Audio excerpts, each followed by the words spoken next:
Chapter 221. In addition to the rich, smooth, and incredibly fresh seafood porridge, Andre also tried the crystal shrimp dumplings and shrimp rice noodle rolls. The translucent, white dumplings resembled both a shell and a purse, with a crescent-shaped edge at the seal. The crystal dumplings, plump and brimming with orange-red shrimp, looked incredibly adorable. Jiangyu specifically instructed him that the shrimp dumplings contained broth and were very hot, so he couldn't swallow them all in one gulp. He had to eat them in small bites. Andre carefully picked up one, blew on it, and bit down toward the crescent-shaped tip, carefully slurping the steaming broth. Fresh? That was the first word that came to Andrew's mind.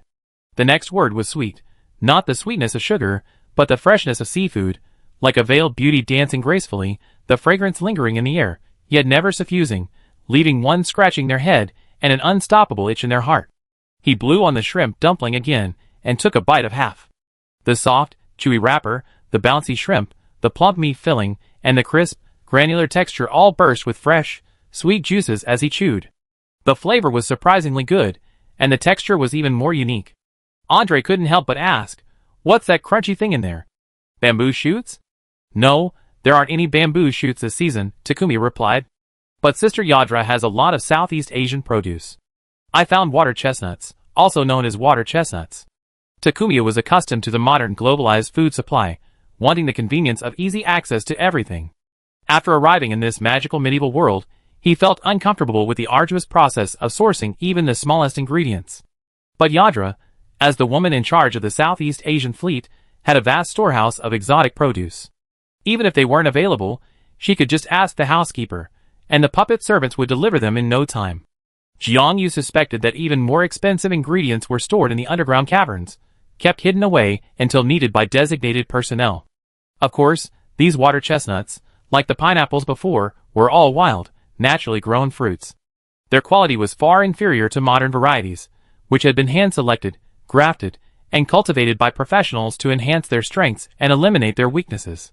But having been transported so far across the ocean, they were considered among the best wild crops of their time. Their taste wasn't bad, but their woody parts meant they were much less sweet, less juicy, and less fleshy. From each small fruit, only about half of the flesh could be peeled and used.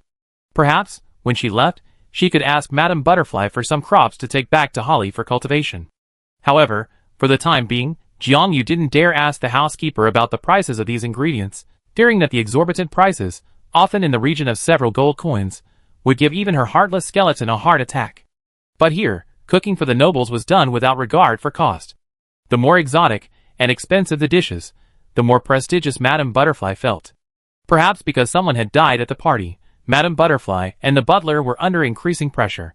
The butler, implicitly, urged Jiangyu to make the dishes even more exquisite, expensive, and delicious, as if to salvage Madame Butterfly's precarious reputation. Baron Chandler had been murdered, and no matter how much Madame Butterfly cooked, he couldn't be brought back to life. However, among the aristocracy, many were forgetful and apathetic. As long as the benefits and service were in place, Madame Butterfly would flock to her next party. "So what did you find out last night?" Jiangyu asked curiously. She had showered and gone to her room yesterday, while Andre had been busy until late, and it was unclear what he had found. "I found quite a bit, but I'm still missing clues in some areas, so I can't make sense of it yet." Andre's expression grew more serious once he got down to business. But with the existence of the secret passage, the alibis of at least two people are no longer valid. "I need to discuss this with my brother."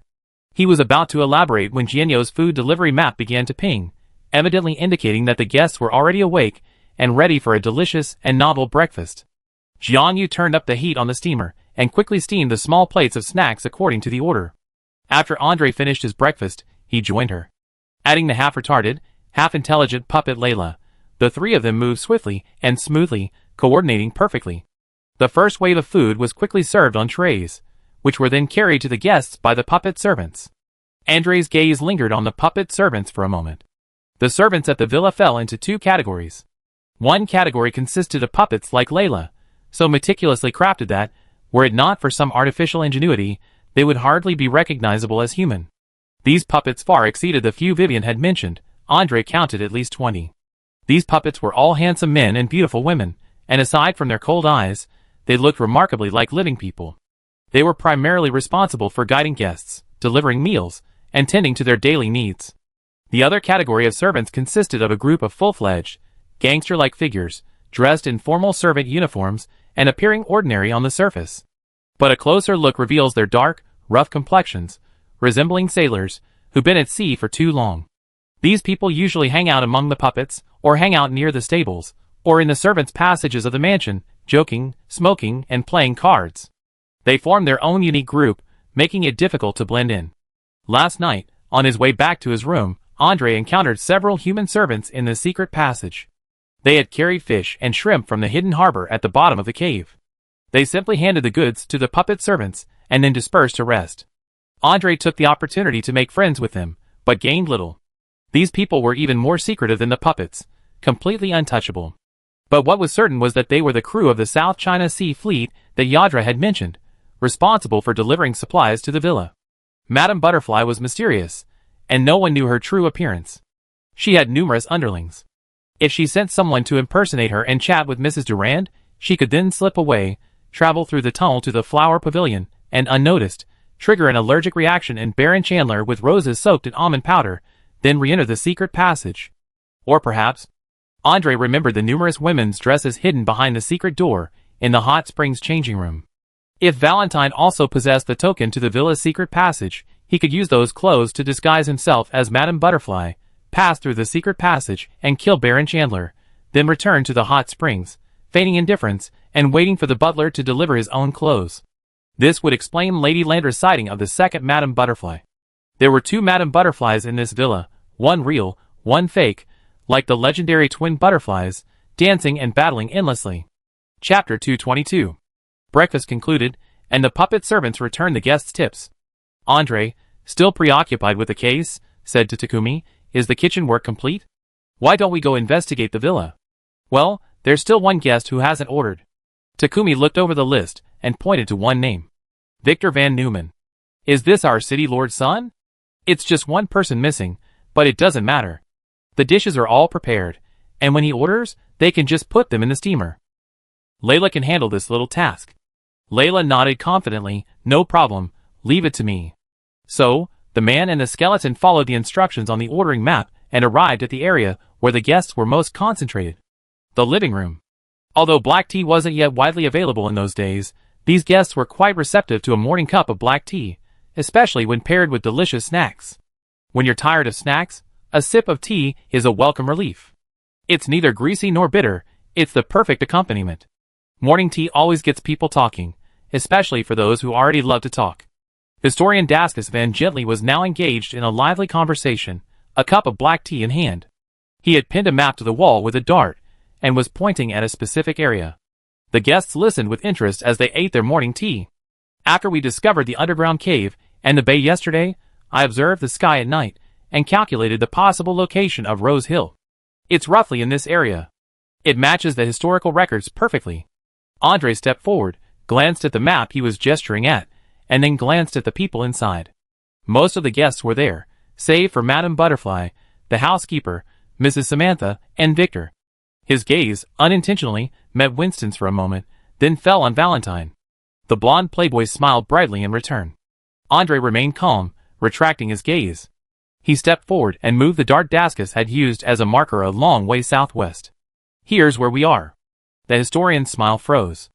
How do you know? Didn't we all come here blindfolded?" "Oh, I didn't," Andre said seriously. "I'm just a servant at the manor. I don't have to follow the same rules as the guests." Gently was clearly annoyed by the fact that his calculations had gone astray, but after carefully examining the manor's location, he quickly found a new topic.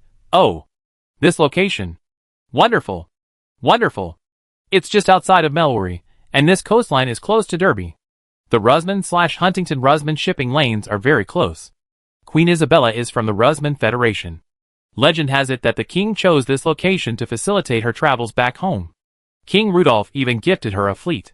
From the freshest seafood to the Rusman Federation's most agile puppet servants, everything could be delivered directly to the villa's hidden harbor by this fleet." Gently continued his conversation, while the other nobles listened with rapt attention, while others gathered together to discuss other matters. Lady Eleanor had changed into a black dress and a black lace veil today. Judging by the butterfly pattern on the lace, it was likely a timely gift from Madame Butterfly to the deceased widow. At this moment, the recently widowed woman was conversing with Winston. "I've written home, hoping Madame Butterfly can arrange a vehicle to return my husband's body to our estate as soon as possible. With all due respect, Baron Chandler's killer has yet to be found. Furthermore, the rain continues to pour, and the mountain roads are steep. Even the best horses can't navigate the muddy terrain. If a horse stumbles, breaks a leg, or runs off a cliff, the consequences will be disastrous. Madam, there's no need to risk leaving in such inclement weather. The Baron's body has been placed in an underground ice cellar, so it won't decay for now. You can at least wait until it clears up." "You're right. I should be more patient." She sighed, and returned to her seat. Andre finally found his chance. He sat down next to Winston, and said in a low voice, "Last night, I found some clues." Vivian waved to Jiangyu. "Chef Skeleton, come and sit here." Jiangyu cheerfully walked over, and took a seat next to the pink-haired Marquis's daughter. Vivian was eating a plate of crystal shrimp dumplings, while listening to the historian's story. Although this historian is a bit jumpy, his stories are quite interesting and perfect for eating with rice. Jiangyu nodded. She was one of those people who liked to watch a video while eating to make electronic pickled mustard greens. Now that there were no short videos to watch, watching a real-life science lecture was also good. Gently coughed and glanced resentfully at Vivian, who treated him like a mealtime accompaniment. However, as a historian who desperately needed the attention and even investment of the nobility in his research, he ultimately swallowed his anger and continued to recount a piece of unofficial history that he considered quite interesting. Speaking of the Delman/Huntington-Rusman Federation's route, there's actually a rather interesting unofficial legend. Legend has it that nearly 30 years ago, Mayberry Huntington, then completely unaffiliated with the throne, secretly sailed from the port at the end of Grand Duke Huntington's territory and headed for the Rusman Federation. Royal gossip has a natural appeal to people. The moment the king's name was mentioned, the nobles, who had just been chatting and gossiping, immediately turned their attention. Gently, smug at this, spoke even more enthusiastically about the royal gossip. Legend has it that the old Duke Huntington was seriously injured in a battle against the rock and iron giant. Mayberry, who was about to succeed Grand Duke Huntington, was unwilling to let his father pass away so easily. So he had a trusted confidant disguise himself as him, creating the illusion that he was still in the territory. In reality, he concealed his identity, and quietly sailed to the Rusman Federation to purchase a secret medicine from the alchemist. Everything went smoothly at first. He successfully sought out the potion's master, and obtained the precious secret elixir. Unfortunately, he encountered a shipwreck on his return journey. The ship he was on was struck by a violent storm not far from the city of Melwory and sank, leaving no one aboard except His Majesty the King. Historians have differing opinions on the shipwreck. Some say His Majesty was never on the ship. Others say his whereabouts were exposed during the return voyage, and the shipwreck was an assassination attempt by political enemies against the Huntington family. Still others say he was simply unlucky to be caught in a storm, and fortunately survived. In short, His Highness Mayberry, son of the then Grand Duke of Huntington, disappeared for over a year. When he reappeared, it was at the old Duke's funeral, where he was conferred the title by His Majesty Rudolph Delman. Chapter 223. "Oh, so His Majesty didn't return the medicine in time?" Jiangyu asked flatteringly. "From the only fact we know, the old Duke is indeed dead.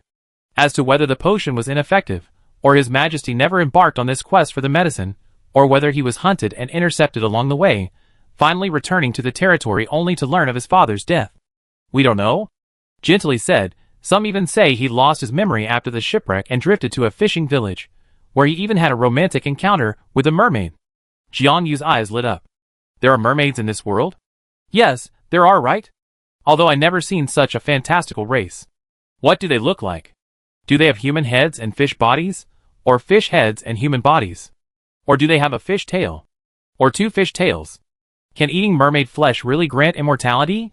Jiao's barrage of questions caught the historian off guard, and royal gossip quickly veered off into an appreciation of fantastical creatures. Gently looked at the Lich pleadingly, but the next moment, Vivian joined in. "What? Eating mermaid flesh grants immortality? There's no such legend. Mermaids are fantastical creatures that only exist in legends. No one has ever seen one. Besides, why would an undead Lich like you care about immortality? Then will their tears turn into pearls?" "What pearls? Not at all." Andre, As expected, whenever Little Bone was around, the story would veer off into strange directions. After a brief chat about royal gossip and fantastical creatures, the guests returned to the deal with Madame Butterfly. In fact, After Baron Chan's incident yesterday, some had been considering leaving. However, their journey here hadn't been easy, and now, after all the hustle and bustle, they hadn't gained a single benefit. With the downpour outside, they were even more hesitant at the thought of the muddy and dangerous mountain roads. Taking advantage of today's idleness, the guests, over morning tea and seafood porridge, struck up a friendly exchange, intentionally or unintentionally broaching the subject of a deal. Although sellers compete with one another, they still need to compare and exchange what they have to determine if their offers are adequate. Besides, they attended Madame Butterfly's gathering to gain more connections. Now that all the future marquises and current earls were gathered, wouldn't it be a waste of their trip if they didn't build relationships? Jianyu was a clever lich. While Andre was busy searching the crowd for clues to the case, she was here to expand her clientele. Nobles' money is easier to earn than commoners. A casual tip from these gentlemen, ladies, or young ladies is enough to keep Jianyu busy for a long time. If he wants to buy the abandoned house next door before the land prices around the workshop rise, these guests are the perfect lucrative opportunity. In Jianyu's view, Madame Butterfly's gatherings are like modern-day high-end entrepreneur cocktail parties. If you want to expand your catering and sauce business, you can't avoid these kinds of social events. Seize it, it's a golden opportunity. Fail, and you might even make an enemy for no apparent reason. It's a mixture of risk and opportunity. Xiaogutu is bold and confident, not afraid of risk at all. After all, she's a lich, invincible, and without a heart, liver, lungs, spleen, or stomach. As the saying goes, the barefoot are not afraid of the shoeless. A lich like her, completely naked, was theoretically invincible. She could simply strip off her clothes and lie down on the side of the road, and no one would be able to tell whether she was alive or dead. She had no fear of making enemies. So, Jianyu pulled her flyer from the skull and, with a smile, began chatting with the guests. Her strategy was simple. She would first ask the guests if they enjoyed their meal, then ask for their opinions on each dish. If they seemed to like a particular dish, she would continue the conversation, discussing its ingredients and flavors, and recommending a few new dishes they had definitely never heard of. Her descriptions were imbued with a touch of the Lich's magical power, and her words made it seem as if one could see and smell the appearance and aroma of each dish. Even in the middle of breakfast, many guests were so tempted by her that they took the flyer from Jianyu before they could react. Food is the best way to bring people closer together. Even the discerning Countess Duran raved about today's seafood porridge and promised to recommend Jianyu's workshop to her group of friends. Not only that, Mrs. Duran took a few glances at Jianyu's skeletal form and said, "I have an old friend who's quite knowledgeable about lich magic. When this matter is over, if you're willing, I arrange a get-together and invite you over for a meal so you can meet him. Perhaps his research can help you recover soon." Jianyu, surprise. "That's fantastic." Jianyu beamed. While bones have their merits, the human body also has its advantages. If only he could become a white bone spirit, changing skin at will without harming anyone, that would be even better. After she finished chatting with Mrs. Durand, she approached Winston and the others. Mrs. Durand was once close friends with Queen Isabella, and therefore has close ties with the Rusman Federation, a nation of scholars. Winston had evidently overheard their conversation. She has a reserved personality, cold on the outside but warm on the inside, but once you get to know her, you discover she's incredibly loyal and protective. Maintaining a good relationship with her will only benefit you. Jianyu knew her sworn brother was advising her for Andre's sake. She smiled brightly, thanked Winston, and continued on to her next target. Count Valentine. Jianyu suspected this playboy must have extensive connections. She enthusiastically approached him to solicit business, and he responded eloquently, his words flowing smoothly, though there was a touch of casual perfunctoriness in his words. Jianyu secretly frowned inwardly. She controlled her magic power, keeping her expression to herself. On the surface, she remained a simple, unremarkable skeleton. Just as she said her goodbyes, she caught a whiff of a faint, sticky, thick, sour, spicy, pungent, and slightly foul odor. Like spoiled spicy soup with a lot of white pepper. Jianyu, She calmly covered her spiritual wood and sniffed gently again, confirming the source of the scent. Not food from the mortal world, but the scent of emotion emanating from her soul. The scent was very faint, perhaps because she had suppressed these emotions deeply within her heart. Yet, it smelled familiar. Perhaps Jianyu had smelled it yesterday, but the pungent aroma of the spilled white pepper masked it, making her oblivious. Chapter 224. The downside of being a lich is that good guys and bad guys are like an open book in front of Jianyu, clear at a glance. Or rather, at a sniff. Only a royal descendant like Andre, enshrined in the royal family tree and blessed by the priests with the moon goddess's magic, could hide a little from Jiangyu. However, according to Andre, this defensive magic doesn't flow in the royal bloodline. Instead, it's cast by 5 or more high priests upon reaching adulthood. Illegitimate children not enshrined in the family tree don't enjoy this special privilege. Jiangyu casually chatted with a few other guests before heading back as if nothing had happened. But the moment she looked up, she fell silent. Where's Andre? Where's that big Andre? And Winston, Vivian? How could this detective team have all vanished in an instant? Winston and the others hadn't vanished for no reason. They'd been hurriedly summoned by the butler. The butler's reason was irresistible. Another guest had died, Victor, who hadn't ordered breakfast. Andre was standing in Victor's room, using a crystal camera to record the crime scene. Victor's body was hanging from the beam, the hemp rope wrapped around his neck clearly the cause of death. At his feet was an overturned stool, and on the carpet lay a letter, a suicide note. In it, Victor admitted to a dispute with Baron Chandler, and, knowing that Baron Chandler had a severe nut allergy, he had used almond powder to kill him. He claimed that he could not sleep or eat after killing someone, so he wrote down his sins and ended his life with a hemp rope. After Crystal recorded every detail of the scene, Andre and Winston lowered the body. Victor's eyes were wide open, and his neck bore several grooves from the friction of the ropes. Blood streaked his fingernails. The butler stood trembling at the doorway, wiping his sweat with a handkerchief. Another dead one. Unlucky, truly unlucky. This is Madame Butterfly's party. He muttered, then looked at the others hopefully. Did he commit suicide? Did he kill Baron Chandler, and then commit suicide out of fear of the consequences? Madame Butterfly would have loved to see that, Winston said. But I'm sorry, it's not suicide, it's murder. Andre pointed to the body's neck. Although the ligature marks are obscured by the rope marks, they are still visible. The rope mark at the bottom shows even force, roughly perpendicular to Victor's neck, indicating that Victor had. He didn't just jump from the chair after being roped, but was strangled from behind. The killer must have been slightly taller than Victor. This kind of mark is only left when force is applied. No. Victor got in using my cover letter. Why would the killer kill him? Vivian was puzzled. Isn't he just a fool who came to join in the fun? Could Baron Newman know some royal secrets? The butler sighed deeply. It's over. 2 guests died in 2 days. This party will definitely be infamous. If this gets out, the lady's good reputation will be ruined. Speaking of which, where is Madame Butterfly? Andre asked. I don't know. I haven't seen the lady since this morning. The butler was distraught. Could something have happened to her? We'd be investigating the scene, Winston said. Go get Madame Butterfly. And get us a canvas bag to put the body in. All ships sailing out to sea always have canvas bags ready for wrapping bodies. After Baron Chandler's accident yesterday, the butler had a number of them brought from the ship, and they were just in time for use. Although it was hellish, it was certainly a precautionary measure. Andre and Winston were both professionals accustomed to working on scene situations. One inspected, the other took notes, working in perfect harmony. This isn't the primary scene. The room is too tidy. The murderer must have moved the body here after the murder, Winston said. With no trace of magic left, the murderer must have been quite strong. Considering the rope marks, the killer is taller than Victor. Therefore, the only person who meets the requirements is Valentine. Andre analyzed. In the first case, Valentine is also the most likely suspect. He took the defective almond cookies from Jiangyu and claimed that while bathing alone in the hot springs, he could have entered the secret passage, changed into women's clothing, and left through the secret passage near the flower pavilion disguised as Madame Butterfly to meet Baron Chand. Furthermore, with his wealth, he could easily come up with 600,000 gold in national debt. The only question is, how did Valentine gain access to the secret passage? And how did he become involved in this incident?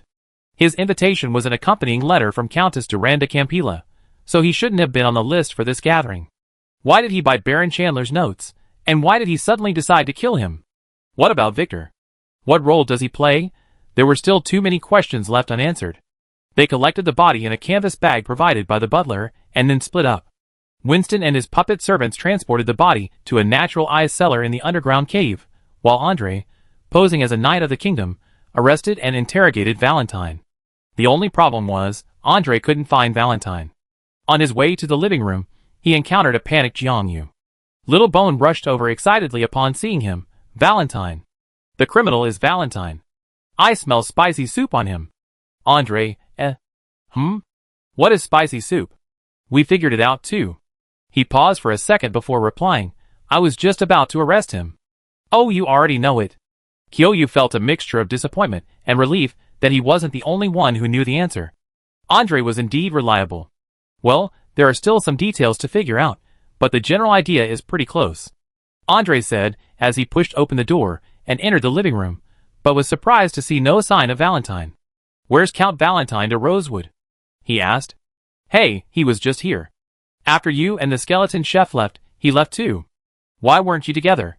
The guests chatted, but no one knew Valentine's whereabouts until that night, when a burning corpse plummeted from the roof into the front garden like an immortal meteor. Chapter 225. The third person to die. Madame Butterfly sat on the sofa in the front hall.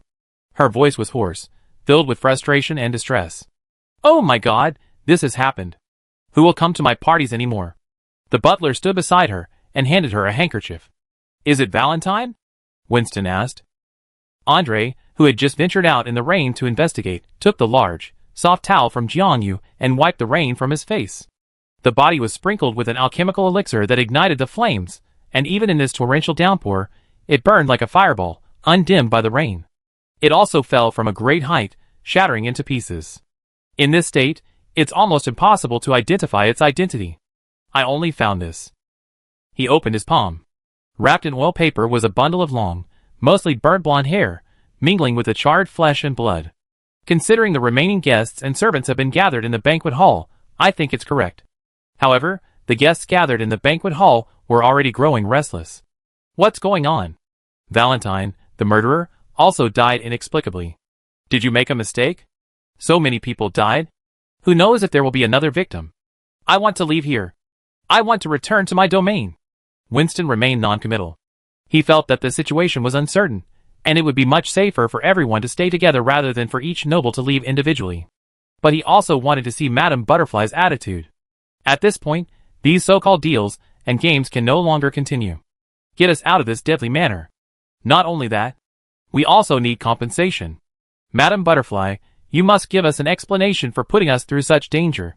Madame Butterfly looked devastated, her voice husky as she drooped. Okay, I take you all away, but not now.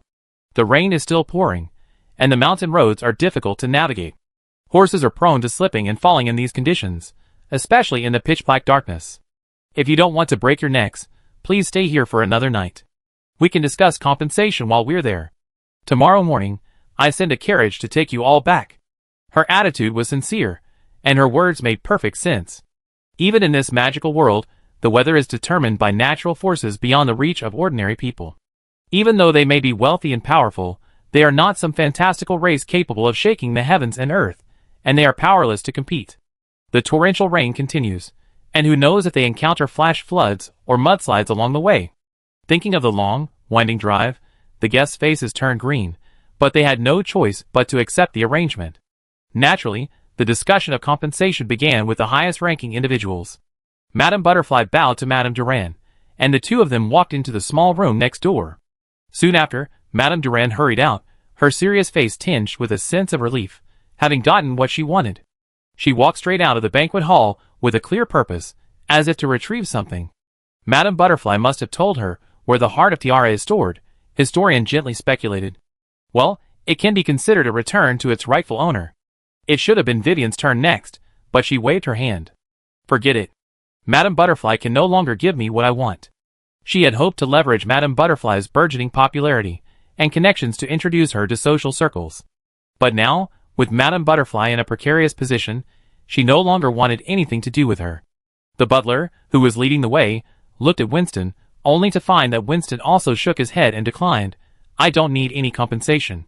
He had come because he was concerned for Vivian's safety, and he had no particular desire to seek anything from Madame Butterfly. To be honest, he did have a number of questions, but now wasn't the best time to ask them. He had too little information to ask the right questions, nor could he judge the truthfulness of Madame Butterfly's answers. If he refused to go, Iz naturally wouldn't go either. The butler then turned to Eleanor Van Shand. To everyone's surprise, this widow, who was supposed to demand the most compensation from Madame Butterfly, also refused. She simply said to the butler, "Please arrange for a carriage tomorrow morning to take my husband's body and me back to our estate." The butler readily agreed. Even after her request was granted, Eleanor didn't return to her room to rest. As if fearing unknown danger, she stubbornly insisted on staying with the crowd. "If you won't go, then I will." Botanist Landra stood up and followed the butler into the adjoining room. The small door closed, and the butler stood guard outside.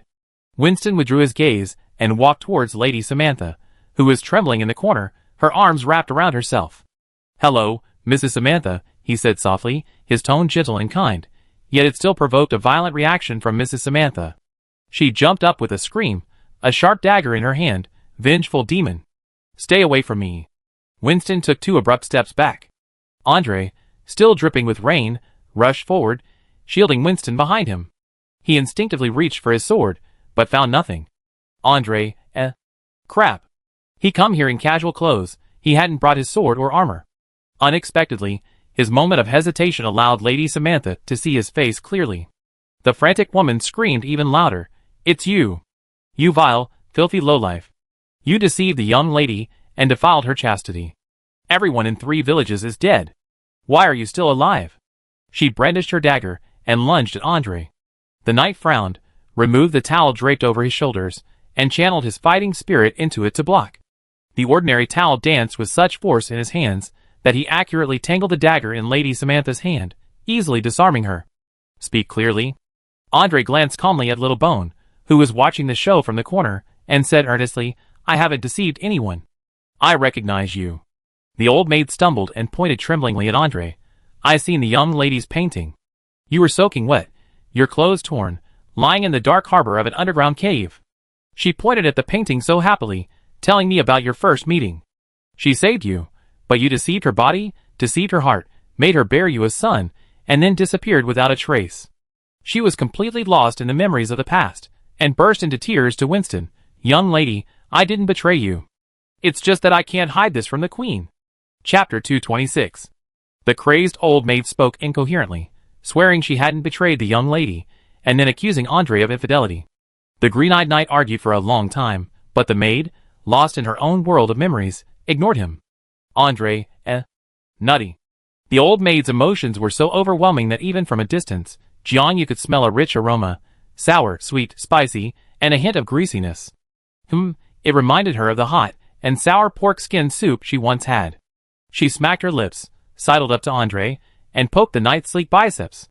"Well, can I taste her soul fire?" Andre hesitated for a moment, then exchanged a glance with Winston. He decided this was a good idea. "You have the token of special investigator of the kingdom's knights. Of course, we can consume her emotional energy for our investigation." Perhaps to justify Takumi's actions, Andre deliberately spoke loudly. Takumi cooperated, pulling out his own small token and waving it before the crowd. He then drew a multicolored soul fire from Lady Samantha's body and slurped it up with relish. It really does taste like hot and sour pork skin soup," she chewed, "and you can even taste the chewy, firm texture." She crunched for a long time before finally tasting it. The strange soul fire, which resembled fried and then boiled pig skin, was even harder to bite through, and rapidly expanded after absorbing the broth, tasted like regret. A scroll of memory unfolded as she chewed. She was in a tower. A beautiful blonde woman in white silk pajamas sat by the window, drawing a sketch with charcoal. Her painting was incredibly realistic, and it was clear that the depiction on the paper was of the villa's underground cave harbor. Within the murky waters, a ragged man, supported by a woman, emerged from the water onto a flight of stairs. His clothes were tattered, revealing his massive muscular build. His wet, half-grown black hair lay tangled and plastered across his face and neck, partially revealing his handsome features. He did bear a resemblance to Andre. But to be honest, Jiang Yu felt that this man's features were even more rugged and stern, with a more imposing, bandit-like air. Perhaps the princess had applied a filter when she drew him, but even his jawline had the hard, sharp lines of a knife. It's a powerful attack. The princess has quite good taste. Jiang Yu nodded, commenting to himself, but it's too imposing. I'm not really fond of this type. She watched the princess put down her charcoal pencil and pick up her oil brush. Dipping it in green paint, she added the finishing touches to the man's eyes, instantly bringing life to her character. "Miss, this is Lady Samantha, about 20 years younger than she is now, wrapped in a white headscarf, walked into the tower carrying a basin of water. She looked at the painting, her eyes filled with worry. That man? Shoo. Princess Derisi turned to look at her, and playfully gestured to silence her. "Keep your voice down, nurse. Don't let my mother's people hear." Jiang Yu, relying on his status as a lich that transcended time and space, boldly entered the tower and sat before the princess, examining her closely. This was a very beautiful woman, but her face was pale and tired, her lips were bloodless, and she did not look very healthy. Her appearance struck Takuyu as incredibly familiar. The bone lich scratched her head, reflecting intently, but couldn't figure out where this feeling came from. Through reflection, she concluded that the princess bore some resemblance to Winston. However, the two were gender different, and their demeanor, one delicate and playful, the other sturdy and steady, gave off a starkly different vibe. If it weren't for the frantic Lady Samantha insisting on calling Winston Miss, Takuyu might not have noticed the resemblance. Princess Derek and Lady Samantha were very close. The princess beckoned the nurse to sit beside her, took Samantha's hand, and leaned on her shoulder, speaking affectionately about her beloved. Takuyu detected distinct scents from both of them. The princess exuded a penetrating loneliness and a heavy sense of longing. She seemed to be obsessed with, almost pathologically, the approval of her loved ones, revealing her inner tenderness like a moth to a flame. While Lady Samantha smiled on the surface, she was screaming in fear. She feared the queen's methods, and knew there was no way she could keep this shocking secret from the princess. Xiaoyo sighed deeply. "I love going to Dark Harbor after a storm. The undercurrents of the sea would sweep all sorts of objects into the caves. Sometimes it was a message in a bottle, sometimes abandoned items, sometimes treasure carried from a shipwreck by the current. This was the first time I found a living person. It's a pity he hit his head on the reef and lost his memory. He couldn't remember his name or explain his identity. He's very strong, with calluses on his hands. He must be a martial artist skilled in swordsmanship. Although he can't recall his identity, his muscles clearly remember his training. After I nursed him back to health, I took him to the pasture. He can ride a horse and shoot an arrow, and with a single draw, he shot down a wild goose. I think he must be a formidable hunter." The princess's eyes sparkled, pure and clear yet tinged with a hint of cunning. Her smile brimmed with vitality and love, so sweet that Takumi felt he was choking and quickly moved closer to Lady Samantha, whose emanations of bitterness were so sour. The princess's lover must be King Mayberry, who was shipwrecked and swept into Dark Harbor by a current. Well, he was probably the duke's son at the time. He had served in the military for many years, so naturally he possessed excellent archery skills. The messy black hair and captivating green eyes are probably traits inherited from the Huntington lineage. Jakuyu pondered. Perhaps also beautiful, muscular features. Andre is from a branch of the Huntington lineage, so it's natural that he bears some resemblance to the king. He's about the same age as His Majesty was back then, so it's no wonder he was mistaken for the crazed Lady Samantha. The princess has been imprisoned in the manor for too long. She's like a rose carefully nurtured there, her world of perception limited to Rose Manor and its surroundings. Judging from her conversation and painting skills, Jakuyu suspects the princess has received some education, though perhaps her education was handled by puppet servants. Therefore, while the princess appears intelligent and knowledgeable, she also exudes an eerie air of indifference to the world. Chapter 227. Princess Dre's knowledge was limited to certain areas, such as painting, magic, and poetry, but she knew nothing about the human heart. She clutched her nurse's hand like a lonely traveler clinging to a spring in the desert, pouring out everything without hesitation. Her innocent features gradually became sinister. Oh, this might be part of Mrs. Samantha's horrified memories. Dre's knowledge clearly didn't concern her at all about the consequences of her confession. Jiayo couldn't tell whether the princess hadn't anticipated it, didn't care, or was doing it on purpose. She only saw that in this memory, the princess persisted in recounting it, like a child who had found a cat or dog on the side of the road and wanted her family's approval and praise. He's a very good man, polite and well-spoken. Even if he doesn't remember who he is, his knowledge and bearing are ingrained in him, indelible. Nurse, I think I must have fallen in love. Just like the stories say, the right man always appears at the right moment. Jiaoyo, Well, despite the unique twists and turns of the Delman royal family, it feels like the princess hasn't experienced the hardships of 5,000 years of East Asian family education. However, as Dre's emotions gradually fermented, her scent became like a jar of daughter's wine that has been infested with bacteria or oxygen during the brewing process, gradually becoming sour and tainted. Her words were full of tentativeness, no longer focused on showing off her chosen husband, but rather probing the limits of the Delman royal family. Jiaoyo narrowed her non-existent eyes. She began to think that the princess wasn't unaware of the consequences. On the contrary, Drisi was anticipating a reaction from the royal family. Takumi had heard that children who were neglected would try to seek attention by making mistakes, and perhaps that was also the case with Drisi. She had been held captive by the royal family for over 20 years, experiencing the loneliness of being ignored and ignored. So, in silence, she conceded a powerful move that instantly sent the royal family reeling. Whether the royal family erupted in rage or relented and accepted the young couple, the princess would achieve her goal: to verify the royal family's feelings and attitude towards her. If King and Queen Delman considered her their most beloved daughter, they wouldn't mind her momentary indulgence. If the royal family wanted a jar of their daughter's wine rather than a jar of vinegar, then she could use this opportunity to understand their expectations and withdraw from them in time. At least the princess has good taste. Takumi glanced at her paintings again. Besides, the Huntington family's conditions. Oh, the princess eats well. Takumi wiped his non-existent drool and continued to watch the memory unfold. As expected, Lady Samantha informed the queen. A mere maid could not possibly defy the royal family, much less risk her life to bear the wrath of the king and queen for an unloved and hopeless princess. Furthermore, the princess had given birth to a child for no apparent reason. It was a scandal impossible to conceal. Of course, the princess had no intention of concealing it. The only things she concealed were the child's whereabouts and the true identity of her lover. Everything else was laid out in the open, presented to the queen on a silver platter. The puppet servants were loyal and forthright. To their true masters, these diligent artificial idiots told the queen everything they knew. Just as the princess had imagined, the queen flew into a rage. She smashed every vases in the study and cursed her daughter.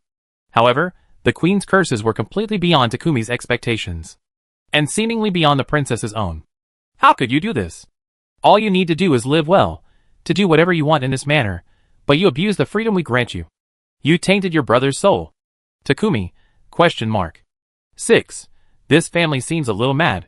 Lady Samantha huddled in a corner, watching everything with horror. Mother and daughter quarreled and parted ways. The queen, unable to discover her lover's identity or origins, decided to go all out and ordered Baron Chan to lead his troops and massacre the entire village. The princess hadn't expected her mother to respond so cruelly to her minor act of rebellion. When she heard the news, she collapsed and fell ill. Lady Samantha assumed Tracy was heartbroken over her lover's death. She sat by the princess's bedside, gently patting her. He's just a country bumpkin. You find someone better someday. No, you don't understand. Tracy looked at her like a monster, until Lady Samantha flinched and retreated under her accusing gaze. He left here a long time ago. That was over half a year ago. It was just a fleeting romance. What truly terrifies me is you. You who, without a word or investigation, carelessly slaughter so many living people like ants. That's right. You never care about the truth. You only want to completely cover it up, this scandal. It's me you want to bury. Jianyo's eyes suddenly flared, and she sat up abruptly, a blanket sliding from her frame. The princess's cries seemed to still echo in Jianyo's ears. Jianyu shook his skull, and it took a long moment to shake off the all-too-real memory. She stared at the blanket for 3 seconds, then looked around, realizing that she had been moved to a small room, placed on a sofa, and covered with a thin blanket. Andre was asleep on the sofa across from him. Hearing the noise, the dark-haired knight rubbed his eyes and yawned. Are you finally awake? Jianyu nodded. I saw Lady Samantha's memories of the princess. So why am I here? You collapsed straight down after consuming the soul fire, and no matter how we called you, you wouldn't wake. We're not experts in Lich research. Salon, that magician, suggested we find you a quiet room and observe your condition. Andre said succinctly, it's interesting. After you drew that line. After consuming a ball of soul fire, Mrs. Samantha lost the emotions that were too intense for her. She suddenly calmed down, no longer treating Winston and me as ghosts or something else, and was able to communicate with us normally. Jianyu, oh huh? I have that effect? Come to think of it, some people can't accept the emotional impact of certain past events, which leads to psychological illness.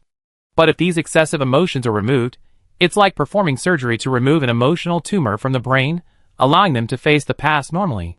Chapter 228. Consuming Lady Samantha's soul fire was also quite beneficial to Jianyu.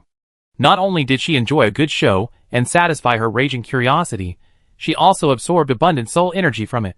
Her non-existent stomach felt warm, and she burped for the first time. She and Andre compared the intelligence from both sides and pieced together a general outline. The hidden harbor in the underground cave was connected to the sea through a channel hidden under the cliff rock. During high tide, the outside seawater would flow into the channel, and countless floating objects would be carried by the submarine currents. At low tide, the water gradually receded, and these floating objects would be left in the underground cave. The princess, imprisoned in the villa, had nowhere to go on weekdays. After discovering this location where the drifting bottle would occasionally appear, she would come to investigate whenever she had time. Coincidentally, she rescued Mayberry Huntington, who had been shipwrecked on her way back from the Rusman Federation. This unfortunate yet fortunate future king was rescued by the princess of the time, only to lose his memory. A handsome man and a beautiful woman, alone together, in this mountain villa staffed only by puppet servants, their love blossomed, a passionate affair.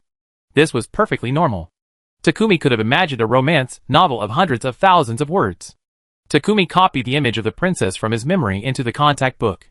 Andre took a look and confirmed, it's indeed the king's appearance in his youth.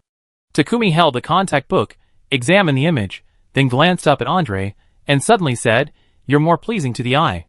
Andre was puzzled, but he couldn't help but puff out his chest. For some reason, he felt a small sense of joy. The princess was simply attracted to Mayberry's appearance, unable to bear the loneliness, and perhaps even fell in love for a moment, deciding to bear Mayberry's child. We don't know the exact nature of their relationship. Anyway, one day, Mayberry regained his memory, reconnected with his people, and returned to the domain, becoming Grand Duke of Huntington. Jian, you said? Andre continued. The princess used this fleeting romance as a tool to challenge the royal authority and test her parents' affection for her. Or perhaps a gamble. But she didn't anticipate that both the king and queen were deeply entrenched in the superstitious legend of twins. They only cared about the crown prince, not her. The princess's breakdown wasn't due to her lover's death. She was perhaps the only person in the Delman royal family who still had some semblance of normalcy. Even though they had never met, she cared about the villagers of the valley. After learning that her attempts on the royal family had led to the deaths of these innocent people, the princess could no longer bear the guilt and fell ill. Similarly, guilt also consumed Lady Samantha, believing her betrayal had led to the deaths of these innocent people. This time, she dared not tell the queen the truth about the princess's lover's survival, fearing further trouble. These secrets, the guilt, and the princess's accusations nearly crushed her fragile heart. She gradually became neurotic and mad, her memory becoming distorted. The queen, increasingly dissatisfied with her, gave her a severance pay and allowed her to return to the countryside to fend for herself. Each of them, speaking aloud, completed most of the story. Jiangyu sighed deeply, superstitious, cruel, extravagant. I'm not saying such a royal family deserves death. A new king might be the best option for this country. Andre nodded silently. He had always been a loyal supporter of the king, and this was certainly partly due to blood ties. As a collateral descendant of Huntington, a secure kingship would ensure the prosperity of his family. However, this story still has many unsolved mysteries. For example, to whom did the princess entrust her child? How did she, a weak woman imprisoned in the manor, isolated from the outside world, contact a certain earl and entrust her own child to him? The two men exchanged a glance and said in unison, "Your Majesty." So, Mayberry knew of the child's existence. He knew about the sewers and had connections. It was Your Majesty who calculated the time and sent the earl to take the child away. Queen Isabella stayed at the manor for a period of time every year. Everyone knew it. When the queen is away, all the puppet servants obey the princess's orders. But if the child remains at the manor when the queen arrives, he will be doomed. The princess knew this, so when Mayberry sent the earl as an envoy, she handed the child over to the earl for his care. After sending the child away, the princess was able to carry out her plan and test the royal family's attitude. Unfortunately, she lost the gamble. She nearly fell ill and died from the guilt she felt. So, after meeting the great magician Mayberry, the princess suddenly rekindled her desire for life. Was it because she recognized Mayberry as Mayberry's brother? Perhaps Mabucha also knew about his brother's brief romance with the princess, and he might even have brought her news of their child. That makes sense. Jiangyu became increasingly excited as he delved deeper into gossip, completely losing all sleep. His eyes sparked with sparks as his imagination raced. So, the inexplicable deaths of the Delman royal family, one after another, could this be the princess's revenge against the royal family? Look, didn't she learn potions from the potion master Mifuna? Andre couldn't explain it clearly. Mifuna, the legendary potion master, was also full of mysteries. Andre wasn't sure where to fit her puzzle piece into the overall picture. The old case has been resolved, but this one remains unsolved. Andre sighed. I was certain it was Valentine who killed Baron Chand and Victor, but now that Valentine is dead, the whole case is shrouded in mystery once again. Jiao drew the curtains and glanced out the dark window. It was still late at night, but she was already wide awake. I do have a guess. How about coming with me to the underground cave? Andre stretched and stood up. Okay.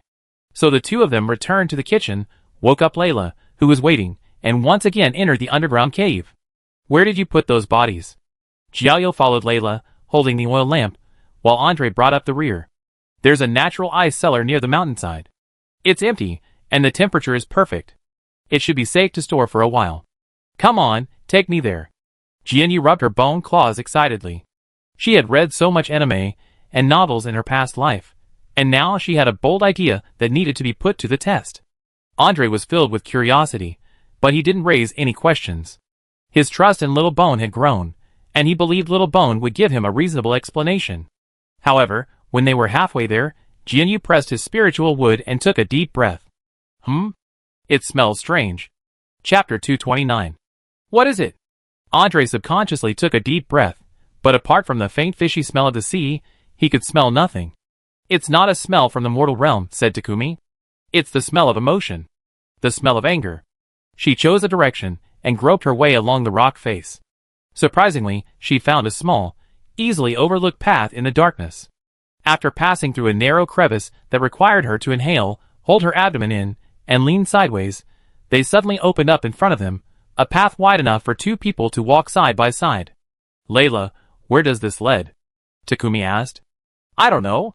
The inorganic puppet, made once again, became artificially incompetent. This place isn't on the map. The two had no choice but to explore on their own. They followed the path for another half hour before they saw its end. A proper prison cell. The closer they got to the cell, the stronger the smell of anger grew. Takumi dimmed the light and shone a light, only to discover that someone was inside, someone familiar. The person in the cell, seeing the light, rushed to the iron bars.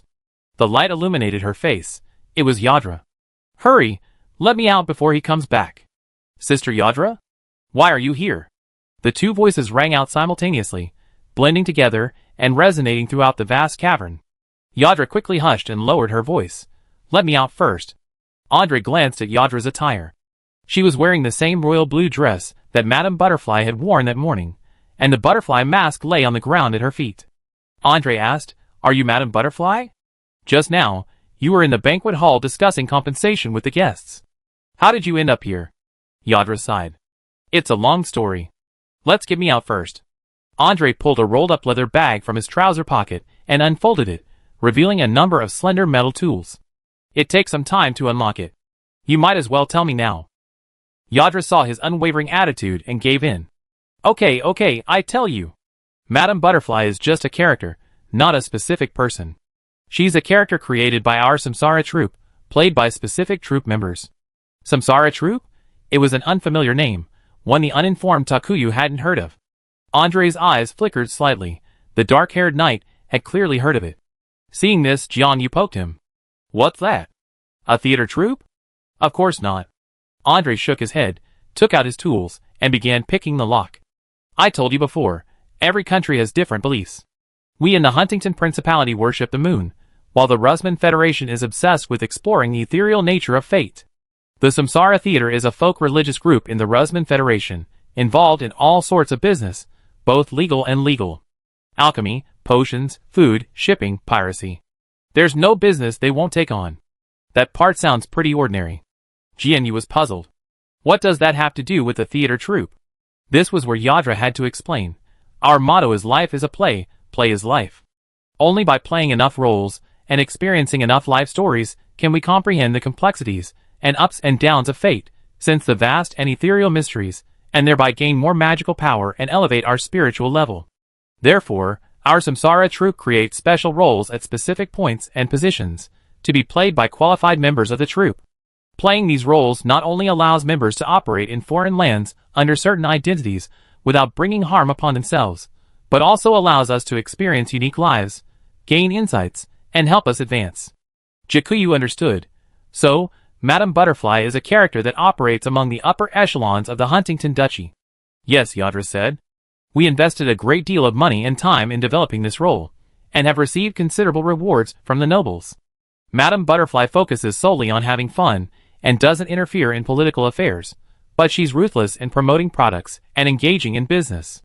Originally, cross-border shipping carries an 80% risk, but with the support of the nobles and their connections, we can eliminate the human risk from natural and man-made disasters. This way, we only have to deal with the dangers and damages caused by inclement weather during the voyage, reducing the risk to 30%. Once the risk is reduced, this business will naturally become highly profitable. As soon as she said this, Jiang Yu realized it. She had already discovered this while running her own workshop. The people of Huntington love to follow trends, but lack the courage to be the first to take the plunge. If no one takes the first step, even the most novel products will struggle to sell. Or to put it bluntly, the more novel the item, the harder it will sell. But if Madame Butterfly used the gathering to spark discussion among the nobles about her new product, setting a trend, then the subsequent products would become hot-selling goods overnight, without the risk of them sitting unsold in the cargo hold, taking up manpower and space. In the parlance of Takumiyu's time, Madame Butterfly was a popular online influencer who lurked among the nobility, promoting products. She hyped trends, boosted sales, and leveraged her connections with the nobility to build connections. Meanwhile, she passed along news of the Huntington nobles to the Rusman Federation Samsara troop. The profits this role brought to the Samsara troop definitely exceeded the investment they made in organizing the gathering. That's consistent with Madame Butterfly's usual style. Andre nodded. But this gathering is clearly different from usual. What's going on? I don't know, Yadra said with a bitter face. I'm just following orders. In fact, this gathering was arranged by one of our financial sponsors. He requested that we hold a gathering at this villa, and he would cover all expenses. He specifically requested that Madame Butterfly host a gathering exploring the secrets of the previous royal family, and he also wanted the atmosphere to be mysterious. He also had the final say on the guests. Inviting Little Bone as the head chef? Andre asked. No, that was my own decision. Yadila gestured to Jiang Yu. Look, this skeleton is so perfect for a mysterious party. And she can cook. And it's delicious. Anyway, I don't need to bother the sponsor with such a small matter. I can make the decision myself. That's absolutely right. Jiang Yu put his hands on his hips with satisfaction. Chapter 230. Let me guess. Is that financial sponsor unhappy with your decision? Andre guessed that Little Bone, the Lich, and he, who had come with her, were the biggest variables in the entire gathering. I don't know, Yadra said. I never met the sponsor, and I don't know if he came to the party. He never mentioned it to me. Then again, I don't even know if he's a man or a woman, I just have a subconscious feeling it's a man. But even if he didn't come in person, he must have sent someone. It must have been him, or one of his men who knocked me unconscious and put me in this cage. While trapped here, I pondered for a long time in the darkness, and finally came to a conclusion. The sponsor planned this party to kill everyone he wanted to kill, and pin the blame on Madame Butterfly. Our troop, or rather me, playing Madame Butterfly this time, was his chosen scapegoat. Do you know who knocked you unconscious? Takumi asked. I don't know. I had just received word of the third body, and was rushing to the front hall, when someone hit me hard from behind. Yadila showed Jiang Yu the bump on her head. But while being dragged here, I had a fleeting moment of lucidity, and saw a tall man. I was so dazed I couldn't recognize who he was. As they talked, Andre finally unlocked the cage. He pulled open the iron door, and released Yadila. Let's go. We need to go somewhere else, he said. Where? Yadra asked. The ice cellar below, or should I say the morgue? 3 dead, but only 2 canvas body bags lying quietly in the ice cellar. This was quite normal. Because the flames of the last body were difficult to extinguish, and it had shattered into countless pieces, Andre couldn't collect the body in the rain, so he could only examine it and hurried back. In other words, this should contain the bodies of Baron Chandler and Victor von Neumann, said Jiang Yu. Baron Chandler was a fat man, so it couldn't be him. What do you mean it wasn't him? Andre watched in confusion, as Little Bone skillfully opened the canvas bag containing Victor's body. Strangely, the canvas bag revealed not Victor's face, but a male puppet servant that Andre had never seen before. Takumi searched the doll and pulled out a name tag. I think we found the missing butler, Luke. It must be like this. The famous detective Takumi slowly appeared online, putting on a show-stopping performance. The murderer's strangulation of Victor was probably unplanned. Victor wasn't on the guest list, he received the attached letter from Vivian. Therefore, He shouldn't have been on the financier's hit list. But he died anyway. Victor must have witnessed something, perhaps caught the murderer killing Baron Chandler, or perhaps saw the murderer disguised as a woman. Perhaps Victor didn't realize who had killed Baron Chandler at first, but later, upon realizing it, he figured out the murderer's identity. And the murderer somehow knew about this. Maybe Victor thought he had some leverage over the murderer, and was trying to strike a deal with him. Possibly. Andre nodded. Victor's upbringing by Baron Newman has made him gloomy, and his low self-esteem has only made him arrogant. If it were him, he might have overestimated his abilities, and used this as an opportunity to rise to prominence. So the murderer easily strangled him, moved Victor back to his room, forged a suicide note, and faked a hanging. Unfortunately, no one believed him. When one plan failed, he devised another, reusing Victor's body, pouring an alchemical potion on it, and throwing the burning corpse from the roof. He even placed his own golden hair on top of the corpse to make it look like he had been murdered. So, the murderer is still Valentine. Andre snapped his fingers, following Takumi's line of reasoning. He's always had Luke the puppet butler's token, allowing him free access to the secret passage. He first used the hot spring secret passage to kill Baron Chandler, and later used it to steal the body.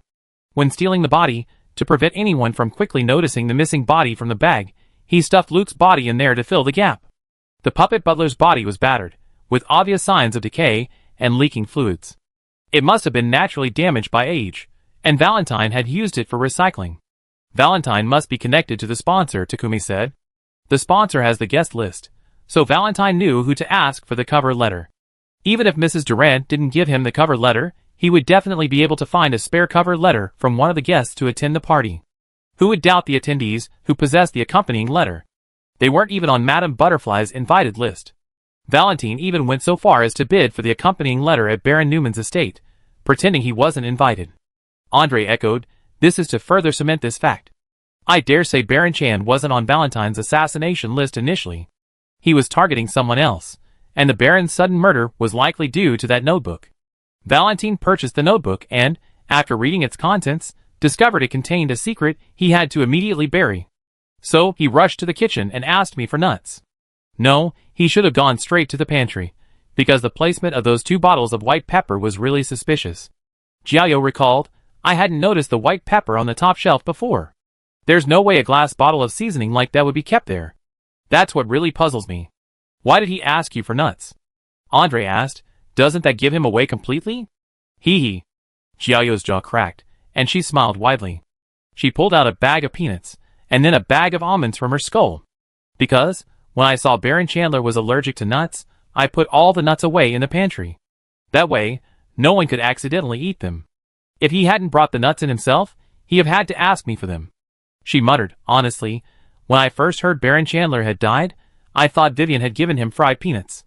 I know exactly which customers took which nuts." Chapter 231. Reliable. Safe. He truly deserves to be called Little Bones. Andre could imagine the scene. Valentine, gritting his teeth as he couldn't find a single nut in the pantry, forced to feign indifference and ask Little Bones for a snack. The situation had come suddenly. Valentine had made a last-minute decision to kill Baron Chandler. He had finally come up with a plan, only to hit a roadblock at the very first step. He must have been frantic and anxious. With every passing minute, Baron Chandler risked being coerced or bribed into revealing the secret Valentine wanted to hide, thus sabotaging his subsequent plans. In this state of stress, people often can't think properly or thoughtfully. At this moment, the principles they once upheld and the taboos they insisted on avoiding were often thrown to the wind. With the adrenaline rushing through them, they became like bullfights seeing a red cloth, their minds and eyes focused solely on their own goals. In such moments, they tend to overlook their own mistakes, ignoring the arrows piercing them, making countless mistakes. There's no such thing as a perfect crime. Andre had seen countless people trying to conceal their actions during his investigations. The more impulsive the act, the more clues they leave behind. In this respect, Valentine, for a novice, was quite quick-witted. He knew that liches could smell the scent of souls, and he had prepositioned the easily knocked-over white pepper, causing that incident. He later planned to dress up as Madame Butterfly, and fearing that Jiangyu might smell the undesirable scent of soul fire, he used the strong flavor of white pepper to disrupt Jiangyu's perception. Disrupted by the sudden incident, Takumi, you certainly didn't register Valentine's soul scent. However, it was inevitable that even taking the nuts would be remembered. This also explains it. No matter how dangerous nuts might be to Baron Chandler, they were just food to everyone else. Valentine had bitten the cookies to death because he wanted to eat them, and no one else could do anything to him. Compared to knives and ropes, nuts are a concealable and easy-to-handle weapon.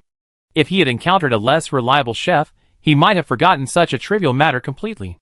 Alas, Valentine repeatedly ran into a wall with little bone. However, there was still something very strange. Andre pondered. Valentine's use of these tactics to disrupt the investigation doesn't seem like an attempt to evade capture or absolve himself of responsibility. Even after faking his own death, he didn't flee the manor. Instead, he knocked Yadra unconscious and imprisoned her, then disguised himself as Madame Butterfly to continue negotiating compensation with the guests. He must have known he could hide for a while, but not forever. Yet, he chose to persevere, suggesting he harbored some hidden agenda. Jiang Yu nodded heavily, practically shaking the skull's head off. Yes, I think so too. Whether he murdered Baron Chand or Victor, it was to silence them. In other words, if either of them revealed something, it would hinder his true purpose. He'd kill, fake his own death, and even abandon his title, territory, and wealth to achieve this goal. What could possibly be so important to him? Andre gasped.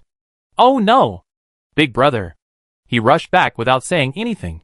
Jiang Yu, bewildered, followed him, clattering along. Behind him followed Yadra, equally bewildered, and Layla, who was completely lost in thought.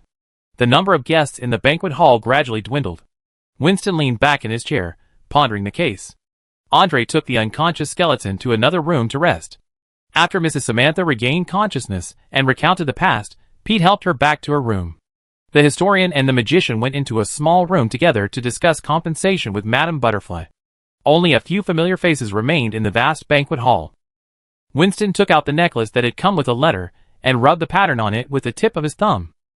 He had always had a bold guess in his mind, and now, as the case became clearer, it gradually became the elephant in the room, impossible to ignore. The royal family has mad blood. Winston murmured, his voice so soft that it didn't wake Vivian and Eleanor, who were asleep on the table next to him. The royal family has mad blood. This was a saying widely circulated among the people in the last years of the Germanic dynasty. Like most royal families in the Middle Ages, the Germanic royal family in their early years valued pure bloodline. Marriages were always within the family, and they stubbornly pursued pure bloodline, prohibiting any taint from mixed blood. This resulted in their offspring being either riddled with illnesses and extreme stupidity, or supremely gifted. The Germanic royal family had always been extremely utilitarian in their approach to their offspring. They didn't care if there were thousands of defectives, as long as there was one genius, there would be a successor. Generations of bloodline purification have significantly increased the incidence of genetic diseases. Even geniuses who appear to have no outward symptoms are inevitably prone to mental problems, cruelty, superstition, and short life. These curses that plague the German royal family are, in reality, the inevitable result of inbreeding. Hundreds of years passed, and it wasn't until scholars from the Russman Federation discovered the detrimental effects of inbreeding that the German royal family realized the problem. They began seeking marriages outside the Russman Federation. The marriage of Isabella from the Russman Federation to King Rudolf marked a significant shift in the royal family's values. But this change came too late. The genetic disease hidden in the royal bloodline was already there, and it wouldn't be eliminated by one or two marriages. Moreover, Queen Isabella herself came from an ancient family in the Russman Federation, who had once upheld the purity of their bloodline.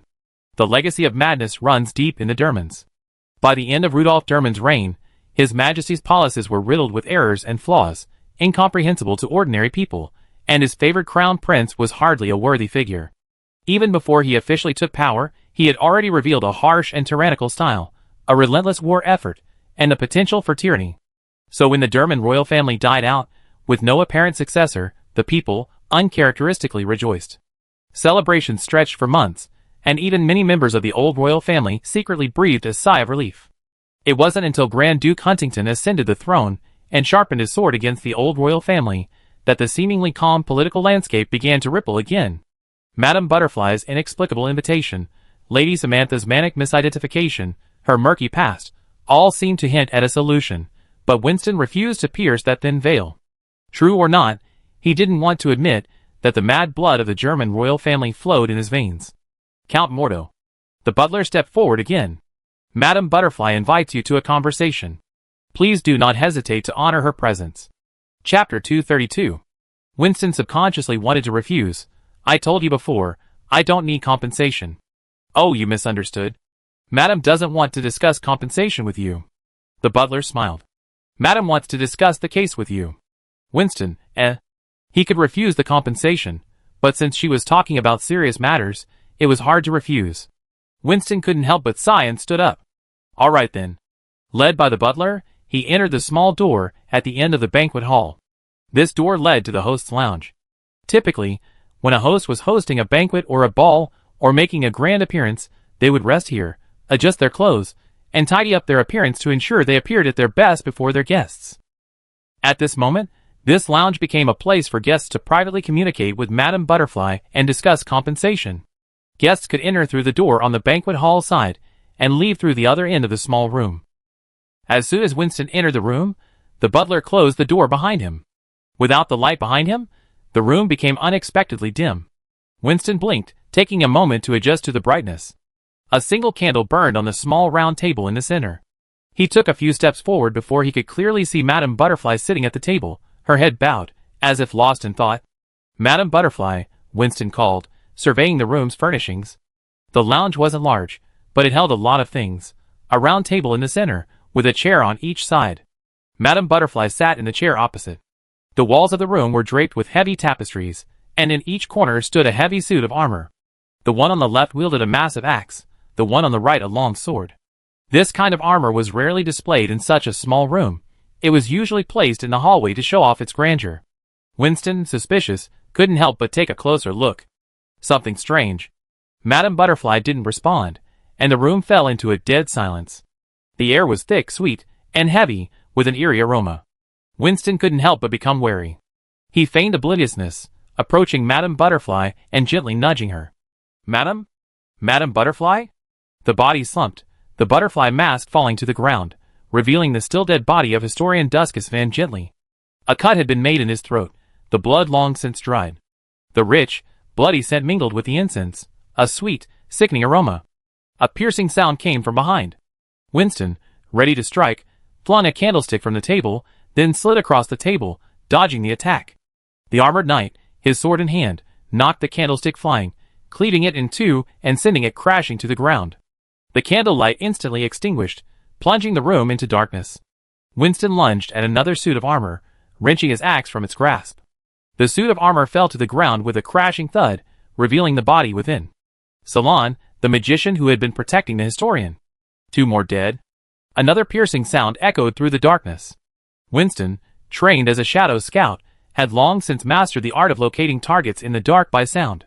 He parried with his axe, the axe colliding with the sword, sending sparks flying. He exerted force with his hand, swung the axe with brute force, and sent the attacker flying. The attacker stumbled a few steps, his armor clanging against the wall behind him. Winston brought down another blow with the axe, striking the helmet with a clang. The armor remained intact, but the resonating roar was enough to devastate anyone inside. The man staggered and swayed a few steps, then hurriedly removed the still vibrating helmet, revealing long blonde hair and a handsome face. The supposedly dead Valentine de Rosewood. Valentine was shaken so badly that blood flowed from both ears. He cast a healing spell on himself and grinned at Winston, a nearly maniacal grin. The next second, he attacked with his sword, his blows swift and powerful. Winston's axe proved impractical in the cramped room, colliding with corpses, tables, and cabinets. He struggled mightily, ultimately forcing himself to escape through a window. He was on the first floor, overlooking the back garden. Winston smashed through the window, rolled a few times to absorb the impact, and instinctively raised his axe to block, barely blocking Valentine's blow. Nice move. Valentine retreated with one blow. Before Winston could rise, he quickly stripped off his ill-fitting, cumbersome armor, leaving him in only a white shirt and trousers. The heavy rain had ceased at some point, and a brief break in the clouds allowed the silvery moonlight to pierce his silhouette, casting a shadow over him. Winston stood up, axe in hand. It's you, the murderer? You faked your own death. Just to kill me. Why? Why? Valentine tilted his head, tucking his blonde hair behind his ear. Of course. It's because of the blood flowing from you.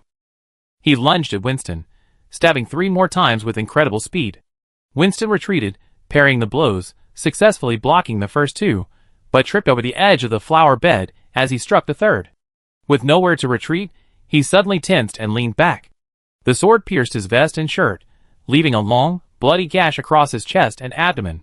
Winston fell into the rose bushes, his wound piercing him with intense pain. Luckily, he retreated in time, having absorbed most of the force. The wound, while long, was not deep. It was just a laceration, not damaging any vital organs or internal organs.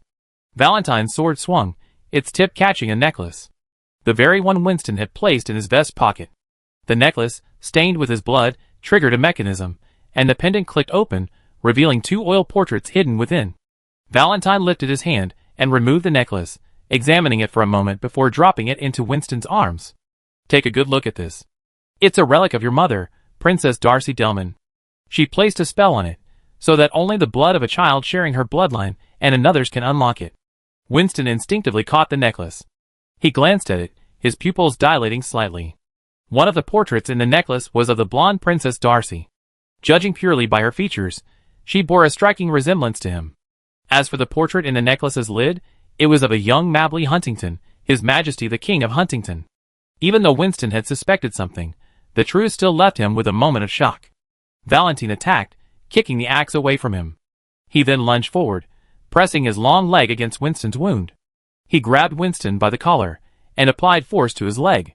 He watched Winston's face contort in pain, blood pouring from the wound, and he smiled gleefully. Chapter 233. I envy you so much. Valentine whispered affectionately into Winston's ear. He nestled against Winston's neck like a large dog, sniffing his scent. We are so similar, both descendants of the German royal family, both living under the care of others, adopted by a count. And yet so different.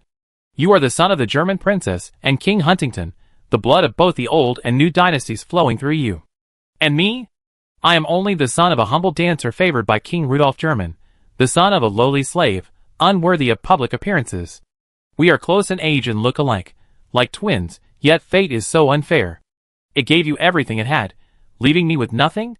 He raised his sword, gently slashing a bloody mark across Winston's neck, then greedily licked it away with his tongue, a mad glint in his eyes.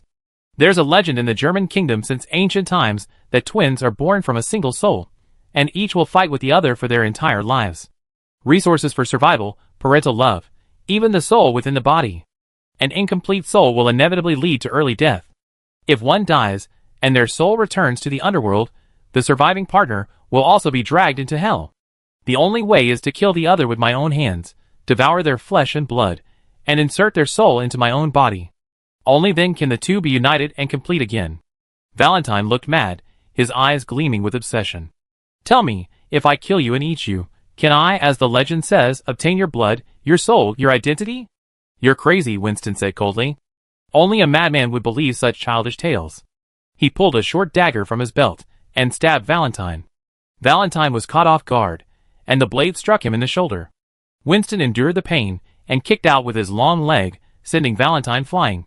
Winston struggled out of the flower bed and stumbled a few steps toward the axe, but he was too weak to lift the heavy weapon. Valentine's shoulder was bleeding profusely, but it wasn't broken. He had simply switched sides to hold the sword. The situation was dire. Winston opened his mouth to call for help, but a flash of lightning streaked across the sky, and the torrential rain and roaring thunder drowned out his cries. No one will come to save you, Valentine chuckled. Your fate is to die by my sword and become one with me. You madman. Winston clutched his wound, propping himself up with his axe, and took a few steps back with difficulty. You killed people, faked your own death, but have you ever thought about how this will end? Of course I have. Valentine raised an eyebrow. Once everyone is dead, I'd be the only one left to tell the story. This manor is isolated in the torrential rain. No one knows I ever been here, and the news of my death has never been sent. I wasn't on Madame Butterfly's invitation list, and Madame Durand didn't tell anyone that I took her letter. So what do the tragedy of Madame Butterfly's party have to do with me? He counted with a smile. Baron Chandler is dead, Victor is dead, Gentry and Caspello are dead too. That makes 4. Oh, when you're dead, I won't spare any of your beloved Vivian, your most trusted is, or Andre, whom you consider a brother.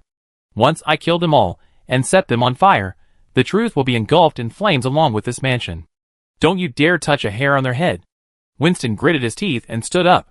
As long as I'm breathing, I won't let you succeed. Both men were wounded. Heavy drops of rain fell, hitting their wounds with a cold and painful sensation. The wound on Winston's chest and abdomen was long. The bleeding had never stopped, and the rain made it flow even more continuously, leaving a white edge around the wound. His lips were pale, and he was trembling.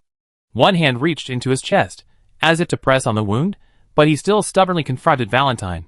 Valentine casually tore a strip of cloth from his shirt, and tied it around his shoulder to stop the bleeding. He pulled out the short dagger, and threw it on the ground beside him. He was in much better condition than Winston, and his weapon was lighter. Anyone who saw this scene could see that Valentine had the upper hand. "Accept your fate," Valentine said with a smile on his lips. "Winston, your good luck will be consumed by me. Tonight you will die here." He raised his sword. At that moment, hurried footsteps echoed from within the house. A pink figure glided from the window, blocking Winston's path. Vivian pouted slightly, and took the axe from Winston without question, glancing at him with disapproval and heartache.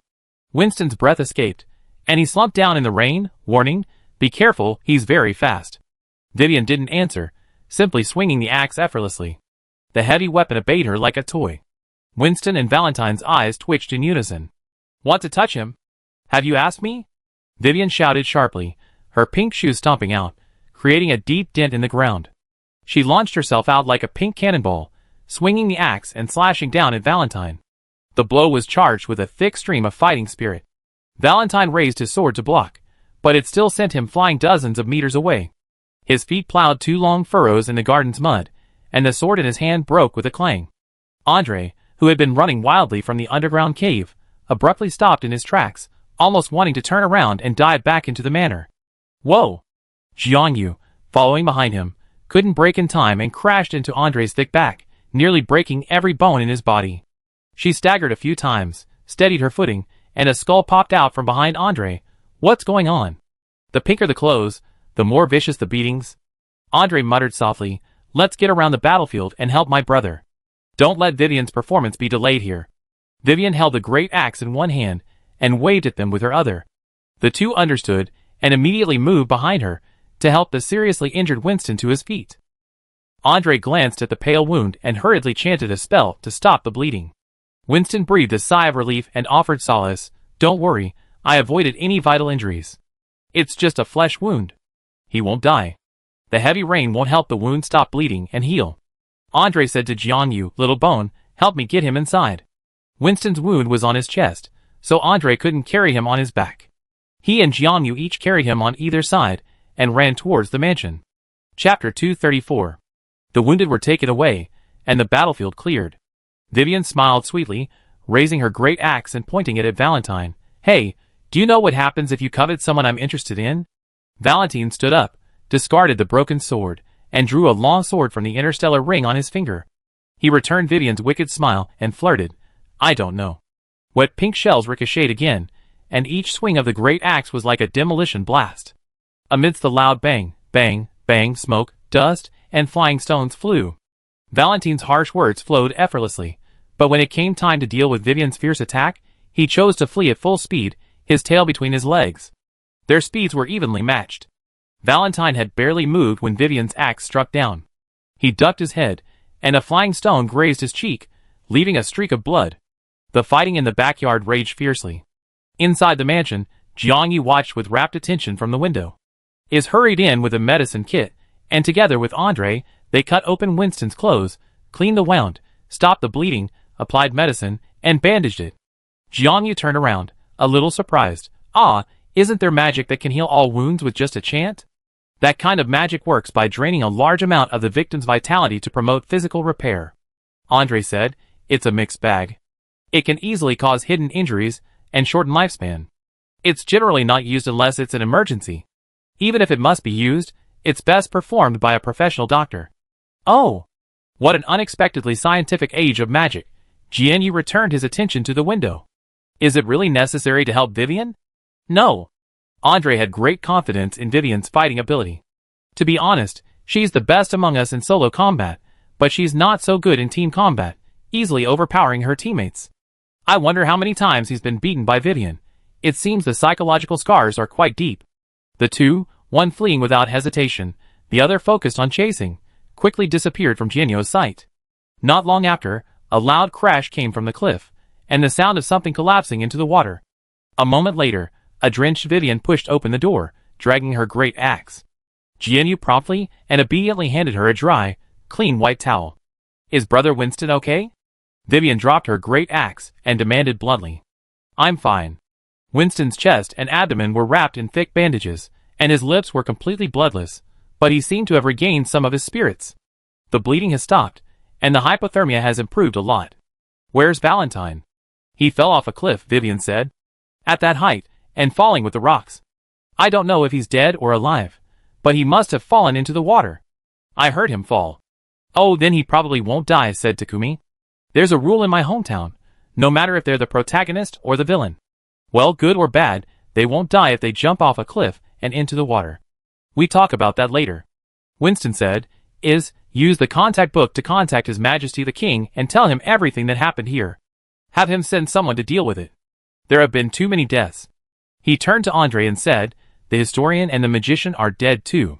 I wonder if anything happened to the others who negotiated with Madame Butterfly." That Madame Butterfly was Valentine in disguise. Andre said, "We found Yadra, the actress who played Madame Butterfly, knocked unconscious and imprisoned in an underground cave." Yadra stepped forward and nodded vigorously, hastily distancing herself. "I was only hired. I have no idea what Valentine was up to. His evil deeds have nothing to do with me." The men handed over their information to the other party. After a while, Jiangyu curiously asked Vivian, "How did you show up so quickly?" "Hey, it's all thanks to that contact book you made," Vivian said. "I was soundly asleep when Winston's call for help woke me up. Luckily, I arrived just in time, otherwise Winston would have been ripped apart by that guy." "But," she wondered, "why did Valentine pull all this?" Winston explained what had just happened. Everyone fell silent. After a long pause, Jiangyu said, "It's a pervert." Everyone agreed. Since the culprit was a pervert, there was nothing more to say. Winston was taken back to his room by Iz to recuperate, while Vivian took a hot bath in the backyard hot springs. Andre was the busiest one, collecting bodies and verifying evidence in the mansion. He also discovered Mrs. Samantha's strangled body. He gathered the remaining survivors and had them gather in the banquet hall for the night. The next morning, the sky finally cleared. With the contact book in hand, Iz wasted no time in reporting the series of tragic events at Rose Hill to His Majesty the King. His Majesty's response was also swift. After everyone finished their breakfast, prepared by Jiangyu, they discovered that the royal knights, sent by His Majesty, had already surrounded the villa. Leading the troops was Andre's father, General Alexander de Huntington. The father and son met unexpectedly, but there was clearly no intention of reconciliation. They snorted coldly, crossed their arms, turned their heads, and held their breath. Their movements were so consistent that they looked like they were cast from the same mold. Jiangyu, huddled in a corner near the door, secretly observed them with a look of amazement for a long moment, secretly marveling. Valentine had already confessed to Winston, so there was no need to retry these cases.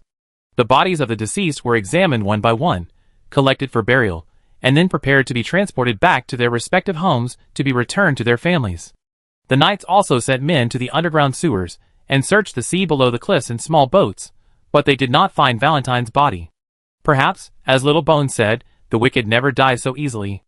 Yadra, the housekeeper, and her sailors were all detained by General Alexander. Even if the Samsara troop didn't directly participate in the murder, they certainly facilitated Valentine's plan. After squeezing every last ounce of their worth out of them, General Alexander will bring them back for questioning. In short, for a long time, the Samsara troop and their fleet will likely be barred from doing business in the Principality of Huntington. Gio was probably the sole beneficiary of this incident. She received her full commission, and General Alexander even brought her a gift from the king. A token of gratitude for the invention of the contact book. The reward was generous, 50 gold coins and a sign inscribed by the king himself. Inscribed in a bold and flamboyant handwriting, the words "The Principality of Huntington's #1 delicious food" were engraved vividly, followed by His Majesty's personal signature. Jiangyu held the money and the sign, smiling with his teeth showing. Chapter 235. What a heavy coffin. This coffin! For sturdy soldiers muttered to themselves as they carried a black coffin, panting and groaning, from the manor, pushing it into the carriage through the wide-open rear door. The heavy, luxurious coffin immediately took up most of the carriage, leaving only the front row of seats free. The carriage was a bit cramped, but it was the largest the butler had found. The coffin, also urgently procured by the butler, was a typical European style, with 2 doors, one upper and one lower. Opening the upper half allowed for the deceased's appearance, and then transported it directly back for Baron Chandler's funeral, without Mrs. Chandler having to worry about anything else. Mrs. Chandler thanked the butler, seemingly unfazed by the carriage's humble conditions. She simply wanted to leave as quickly as possible. Well then, goodbye. Under the bright sunlight, Eleanor Van Chand, wearing a black veil that obscured most of her face and a black dress, curtsied from a distance to Andre and the others. Goodbye, and be careful on your way. Jianyu waved his bony claws at her cheerfully. If you're craving cream soup in the future, come to my workshop anytime. Okay. Eleanor's lips curled slightly as she boarded the carriage, nodding to the others one last time. Goodbye. The doors closed, the curtains drew back, and the soldier drove the carriage, swaying and swaying, carrying the widow and her husband's coffin home. Jianyu sniffed and tilted his skull. What's wrong? Andre asked. Nothing much. I just felt like she seemed a little happy. Takumi scratched the back of her head, then looked up at the clear sky. But after such a horrible party, seeing this clear blue sky and embarking on the journey home, anyone would feel happy, right? Perhaps, the dark-haired knight thought, his heart completely fading as he thought of the mess he would have to deal with later. Let's go, there's still a lot of work to do. The carriage sailed further and further away, until Rose Manor and the red roses that covered the hills vanished from sight. Eleanor lifted her veil and pulled out an oil paper package from her bosom. Humming a nursery rhyme, she opened the package. Inside were incomplete witch-finger cookies. Strangely, each cookie was missing the fingernail part. She ignored the imperfections and randomly picked one, popping it into her mouth, crunching it with delight. The coffin beside her suddenly had its upper door pushed open from the inside, and a blonde figure pushed past Baron Chandler's chubby frame and emerged. Mother, they don't suspect anything, do they? Valentine turned in the cramped carriage and plopped down in the empty seat across from Eleanor, panting, his words absurdly addressed to outsiders. No. Eleanor chuckled. As I said, people are always steadfast in their own theories, and you perform them perfectly. They all firmly believe that you, King Rudolph's illegitimate son, are jealously intent on murdering Princess Derisi and King Huntington's son, and that the unfortunate Baron Chandler, Victor, and Gentry are merely collateral damage. Who would suspect Baron Chandler's poor widow, or know that the Baron and Victor are our true targets? Valentine nodded softly, exhaling a breath of hot air as he unbuttoned the top button of his white shirt. Are you feeling comfortable with this body? Not bad. Eleanor flashed a wide, almost ferocious grin. Young, beautiful, healthy, and with 10 or 20 years of useful life left in her, she's truly our best option right now.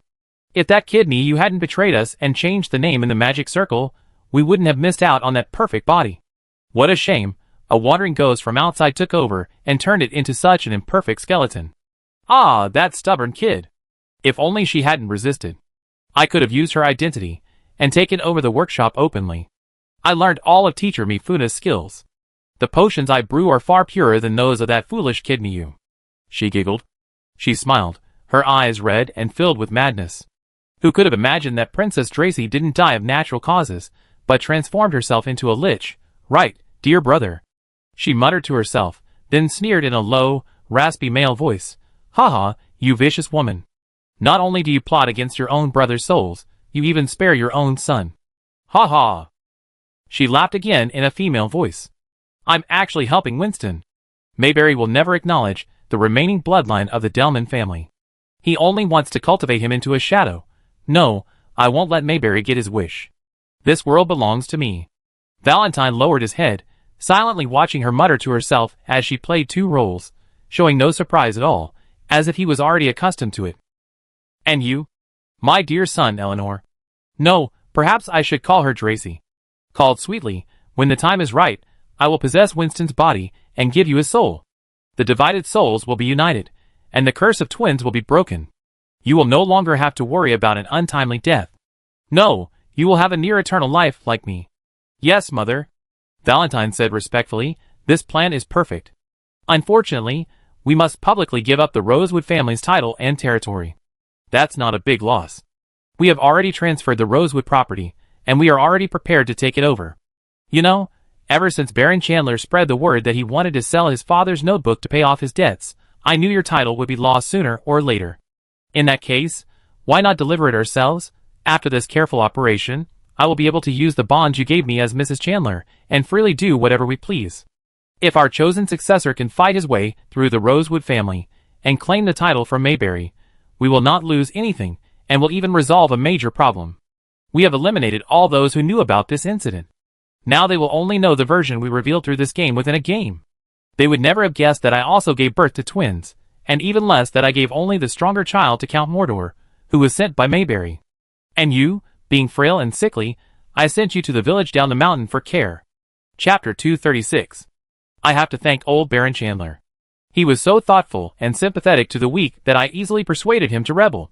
Not only did he hide you, but he also secretly sent someone to deliver you to Earl Rosewood. Earl Rosewood was also a shrewd man. He found a dancer who had been favored by my dear father, and had her acknowledge you as his son. She spoke to herself, not noticing the momentary twist in Valentine's expression. He had always hated the fact that King Rudolph was the illegitimate son of a dancer. He quickly changed the subject. Come to think of it, you didn't ask me to attack Peter.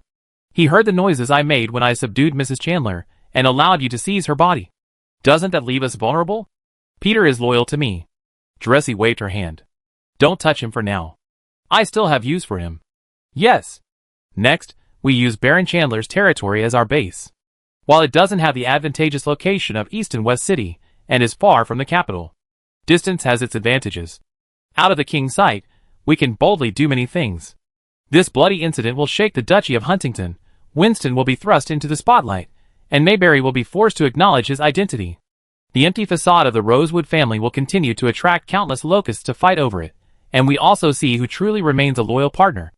As for Baron Newman, who has long harbored second thoughts, and is ready to make a move, I believe he recognized his true identity after losing his beloved son. Valentine hesitated, then finally couldn't help asking, aren't you afraid he betray us and reveal all our cooperation? Of course not. He knows an emissary from the evil moon. What does that have to do with us? She stretched out her long, sharp nails, and pinched Valentine's thigh. He's a pawn. I wish he'd destroy himself soon. Do you know how much he's pocketed all these years, while claiming to be working for us? His territory is so prosperous now, all thanks to the money and food he stole from us. He's a greedy leech. She declared forcefully, anyone who sucked my blood, devoured my flesh, or robbed me of what was rightfully mine, I will make them pay with blood, multiply it. So, what about that little skeleton? Derisi narrowed her eyes. Of course, she's accidentally ruined our plans several times. I have to get back at her sooner or later. But there's no rush. She picked up another cookie. I quite like the little skeleton's dishes. Let's just let her live a little longer. With Layla here, those raven familiars can be withdrawn gradually. We need to do this piece by piece, step by step, so as not to attract the knight's attention. Yes. Derisi glanced disdainfully at the bloodstain on Valentine's shoulder. When we pass through the mountains and forests outside the city, find an opportunity to quietly disembark, change your appearance, find a place to heal your wounds, and hide quietly for a while. I contact you once I'm established in my new territory. Okay, mother, Valentine replied mechanically, hiding the sadness and attachment in his eyes. Please take care of yourself. I'm already an undead lich. There's nothing to worry about. She waved her hand, and quietly drew aside the curtain. It's time for you to alight. The carriage jolted violently as it passed through the dark woods. A figure leaped from the rear door, rolled a few times on the ground, and disappeared into the brush. The soldier driving the carriage, oblivious, said, Baroness, the ride is a bit bumpy. Please sit tight. Yes, it's all right. The Baroness's gentle voice rang from the carriage. Thank you for your hard work. Andre's father. The soldiers led by General Alexander moved swiftly. By noon, they had already escorted away the nobles, who had been verified as not involved in the case. Yadra and the others from the Samsara troop would be taken back to the capital for further questioning, and Winston would also follow the main force. He needed to see the king. Winston's injuries had been properly bandaged and treated. Although he was still some way from fully healed, he could already engage in some light activities. Andre gave him a worried look. Will you return to Eston West City after your trip back to the capital? I don't know. Winston smiled bitterly. After this incident, I don't know how to face His Majesty the King. Honestly, my heart is in turmoil. Anyway, I must go to the capital to meet with His Majesty. What happens next is entirely up to His Majesty. He raised his chin to his, who pulled a sheaf of notes from his bag and handed them to Andre. This is the evidence we collected in Eston West City regarding Baron Newman's collaboration with Evil Eye Moon. It primarily involves financial transactions. The reason we've been holding off on closing the net is that this evidence alone isn't enough to bring down Baron Newman's entire power. It's better to play the long game and follow the money flowing through to uncover Baron Newman's financial backers. I'm not the only one impersonating the Winchester clerk, Winston said. Over the years, there have been numerous incidents requiring my presence in person. The person currently impersonating the Winchester clerk is a skilled worker who will take over my duties and continue to follow these lines of investigation. I will present the originals of this evidence to His Majesty the King, and you will keep these copies. They may be helpful in your actions. Where's Vivian? She'd be returning to the capital with me. This case has so many casualties, it's bound to cause a great deal of chaos. She can use the title of my savior to enter the capital's social circles and make a perfect debut. That's not bad. Andre nodded. The two of them were silent for a moment. After a while, Andre finally made up his mind and addressed the elephant in the room. Brother, you know, no matter what blood you have, you will always be my brother. Yes. Winston laughed and shook Andre's hand firmly. I know. We will be good brothers for life. The awkwardness faded after the conversation began. Andre gradually regained his old feeling with Winston and jokingly said, or rather, if you were truly the king's son, we seem even closer relatives. Wait, so Big Brother is the young master with a high urinary volume that Layla mentioned? Chapter 237. As soon as this thought entered his mind, Andre's gaze towards Winston took on a strange quality. Strange images kept recurring uncontrollably in his mind, a mental pollution he couldn't erase. He coughed lightly, exchanged a few business words with Winston, and hurried away. The Rose Hill incident was settled, and he was in a hurry to get Jiang Yu home, and he also had to return to the Knight's Order to report for leave. According to the rules of the Kingdom Knight's Order, in addition to the normal 2 days off every 7 days, each mission also allowed an additional day off. Andre had used all his accumulated leave this time, and it looked like he would have some left over. This time, Baron Newman's son had also been in trouble at Rose Hill. Andre, still serving in Baron Newman's domain, was determined not to be implicated in this matter. Thus, the Rose Hill investigation would ultimately be taken over by General Alexander, who would announce the results to the victims in the name of His Majesty the King. This meant Andre had to return to Eston West before the dust settled at the villa, show his face around town, and clear himself of suspicion. General Alexander had placed the surviving guests under a gag order, forbidding them from disclosing the case to anyone outside the court. Andre also kept his whereabouts to himself. By the time Victor's message got back, Andre had already been working for several days, so he wouldn't arouse the Baron's suspicion. He found Jiang Yu in the kitchen. Xiaodyatu had already packed up his pots and pans, and was diligently emptying the entire storage room. Andre? ? Ah, Andre. You're just in time. When Jiang Yu saw him, his eyes lit up. Sister Yadra, the housekeeper and the general both said, I can take whatever ingredients are in the storage room. The knights have verified that these items are safe and non-toxic. Come and help me load them into the car. Andre was silent for a moment, then followed his father's train of thought. Yes, after something like this, Rose Manor will probably be sealed off until His Majesty the King makes his decision. These ingredients will spoil if left here. It's better to have the chef take them. There are still fish and shrimp in the fish pond over there in the underground cave. Layla is helping me catch them. Jiang Yu was delighted. He said cheerfully, Hey, I wonder if Diego can get all this back. Not a big deal. I can find another carriage and ask is to be the driver. Andre's mind raced. I still have some respect. That's great. Jiang Yu said sincerely, if you weren't here, I don't know what I'd do. Of course, this was just a polite remark. Andre believed that with Little Bone's intelligence and agility, these little things would be easy to handle, but he just loved hearing Little Bone praise him. Well, it feels good to be needed. That's right, Takumi continued. Layla just told me she doesn't want to sit around in the manor, idly waiting for natural aging. She has nowhere else to go, so she asked if I could take her with me. Is that possible? Andre thought carefully. Well, Layla, like Rose Manor, is part of Princess Tracy's estate and should be inherited by her descendants. Considering that the princess descendants are Brother Winston. If you really want Layla, I go and tell Brother Winston. He probably won't mind such a trivial matter. In fact, Andre thought Winston might not even want to inherit the manor. Oh, that's wonderful. Jiang Yu's soul fire flickered with joy. It wasn't that she coveted the 9 million gold doll, but after spending time with Layla these past few days, she developed a certain affection. Even though she sometimes seemed like an artificial idiot, when Layla looked at Jianyu with those pitiful, pet-like eyes, begging him to take her home, Jianyu's heart softened. Besides, her brewery was indeed short of a helper. Aunt Wolf was planning to go help Holly, and she couldn't keep him away for too long. But before we take Layla away, can we get a puppet expert to take a look at her? Jianyu thought of something else and said worriedly, she couldn't even recognize her own young master, Winston, and she often acts like a retard. I wonder if something's worn out. It would be best if she gets a full-body checkup and removes any traces of her previous masters. Andre thought of the crazy family of the Delman royal family and decided it was a good idea. That's not difficult, he pondered. There should be very professional puppet masters in the Rusman Federation. The two countries have a long tradition of mutual exchange of scholars. We can find someone at the Royal Magic Academy in the capital. We can ask my eldest brother to take Layla to the capital, repair her, and then return her. This way, Layla would be a servant given to Jianyu by Earl Winston. She would have no official connection to Rose Manor, and would not attract Baron Newman's attention. After the two men had reached an agreement, Andre went back to see Winston. These requests were a piece of cake for Winston, and he agreed without hesitation. Everything was settled smoothly. Andre and his father, who was still in a cold war, exchanged a cold snort of farewell before setting off back to the city with Jianyu and Iz. Once again, an unmarked carriage and a cart, both packed to the brim. This trip out was like a return of goods. Andre, as expected, Little Bone's style is different from others. The return journey was smooth.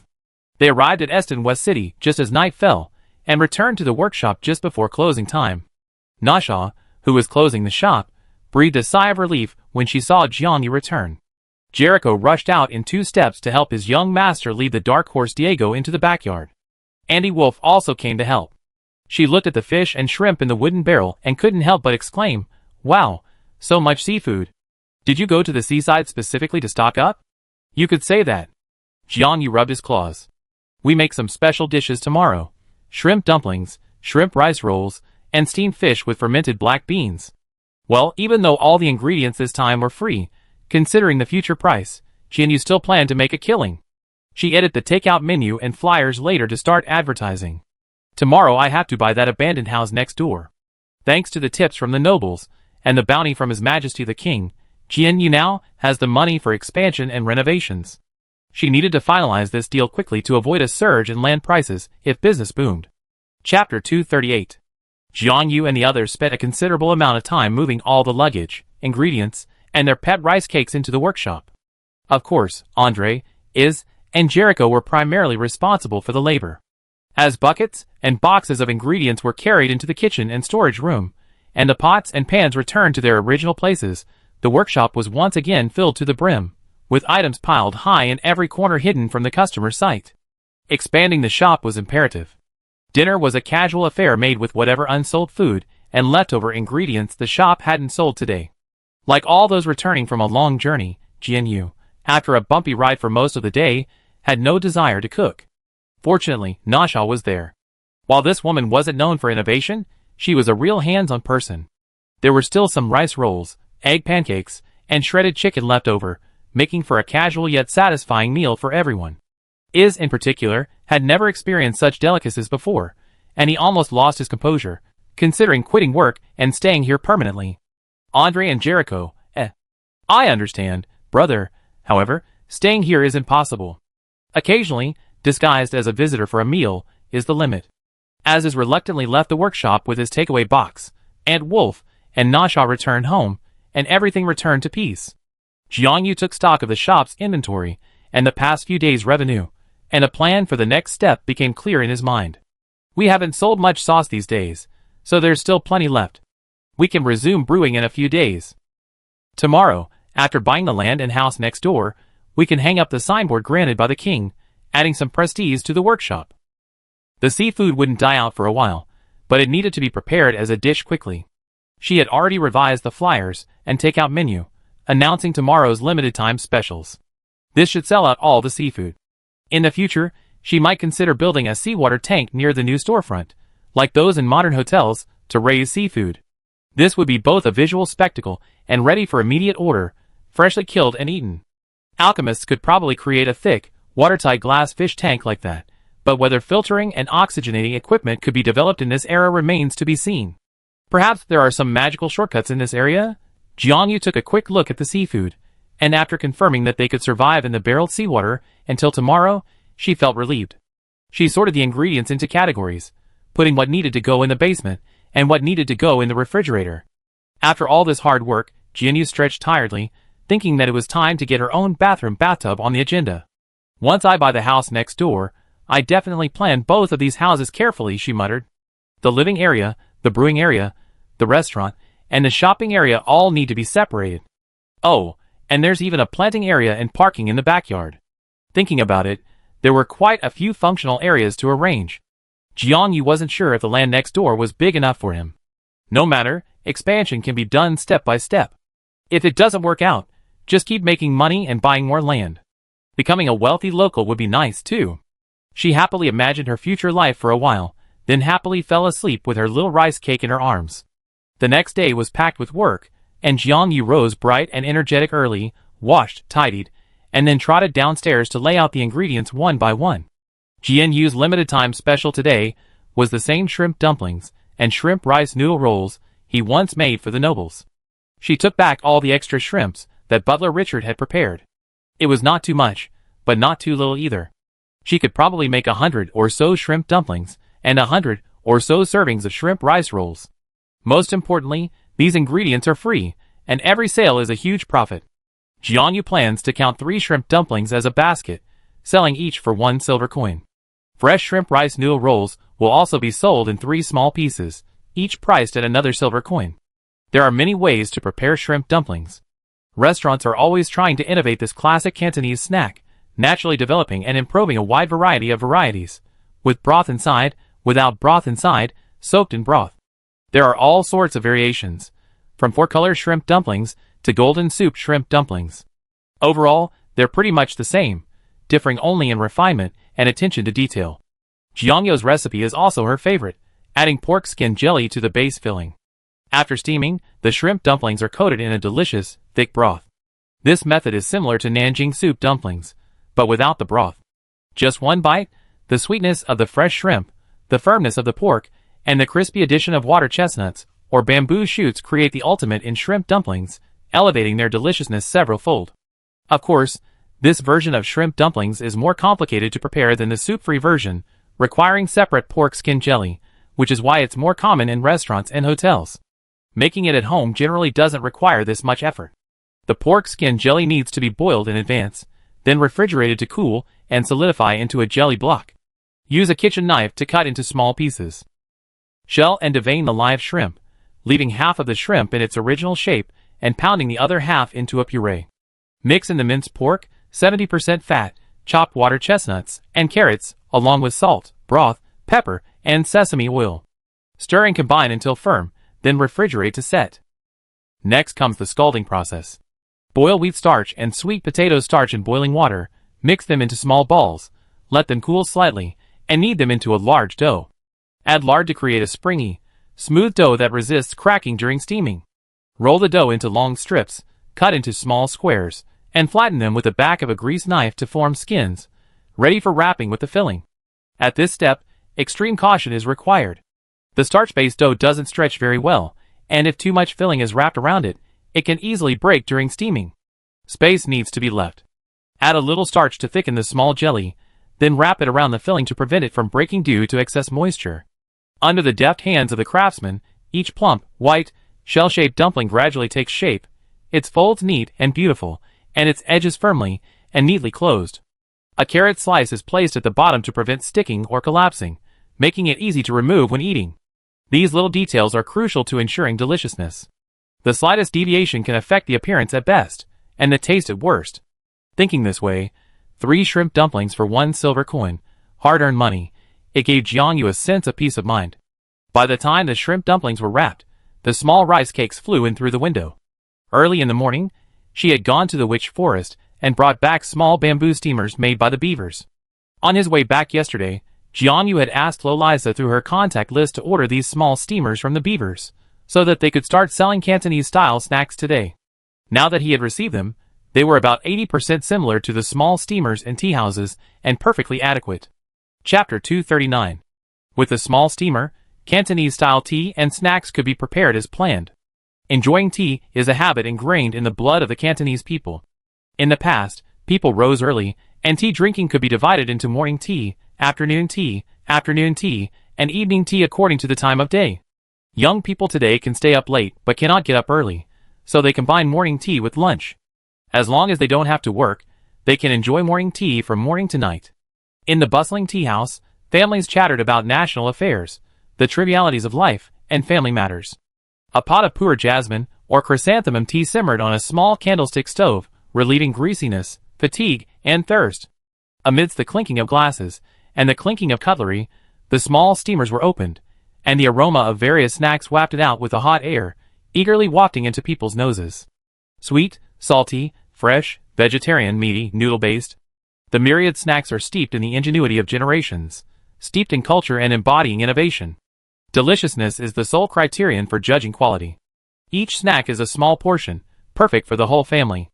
Try one basket after another, then finish with a bowl of delicious, fragrant porridge. Before you know it, your stomach is full, unable to eat any more. At this time, a pot of tea cuts through greasiness and aids digestion, accompanied by countless gossips. Human happiness is so simple and unpretentious. Even if you were transported to a magical otherworld, Jiang, you would still want to spread this traditional food culture. Luckily, Uncle Wolf delivered a generous and fresh batch of spare ribs, beef ribs, chicken feet, and beef offal today. Jiang Yu's eyes lit up twice as brightly. Great! Black bean sauce spare ribs, black pepper beef ribs, tiger skin chicken feet, and tripe. And the rest of the beef offal, cooked with radish and beef offal, is simply perfect. A cow has 4 stomachs: the rumen, reticulum, omasum, and abomasum. The rumen, also known as grass tripe, has a tough, crunchy texture and is fuzzy, perfect for shredding and serving in salads, stir-frying, or dicing and stewing in beef offal soup until tender. The reticulum, as the name suggests, has a honeycomb-like pattern on its surface, and it's the main ingredient in the Cantonese snack sauté tripe. Just clean the reticulum, simmer it with bay leaves, Sichuan peppercorns, scallion, ginger, and cooking wine for half an hour, then cut into appropriate pieces and place in a small dish with white radish. Pour a sauce made with sauté sauce and barbecued pork sauce over it, and steam it in a steamer for 10 minutes. It's a soft, chewy delicacy. Jiang Yu himself loves it, and will never tire of it. The only problem was that Jiang Yu didn't have sauté sauce, and the ingredients weren't quite right. But that wasn't a big deal.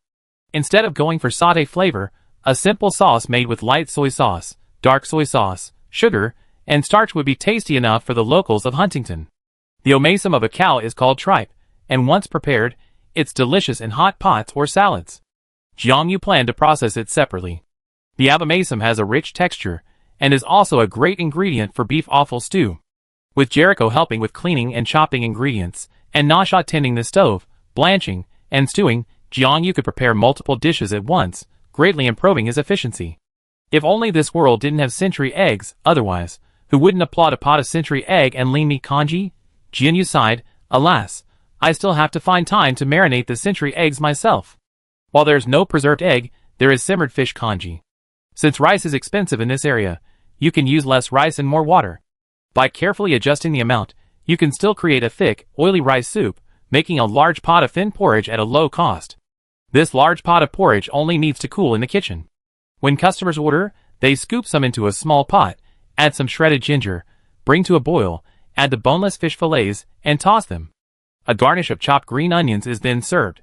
After drinking a bowl of this, you instantly feel refreshed, a warmth that permeates your bones, and a smile will inevitably appear on your face as you chat with others. The price of each snack is determined by the source price of the ingredients. There are expensive and cheap options, filling, and just enough for a quick taste. Rich and poor alike can find something that suits them, and enjoy a satisfying meal. As for the tea, it was naturally looted from Rose Villa. Oh no, it was black tea found. The variety was limited, but the quality was not bad, and most importantly, it was free. Jiao brewed a large pot with a small amount of tea leaves. The flavor wasn't overpowering, but the fee was only 2 nickels per person, so he figured the guests wouldn't mind. I have to go see if there are any good seafood shops in the city. I can also look for low-priced coarse tea. As long as I find a supplier, these businesses can be sustainable. Eston West City itself isn't near the sea, but it's not far from the port of Melwory. If the cost is calculated, there will always be someone willing to ship fish and shrimp. She doesn't need to have fish and shrimp every day. Even if she only delivers once a week and holds a regular seafood day, she can build a reputation. In reality, if nothing had happened with Yadra, she would have been a well-connected partner. But now that she was involved with the Samsara troupe and the mad descendant of the former royal family, Jiangyu had given up on working with her. She should honestly find a local supplier. Even if it cost a little more, she had to ensure long-term, safe, and reliable business. Holly should be able to get a variety of teas. She could ask about them when she had time. While pondering, she carried the small steamer to the small kitchen in the courtyard. The courtyard gate opened, a blackboard sign with today's menu was erected, the stove was lit, the water boiled, and the small steamers, stacked one on top of the other, were displayed behind the glass, instantly attracting many regular customers. Skeleton Boss is back. We have new dishes today. Wow, shrimp and fish. Did the boss go out to stock up? Shrimp dumplings? What are those? Oh, never mind, give me one. Everything the boss cooks is delicious. That's right. I don't care what the new dish is made of, or how it's made, as long as it's delicious. In small towns, customer turnover is low. Those who gather near the shop before opening are regulars, already familiar with Takumi's style. As long as they have enough money, they don't mind trying new dishes. After all, Skeleton Boss's cooking skills are there. These days, they've been eating things they've never seen before, and every single one of them is genuinely delicious. Trust between people is built through these interactions. If something tastes good once, they're willing to take a risk the next time. And after 4 or 5 attempts without disappointment, customers will follow without hesitation, even willing to up the ante, and try some of the more expensive dishes. The poor of this era weren't completely without savings. They might occasionally bite the bullet and treat themselves, but since they spent money, getting their money's worth was paramount. Any slight dissatisfaction could easily escalate a conflict. But this restaurant's delicious dishes had yet to disappoint them. Chapter 240. Today's shill for trying new dishes was Andre again. This wasn't intentional on Jiangyo's part. It was simply that Andre always had breakfast before leaving the house. He had a big appetite, loved food, was handsome, and was a regal knight. When he ate, his expression was as focused as if he were conducting some kind of research. Once satisfied, he revealed an expression of immersive enjoyment. He was a true professional food blogger, easily stimulating the appetites of passers-by. From Jiangyo's observations, there were quite a few customers who enjoyed watching Andre's food streams. Several familiar customers insisted on watching Andre finish his meal before ordering, and they specifically requested dishes he already tried, treating him like a beacon. Jianyu naturally had no objections. As usual, she served Andre a portion of the day's special, piling the table in front of him completely full, drawing the attention of the surrounding customers. Jiangyu chuckled and shouted, "Today's shrimp dumplings and shrimp rice noodle rolls are limited. Purchase limit, 3 per person, while supplies last. Due to limited ingredients, we don't know when we get such good ingredients again. It might be gone forever. Don't miss this opportunity, come and try it." As soon as he spoke, regular customers immediately chose seats near Andre. Those with more money grabbed menus and began ordering. Those with less money started chatting up nearby diners, hoping to share a meal. 3 shrimp dumplings were sold for 1 silver coin, so if they only ate one, they only need to shell out about 33 to 34 copper coins, effectively saving a significant amount. Many of the diners were neighbors, acquaintances, and friends, quickly finding companions to share their meals. The steamers were placed next to the workshop, and fresh steam was being produced on the stove in the small courtyard. Steam billowed in the air, and the aroma of bamboo and vegetables wafted through the small window into the diners' noses. As the customers placed their orders, Jericho would run into the kitchen and take the tray of stacked steamers from Jiangyu. If the order was large, the stacked steamers would resemble a towering column, quite impressive when placed on the table. As Jericho removed the steamers one by one and arranged them on the table, it gave the diners a sense of flourishing food. Jianyu himself particularly enjoyed this way of serving dishes. Unlike the reserved Western aristocrats, who finished one dish before another, being surrounded by all the dishes felt like being the emperor of the world, with a harem of 3,000 beauties, free to eat whatever he wanted. No, even freer than an emperor, no need to hide his preferences, no need for a dedicated person to serve and test for poison. The shrimp dumplings, crystal clear as shells, reveal the cherry red filling and the swirl of broth. The shrimp rice rolls, tender and white, wrapped in pink shrimp, imbued with soul by soy sauce. The golden, sweet, and fragrant tripe, topped with soft, glutinous white radish, looked regal. There were also cow ribs coated in a rich, alluring black pepper sauce. And there were chicken feet, brown and puffy like puff-sleeve shirts, unlike anything anyone had ever seen before. The steamer is not big, so the amount of each portion is naturally not much. But if you come alone and try all these new dishes, you will still feel full. Of course, the stomach is full, but the eyes and tongue may not be full. You always want to order one more portion of this and that. Aside from the more expensive shrimp dumplings and shrimp rice noodle rolls, the other dishes are very affordable. If you're sharing a meal, you can eat the whole thing for only about 75 copper coins. If sharing isn't enough, you can order a large bowl of beef offal soup for 1 copper coin.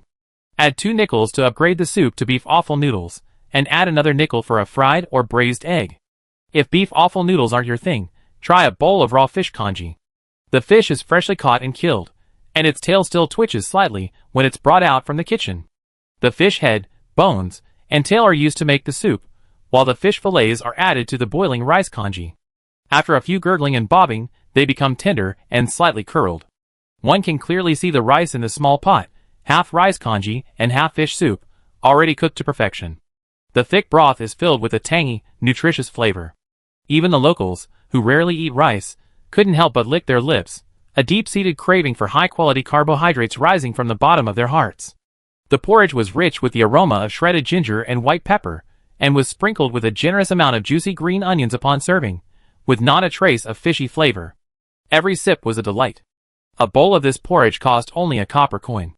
If you like fish, you could also order the steamed fish with fermented black beans.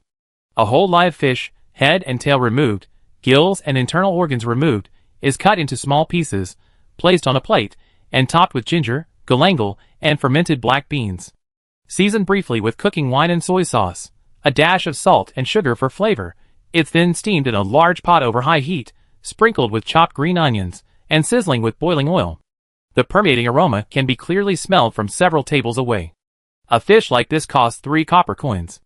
After all, the fish is complete with tail and body, brimming with flesh, and the weight is there, a truly impressive price. Jiangyo's pricing, while seemingly arbitrary, actually sits well within the locals' comfort zone, avoiding any potential pitfalls. There are expensive dishes, but they're only a single silver coin. Compared to the nobles' meals, which often cost several or even dozens of gold coins each, it's incredibly cheap, and it's still a limited edition item we won't be able to enjoy again. At this price, with a little pooling, sharing, even 3 humble servants can enjoy delicacies only enjoyed by the wealthy. As for the other dishes, they range from a few dozen nickels to a few copper coins. If you want to try all the delicacies, the cost will undoubtedly be higher than buying and cooking your own food, but the resulting flavors are incomparable. These dishes were so novel, they had never tasted them, let alone heard of their names. Those adorable little bamboo steamers were something they had never seen before. After enjoying a meal like this, they could brag about it to their friends and family for ages. It was incredibly emotionally rewarding. Even the poorest of people could confidently spend 4 nickels on a bowl of fishbone noodle soup with a fried egg. The skeleton owner would kindly prepare a large bowl of noodles, topped with a slick, golden fried egg, drizzled with a thick, white fish broth, and topped with a generous portion of fish head or tail, along with lush, seasonal vegetables. This sumptuous meal was obvious to anyone, as the owner was providing financial support to the poor. Yet, the skeleton owner never looked at anyone with disdain or pity. She would simply smile, handing out a generous bowl of noodles to everyone, and saying, "Enjoy your meal. Come again next time." Chapter 241. It must be said that when this brewery reopened, customers were initially somewhat intimidated by the skeleton-like owner. But once they were hooked by the delicious food, whether the owner was a skeleton, a lich, or some other fantastical race, whether he was alive, dead, or even nothing at all, none of that mattered anymore. In the food industry, unpalatable and unhygienic food are cardinal sins. Of course, in this era, people prioritize taste over health and cleanliness. The people here, accustomed to hardship, have very low standards for food. Mostly, they score 20 or 30 points.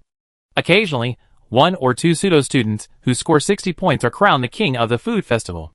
And Jiangyu was the transfer student from another school who consistently scored 150. While others were still figuring out how to answer the questions, she had already transitioned from answerer to question setter, quietly raising the bar for the dining needs of the nearby residents. Honestly, Jiangyu believes the people of Huntington have long lived in poverty, and it's not really because the common people are short of money. Their biggest problem is their limited achievements in the culinary field. Their variety of ingredients and cooking methods are lackluster, and they're not adept at using spices. While some people have had some bright ideas, they often come up with things like whole orange marmalade, which is a bit of a bummer. Thus, when they do discover delicious food, most people can afford it and are willing to spend it to enjoy it. Even if they can't afford to eat it every day, they can still indulge in meat once or twice a day. Not to mention that the prices at GNU always evoke a sense of robbing the rich to help the poor. It's just that the rich, to maintain their dignity and style, never mind paying a little more.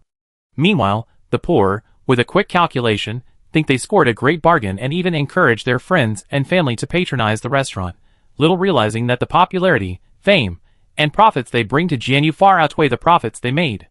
In this world, as long as customers come, no business suffers. Not to mention, the longer someone has been suppressed, the more uncontrollable they become once they let go. After ordering a round of dishes, Jericho's waist purse was already bulging.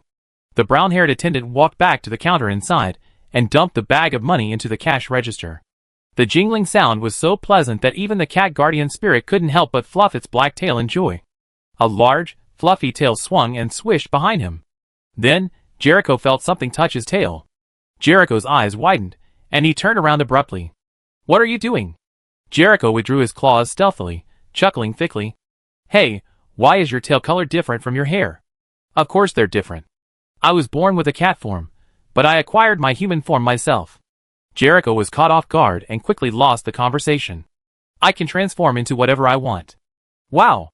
That's so convenient," Jericho said, "but it's best not to transform into a cat in the restaurant or kitchen. It sheds cat hair, and it distracts the chef." Jericho, good man, I see you just want to pet the cat. Jiangyu petted the cat, and contentedly, he went to the basement and pulled out a pile of money bags from the skull. She allocated 50 coins for the purchase of the house and land, another 20 for renovation and operating costs. The remaining money, scattered here and there, amounted to nearly 20 gold coins. If today's profits were added, it would probably be even more. This was enough to pay off her outstanding installments and dividends to her partners, with plenty left over for the workshop's operations. However, GNU certainly wouldn't be foolish enough to pay all her dues right away. Money in her own hands would generate more income, so she just had to make sure she could pay her bills. She put the several piles of money into different purses. The money for the house and land would have to be carried with her now. The funds for renovation and operating costs, and used for the time being, were hidden behind a large tome of magic books on the deepest shelf in the basement, where they would not be easily visible. The remaining pocket money was split in half. Half was placed in her skull for easy use, and the other half was locked away in a desk in the basement. "Don't put all your eggs in one basket. This is the wisdom passed down from our ancestors." Thanks to His Majesty's prompt payment, Takumi muttered happily. "I was just short of enough to buy a house, but now I can pay for it outright, and even have a significant amount of extra working capital. Magic is indeed the most profitable." After finishing these things, she will also find time to learn some new magic, to see if she can use modern knowledge and experience to create more spectacular tricks. After packing up, Takumi put her purse in her pocket, donned the cloak Andre had given her, and went upstairs to meet Andre. The advantage of making snacks is that the dishes are already prepared and can be steamed immediately upon order, eliminating the need for additional seasoning or preparation. This kind of timekeeping and fire control task is easily handled by either Nashaw or Jericho, without even requiring Aunt Wolf's intervention. It's already the post-lunch lull, and the number of customers has decreased significantly, allowing Takumi to take some time off to visit the municipal office to buy a house. Andre finished his stint this morning. No, after breakfast, he returned to the knight's order to check out his leave. Since there wasn't much else to do today, he patrolled twice, and returned for lunch. The municipal office is also in the north of the city, right next to the Kingdom Knight's headquarters. Takumi could easily ride on his horse, and borrow some of his influence. As she emerged from the basement, she ran into a knight preparing to retrieve his horse in the backyard. "The Winchester clerk broke his leg, and hasn't healed yet," Andre told Takumi with a pointed tone. "But he's already sent a message to someone he knows at the city office. I take you there." "Oh, that's great." Takumi clapped his bony claws. As expected of Andre, he's incredibly reliable. Andre remained calm on the surface, but as he turned his back to retrieve the horse from the stable, the corners of his mouth curled up.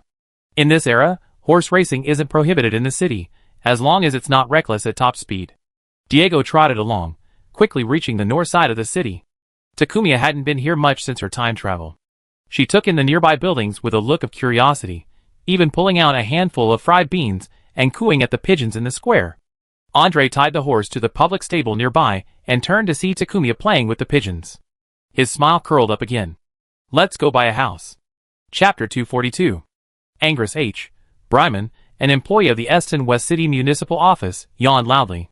Today was another day of inaction, the hours dragging by so slowly that the air seemed to stagnate. Because of the sheer boredom, even though Angus disliked work, he harbored a faint hope that a customer would arrive and break the dreary atmosphere. Every employee of the city municipal office received a fixed salary from the Lord. Regardless of how many properties Angus sold, he would receive a fixed monthly salary of 7 gold coins. This salary was considered quite good in Eston West, almost comparable to the trainee knights and low-ranking clerks of the Eston West branch of the Kingdom Knights. The pay was good, the work was minimal, and aside from the somewhat tedious task of sitting in an office for 8 hours a day, it was an almost impeccable job. So boring. He grumbled quietly, and his colleague immediately responded, Yeah, it's really boring. It can't be helped. There haven't been any new wealthy residents moving into West Eston City lately, so naturally, no one's looking to buy houses or land. I say life in the city is a bit lackluster. The only interesting thing is that brewery in the southeast of the city. I heard it's reopened and they changed their brewing. Instead of potions, they're selling sauces and food. Oh, I know about that. I just ordered their takeout for lunch, the shrimp dumplings and rice noodle rolls. Delicious. I heard the shop owner is actually a skeleton. A lich. The few colleagues in the office, who had been dozing off, were all awakened by this gossip, and excitedly joined in the discussion. Office gossip was one of the few amusements for small-town civil servants of the era. This time, however, they didn't chat for long before they heard the clanging of footsteps in the corridor outside. Angus pricked up his ears alertly. There was only one way such footsteps could be heard in the corridor, someone wearing metal armor, echoing on the marble floor. The civil servants all fell silent in unison, quickly returning to their seats and skillfully putting on a hard-working facade. The footsteps stopped at the door of their office. A silver-armored hand reached in and knocked politely. Angus sat up straight, straining his neck to peer toward the door. A silver-armored knight of the kingdom entered first. Standing by the door, he politely extended his right hand, ushering in a woman. Should I say woman? Angus, who was sitting behind the counter, stood up quickly. Hello, what can I do for you? He calmly examined the man, who was clearly being protected by the silver-armored knight. The man pulled down his hood, revealing a skeletal head. A skeleton. The gossip they just discussed was still lingering in his mind. Angus was only momentarily surprised before he immediately guessed the man's identity. After all, skeleton liches are so rare, it's unlikely that two would appear in the same city at once. Hello, are you the owner of the brewery? Angus asked enthusiastically. Are you planning to buy real estate? We have vacant stores, farms, and pastures here. We have whatever size you're looking for. Hey, you recognize me? Giulio couldn't help but be a little surprised. Well, your brewery is doing so well that even we heard of it. In fact, one of our colleagues just had takeout from you at noon. Angus, with expert in his approach, immediately put the gossip he just heard to use. Hey, what a coincidence. Jiangyu chuckled. In that case, this makes things much easier. I'm looking to expand my shop. I heard the vacant house next to my workshop is for sale. Angus pulled out a book and expertly flipped through it. The shop in the southeast district of the city. Let me see. Ah, it's right here, 667 Pharmacy Street, Southeast District. That's right. Angus spread the book on the counter, opening it to a map and description of the shop. This shop has been abandoned for 10 years. The previous owner was a herbalist. Since he had no heirs, the shop was taken back by the Lord after his death. The ownership is clear, and there are no disputes. You can buy with confidence. The current land price is 25 gold coins, and the property and all its appurtenant buildings are also 25 gold coins. Because the house is old, it's tax exempt. After purchasing it, you can renovate it yourself or tear it down and rebuild it all at once. As long as the above-ground structures you build do not exceed the area of your land, we will not interfere. Wow! That's quite something. This shop is much larger than your workshop. Angus smiled. If you have the money, this is a very good option. This is it. Giulio said with great pride, then, with a gesture quite out of place, opened her skull, and pulled out a bulging purse. Here, 50 gold coins, all here. Even though Angrus was experienced, he was still surprised by her using her skull as storage space. It took him a while to accept the purse and sort the coins into groups of 10, arranging them neatly on the counter. By the time he had finished the 5th group, the purse was empty. But that wasn't the end. Angrus took out a scale and weighed 50 gold coins. Then, nodding in approval, he pulled out a contract, wrote down the location and address of the property Takumi was purchasing, and affixed a large gold seal at the end. Just sign the purchaser section. Angrus pointed to the signature section at the end of the contract, and Takumi obediently followed his instructions. Then she watched as Angrus unfolded the contract, creating 2 identical documents, except with the reading order reversed. He then crudely tore the 2 documents apart. Even the gold seal was split in half. Alright. Anlis put away the document, which had been read in the wrong order, numbered it, and filed it away. He then handed the other copy to Takumi. This is your purchase agreement. If anyone questions your ownership rights in the future, you can present this agreement. You can also come to us for verification at any time. Takumi understood. Just put the 2 copies together, so that the torn edges line up. That's the perfect anti-counterfeiting feature. Wow, what a clever idea. Chapter 243. This contract is made of special paper, making it extremely difficult to damage without special methods. Angrus winked at Takumi. So rest assured about its safety. But be sure to keep your contract safe. Takumi, so that rather crude method just now actually holds immense value? Angrus opened a cabinet in the corner and, from the densely packed keys hanging inside, selected a set and handed it to Takumi. These are all the keys to the house and yard. You can replace them later. That was all the formalities. The transaction was clear in purpose, the money was in place, and the transfer was completed in just over 10 minutes. Takumi happily tucked the contract and keys into his skull, his steps brightening as he walked out of the city office. The black-haired knight nodded to the city office staff and followed the bone Lich. Umbres, So what's this guy here for? Is that the new vice-captain of the knights? I heard he's a viscount. Black hair, green eyes, muscular, and handsome. He's definitely from the royal family. Why would someone from the royal family be with a bone Lich? Could that shop owner be someone very important? Maybe. The food she makes is unheard of. She must have been a prominent figure who served the royal family. Wow, that makes sense. At this point, Jiang Yu had no idea that she would become a very important figure in the eyes of the civil servants in Eston West City. She happily followed Andre around the North City, visiting the nearby mayor's palace, the church, and the headquarters of the Kingdom Knights. Finally, they went to the commercial district. After asking around among the neighbors and carefully comparing several shops, Takumi finally settled on a shop called Direct to the Seabed. Then, upon entering, she ran into a familiar face. Oh no, a familiar dragon. Huh? The skeleton shop manager? Huh? Are you the dragon that came to the Witch Forest for the beer carnival? Both sides were surprised, their faces etched with astonishment at each other's recognition. Yes, the one sitting behind the counter of this shop was the silver-haired dragon Takumi who had met at the Witch Forest carnival. Takumi remembered another dragon calling him Leodoro. Wait, aren't you training? Takumi asked. The young dragon, whose hair and eyebrows were silver, nodded and said seriously, that's what training is. Jiang Yu, your dragon tribe's training is to open a seafood shop in a human town? Oh, that's not the case, Leodor said. The purpose of training outside the tribe is for us, inexperienced dragons, to see a different culture and natural scenery than our own, to interact with a wider variety of creatures, and to gain more wisdom in dealing with the world. Well, what better way to interact with a variety of creatures than by opening a shop in the heart of town? Jiang Yu thought about it, and nodded in approval. You're right. Hee, this was inspired by your stall at the carnival. The little dragon was proud. Back then, I met all kinds of customers, and I thought they were all so unique. I thought opening a shop would be super fun, and it would also help me raise money for travel expenses. Melando agreed. Raising money for the journey? Jiang Yu recalled the dragon's lavish spending.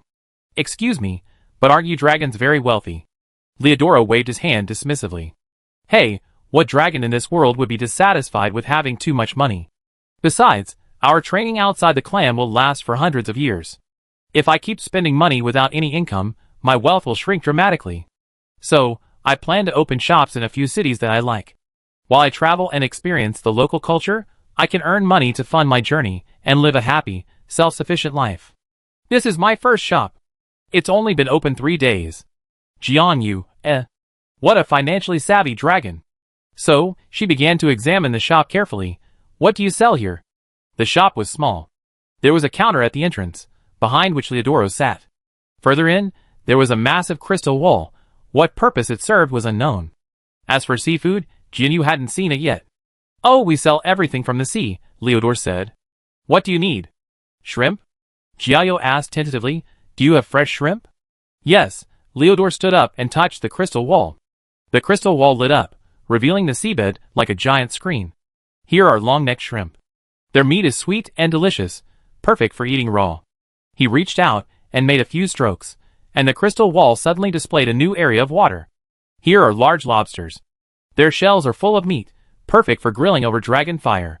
He swiped the screen again, switching to the offshore waters. We have green shrimp, black shrimp, and striped shrimp here, all very fresh. He reached into the crystal wall and casually scooped some up. When he pulled it out, he had several different kinds of shrimp in his hand. Jianyu curiously touched the crystal wall. It felt cold and hard, but the moment Leodor reached out, Jianyu saw it melt like jelly around his arm. This is a spell unique to the dragon race. Leodor noticed Takuya's confusion and curiosity and proudly explained, we can open a passage to the sea at any time. Oh, only within the waters I visited. This spell was originally developed by our ancestors, so they could return to the sea to hunt and bathe, but I discovered it's also very useful for purchasing goods. Wow! Takuya explained in admiration. That's amazing. No wonder the shop's name is Direct Access to the Seabed. It literally means direct access to the seabed. So, Andre concluded, you can get any marine life from any waters you visited? That's right. Leodor dropped the shrimp in his hand into a bucket and pushed it towards Takuya. Take a look.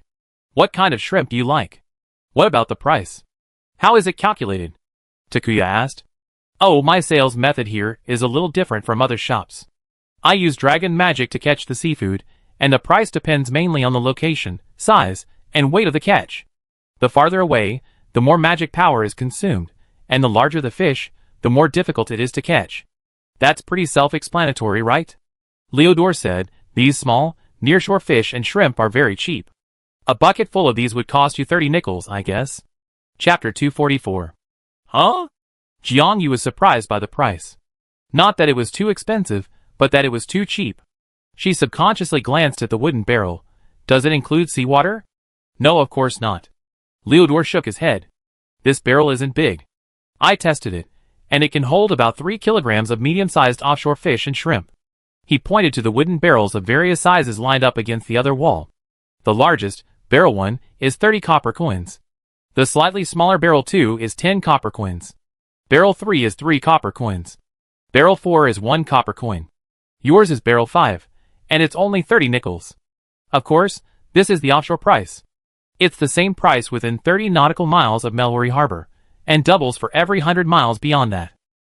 If your prey is a seal, shark, or whale that can't even fit in barrel 1, then the price will be different. Jiang was horrified and quickly waved his bony claws. No, I don't need those cute protected animals. I just need some normal nearshore fish, shrimp, and crabs, and at most some octopus, squid, sea urchin, and abalone. Oh, and I don't want any poisonous or inedible species. In that case, buy from me. Leodor's eyes lit up, as if a thought occurred to him. I give you another 20% discount. When I eat at your restaurant, you give me another 20% discount too. We reciprocate. Jiang gaze towards Leodor grew sharper. She began to suspect that this dragon wasn't as foolish as he appeared.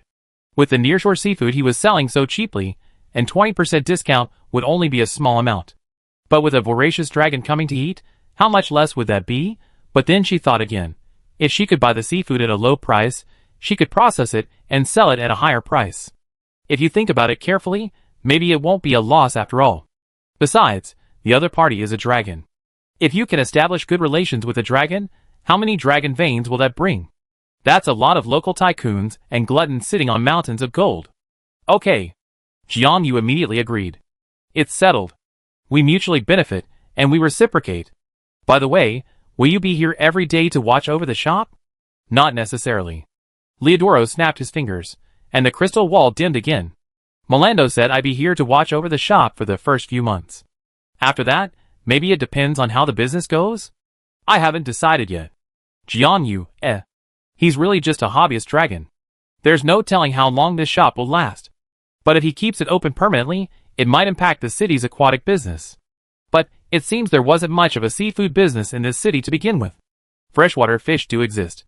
The dragon and the skeleton agreed on a deal, shaking hands amicably. Jiangyu also handed Leodor a flyer for her own workshop and a takeout order. She had already figured it out. If the dragon came to eat, she could have the little dragon scoop up some seafood for her and pay for it right there at the shop. That way, she could even save on shipping costs from the north to the southeast of the city. She didn't have to sell seafood every day, every now and then would be enough. If the little dragon didn't come, she could just ask Andre or Jericho to run a run. But Jiangyu had finally made the trip, so she naturally didn't want to leave empty-handed. She bought shrimp for 2 copper coins, sea urchin for another, and a large fish perfect for fish and chips for 10 copper coins. Leodor weighed the items for her, collected the money, and then helped her transfer the fish and shrimp into large barrels, filling them with fresh seawater. Andre was once again instrumental.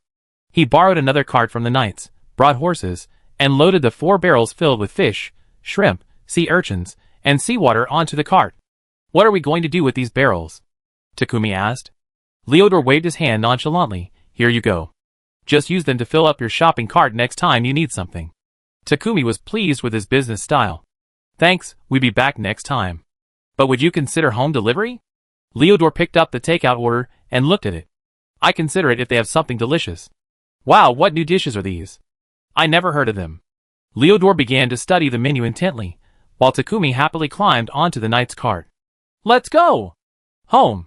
Thank goodness Diego was a heavy draft horse, otherwise, he wouldn't have been able to pull these barrels filled with water and seafood. The cart moved slowly along, with Jiangyu perched on its edge, his 2 skeleton paws dangling from the outside, swaying. We bought a new store, and found a seafood supplier.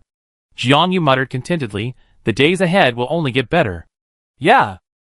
Andre, leading the horse ahead, agreed. The feeling of returning home together under the setting sun was simply wonderful. He was almost lost in the warmth of the moment. Even though he knew that in a few days, the storm that had blown from Butterfly Villa would bring a bloody storm to Eston West City, Andre didn't want to ruin Zyagita's good mood.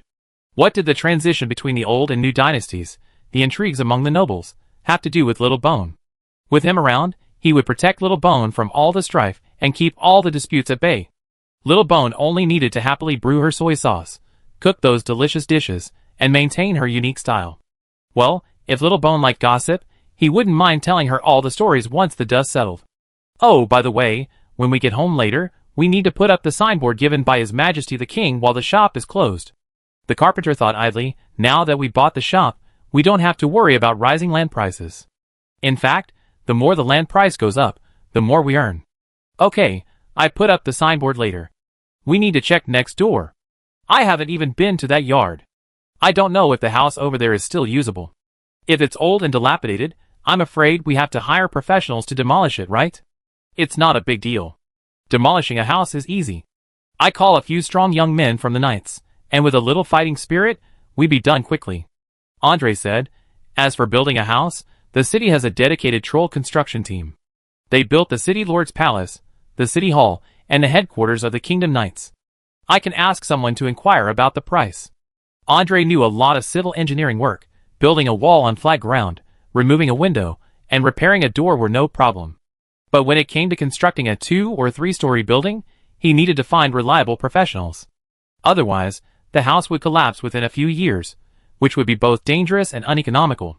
Small savings can be made, but large ones are not. Building a beautiful and sturdy house will attract more business. Andre has always been self-aware, and knew when to call in outside help. Chapter 245. That evening, the sign granted by the king was hung beneath the brewery's sign. After dinner, Jiangyu, carrying a lantern and key, went for a walk next door. The house had clearly fallen into disrepair, and was in great disrepair. The wooden parts were already crumbling. The ground floor had also sunk significantly, with a large dent in the stone floor. Jiangyu didn't dare climb the stairs, fearing the wooden steps and floor would collapse. Although she was light-footed, she couldn't withstand a fall.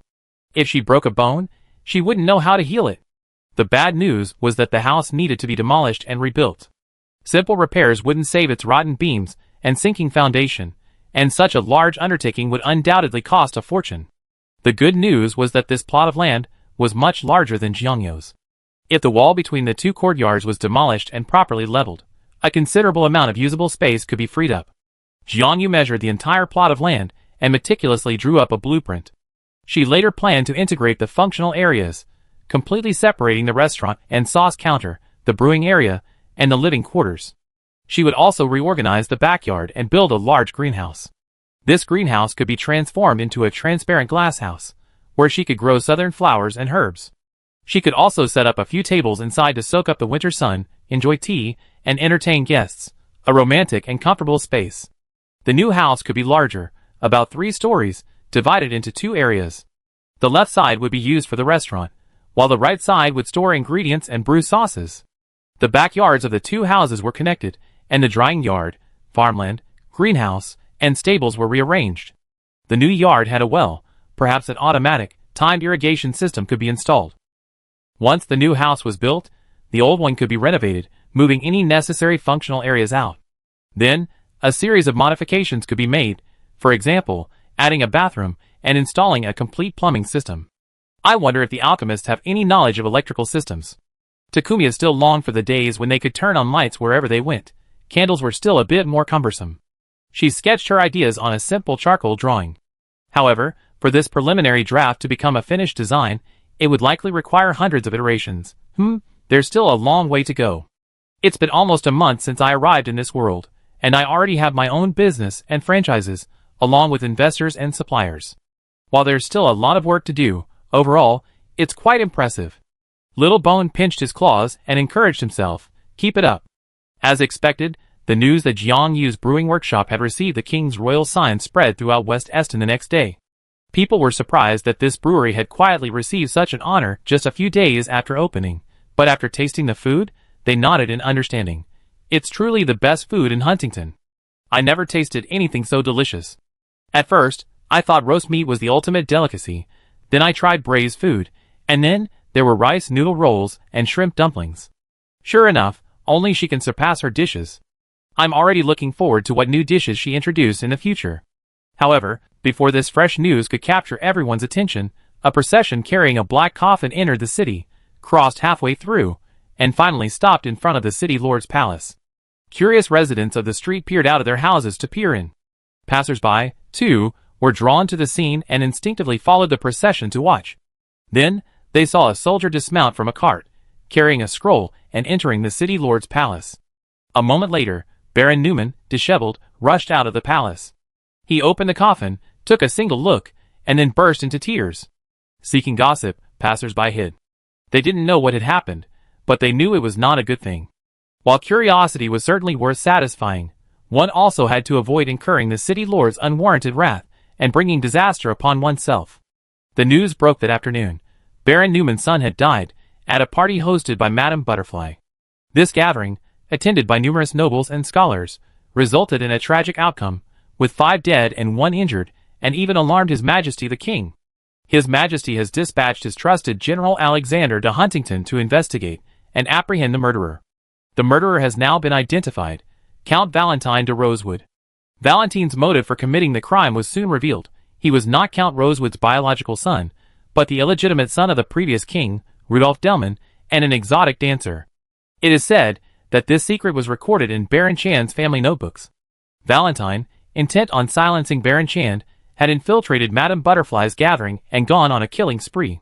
Such a blunder occurred at the party, and the organizer, Yadra Ho Eileen, who played Madame Butterfly and is affiliated with the Samsara Theater, and her staff have been arrested and brought to justice.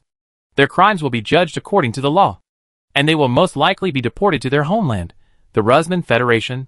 Thanks to the super fresh seafood that Lyoto had brought in, Takumi was selling marinated shrimp and crab, sea urchin rice bowls, sea urchin noodles, and seafood sashimi platters today. While she was scooping sea urchin and grinding wasabi, she listened with relish to the guests' gossip. However, she felt a subtle discrepancy between the rumors and the truth. It seemed that Valentine, the mastermind behind the party, had hired the Samsara Theater to organize it, and the fact that he had been involved was being kept secret. Little Bone couldn't understand, but since His Majesty had spread the rumor, he probably had his reasons. She shrugged and put the matter behind her. "Boss, another serving of sea urchin sashimi, and an ice-cold beer. We need another plate of wasabi and soy sauce. Table 5, an order of raw marinated food, fried potatoes and fish and beer. Large portions. The guests' calls echoed incessantly, and Jericho and Aunt Wolf were busy running around. The oil on the stove sizzled, and the aroma of fried potatoes and fish filled the restaurant. The raw marinated food and sashimi were selling surprisingly well, especially with the purification spell, which completely eliminated a range of bacteria, parasites, and their eggs, all harmful to the human body, leaving no trace. No longer did people have to choose between health and deliciousness. As adults in the magical world, the natural choice was to have it all. Chapter 246. Is Mr. Bone here? The dwarf craftsman Tux pulled up in front of the workshop in a mule cart. Mr. Bone? The molds you ordered have arrived. Yes. Jiangyu opened the second-floor window and replied, wait a minute. I be right down. A series of footsteps echoed through the workshop. The wooden door swung open, and the bone lich happily rushed out. Come in. Tux unloaded the cargo from the back of the mule cart, effortlessly lifting it overhead and carrying it inside. I made the molds according to the order drawings you sent me. If there's anything wrong, I can fix it on the spot. Jiangyu followed him inside, closing the door behind him.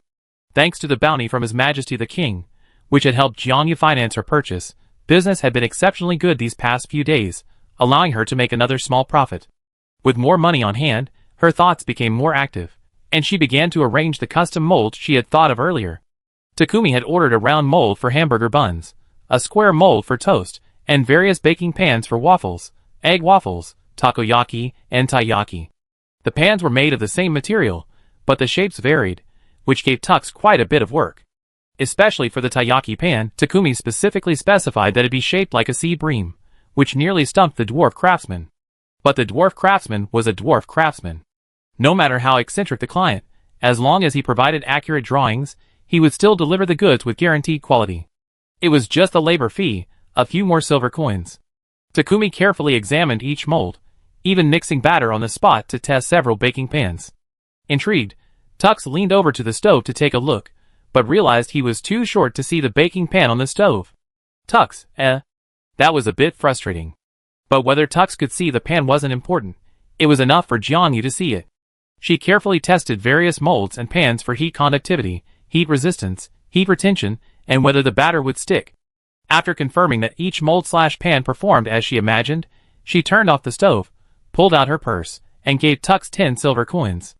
It's a bit pricey, but after all, they're all finely crafted, made of fine gold, and can be reused for a lifetime. Overall, it's a good deal. Tux took the money but didn't rush to leave. He jumped curiously. So, what kind of delicious food can these things make? Can you make some for me right now? I pay. I'm really curious. Jiangyu thought for a moment. Well, although we don't have a shop yet, we know each other. I make you an egg waffle to try. Egg waffles, a Hong Kong-style street dessert, have long been popular throughout the country and have evolved into a variety of flavors.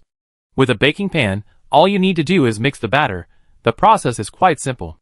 The basic ingredients are eggs, milk, water, oil, cake flour, cornstarch, baking powder, and sugar. You simply mix liquids together, powders together, and then stir everything together. The egg waffle baking pan consists of 2 hexagonal gold plates, one half fitting together and connected by a hinge. The side opposite the hinge features a skull-proof handle for flipping the pan open and closed. The pan itself is handcrafted with round depressions to hold the batter. Jiangyu cleaned the new baking pan and lightly coated it with cooking oil to prevent sticking. Then, she placed it on the stove to preheat. Once it was slightly warm, around 50 degrees Celsius, she poured the batter into it. Jiangyu gently shook the pan to evenly distribute the batter on one side, then closed it and flipped it over, allowing the batter to flow onto the other side. While shaking the pan, she turned the stove to high heat until batter began to bubble up around the edges of the pan, then reduced the heat to medium-low to prevent burning. When making egg waffles, the key is to shake the pan evenly, ensuring that the egg waffles are evenly cooked, resulting in an even color and a crispy exterior and tender interior. Typically, egg waffles should be baked for 2 minutes on one side. During the first minute, while the batter is still set, the lid should not be opened, otherwise the unset batter on both sides will tear and separate, leaving a horrible mess. After 2 minutes, flip the pan again and grill the other side. After the second minute on the second side, carefully open the lid and check the color of the egg waffles. If they turned a beautiful orange-yellow, remove the pan from the heat and place them on a wire rack to cool slightly, allowing them to crisp up even more. Allowing the steam to escape during this time, rather than condensing on the pan and being absorbed by the egg waffles, is key to their delicious crispiness. Once the temperature has cooled slightly, transfer them to a plate with a fork or wrap them in baking paper and serve them to customers. Tux chose to dine in, so Jiangyu placed them on a plate for him and drizzled a little rose honey over them. Here, 1 egg waffle. 15 copper coins. This price? Tux muttered, taking the money and the plate. He found an empty seat and sat down. He tore off a piece of golden egg waffle and stuffed it into his mouth. He chewed vigorously for a few times, his beard twitching. Then, he suddenly became excited. Not expensive. Not expensive at all. It's sweet. Jiangyu, As expected, the locals have a deep love for sweets. Smells so good. A large, furry head, resembling a caracal, suddenly poked in from the window. The creature sniffed hard, as if greedily inhaling all the sweet aroma in the room. I want this too. The next moment, the troll pulled its head back and pushed hard at the door. Huh? Why is it closed? Ah, we haven't opened the door yet. Jiangyu hadn't finished his words when the wooden door snapped and fell down, carrying its frame with it. Just as it was about to crash into the room, the troll let out a cry of awe and reached out to hold the door. The troll ducked through the doorway, leaning the fallen door against the wall. He rubbed his head and gave an awkward laugh. Well, sorry. I accidentally broke your door. But I really wanted to eat that delicious pastry. Jiangyu looked from the troll to the broken door, her gaze darting back and forth several times before finally sighing helplessly. They say not to make flags, and it really works. She addressed the clumsy troll customer. Please find a seat. An egg waffle will be right up. Chapter 247. When Andre came downstairs, he saw the door he built, dismantled and leaning against a wall. A troll occupied the center of the shop, feasting heartily. The empty plates in front of him had already reached 7. Jiangyu was still in the kitchen, baking something sweet and fragrant. It smelled a bit like cake, but with the added aroma of scorching flames. Andre peeked out. What's this? Egg waffles, Jiangyu said. For some inexplicable reason, I'm planning to sell them today. What's with that door? As soon as Andre asked this, he noticed a hint of resentment in Xiaogyuta's eyes.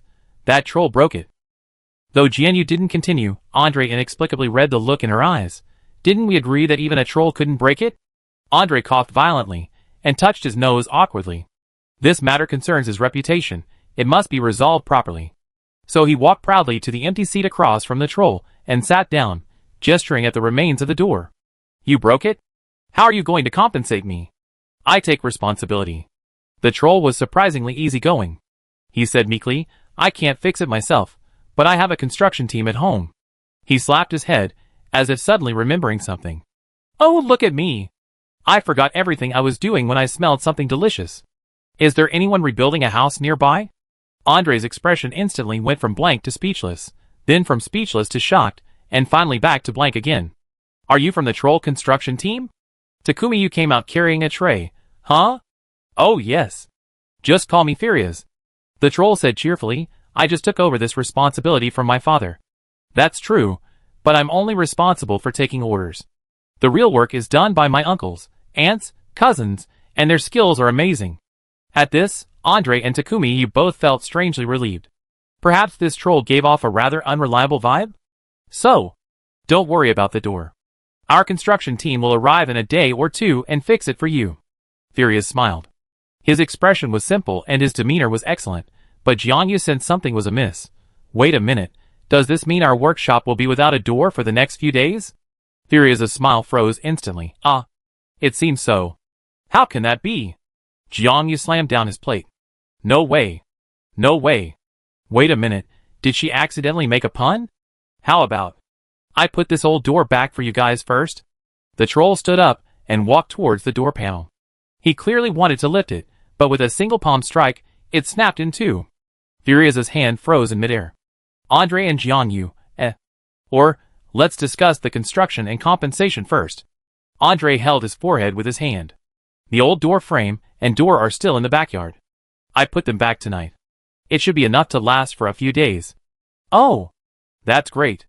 The troll said sincerely, "I'm deeply sorry to have caused you all this trouble. As compensation for the inconvenience, I give you a 30% discount on the construction costs. Of course, we definitely replaced the door." Although Farias was unreliable, his apologetic approach and discount were so straightforward that Jiangyo's nascent anger subsided. She said dryly, "Okay." Farias grabbed the last egg waffle on the plate and stuffed it into his mouth. As he chewed, he slurred, then without further ado, "Please take me to the land to measure it." It must be said that while the troll Farias looked a bit clueless, he was actually very conscientious and responsible when it came to his work. He pulled a thick notebook and a magic ruler from its furry belly. This was the first time Takuya had discovered that trolls, like kangaroos, had pouches, and both sexes possessed them, using them as storage space. He began measuring the land and the area of the house, meticulously noting all of Takuya's rambling requests, without a trace of complaint. Takuya's favorability towards him also slightly improved. After working for most of the day, Farias finally closed his notebook with satisfaction. "Okay, I got the general requirements. I go back and discuss it with everyone. We should be able to produce the blueprints within 3 days, and the quote within 5. Ah. Will the door take that long to fix too?" Takuya asked subconsciously. No, we resolve that issue as soon as possible. Preparing the materials and everything will take about 5 days. Seeing the visibly darkening fire in Jiangyo's eyes, Farias quickly corrected himself, saying, 3 days? 3 days will definitely do it. Can't it be any faster? That's already the fastest. Farias looked hesitant. But don't worry, the door we make this time won't be the shoddy quality I damaged. He watched the dark-haired knight's expression darken instantly, swallowed fearfully, and quickly corrected himself, saying, No, I'm not saying the door is poor quality. In fact, its quality and workmanship are quite good, it's just that the wood is inferior. Besides, I'm naturally strong, and I always struggle to control my strength. If I'm not careful, I always break things. I'm really not saying you've been ripped off by a shady merchant." Andre's expression didn't improve, but only darkened, frightening Farias so much that his massive frame seemed to shrink slightly. Aye? This time, the door must be incredibly strong. Even if a dragon arrives. Stop! Jiangyu hurriedly stopped the troll from inserting a new flag. She actually knew a few dragon customers. What if she set another flag, and it got smashed again? Rather than asking about its sturdiness, I'd like to know if this door can be made larger, and made into a sliding door that automatically senses the arrival of guests. Besides wood, what other materials are available? Glass, for example? A heavy and sturdy wooden door would be suitable for a residential front door, but it would be a bit of a hindrance for a brewery like hers that doubles as a restaurant. Every day, with guests coming and going, the door would have to be kept open for extended periods. While it wasn't a big problem now, in the cold winter months, when Huntington was blanketed in ice and snow, it would be impossible to conduct business with the door wide open. The heat would all escape. Chapter 248. I have to ask about that, too. Farias carefully wrote down Takuya's request, then looked up in confusion, his large eyes filled with clear foolishness. But wouldn't glass break more easily? Takuya was silent for a moment. She found it difficult to explain to these medieval, powerful immortals. After all, the place she once lived in was so different from this magical Middle Ages. Resources, technology/magic, immortals, worldviews. These two worlds were similar yet completely different. Modern experience might not be applicable locally, and might even be difficult for the locals to accept. I'm just saying that. Anyway, choose the materials you think are most reliable. Takuya decided to leave this matter to the professionals. Farias might not be professional enough, but there must be someone knowledgeable among his troll engineering team, right? Okay, I come up with a few options for you to choose from as soon as possible. Farias stuffed the notebook back into his belly pocket. By the way, can I pack some egg waffles to go? Takuya sighed heavily. The sweet and fragrant egg waffles were indeed a huge seller. The people of Huntington were incredibly passionate about sweets, and even though a serving of egg waffles cost as much as 15 copper coins, many flocked to them. Jiangyu taught Nasha how to make them. After 7 or 8 attempts, Nasha finally made decent egg waffles. With a sigh of relief, Jianyu handed the job over completely to Nasha. Although cooking was a pleasure for Jianyu, the joy faded when he kept making the same dish over and over again. This kind of work naturally needs to be left to the laborers. The heartless skeleton boss thought so. Takuya diligently salvaged the failed egg waffles until they were barely edible and distributed them to the store employees. The undercut ones were rebaked, the burnt ones peeled off, and while they didn't look very pretty, Aunt Wolf, Andre, and Jericho all loved this sugary treat. At this rate, Takuya would soon be able to recoup the money she spent on the molds. She put the molds, which she wasn't using for the time being, into the kitchen cupboard and added the egg waffles to the menu as a permanent dessert. She should be able to develop various flavors later. Perhaps she should try some red bean and chocolate. Red beans can be processed and boiled into a sweet red bean paste, which is great on its own as a sweet soup or as a filling. With red bean paste, taiyaki can be prepared. And red bean paste toast, which Takuya also loves. We need to restock soybeans for making soy sauce, and we can also get some mung beans. The hottest summer days of the year are approaching, so we can make some mung bean soup for sweet soup. Cantonese people's love for sweet soup is probably as great as the people of Huntington's love for dessert. Let's meet Holly tomorrow morning and ask about the progress of the beet cultivation. Xiaoyu took out a piece of paper and carefully took stock of the ingredients he needed to buy. Aside from the mung beans, yellow beans, and red beans, wheat flour and rice are almost gone, and we need to restock some black beans, as well as wheat and barley for malting and millet. Tomorrow will be my 31st day here. According to the local calendar, it's exactly the second month. I just sent him my dividend from Holly, Jiangyu thought. A monthly settlement is convenient and easy to remember. Since he needed to settle dividends, he had to keep track of the accounts. Jiangyu sighed and took out her business diary to check the accounts. Luckily, her collaboration with Holly was calculated based on specific ingredients, so they could be considered separate projects, such as plum jam and green plum wine. Since it didn't involve the store's other businesses, the overall calculations were still easy. Although the ingredients are free, there's still an additional investor who shares the profits. To earn a sufficient profit, we must focus on high-end business with the aristocracy. GNU sauces and drinks have no competitors on the market and are of high quality, making them highly sought-after items among the aristocracy. These items can be priced exorbitantly, and even if it hurts, the nobles will buy them for the sake of face. Expensive ingredients can produce even more expensive aristocratic products, making these projects ideal for collaborating with Holly. For less affluent customers, Jiangyu can give away a small portion of the finished product as promotional samples or giveaways. This portion counts as a marketing expense, a small expense that can be fully recovered. As for the other inexpensive dishes sold to regular customers, aside from the initial purchases on credit due to a lack of cash, all subsequent inexpensive ingredients were purchased with cash and don't need to be considered a partnership. Jiangyu has a habit of keeping a daily journal, so summarizing the accounts is now easy. Calculating the total revenue and costs, and then listing the payments already made to Holly, will yield the current payment to Holly. Plum jam fetched a high premium among the nobles, selling for 1 gold coin for less than 1 silver coin. Jiangyu had been keeping this amount separately for easy settlement, but when she took it out and counted it, even she was shocked. What a profit! Jiangyu murmured, what a profit! Unknowingly, the plum jam and strong plum wine made from the green plums Holly had shipped in had been mostly sold, leaving only a few jars in the storeroom. The ceramic jar she had used to store the proceeds was overflowing with 67 plums. Jiangyu calculated that Holly had agreed to invest 100 kilograms of green plums, delivered in several batches, at a cost of 1 silver coin per kilogram. This meant that Holly had invested a total of 1 gold coin worth of goods. Since this is a mutual investment partnership, my costs must also be factored in. There are employee wages, labor hours, and space, equipment costs like cookware and refrigerators, business taxes, water and magic costs.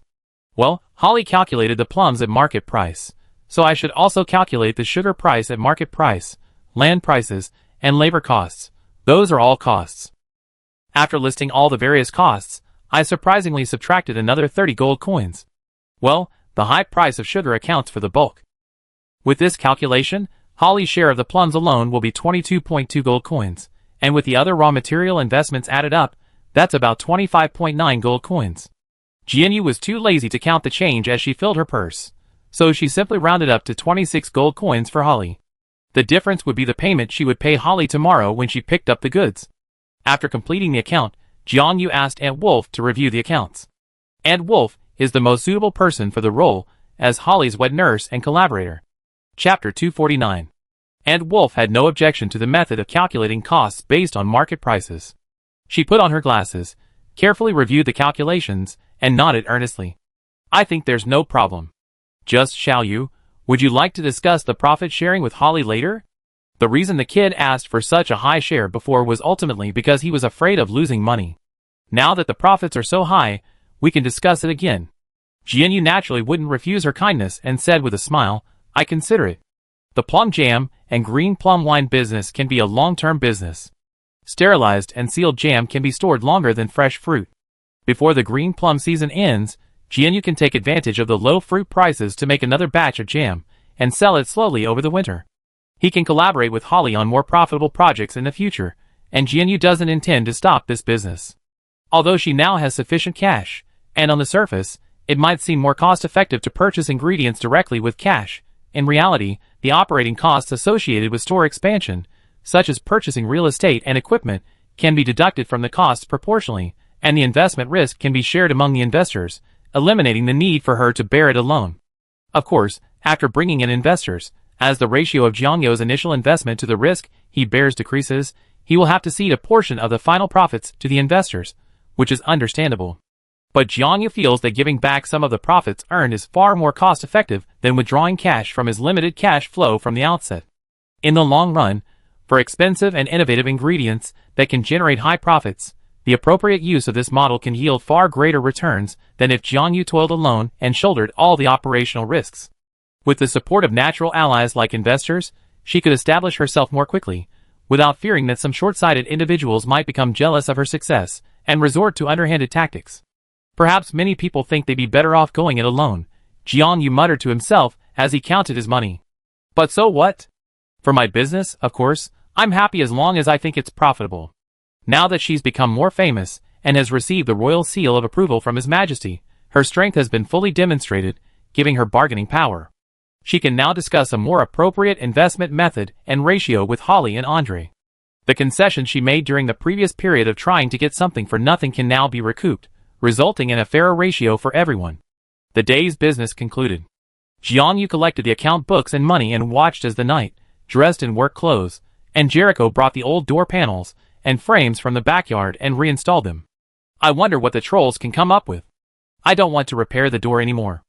Jianyu rested his jaw on the bar, admiring Andre's muscular figure, which was casually flexed as he worked.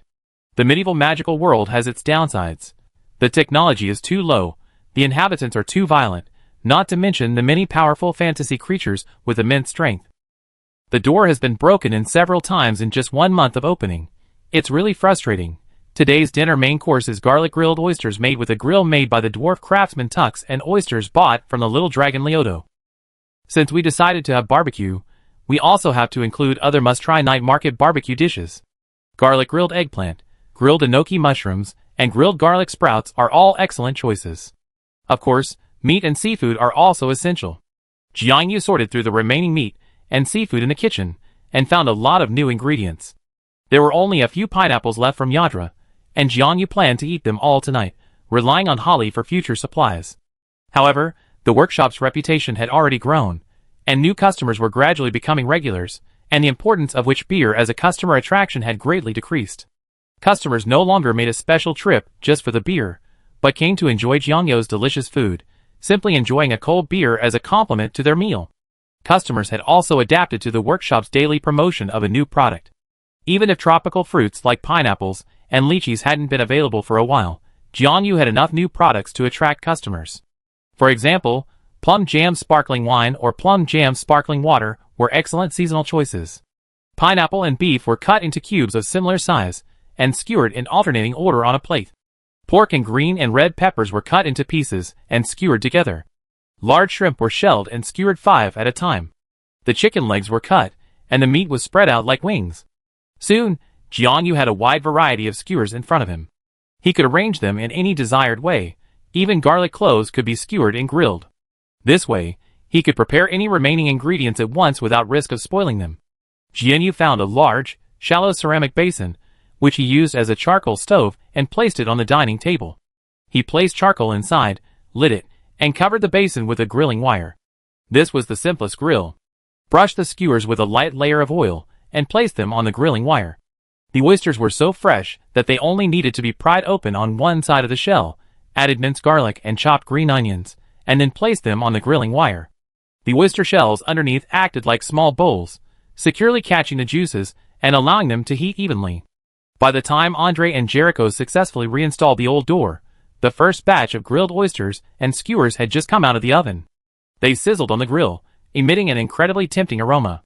Seasoned with Takuyu's homemade barbecue sauce, which blended pepper, salt, soy sauce, barbecued pork sauce, and a touch of honey, they took on an alluring amber color after grilling. The sweet and salty flavors blended perfectly, earning even the most discerning a thumbs up. Auntie Wolf emerged with a poured cold beer, while Nasha transformed the remaining batter into egg waffles. Barbecue and beer, with meat, vegetables, seafood, and even desserts, grilling, eating, drinking, and chatting. This was the ultimate summer night indulgence. Takuyu had turned off the takeout service early, and Xiaonian Gao joined the group. She perched on Takuyu's shoulder, occasionally pecking at the soul fire in Takuyu's hand, enjoying the feast with relish. The door has been successfully installed, but the old one is still a bit warped and a bit difficult to open. The trolls also caused some damage to the wall near the door frame. I simply patched it up with wood, and it should be fine for 2 or 3 days. It's just that opening and closing the door will require some effort these past few days, Andre said. They can usually enter and exit through the back door, but when the business is open, they have to open and close it at least once a day. No matter how they try to avoid it, they still have to endure this inconvenience. Chapter 250. Nasha joined the workshop late, unaware of the countless stories that had befallen that door, burdened with so much, and unconcerned. She simply calmly and swiftly snatched the perfectly roasted, plump, juicy oysters, shell and flesh, onto her plate, then added a few skewers of beef and pork belly. She was now 100% certain that working at this brewery was the best decision she had ever made. Besides learning new dishes and techniques every day, she looked forward to the staff dinner each evening the most. Although they also ate lunch provided by the restaurant, it was the peak time for business, so everyone had to find time to fill their stomachs amidst the hustle and bustle. Evenings were different. Thanks to the wise decision of the store manager Takumiyu, they were able to close early and sit down together, quietly and happily enjoying a satisfying and blissful meal. Nasha greedily sipped the steaming, sea-scented juices from the oyster shells. The oysters were grilled to perfection, the flesh slightly firm yet still juicy, tender and smooth. A hint of burnt flavor on the edges imbued them with an incomparable, delicious soul. With a single sip from the shell, the smooth oyster slid into her mouth, like solid milk, its seawater scent and sweetness veiled by a rich garlic aroma, transforming into a soft, sweet dream in her mouth. Nasha narrowed her eyes happily, and rocked blissfully in her chair. She could never taste this kind of delicacy at home. Ah, working here was truly wonderful. She happily grabbed her food like a little hamster, but suddenly noticed the manager staring at her. Nasha abruptly withdrew her hand, her guilty conscience palpable. A bony claw pushed a plate of grilled skewers toward Nasha. Takumi said lovingly, "Eat slowly. If you're not full, we can keep grilling." Nasha, wow! This is truly blissful. She eagerly picked up a grilled chicken leg. It had been split open and held open with bamboo skewers, like a bird spreading its wings. The thick thigh meat was spread out into thin slices, making it easy to roast until crispy and cooked. The crust was crispy, while retaining the juiciness of the interior.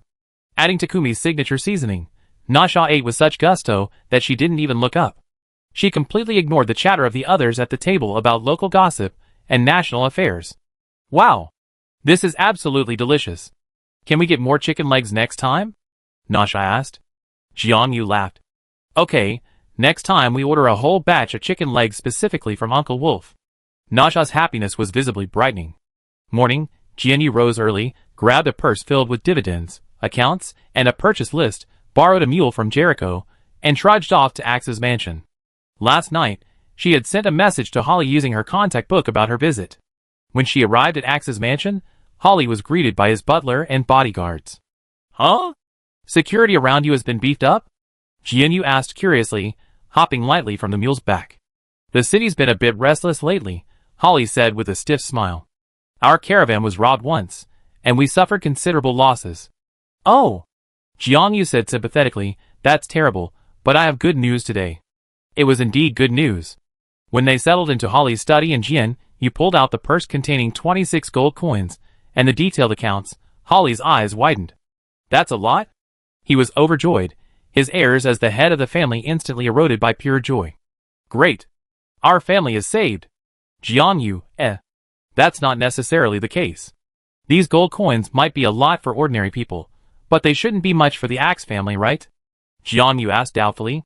Well, that's how it was, but we were robbed a few days ago and lost a large shipment of goods and a large sum of money we were going to pay the harvesters. I should have mentioned before that the Axe family's funds are constantly circulating. This time, the loss of 10 gold coins, while seemingly insignificant, has disrupted our cash flow. I urgently transferred funds from other sources, but the transfer takes time, and the workers haven't been paid for several days, and they're almost exhausted. Holly sniffed excitedly. So this dividend is a lifesaver for me. Hee hee, let's help each other. If it weren't for the raw materials you invested, I have spent even more money and effort to open this store. Jiangyu also said with emotion, they say those who plant trees will enjoy the shade, and I think planting trees yourself will also allow you to enjoy the shade. Good deeds you sow will always be rewarded in one way or another. That's true. Holly glanced briefly at the account and accepted it. He picked up Takuya's purchase order. Well, are these the goods we need this time? Yes, Takuya smiled. I plan to purchase some of them myself, and you can consider investing in the rest. If you have any large surpluses, I'll also be happy to take them. Holly scratched his head. Most of the fruit we just harvested was looted, so we don't have any inventory issues. We just follow your purchase order this time. Okay. By the way, I recently received the royal seal from His Majesty the King. I plan to expand my brewery and expand into more businesses. Takuya's eyes sparkled, and he leaned closer to Holly. Are you interested in further cooperation with me? Yes. Holly's attitude was noticeably more positive. Please be sure to elaborate. Takuya then chatted with him for a long time, and Holly's eyes lit up as he listened. He nodded repeatedly, his voice filled with hope and excitement for the future. Okay, he finally said. Let's give it a try. Jiuyo concluded the deal, and happily yet exhaustedly, carrying a pile of goods, he returned to the workshop in the carriage Holly had kindly provided. Jericho's mule trotted alongside the carriage. As soon as the carriage stopped in front of the workshop, it obediently entered the courtyard, and went into the stable to cuddle with Diego. Jiaoyo, What an exceptionally clever mule. The half-driver quickly unloaded the goods at the door, politely waved his hat to Jiangyu, and then quickly drove the carriage away. Takumi looked at the bean bag on the ground, then at the closed door, and sighed deeply. Should he carry these heavy items through the back door, or reluctantly open the front door? That was the question. Considering that he was about to open for business, Takumi gritted his teeth and chose to open the door. Squeak!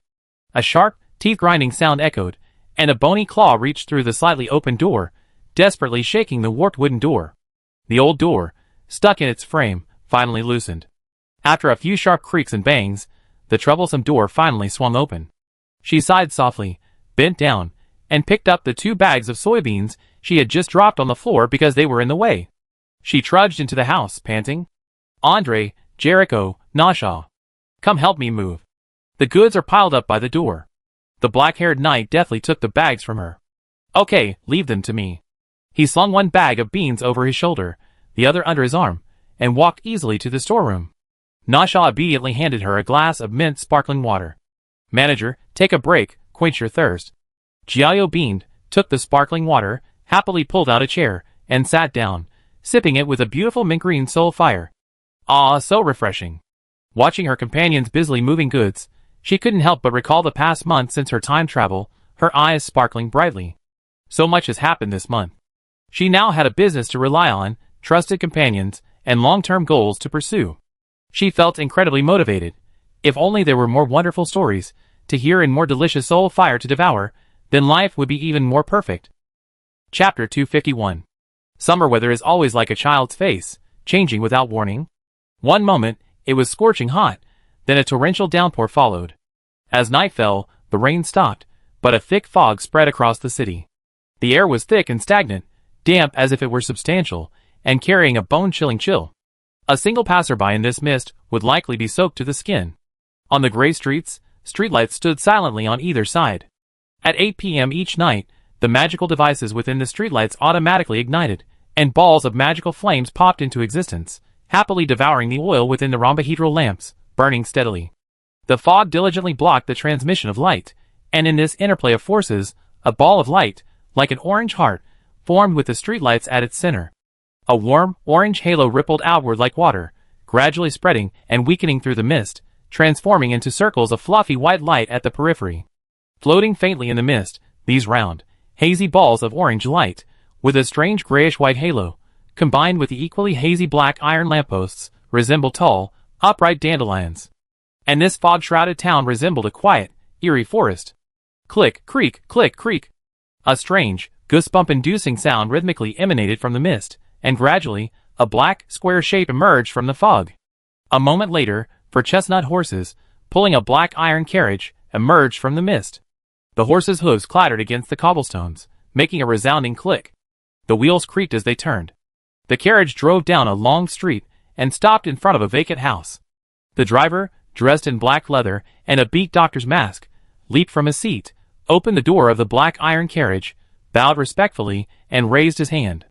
A hand, completely clad in a black glove, reached out from the darkness of the carriage and rested on the driver's raised hand. A figure, shrouded in a black hooded robe, emerged from the carriage, aided by the driver's force. The figure raised their head and looked toward the other side of the street. The hood tilted back slightly, revealing a silver-white mask. Amidst the gray fog, the warm light streaming from the window of the house across the street was so eye-catching that the hooded figure involuntarily took a few steps in that direction. He bumped into the closed gate and finally saw 2 signs hanging on the house. Jiaoyu's Brewing Workshop. The Principality of Huntington's Finest Delicacy. Mayberry Huntington Ha. The hooded figure scoffed. The Principality of Huntington's Finest Delicacy? That's it? Mayberry is getting more and more confused. The man flung his sleeves and turned back angrily, kicking the driver halfway. What are you standing there for? Get back to work. Yes. The noise outside was completely blocked out by the closed windows. Inside, a skeleton lay upright on a wooden bed, its 2 bony paws folded over its ribs, sleeping like a typical corpse. If it weren't for a snot bubble floating lightly in front of its nostril, growing bigger and smaller, growing bigger, and then shrinking again in response to the rhythm of its breathing, people who didn't know what was going on would probably really think that there was a corpse lying here that had turned into bones.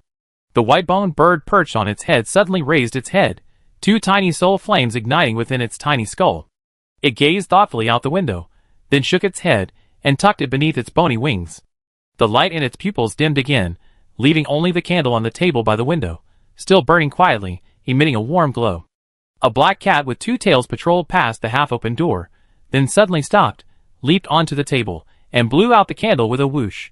It landed lightly and scurried out of the room, resuming its duties of patrolling the house and guarding its territory. With the guardian spirit present, not a single mouse or cockroach in this house will see the next day's sunrise.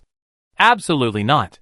Wolf Aunt Melon Ho Talia has woken at 6 o'clock every morning, as she has for decades. Wearing a round nightcap, she sat up in bed and yawned drowsily. It took several minutes for her to finally come to her senses. She stretched in a perfect downward dog position, shaking out her hair, which had become messy from her poor sleeping posture, and fluffing herself up once more. She replaced her nightcap with a large bow, chose a pink dress from her closet, donned her favorite pearl necklace, and finally cleaned her sharp teeth with tooth powder. Aunt Wolf glanced at herself in the mirror and nodded with satisfaction. From today on, she would no longer work for Takumiyu, but would be helping Holly. Of course, for a retired teacher of her age, working anywhere wasn't about the money, it was simply about finding something to do and adding some fun to her life. Helping out at Jiangyo's place, she could enjoy a variety of delicious dishes, chat with guests, and hear all sorts of gossip, which was truly refreshing. However, the brewery's food was so popular that with so many customers, her old bones were beginning to struggle. For the sake of her health, Aunt Wolf decided to quit her job. She would spend half the morning at Holly's, helping him with his accounts and running the business. In the afternoon, she would return to Jiangyo's workshop as a guest, enjoying the food and listening to the gossip. Oh, just thinking about that made her feel so happy. She happily opened the door. The fog from last night had dissipated, and the air felt much fresher. She took a deep breath, and just in time saw Jiangyu coming out from next door to pick vegetables. Xiaoyu. Good morning. Good morning. The bone lich lifted his skull, and gave her a rather awkward salute. Auntie, are you going to Holly today? Say hello to him for me. Okay. Auntie Wolf grinned, greeted the half-driver, and climbed into the unloaded carriage. The driver was still settling the bill for the day's vegetables with Jiangyu. While waiting, Auntie Wolf idly lifted the curtain in front of the carriage window and took in the scenery outside. Huh? She suddenly noticed someone in the vacant storefront across the street. Did someone buy that store too? In its heyday, this area was a bustling commercial district, with shops and residential buildings intertwined. Shopping was as easy as a short stroll from the doorstep. It was incredibly convenient. Chapter 252. However, this prosperity was built on a flood of foreign customers. Back then, the vast majority of customers flocked to this small, third-tier town for the potions crafted by Mifune, the master of potions. After Mifune's sudden death, this false prosperity burst like a soap bubble. The flow of customers dried up like a river, and business plummeted. More and more businesses could no longer sustain themselves and closed down. Land prices plummeted, public security deteriorated, and residents who had moved here for their customers found it difficult to stay. History is a cycle. Good things get better, and bad things get worse. Once trapped in a negative cycle, without a trigger, it's like falling into a swamp, difficult to escape on your own. Now, Jianyo's brewing workshop is that new opportunity. Aunt Wolf and her husband had bought that house before Mifune moved in. Oh, may the moon goddess bless her deceased husband's poor soul. May he rest in peace in the underworld. Because they bought the house early enough and at a low price, Aunt Wolf knew that no matter how the area developed, it couldn't possibly be worse than when she first moved in. So, she could watch its development from a comfortable spectator's perspective. When Mifune's potion workshop brought in thousands of customers, Aunt Wolf would marvel at the prosperity, quietly complain about the long lines blocking her door, and then go on with her ordinary life. Now, it was Takumi's sauce workshop, which was more in line with her daily life. Wolfworks rarely use potions, but they consumed delicious meals and sauces every day. Not to mention that Takumi was incredibly kind, cheerful, optimistic, and insightful, clever and full of ideas. He was truly a comfortable and reliable neighbor, far superior to Miyu, who frequently had accidents that she had to clean up, and who also had to worry about whether the neighboring workshop and her own home would be set on fire. People are bound together by fate. Aunt Wolf muttered, drawing aside the curtains again and surveying the new shop across the street. She remembered it used to be a magic bookstore. Oh, not one of those formal magic bookstores in the North District catering to serious scholars and magic apprentices, of course, but a more casual, free-spirited, vintage magic bookstore. The books there were old, rare copies, manuscripts, first editions. There were even many forbidden books on dark magic that required valid identification to read or purchase. The original owner was an old wizard with a long white beard, who must have lived a very long time.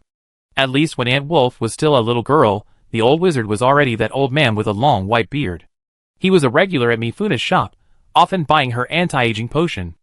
Even after Mifune's death, the old wizard tried to place an order with Miyu. Well, the result wasn't very good, of course.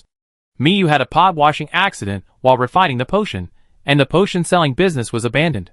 The old wizard later moved away, rumored to need to search farther for a more advanced anti-aging potion, and the shop has been vacant ever since. I wonder if the shop has been bought by someone else, or if the old wizard has returned. Or perhaps, his descendants have taken over the business? Auntie Wolf's gossip was burning, but before she could get off the carriage to inquire about the situation, the half-driver had already settled the payment for the vegetables with Takumi and returned to the carriage. Auntie, we're off! Hold on tight. Ah. She hadn't even had time to start looking for information. Never mind, I talked to her when I get back tonight. Takumi carried a basket of tender vegetables into the workshop, set it in a corner of the kitchen, and said to Layla, who was standing there, Layla, please wash the vegetables. Okay.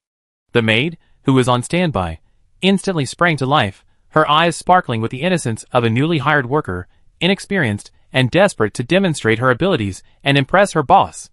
Leave it to me. 10 days had passed since Takumi returned to the workshop from Rosehill. Just yesterday, Winston's lieutenant, arrived in a carriage and brought Layla back in full view of everyone. Of course, the ostensible reason was that Earl Winston had gifted the store manager an alchemical doll. This gossip instantly ignited the curiosity of the residents of West Eston, who were now frantically speculating whether the Lich store manager had some kind of inexplicable connection to the royal family. First, Viscount Andre Lou Huntington, a member of a royal collateral line, frequently frequented the brewery. Even the vice master of the knights never spent a single day in the barracks, living in the brewery every day. Then, His Majesty the King suddenly presented the Lich with a sign proclaiming her cuisine the most delicious food in the Duchy of Huntington. Then, Earl Winston de Mordo, a favorite of His Majesty, gifted her with an alchemical doll. That's a priceless invention, untouchable by ordinary people. At the same time, another piece of news arrived from East and West. Earl Winston de Mordor had somehow gained the king's favor. It was said that the king was now determined to confer the title of Duke upon Earl Winston. Since His Majesty Mayberry Huntington ascended from Duke to King, the Duchy of Huntington has had no other dukes, and the highest title conferred was only the Marquis. Previously, His Majesty had only conferred a number of viscounts, who had no wealth, no land, and no power. This was the first time that someone had suddenly ascended to the rank of Duke. This hasn't been officially confirmed yet, is said to Jiangyu and Andre. However, His Majesty the King does wish to grant all the lands formerly belonging to the Duke of Huntington to Lord Winston. However, this decree is currently being blocked by the elder clansmen and the Parliament, and the parties are still wrestling with each other. Earl Winston has publicly announced that he is recuperating from injuries in his mansion in the royal capital. How is his wound? Andre asked with concern. It's nothing serious. He just needs more rest to allow it to heal completely, Iz said, a smile spreading across his face. With Miss Vivian by his side, I'm sure he won't have a hard time. As for Layla, Earl Winston has already found an exchange scholar from the Rusman Federation to perform a thorough repair. After so many years, Layla's core components have indeed deteriorated significantly. Taking this opportunity, he has asked the scholar to replace and repair whatever is necessary. The Earl will cover all the related expenses, so you don't have to worry about that. Chapter 253. Considering that Miss Takumi will become Layla's master in the future, and considering that Layla's previous expertise in caring for cubs will likely no longer be needed, Lord Winston felt it unnecessary to retain the old data, and had the scholar replace Layla's brain module with the latest one. Layla is now proficient in all kitchen and cleaning magic, and would also be a perfect waitress. After his introduction, is handed a user manual to Takumiyu. This manual contains instructions for the use, maintenance, and precautions of all alchemical mechanical dolls. I recommend following the instructions on the first page to complete the master recognition process. Once successfully recognized, Layla will only obey Miss Takumiyu's orders. Wow! That's fantastic. After Takumiya sent his away, he had Layla recognized him that night. The master recognition process was simple. Use the brass key included in the manual to open a small cover on Layla's back, pull out the core slot, and drip a drop of blood or inject a stream of magic into the core. Naturally, Takumi's skeleton lacked blood, so she chose to inject magic power into the core. The small, transparent crystal-like sphere instantly transformed after the infusion of magic power. Within the spherical crystal, a swirling cosmic nebula appeared, a dazzling display of red, purple, and blue. Takumi pushed the core slot back into place, locked the small cover, and tossed the brass key into her head. Hey, it's safe now. According to the manual, Layla's energy source is drawn from sunlight and moonlight, as well as magic power from the air. Normally, simply letting her bask in the sun and moonlight was enough energy for her daily activities. However, if the maid was asked to do something extremely energy-intensive, like carrying a ton of weight, her master would need to manually input magic power. However, these were all easy for Takuya to do. Rounding it off, it was free. That very evening, Takuya taught Layla how to entertain guests, serve food, clear the dishes, and wash the dishes. Although Layla was as clueless as a baby after the factory reset, needing to be taught everything, she only needed to review it once before she could combine the existing data in her brain module with practice and perform it flawlessly, even better and more accurately than Takuya and Nasha. Takuya was very satisfied with this. Honestly, the only drawback was that after the factory reset, Layla lost her storytelling ability. But on second thought, Takumiya didn't really want to hear any more of that inexplicable, nagging gossip about how Winston urinated profusely as a baby. Honestly, the thought of thinking about that every time she saw Winston made her feel guilty about this sworn brother, who had gifted her a 9 million gold doll, and even covered its repair and replacement costs. And today was Layla's first official day on the job. The alchemical doll had an excellent memory. Takumiya only had to show Layla today's menu, and she could accurately quote the price of every dish. This way, Takumiya could safely leave the restaurant's waiter duties to Layla and Jericho, while she and Nasha took charge of the two kitchens, one large and one small. Jiangyo's team is starting to take shape, but once the larger restaurant next door is completed, he might need to hire more people. Hey, tomorrow's business, let's worry about it tomorrow. Speaking of infrastructure, the Troll Furias came a few days ago, as promised, and brought Jiangyu several plans for renovating the gate and building the restaurant and brewery next door. One of them really caught Jiangyo's eye. This plan divides the next door into two buildings, a translucent greenhouse restaurant and a regular stone and wood building for the brewery. The stone and wood building, a rectangular block, stands on the right side of the plot, while the left half is an oval, crystal eggshell-shaped translucent greenhouse. As for the open spaces outside the oval, they are perfect for open-air fields, used to cultivate crops that grow naturally, and are not particularly delicate. The blueprints were so beautiful that Jiang Yu fell in love with them immediately. However, the construction process requires a unique magical material. Dragon Crystal. Dragon Crystal is a material unique to the Dragon Clan. It resembles crystal, yet is exceptionally tough. Its magical and physical defenses are exceptional, and only dragons themselves can cut it with their fingernails. This type of dragon crystal is also commonly used by dragons to build nests and doors. It has a remarkable property. It can allow or prohibit the passage of any substance, depending on the owner's will. According to Jiang Yu, this dragon crystal is a solid barrier, allowing only those permitted by the owner to pass through. In other words, if it is used to build a gate, as long as the opening hours are set to allow guests to enter and exit freely, then guests can enter and exit at will without actually opening the gate.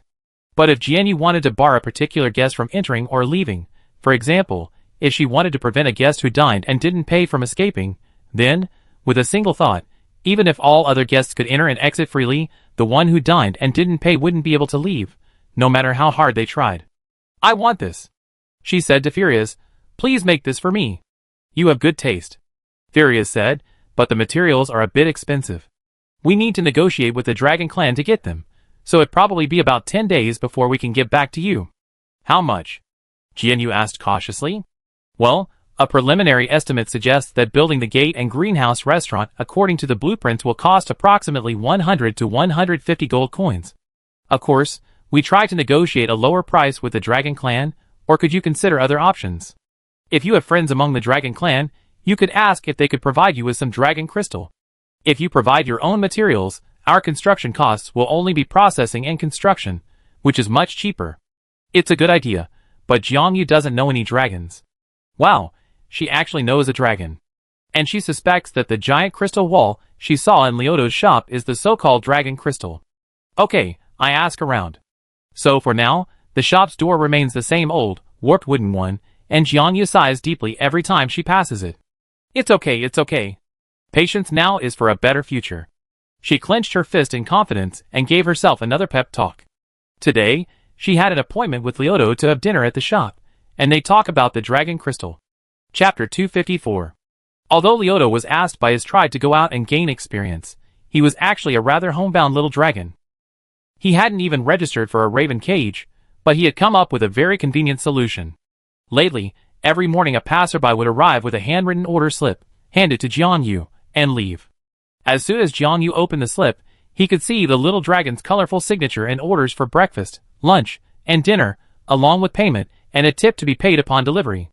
He was truly a wealthy and thoughtful lazy customer. The delivery job naturally fell to Xiaonian Gao. Thankfully, Xiaonian Gao was exceptionally intelligent. Even without a raven cage, she wouldn't have mistaken the presence of a dragon the size of a town. It would be difficult to lure such a homebound little dragon out of the store, but if he was a foodie, that would be another matter. Like most people in Huntington, Xiaolong has a sweet tooth. Of course, his situation is somewhat different from that of ordinary people. As a dragon, he can fly around the world and sample all manner of wild plants and animals. Yes, that's the key word, wild. Dragons can acquire everything that flies, runs, or swims, and can eat any plant or fruit that grows on land. However, they are completely unfamiliar with artificial delicacies, such as steaming hot, freshly baked toast paired with icy, soft handmade ice cream. This hot and cold dessert reaches its peak of deliciousness the moment it's served.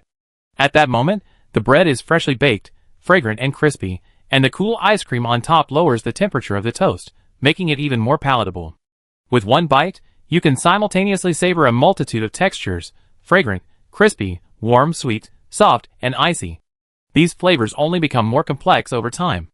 Of course, it's best to finish this delicious treat before the heat from the toast melts the ice cream, and the melted ice cream completely soaks the toast. This limited-time dessert is naturally only available for dine-in, not takeout. Shortly after, Takuya wrote a letter detailing the delicious taste of the dessert and inviting Leoto to try it at noon. Xiaonian Gao returned with Xiaolong's reply. The letter contained only 3 words, etched through the paper: "I want to eat it." Toast with ice cream, or ice cream thick toast, also known as bread temptation in some restaurants, requires a whole, perfectly square, golden toast. Takuya now has a toast mold and fresh yeast she's cultivated herself. While making a batch might be a bit of a challenge, making a single portion for Lyoto is no problem. Mix 250 grams of protein-rich high-gluten flour with 100 grams of milk. Add the egg, fresh yeast, and sugar. Mix into a dough and let it sit for a few minutes to allow the flour to absorb the other ingredients and form the initial gluten structure. The dough will then become smooth and smooth. The dough should no longer be sticky and can be kneaded. Although Takumi lacks muscles or skin, this doesn't affect the kneading process. The key to forming a dough into a film is repeated stretching. Kneading and beating can also play a significant role. Takumi first kneads the dough forward repeatedly, like washing clothes on a washboard. After a while, he then swings the dough up and throws it onto the table. He alternates these techniques, and in about 5 minutes, he has formed a thick film. Now it's time to add the softened butter. When the butter first combines with the dough, it will become extremely sticky. After a few minutes of unrestrained kneading, it will become smooth again. From this stage, you can repeatedly toss the dough. Jiao grabs one end of the dough and swings it vigorously, slamming it hard onto a clean countertop. He then folds the dough again, repeating this process several times. When his energy is almost exhausted, he returns to the washboard kneading technique. Another 5 minutes passes. This time, he carefully pulls out a corner of the dough, supporting it on the claws and slowly stretching it. You can see the dough stretching into a thin membrane resembling a rubber glove, the so-called glove membrane. The glove membrane is actually a type of gluten formation that effectively traps the carbon dioxide produced by yeast, allowing the toast to rise to a fluffy, soft, and delicious texture. For this reason, the appearance of the glove membrane is considered a hallmark of delicious bread. Of course, bread itself is the art of fermentation, and art itself has no fixed form. Even without the glove membrane, the same excellent texture can be achieved through repeated folding, prolonged fermentation, and hydration. The dough, once kneaded to form the glove membrane, is ready for fermentation. Jiao placed the dough in a porcelain bowl, covered it with a damp, clean cheesecloth, and left it in a warm place to ferment for 40 minutes. For this fermentation, the dough only needs to rise until it doubles in size, and does not collapse when a small hole is pressed in the center. Then, it can be poured out and cut into 3 pieces. Takuya sprinkled a little anti-sticking flour on the table and rolled out 3 small portions of dough, thinning them to release air. He then rolled them from one end forward, pushing them forward as he rolled them into a tight, small roll. After rolling, he rotated them 90 degrees, rolled them out again in the other direction, and rolled them into a small roll again. This double folding of the bread will give it a great burst of energy during its second rise, allowing it to rise beautifully. The 3 rolled bread rolls were neatly placed, sealed side down, into the toaster oven. For this rise, they only needed to fill the oven about 80% full. During the baking process, the bread will continue to expand due to the heat, filling the remaining space. When baking square toaster ovens, you need to cover the oven lid, but when baking mountain-shaped toaster ovens, you don't need to cover them, allowing them to rise freely. This time, Takuya needed the former, so he closed the oven lid when the bread was almost done rising and placed it in the oven for 40 minutes. This time, he could make handmade ice cream. Takumi chose to make traditional Italian gelato, a soft-serve ice cream made with whole milk, fruit, sugar, and other ingredients, resulting in a smooth, fluffy, and ice-free soft serve. To please Lyoto and ensure he enjoyed his meal, Takumi even offered her treasured dragon crystals and chocolate, a treat she brought back from Rose Villa. Dragons should like chocolate, right? It's a fragrant, sweet, soft, and slightly bitter chocolate ice cream. Chapter 255. Italian gelato is easy to make. The only difficulty is mixing it by hand, which is time-consuming and laborious. But now, with Layla, the mechanical maid, around, she can ease much of the burden for Takumi. Takumi planned to make 2 flavors, a classic vanilla and an equally enticing chocolate. The steps for both were very similar. First, heat milk and sugar in a small saucepan until they were barely boiling. At this stage, you could add the different flavors. Takumi took out a vanilla pod, scraped out the seeds with a knife, and tossed the seeds into a small saucepan of vanilla. This was the vanilla flavor. The chocolate version was even simpler. Simply toss the chocolate chunks into the saucepan to melt, then adjust the sweetness. She didn't throw away the vanilla pod. This kind of vanilla was quite expensive. Simply dry the vanilla pods on a griddle at around 80 degrees Celsius for an hour, grind them into a powder using a stone mill, collect them in a small bottle, and add her homemade, high-purity Baijiu, white liquor, to create a natural vanilla extract that can be used in desserts. The boiled mixture needs to be chilled in the refrigerator for an hour. Meanwhile, the toast is cooled and the steam has evaporated before being placed in the freezer to set in place for cutting. While waiting, Takumi and Nashal work together to prepare the ingredients needed for the shop, preparing the soy sauce chicken, braised duck, and braised pork for today's sale. An hour later, Takumi was able to remove the ice cream liquid and pour it into a chilled metal pot, stirring it constantly with a whisk. Since there were no modern ice cream machines, the metal pots needed to be repeatedly cooled using frost magic. During the continuous churning process, the ice cream liquid would evenly mix with the air, and the cold metal pot would continue to cool and solidify, ultimately creating a smooth, creamy ice cream with no ice chips. Once the 2 pots of ice cream had solidified, and were no longer difficult to stir, they could be placed in the freezer for storage. The frozen toast was then removed. Takumi used a sharp bread knife to cut off a piece of the top and carved a square hole along the edge of the toast, creating a 1 centimeter thick toast bowl. The bread inside was cut into 3 slices, each of which was further divided into 9 bite-sized squares, each evenly coated with a mixture of melted butter and honey. After completing all these preparations, Takumi checked the time. It was almost noon. The workshop was already open for business. Layla and Jericho were busy in the front, while Nashal was preparing the food in the back. Even though Takuya was completely absorbed in preparing a sweet feast for Little Dragon Lyoto, the workshop was running smoothly. What reliable partners! Little Dragon Lyoto would arrive at noon. Takuya first baked a batch of crispy chocolate egg rolls, then timed the toast, now brushed with butter and honey, back into the bakery for a second bake. Since the toast would need to be filled with ice cream and fruit later, he only had to stuff half the bread back into the bread, while Takuya baked the other half separately, which would help the small bread become even crispier. 10 minutes later, the fragrant toast emerged from the oven, and Lyoto entered the shop just in time. He sniffed the sweet aroma that filled the air and looked at the golden toast in Takuya's hands with delight. "Is that my lunch today?" Jiangyu smiled mysteriously and led him to the small dining area in the back, where they sat down. "Wait a moment. This toast needs a little magic to become the most delicious." Xiaolong's eyes sparkled, his heart and eyes filled with excitement.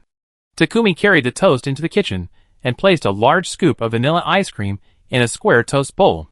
He then filled it with fresh raspberries, cranberries, lychees, and almonds, then scooped a large scoop of chocolate ice cream. Finally, he topped it with a few cranberries, a small toasted bread cube, 2 chocolate crispy rolls, and a sprinkle of chocolate shavings. Done! When the finished product arrived, even the world-traveling and knowledgeable Xiaolong couldn't help but exclaim, "Wow! This is so beautiful! You have to eat this while the bread is warm and the ice cream is cold." Takumi pulled out the chair across from Xiaolong and sat down. "Try it now." Lyoto raised his spoon, scooped a scoop of chocolate ice cream and bread cubes, and put it in his mouth. He shuddered. "Wow! So refreshing. This is much better than the ice cream I made myself." "Ice cream?" Takumi's soul fire flickered. Yeah, I'm an ice dragon, so I like cool things. When the weather's too hot, I freeze ice cubes for myself," Lyoto said, pulling out a chocolate egg roll and, without any instruction, using it to pick up a large piece of chocolate ice cream and putting it in his mouth. He squinted his eyes with a happy expression, "But the ice I freeze has no flavor at all, unlike this, which is sweet, bitter, soft, and smooth. It's like eating silk. This golden cube is delicious too." "That's toast." "Hee hee, I'm so glad you like it," Jiangyu said, resting his jaw on his shoulder. "Actually, I asked you here today to discuss a business deal." Xiaolong, without even looking up from his food, nodded vigorously. "Go ahead." "It's like this. I've been thinking about expanding. I already bought the land next door, and I plan to build a restaurant with a view there." Jiangyu pulled out the troll's design. "This is what it will look like." Leodoro took a big bite of the bread, his mouth bulging with food. He glanced at the design and nodded repeatedly. "This is really beautiful." Right, Jiangyu said excitedly. "But the design of this glass greenhouse requires a certain building material. Dragon crystal." Oh, Leodor realized. "So you want dragon crystal?" "Sure. I have plenty of that." "Great." Takumi silently clenched his fist under the table and asked, "What's the price?" "Price?" The little dragon chewed, swallowed a large mouthful of bread, and scooped up a large spoonful of cranberry and almond ice cream. "Let me think. How about making me 1,000 servings of this toast?" "Takumi, Wait, is this dragon bad at math and business?" Leodor saw Takumi's vacuous and confused expression, and he couldn't help but doubt himself. "Huh? Is it too expensive? Let me think about it. Chapter 256. Ah, perhaps this question is a bit presumptuous, Jiang Yu asked tentatively, but can you tell me what dragon crystal is? Is it a mineral? Or some part of a dragon? It's not an eggshell, is it? No. Leodor waved his hands repeatedly. He thought for a moment. Well, it's okay to tell you, but let me think of an explanation. You know how lightning strikes the beach and sometimes melts the sand, forming a glass-like substance? And how magicians developed glass because they noticed this phenomenon, right? Jiang. You nodded. I know. It's the same with dragon crystal. He scooped another scoop of vanilla ice cream, stuffed it with the half-soft bread, and shoved it into his mouth. He chewed contentedly and mumbled, when we dragons use dragon magic and release our pressure, it has a certain impact on the surrounding environment. Dragon magic seeps into the nearby sand and ore, causing them to gradually transform into crystal-like magical substances, or even into something like a mineral vein. People consider these crystals very valuable, but for us dragons, they're actually quite annoying. Annoying? Jiang Yu tilted his head, a little confused. Yes, who doesn't want to sleep in a soft, silky bed? Leodor's tone tinged with complaint. But as soon as we dragons sleep on these ordinary beds, we wake up the next morning to find them turned into hard crystal. Not soft and comfortable at all. Huh? Jiang Yu's face was shocked. That sounds like some kind of Midas touch curse. She recounted the Greek myth of King Midas and the Midas touch to the bewildered little dragon, who nodded with sympathy. Yes, I know that pain all too well. Whatever furniture, objects, even collectible dolls we love, will transform into dragon crystal with constant touching. And the more we love something, the more likely it is to mutate. It hurts so much, Takumi murmured. Gold and gemstones are among the few materials that remain unaffected and never change. Leodor said, that's why many of our tribe choose to collect gold to use in their beds. After all, gold coins are more comfortable to sleep on than crystal. Takumi, It seemed as if he had somehow understood the dragon's obsession with gold and gemstones. So, many dragons have started trading dragon crystal for gold, Leodor said. But while I love gold, it's ultimately not as important to me as a traveler as delicious food. If I had a choice, I'd rather have the opportunity to savor delicious food. Takumi's eyes blazed. Whoosh. The ground lit up. That's perfect. I need dragon crystals, and you need delicious food. Isn't the easiest way to do that? Just move into the empty lot next door, and live there for a few days. If that entire, dilapidated house next door were transformed into sparkling dragon crystals, wouldn't you be making a killing? This is a great opportunity to recycle local resources and recycle waste. Wait a minute, she thought, I need to confirm. If something is already incredibly worn and shabby, will it still be of poor quality after being transformed into dragon crystals? Leodor shook his head. Not really. Although I can't quite explain the principle, I heard my elders say it's some kind of displacement occurring at the microscopic level of matter, probably at the molecular, atomic, or something.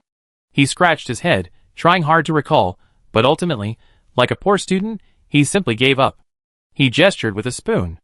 Anyway, no matter if it was wood sand, or some scrap metal, if I sleep on it for a night, it will melt into a massive dragon crystal mine. I can help you with the subsequent mining work, but as for the construction, let the trolls handle it. Ah, I see. Jianyu understood completely. That's great. So, I have you stay here for a few days, until the entire dilapidated house next door is turned into a dragon crystal mine. What's the price? Leodor licked his lips. 1,000 of these loaves? No. 1,000 is too much, and I'm afraid I don't have that much raw material. Jianyu calmly declined. While trading 1,000 loaves of bread for a dragon crystal mine was definitely a good deal based on cost, in an age without bread machines or ice cream makers, manual labor was still a grueling task. Jiangyu didn't want to be a slave, kneading toast and churning ice cream day and night. Besides, I can make so many dishes and desserts, Jianyu offered a timely concession, hoping to avoid a deal fall through. Don't you want to try something different?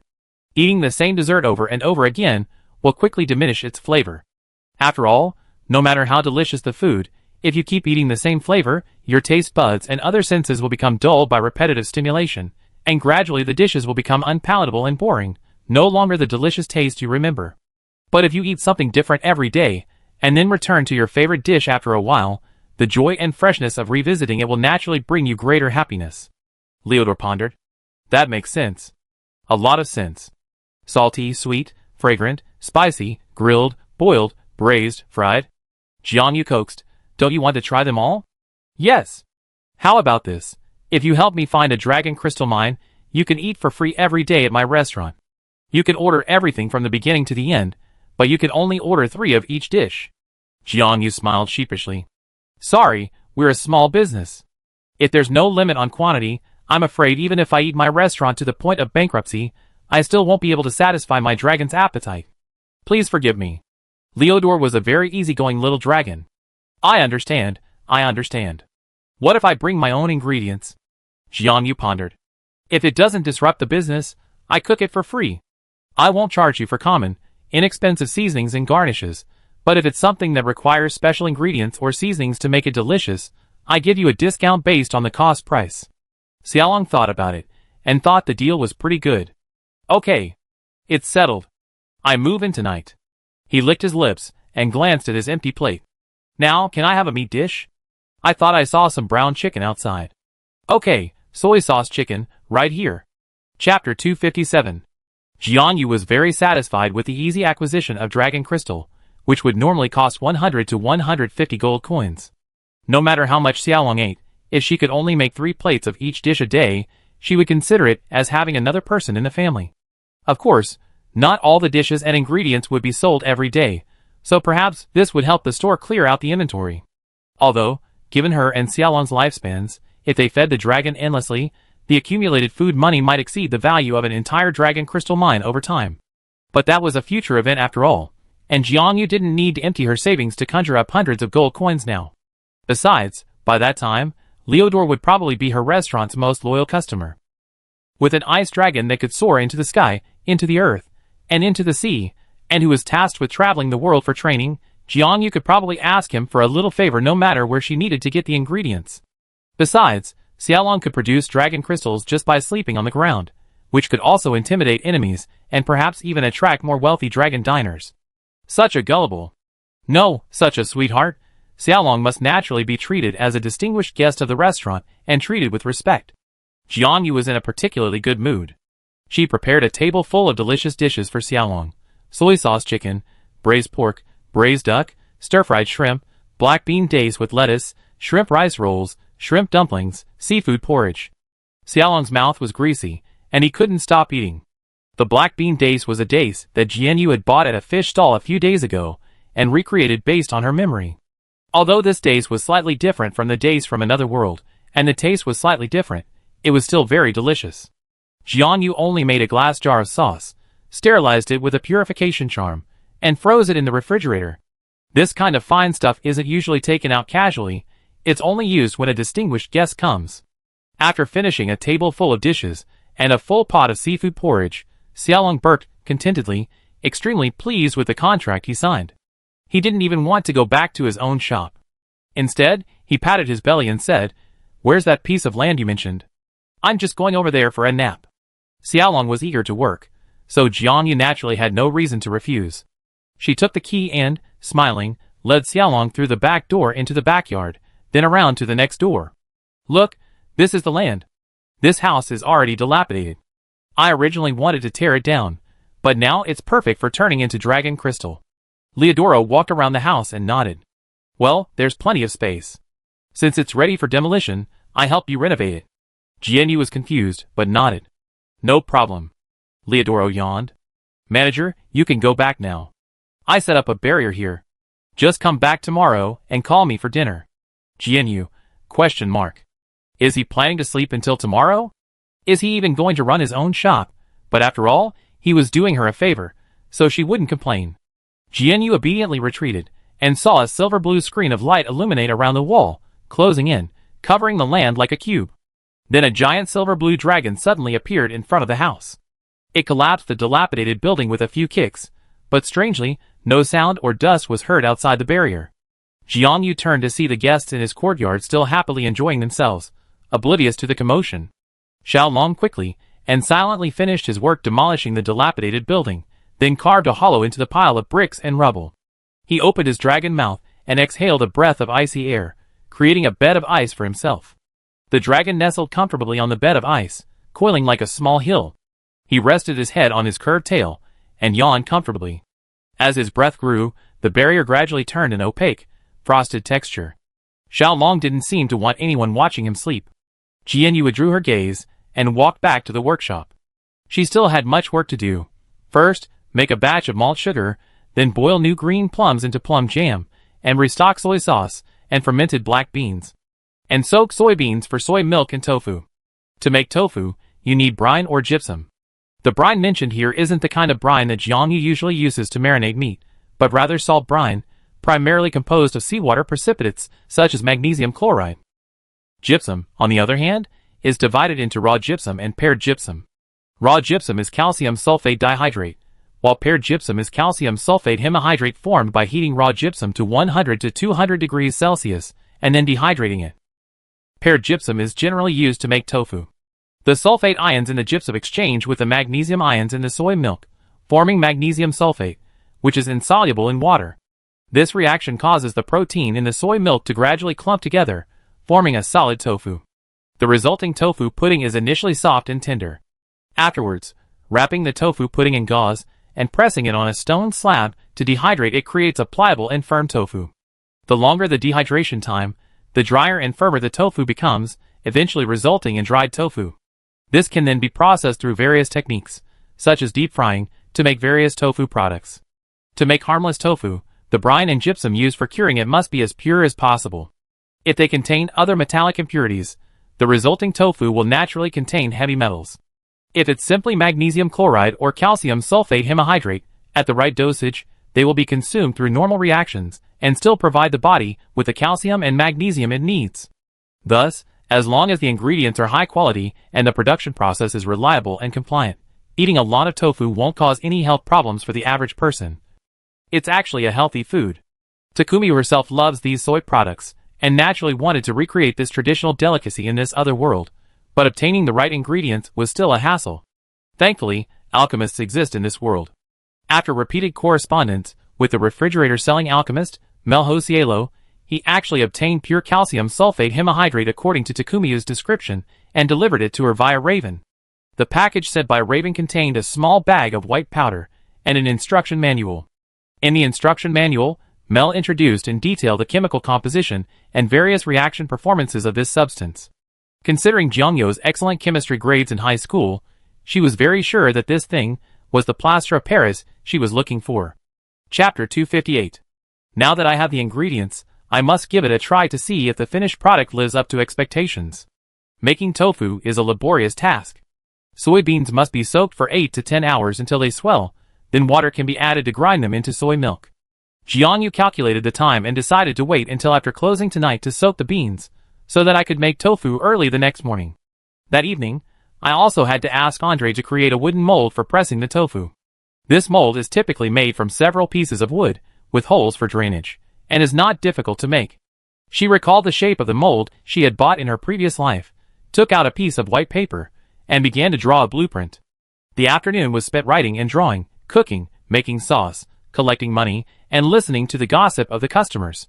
By the time Jianyu finally finished all the blueprints, Andre had returned from get-off work. The black-haired knight asked as he entered, "What's going on with that barrier next door?" "Oh, that little dragon Leoto is making free dragon crystals." Jiangyu replied cheerfully, "Don't worry about him. Oh, help me make something tonight. I'm going to make something delicious tomorrow." She shoved the blueprint into Andre's hands. He glanced at it and nodded. "Okay, I can do it. Use non-toxic, waterproof, and mildew-resistant wood," Jianyu instructed. "With this, I can make delicious tofu." Andre's interest piqued. "Tofu, what is that?" Jianyu chuckled. "You find out tomorrow morning. You should have time for a bowl of tofu pudding for breakfast before work. By the way, do you like sweet, salty, or spicy?" "Sweet." Andre licked his lips. "I wouldn't mind trying the others either." "As expected of you." Jiangyu gave him a thumbs up. "You know, back in my hometown, sweet and savory tofu pudding is a huge issue that can spark arguments among people with different tastes. But for me, I love them all." Isn't it everyone's freedom to enjoy their food? Why fight over something like that?" Andre didn't understand. Perhaps in his eyes, there was nothing uneatable. Jiangyu's smile widened. She liked Andre's calm and mature personality. He had high emotional intelligence, respected others, and was willing to discuss everything with others. Well, his door repairing skills were a little lacking. Speaking of which, I was planning to discuss investment with you. Jiangyu said, I know our previous agreement was for 3 months. But you see, our workshop is doing well now. We already have Holly, an investor who invested in food, and there may be more new partners joining in the future. So, I want to establish a set of rules from the beginning that can be easily applied regardless of whether we add or remove new partners. Andre nodded. Go ahead. I plan to value the entire workshop's assets and determine shares based on each investor's investment. Going forward, we won't distribute dividends based on the previously arbitrarily agreed upon ratio, but rather based on the proportion of each investor's invested assets to their shares. Jiangyu said, I think this is the fairest approach. Andre pondered for a moment, understanding what Jiangyu meant. That makes sense, but I have a question. When I invested 10 gold coins in you, you were broke, with only a few silver coins on you. Thanks to my initial investment, you quickly established yourself. You should have quite a bit of capital now. Of course, there's the reward from His Majesty the King, as well as the commissions and tips you earned as a private chef. I don't want to ask you for dividends that don't belong to me, but if we value my assets based on today's assets, my shares would be significantly smaller than they were on the day I invested, and my equity would be diminished. Indeed, so here's how I think about this. Jiangyu pulled out her small account book. Calculate based on the time you invested in me, but in the valuation process, you have to take into account all my fixed assets at the time. You know, I wasn't completely broke back then, but I had no cash. Andre nodded. That's reasonable. I can accept that. And now that our business is expanding, my capital injection has indeed increased, which will inevitably dilute your shares. But conversely, with the increased investment, our business will grow, and the profits will increase significantly. In other words, while your shareholding ratio will decrease, your dividends will increase, which is beneficial to both of us. Alternatively, you can choose to continue investing. This is the dilution of the original shareholder's equity that occurs after a capital increase and share expansion. Andre simply said, you should have calculated these accounts, right? How much stock will I get? Jiangyu handed over a sheet of accounts. When you invested, I owned this workshop in the land, along with the soybeans and magic rice in the warehouse. These properties and raw materials were worth approximately 80 gold coins. Adding my personal labor costs, well, roughly 90 gold coins. Including your investment, it came to 100 gold coins. In other words, your original stake is 10%. And now, with the profits we made, minus the dividends from Holly's food investment project, plus the new property I purchased with the king's gift, all added up to an additional 100 gold coins in output value. Oh, and after deducting costs and taxes, a portion of that will count as profit on your investment. I still calculate the agreed upon 40% return on that. You only took the 2 gold coins in advance. Should you withdraw the remaining amount now, or should it be considered capital increase and continued investment? Andre reviewed the accounts. According to Jiangyu's calculations, he could still receive a dividend of 10 gold coins. Andre decided his current funds were sufficient for now, so he said, continue investing. Well, our current industry valuation is 200 gold coins, with me owning 90% and you 10%. We both share the profits after deducting costs based on this share ratio. Jiangyu said, but don't worry, based on our current profits, your monthly dividends will definitely exceed 4 gold coins. Okay. Andre simply agreed. I finish making the mold tonight and revise the investment agreement. I go to the high priest tomorrow to get a witness. What about Holly? I already negotiated his investment. Jiangyu said, each high-end delicacy will be considered a separate investment project, and each individual project will be considered a joint investment between Holly and the brewery. The principle is the same. Valuations will be based on raw materials, equipment, formulas, etc., and the dividend ratio will be determined by the proportion of each party's investment in the project's initial capital. This way, there's no need for haggling. Those who contribute more will naturally receive more.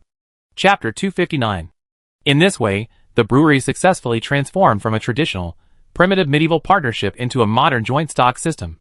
Of course, due to practical limitations and external circumstances, and without professional accountants and asset valuers, Takumi, you could only roughly imitate and make rough estimates. The idea was the same. The amounts were roughly the same. As long as the profits were secured, her partners didn't care about these trivial details.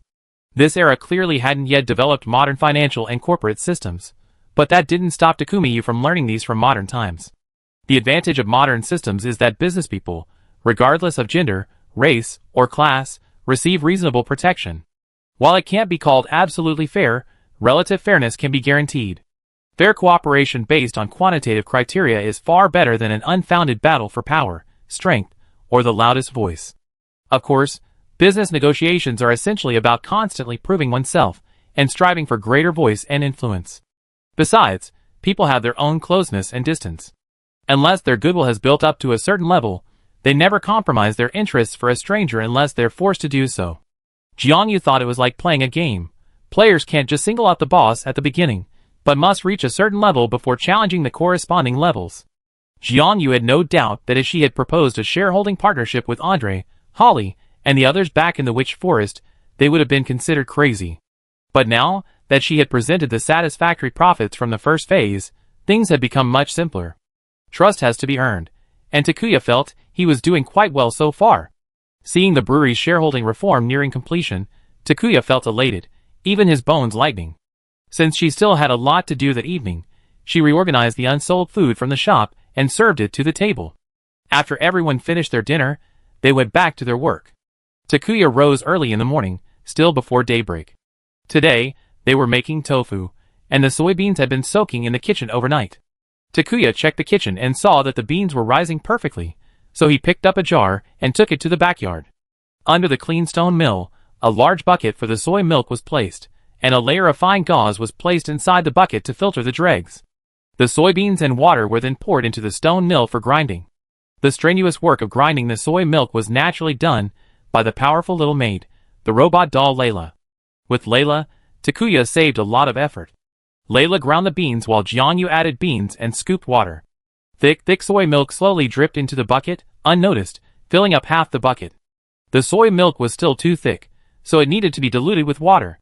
Then, wrapped in gauze, the soy residue was squeezed out of the liquid, leaving a bucket of pure soy milk. Jiangyu brought her portable stove and began to boil the soy milk directly in the yard. The soy milk must be boiled thoroughly to avoid food poisoning. While the first pot of soy milk was brewing, she returned to the kitchen to bring out a second jar of beans and had Layla grind them again. Today, she planned to open early and sell breakfast, and the first pot of soy milk would be her breakfast. As for the accompanying main course, there were fried dough sticks and egg pancakes. Freshly fried dough sticks paired with sweet soy milk. No one can resist this simple delicacy. Jericho yawned and woke up. Smells so good. What are you making? Soy milk, tofu pudding, and tofu.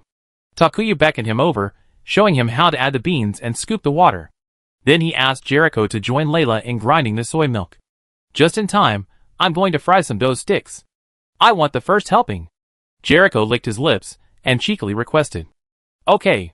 Ever since learning Jericho was a Nikomata, Takuya had become more tolerant of him.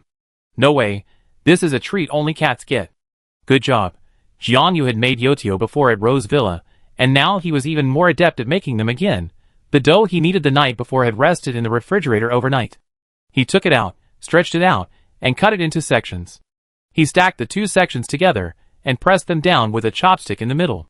Finally, he fried them in a pan at high heat. Wow, like magic, the small white dough balls quickly expanded into golden sticks, floating in the oil like balloons. He needed to stir them a few times with chopsticks to fry them thoroughly. Once they were crispy and fragrant, he removed them and let them cool. Nasha, arriving for work, trotted in after smelling the aroma. Smells so good. Manager, what are we having today? Soy milk, fried dough sticks, and tofu pudding later. Jiangyu instructed her, make some egg pancakes, wash some vegetables, and shred some carrots. We wrap the fried dough sticks in the egg pancakes, and add some vegetables. It tastes amazing. After the initial false boil, the first bucket of soy milk was cooked over medium heat for another 7 minutes, until it was completely cooked and boiling. Jiangyu turned off the stove, scooped out a few cups of soy milk, and placed them on the table with a plate of fried dough sticks. Everyone, come have breakfast first. Those who like sweet soy milk can add sugar to your cups to taste. She scooped out half a bucket of soy milk and let it cool in a pot to 90 degrees Celsius. Then, she took a clean wooden bucket, measured out the gypsum powder, and dissolved it in water. Next, she picked up the pot and quickly poured the 90-degree soy milk into the bucket, quickly covering it and letting it sit. Breakfast first. There's another pot of tofu pudding in 15 minutes, she said, returning to the front hall. Aunt Wolf and Andre had already arrived, following the aroma. Jericho had finished grinding his second bucket of beans and hurried back inside. Nasha brought in a freshly made omelet, shredded carrots, and washed lettuce. Jiangyu first demonstrated how to eat it. She took a cup of soy milk, added sugar, and stirred it evenly. Then she took a crispy fried dough stick, dipped it in the soy milk, and quickly stuffed it into Andre's hand. "Try it." Andre took a large bite without hesitation, then narrowed his eyes in satisfaction. "Delicious." He took another sip of the soy milk and savored it. He found that he preferred dipping the dough stick in it. The dough stick, soaked in soy milk, was half crispy and half soft, with a rich aroma and sweetness from the soy milk, without a trace of greasiness. The aroma seemed to melt into the soy milk, softening its sharp edges, and making it mellow and mild. Jianyu took another egg pancake, filled it with lettuce and shredded carrots, and wrapped the crispy dough stick in the middle, forming a wrap. "Try this one." Andre finished the dough stick in 2 bites, took the wrap, and took a big bite. This one is delicious too. The dough stick is so crispy." Chapter 260. A tender egg pancake is wrapped with crispy vegetables, and inside is a fragrant, crumbly fried dough stick. One bite offers a perfect triple taste experience. The vegetables dissolve the greasiness and heat of the dough sticks, bringing a touch of freshness. A sip of soy milk washes it all off, and as they exhale a comfortable breath of warm air, a sense of satisfaction washes over them. Andre's eating show has clearly whetted everyone's appetite. They grab a cup of soy milk, adding sugar or no sugar to their taste, then dip their dough sticks into it, placing the half-soaked, half-soft dough sticks into their mouths with a curious look. Delicious. I like this. Oily sweet, such a blissful taste. Jianyu also held 2 soul fires in his hands, one the pale color of soy milk, the other the golden color of fried dough sticks. She dipped the golden ball into the pale yellow ball, watching the pale yellow color gradually spread through the golden soul fire. She happily sipped. "Ah, that's the smell." The shop door remained open, and passers-by peeked in. "Smells so good, skeleton boss. Are you open so early today? What are you having?" "Soy milk with fried dough sticks." A cup of unsweetened soy milk is 1 copper coin, and a fried dough stick is also 1 copper coin. If you need sugar, the price is based on today's market price, and I don't charge extra. Jiangyu smiled and replied, "Everyone, please sit down. We have breakfast first, and then serve you." "Okay." Layla didn't need breakfast, so she went to serve the customers. Jericho finished his breakfast in a few bites, and then joined in. After sipping the soul fire, Jiangyu went to the kitchen and fried another pot of fried dough sticks. Then, calculating the time, he opened the wooden barrel of tofu pudding. The tofu pudding was beautifully coagulated, white and tender, jiggling at the slightest touch, a truly enticing sight. Jiangyu prepared 2 different broths, one using maltose to create a syrupy broth. The other, a pork rib broth with small shrimp, topped with chopped green onions and celery, and drizzled with soy sauce, rice vinegar, and sesame oil.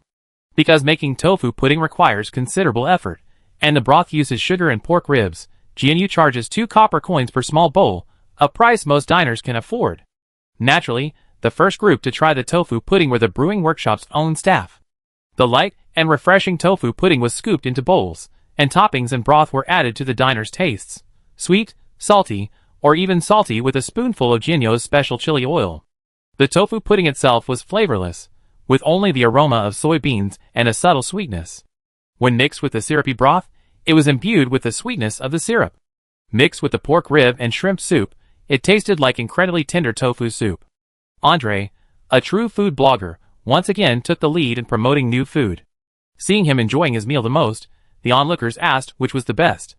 Andre didn't lean too heavily towards one, simply describing it truthfully. Then he added, "I think both have their own unique flavors. You can choose according to your preferences. Everyone has the freedom to like or dislike a dish. Just choose what suits your taste. The money is yours. No one should make decisions based on others, let alone try to convince others to choose a particular flavor." I don't know if Andre's words had any effect, or if these flavors of tofu pudding were completely new to the people of Huntington, who didn't have a special filter to eat them since childhood, or maybe it's just that the diners here have a strong tolerance for food that doesn't suit their taste. In short, the tofu pudding sales went exceptionally smoothly, with no customers causing any trouble due to different tastes. There were even quite a few regular customers, who shared their meals, one buying the sweet version and the other the savory version, then sharing and trying both flavors. Seeing that everything was normal in the shop, bustling and peaceful, Jiangyu went back into the kitchen and retrieved the wooden box Andre had made the previous night. The box had already been assembled, cleaned, and dried. Jianyu lined the box with clean gauze and boiled the second bucket of soy milk until cooked through. He let it cool slightly, then added plaster water and left it to set. Once the tofu pudding was formed, he scooped it into the gauze inside the wooden box with a large spoon, filling the entire box completely. He then covered it with another layer of gauze, closed the lid, and placed a stone on top. Over time, the moisture in the tofu pudding would slowly dissipate, slowly being pressed out by the weight. The tofu would gradually solidify in the box, forming a thick, solid block. By controlling the pressing time, one could control the tofu's firmness. The more water, the softer and more brittle it would be, the less water, the thicker and firmer it would be. Soft tofu is great for salads, soups, or steaming, while firm tofu is best for stir-frying, stewing, or deep frying. Freezing firm tofu creates frozen tofu. The moisture inside the tofu freezes into ice chips, expanding the internal structure and creating honeycomb-like pores, making it perfect for hot pot. After cooking the frozen tofu in hot pot broth, the pores absorb the broth, making every bite rich and delicious. This time, Takumi plans to make 2 sheets of tofu, 1/3 for cooking, 1/3 for deep frying, and the remaining 1/3 for frozen tofu. This way, he can easily use it when making soup. Tofu is delicious, but making it every day is too much trouble. That's the downside of the Middle Ages. If you want to eat anything delicious, you have to make it yourself from scratch. When will I ever be able to have kwai tio soup or fried rice noodles? Jiayo muttered to himself as he worked, but his mind was as clear as a mirror. Kwai tio soup or beef fried rice noodles were easy to make. It just took some time to prepare them. In a different world, one can only rely on oneself. The only things that stood in the way of her culinary journey were laziness and procrastination. However, every time she wanted to satisfy a craving, she had to go through the trouble of making it all from start to finish. It was indeed a bit too much trouble. She couldn't get up early every day to grind soy milk and make tofu, but if she could industrialize these ingredients, outsource them, and hire someone to make them, wouldn't she be able to enjoy tofu whenever she wanted? Kwai tio, rice noodles, sweet potato vermicelli noodles. These are all ingredients that are very difficult to prepare from the raw materials, but once they are ready, they are convenient and delicious to cook. Jiayo felt that she needed to find a way to develop these ingredients into an industry that would not only make money, but also save her from having to make them herself and still enjoy the convenience of a finished product. Well, by the way, it would improve the culinary standards of the people of Huntington. Chapter 261. Shall you? Shall you? While Jianyu was busy brainstorming, Auntie Wolf sneaked into the kitchen. Her expression was excited, as if she had something on her mind. A magic bookstore opened across the street. Did you know about it? A magic bookstore? Jianyu asked bewilderedly. When did it open? I didn't even notice. It happened just a few days ago. Auntie Wolf said excitedly. There used to be a magic bookstore over there too. It was owned by a very old magician. He later moved away, and the shop has been vacant. I heard the current owner is the old magician's grandson. How about we go over and pay them a visit? Sure. Jianyu piqued her interest. She weighted down the tofu box, washed the bone claws, wiped them clean, and then grabbed a small bamboo basket and filled it with 2 small bottles of soy sauce as a gift. Let's go. Auntie Wolf also held a basket containing a bottle of her homemade rosewater. Perfume is also a popular daily item in Huntington, primarily used to mask the public's odor. After all, in this era, not everyone can afford the firewood or magic power required to heat water for daily bathing. Nor does everyone possess Andre's physique, allowing him to take a cold shower in the courtyard whenever he wants to wash off sweat. For the elderly, children, or long-haired orcs, a cold shower can easily lead to colds and illness. Using cleansing spells consumes a significant amount of magic power, and is costly. So, it's better to just hold it in, at most changing clothes and drying yourself. If the smell is too unpleasant, use perfume to mask it. Common people have their own secret recipes for making perfume, mostly using wild flowers and herbs. Top, middle, and base notes aren't particularly particular, and the finished product is similar to mosquito-repellent floral water. The price depends largely on the preciousness of the flower or herb, but generally speaking, it's not expensive, making it a very common gift when visiting someone. Hand in hand, a wolf and a skeleton, carrying a small basket, crossed the street to visit their new neighbor across the street. To be honest, because the door to the house opposite was always closed, Jianyu hadn't paid much attention to it. This magic bookstore also had a courtyard, neatly paved with stone slabs, with only flower beds along the edge of the courtyard wall. The flower beds were empty, nothing planted, only dry, hardened soil. The house was only 2 stories high, built entirely of gray-brown stone. The gable roof was covered with waterproof tiles, exuding a cold and hard style. A new sign had been erected at the entrance, Hendrik's Magical Bookstore. "Hello? Is anyone there?" Auntie Wolf knocked on the open door and peeked in. "We're neighbors across the street. We saw you opened a shop, so we came to visit. Come in." A muffled voice came from inside, and Takumi followed Auntie Wolf through the door. The shop was filled with books, everywhere, even the windows were blocked, making it dimly lit. A short figure in a magic robe emerged from behind the counter.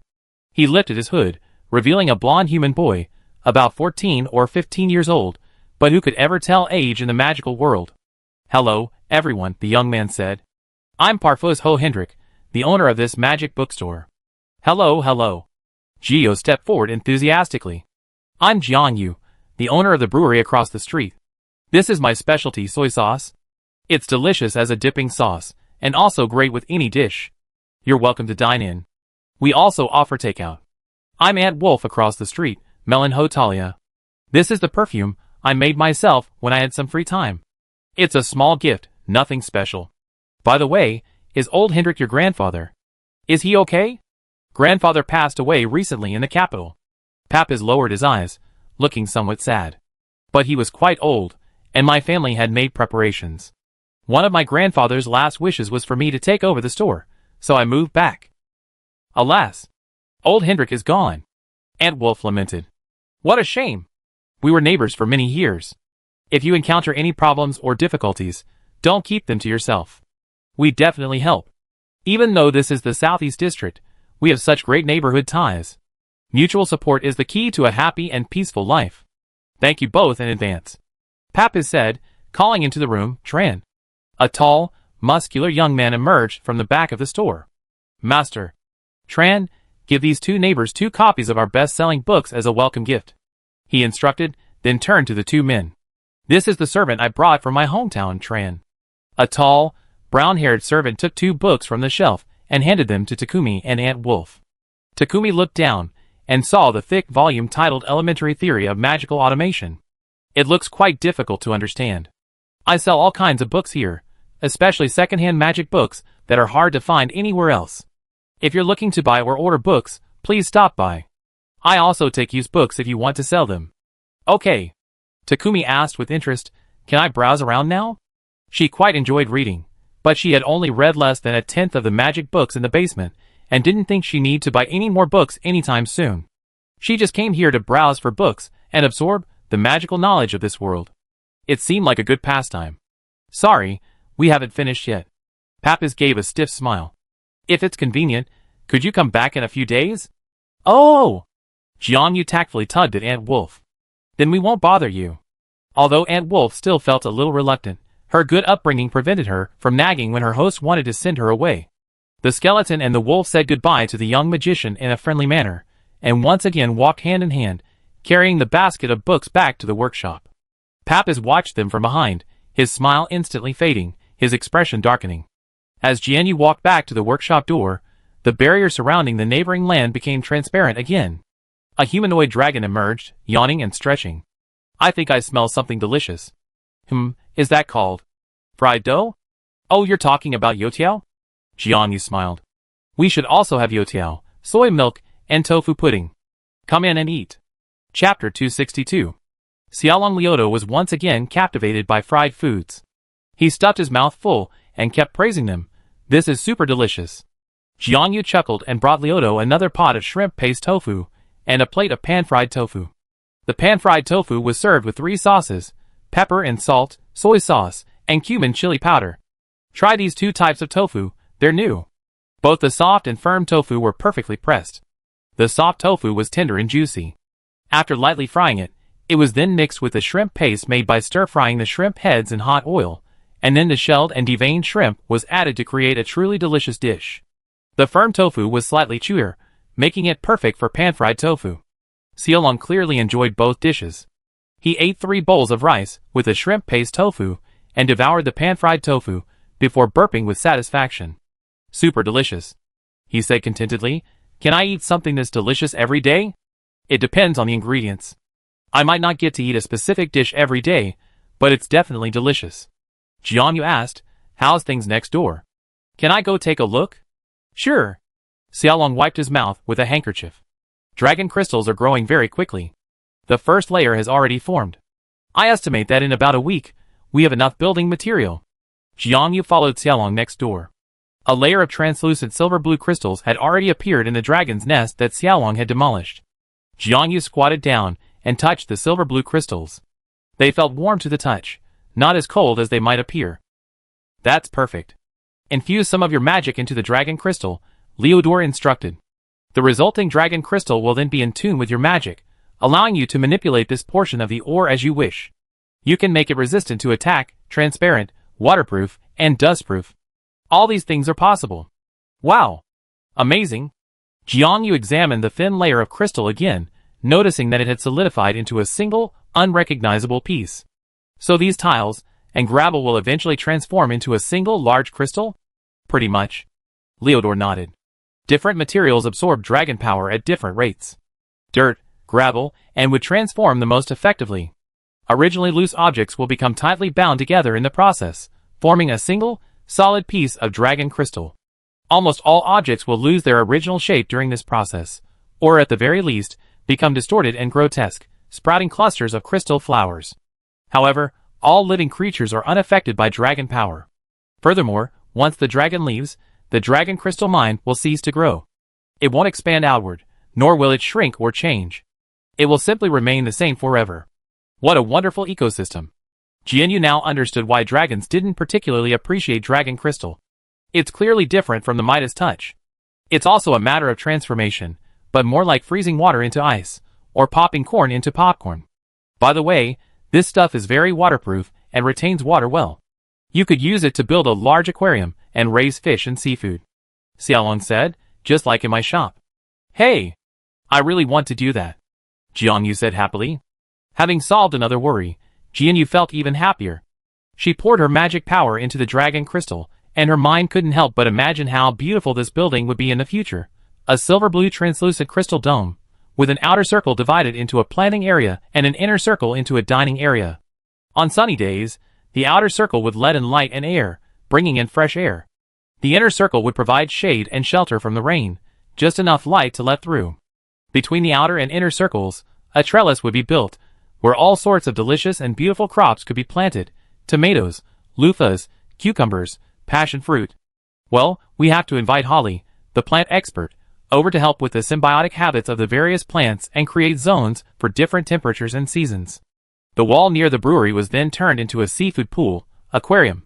Xiaolong was responsible for replacing the fresh seawater and seafood daily: shrimp, shellfish, crabs, jellyfish, fish. Oh, and we have to keep the areas separate to avoid any tragedies, like colleagues eating each other. A restaurant offering seasonal flowers, and a variety of stunning scenery, both on land and underwater. Surely this would captivate everyone in Huntington. Speaking of my shop, Xiaolong's voice interrupted Jianyu's reverie. I need to get back to the shop and take care of things. I come back for dinner tonight. Okay. Jianyu felt completely at ease with Xiaolong, the naive yet incredibly responsible man. Before you leave, could you bring me some more seafood? We're almost out of shrimp. Since he was already there, Xiaolong didn't mind doing another business. He refilled Jianyu's barrels with new fish and shrimp, and replaced the seawater with fresh water. Of course, Jianyu didn't waste the old seawater. It was an excellent starting alchemical material. With simple distillation and refining, he could obtain various salts from seawater: table salt, sodium chloride, brine, magnesium chloride, iodine, potassium. Jianyu recently found a book called A Guide to Elementary Alchemy on a bookshelf in the basement. This seawater was a perfect way for Jianyu to reuse it, using it as experimental material for learning elementary alchemy. The purified product could be used as a seasoning or safe food additive, while the inedible part could be sold back to alchemists. Although the amount each time wasn't large, it was a no-cost business after all. Over time, it could still bring in a decent profit. Who wouldn't want more money? You can learn new skills and make money at the same time. What a lucrative opportunity. Jianyu paid for Xiaolong's seafood and hummed a song as he walked back into the restaurant. It was already afternoon, and the restaurant had become much sparser. A few tables were occupied, eating and chatting. The most cheerful among them was the gossipy Auntie Wolf. Next to Aunt Wolf sat a woman with a worried look on her face. Her attire looked remarkably familiar. Jianyu tilted his head, pondering for a moment before recognizing her. Hey, isn't this the outfit of that katydid from the discipline sect? Hey, Xiao Yu. You arrived just in time. Aunt Wolf saw her and waved with her paw. Let me introduce you. This is Alexi, the katydid. Due to some conflict, she left the tribe with her children and is looking for work. There aren't many people in the city who would accept a katydid. Could you help her? Oh, I'm always short-handed here. Jianyu pondered for a moment. Especially with the restaurant and workshop next door, we're always in need of more employees. Ms. Alexi, would you be willing to interview me? Chapter 263. In the small restaurant, the spider spirit, no, the weaver Alexi, sitting across from Jianyu, awkwardly placed her hands on her knees and fidgeted a bit in her chair. Alexi had little experience with liches and wasn't sure if these seemingly scary skeletons were easy to get along with. But the amiable wolf lady had just vouched for the lich and said so many good things. Alexi just hoped everything she said was true, though she didn't have much choice right now. Well, let's get right to the interview. Can you tell me what skills you have? The lich boss studied her for a moment, cleared his throat, and spoke first. I can weave, Alexi answered decisively. It was her forte. Although all weavers are skilled at weaving, my skill is definitely among the top 3 in the village. The cloth I weave is both soft and strong, the warp and weft threads perfectly aligned, never a single thread missing. I heard you need a lot of gauze? I can make it for you. That's true. Xiaoyo glanced at the wooden box holding the tofu. But gauze can be reused. I don't have a huge demand for it yet. With all due respect, the notorious customs of the discipline sect don't seem to make it suitable for waitressing. Indeed? Alexi smiled wryly. This is a curse born of our clan. We have almost no resistance to magic. If our sanity fails, our instincts will take over, transforming us into half-human, half-spider monsters. According to the elders of our clan, frequent exposure to new things outside of us can gradually weaken our rational defenses. Only by constantly restraining ourselves with discipline and honing ourselves can we maintain our sanity. She paused, lowering her voice. But I have reservations about this statement. Jianyo's eyes flickered. Can you elaborate? That's right. Alexi took a deep breath. I always felt that simply avoiding the outside world and suppressing our desires and instincts isn't the best way to solve our problems. Resistance to the outside world is like alcohol tolerance. The more you practice, the better. On the contrary, the more you avoid, the more at a loss you become when things arise. I still remember my grandmother telling me stories of her childhood, when they were allowed to drink in moderation on certain days, and go for walks on moonlit nights. But in my generation, everything has become strictly regulated, with ever-increasing restrictions. Strangely enough, the number of people going insane and transforming into demon spiders has increased, not decreased. The elders say this is because the external environment is deteriorating, the magical fluctuations are becoming more intense, and they're demanding stricter adherence to the rules, but I don't think that's the case. So you left your village and sought a new way of life in the town? Takumi guessed. Yes and no. Alexi smiled wryly. I had some arguments with the elders. At first, I just asked them in a friendly manner, hoping to discuss this matter with them. Unexpectedly, they treated me as a rebel and expelled me from the village. They offered my husband a choice, to wander the world with me or abandon me and the child and stay in the village. And he chose to stay. I had no other choice. With little money, I had no choice but to take the children to the city to find work. Ah, how cruel! Jianyu imagined the scene, feeling a surge of indignation. Alexi shook her head. I don't blame my husband. His choice was understandable. In our tribe, only women can transform into demon spiders. Once we lose control, we often follow our instincts and prey on our husbands. He was afraid I wouldn't obey the rules, would go on a path of losing control, and would eventually devour him. And since I've given birth to only daughters, the tribe naturally doesn't want to keep them as ticking time bombs. Jianyu scratched his head, feeling distressed. Alexa's story always reminded her of the women persecuted throughout history. As a woman, she wanted to help the spider lady, but a weaver's constitution certainly wasn't suited to waitressing. Takumi didn't want his restaurant to be flourishing when a half-human, half-spider monster suddenly appeared and devoured all the customers. Just the thought of it was terrifying. The restaurant business wasn't easy either, with strange and troublesome customers abounding. Some simply disagreed with their tastes, while others took out their long-standing frustrations on even more helpless workers. While Takumi never tolerated such irritating customers, he also didn't want them to die in the spider's maw. Speaking of which, perhaps due to his long life on the brink of death in his previous life and his inexplicable transformation into a living skeleton in this one, Takumi's view of life and death was somewhat off, reeking of a capitalist philosophy. Life is good, death is also okay. She no longer cared much about her own life or death, let alone the lives of strangers who came to cause trouble. But if word got out about the killer spider in the shop, it would undoubtedly affect business. As for the store's success, Takumi took it more seriously than his own life. I feel the best job for you would be quietly producing products in an independent workshop, Takumi said. It's completely backstage work, without direct contact with customers, so naturally, you won't be exposed to any irritation. Alexei nodded sympathetically. But all the tailors in town need to interact with customers, and no one would take me on. How about a different approach? Takumi asked. Does your family have any poison in their bodies? Do you cook food? No, we don't secrete toxins. Alexei thought for a moment and replied, as for food, I can make some home-cooked meals, and my little daughter keeps bees and makes honey. She said nervously, that should also count. Okay. Jiangyo's eyes lit up. That's great. An idea suddenly struck her. Do you know how to use a stone mill? Alexei nodded. Yes, I used one in the village, and I'm quite strong. Then, you can help me make tofu and vermicelli. Jiangyu clapped his claws and said happily, however, the large workshop next door isn't finished yet, so I can only rent you a house on this street for now, so you can live there and learn how to make tofu and vermicelli. Once the workshop is finished, you can raise bees and make tofu there. How about that? Alexei's eyes instantly sparkled. Great. That's a fantastic idea. Chapter 264. As for renting a house nearby, we have to turn to Auntie Wolf, who has extensive connections.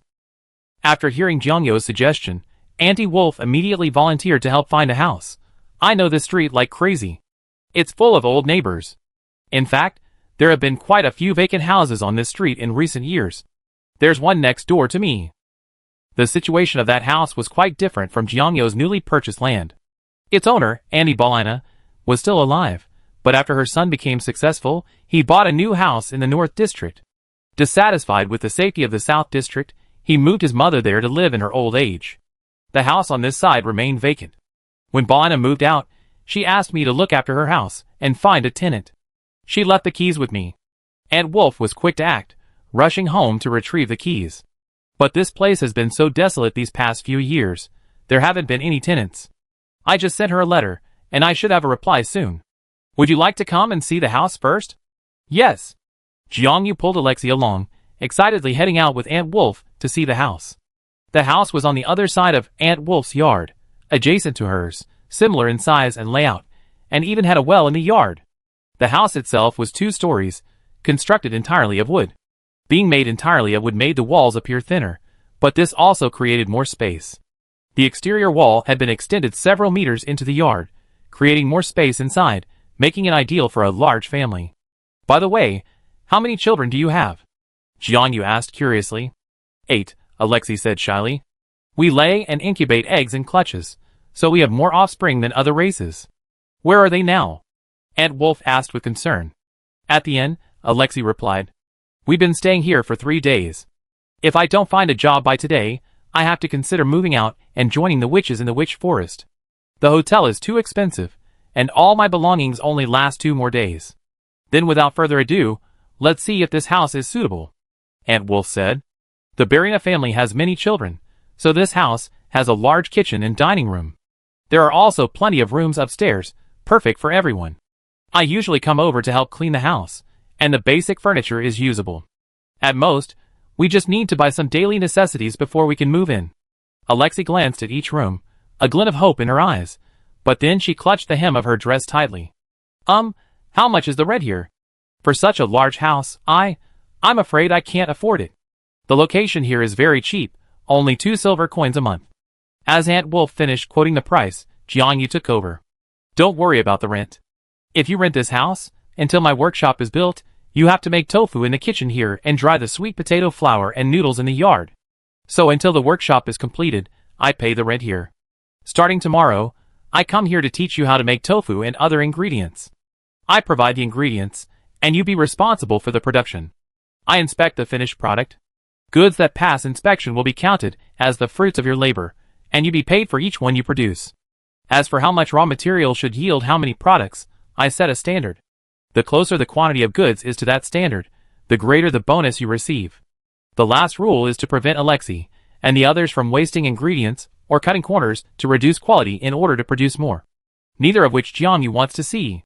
Alexei's eyes lit up even more. You're not only giving us a place to live, you're also paying us? Of course, I'm not some unscrupulous boss. Jiangyu smiled. And you could all come to the store tonight for the staff meal. If you don't want to join us, you can take some home.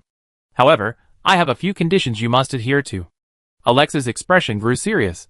You say? First, the recipe I teach you must be completed flawlessly. You may not alter it, skip any steps, or arbitrarily change the proportions of ingredients or seasonings. The quality of the product must be guaranteed. Secondly, we're in the food business, so we must pay attention to the storage and hygiene of ingredients. No toxic or harmful substances can be mixed in. In fact, I think it would be best if you could learn the purification spell. Jiangyu paused, remembering the Vindicator's strange custom of avoiding magic, and then changed his words.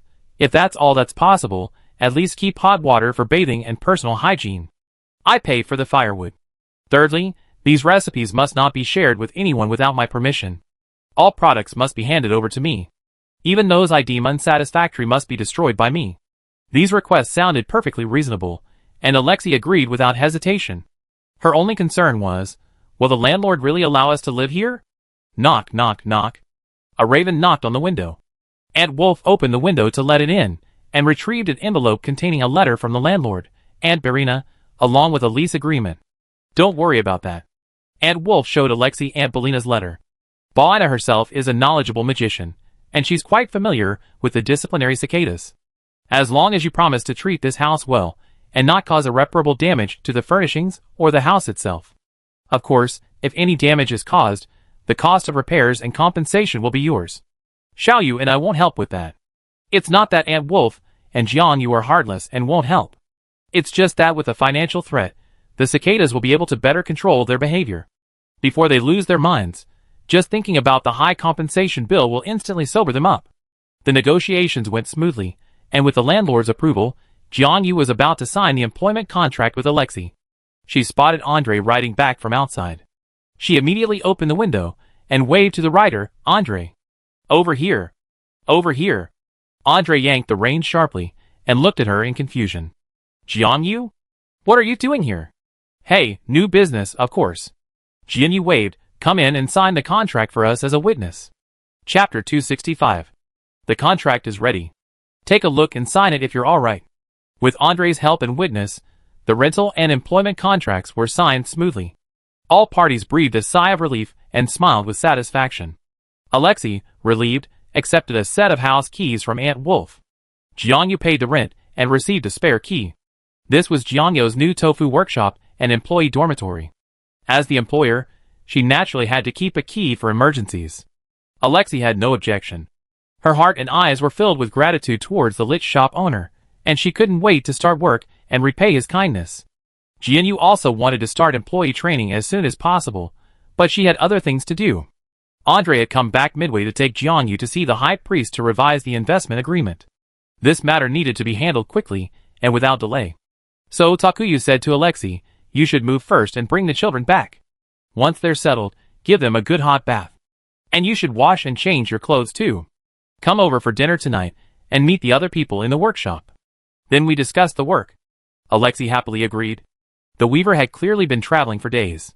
Her flaxen hair was dry and clumping, and she looked exhausted, with dark circles under her eyes. But now, with joy, her brown eyes had a new sparkle. Takuya thought she would become a beautiful older sister after she cleaned up. Aunt Wolf, acting as the landlord's agent, signed the agreement on her behalf, and sent the landlord's copy of the lease and rent back to her via Raven. Having successfully completed the task her friend had entrusted her with, Aunt Wolf was delighted. She volunteered, I'm very good at taking care of children. I help you too. Jiangyu left the situation with Aunt Wolf and followed Andre to the high priest to revise the investment agreement. The process was simple. The high priest found the previous agreement they had signed, and they re-signed the new investment profit-sharing agreement in his presence. He then bound the two agreements together in order and placed them back in the sacred box, and the task was complete. The wind and rain have been building up lately. As they left, the high priest said, hinting, "Please be careful." Andre, with a serious expression, shook the high priest's hand. "Thanks for the reminder. I will." Jiangyu glanced up at the weather, perplexed. It was sunny today, without a single cloud, let alone any signs of a growing storm. Only after the two men left the church and mounted their large black horses did Jiangyu ask, "Has anything happened these past few days?" "Nothing serious." Andre exhaled slowly. "After Baron Newman's son was murdered, he's been in a terrible mood these days. He's been giving almost everyone a hard time."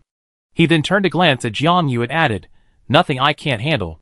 "Ah, that's good." Jiangyu patted the knight's sturdy shoulder in a reassuring manner and echoed Andre's words, "I trust you to do your job." Well, except for that door the troll had broken down. Andre didn't seem to want to continue the conversation. He coughed lightly and said, "That cicada? Do you want to help her family?" "Oh, it's not charity," said Takumi. "It's just a mutually beneficial business. Ever since I started planning to make tofu, I've been thinking about outsourcing ingredients.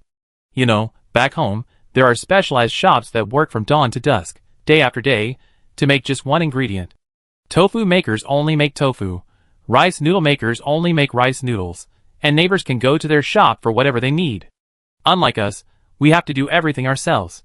If we had to make every ingredient from scratch, bit by bit, it would be too much work, and our production capacity would be too low, which would only hinder our profitability. These scattered, primary processing tasks must be outsourced." Takumi began her calculations. Although the cicadas have some minor physiological problems, they're not a major problem that can't be controlled. As long as they're kept away from external stimuli and don't lose their temper easily, they should be safe. Alexei exudes tenacity and sincerity. She should be able to control herself well. Besides, the daily repetition of grinding beans to make tofu, washing starch to press vermicelli, kneading dough to dry noodles. These are physically strenuous, yet psychologically soothing repetitive tasks, perfect for the knitting family.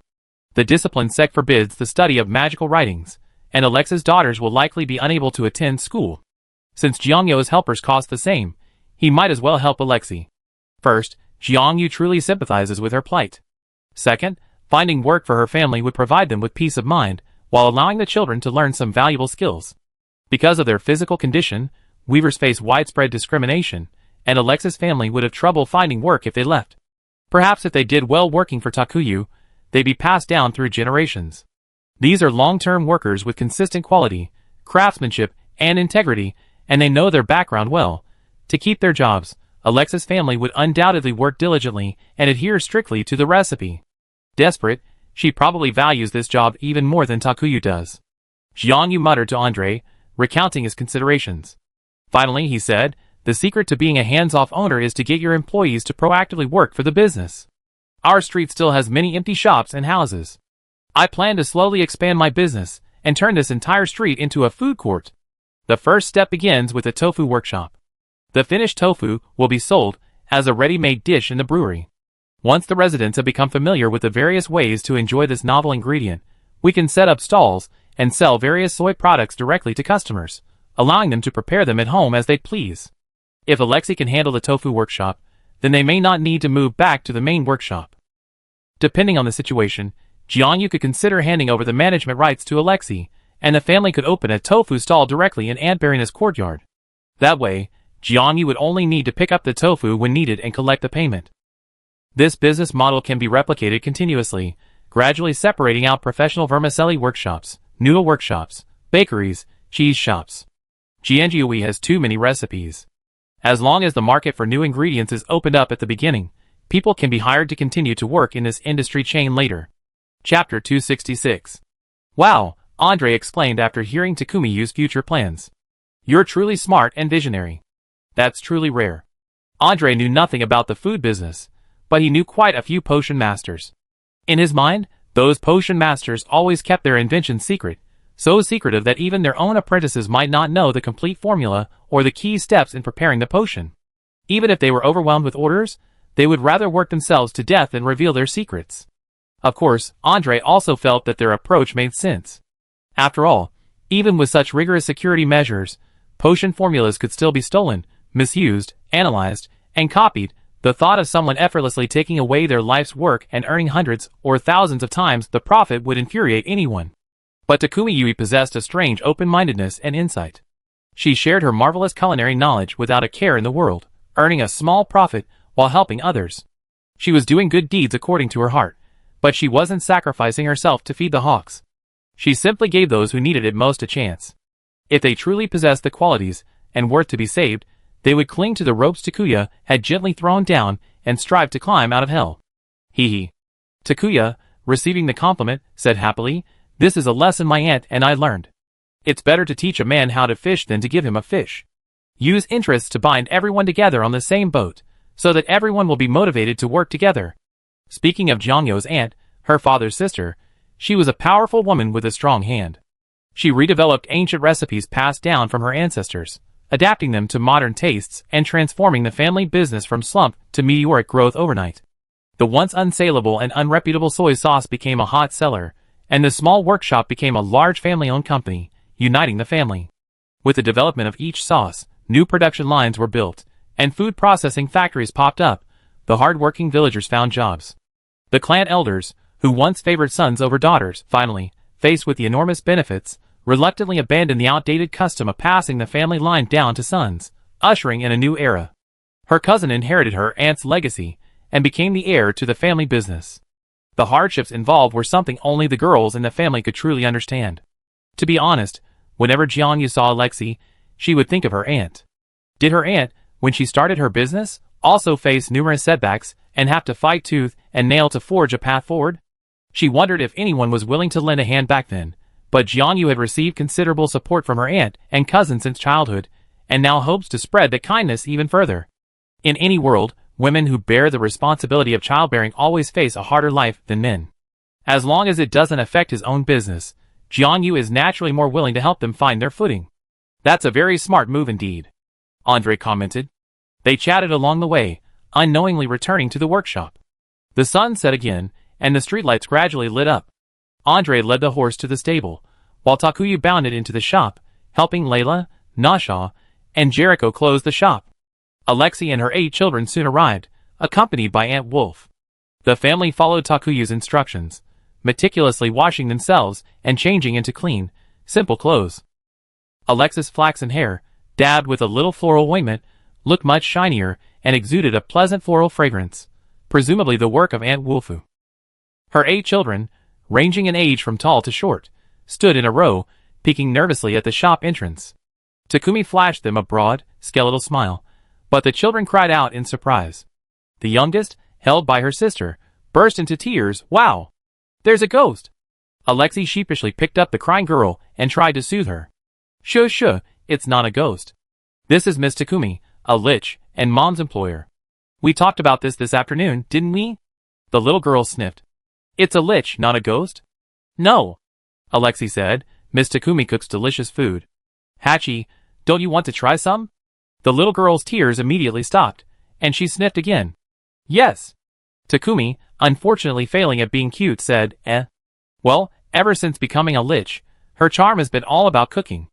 Alexei's children were named with extreme haphazardness, numbered 1 through 8 from oldest to youngest, a stark reminder of their illiteracy. Thankfully, though illiterate, the children were well-mannered. The older ones helped the younger ones, sitting quietly and orderly around the table.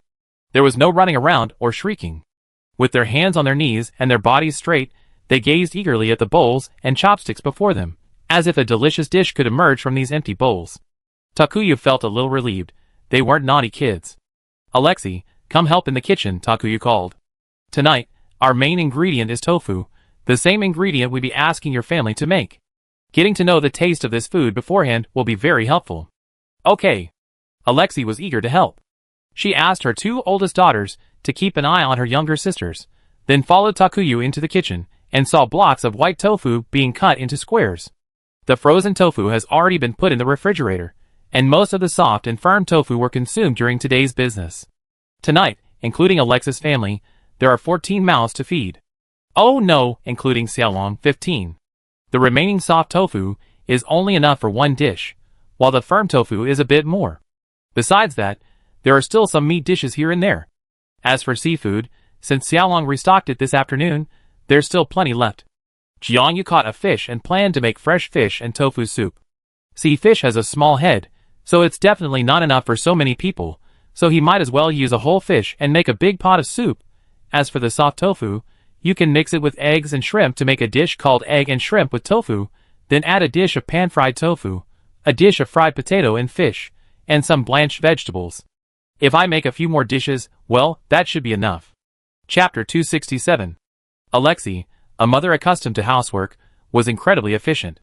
With her help, Takumi and Nasha made dinner much faster.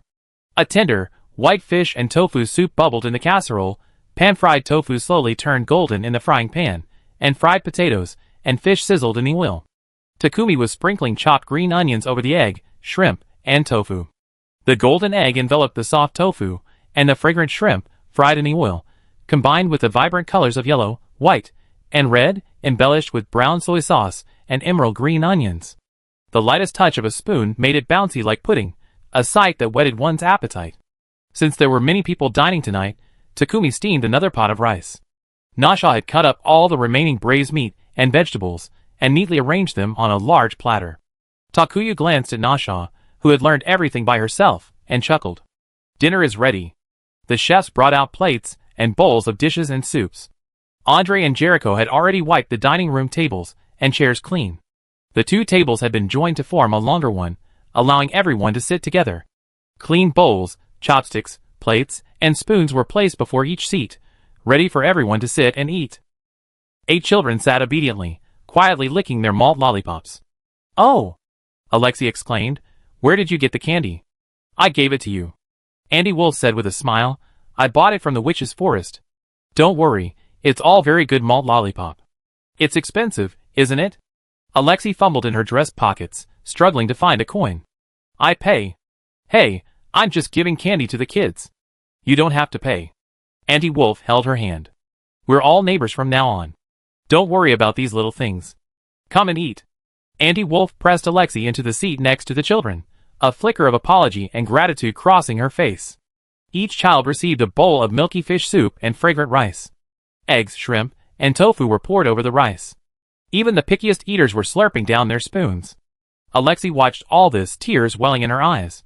She hadn't felt this happy in a long time. The pressure of poverty, hunger, and the heavy burden of discipline always weighed on her. Sometimes she even wanted to give up, let the magic invade her, transform into a mindless spider, and plunge into the woods, never to emerge again. But now, she felt her persistence had meaning. The delicious flavors of the fish and tofu had been fully absorbed into the broth. Alexei took a sip from the bowl, and a warm feeling instantly spread from his stomach throughout his body. The nutrients seemed to seep into every tired, parched cell in his body. His body greedily absorbed the broth's strength, and his stomach rumbled, howling for more deliciousness. Alexei wasn't very good with chopsticks, so he scooped up the rice topped with egg and tofu with a spoon and took a delicious bite. The egg and tofu were incredibly tender, the part clinging to the bottom of the pot solidifying into a tiger skin texture.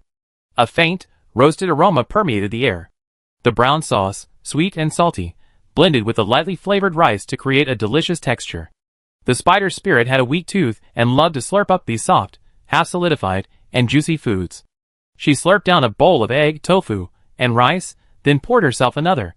This time, she poured the rich fish broth into the crystal white rice, and with another gulp, she finally felt her empty stomach settle a little.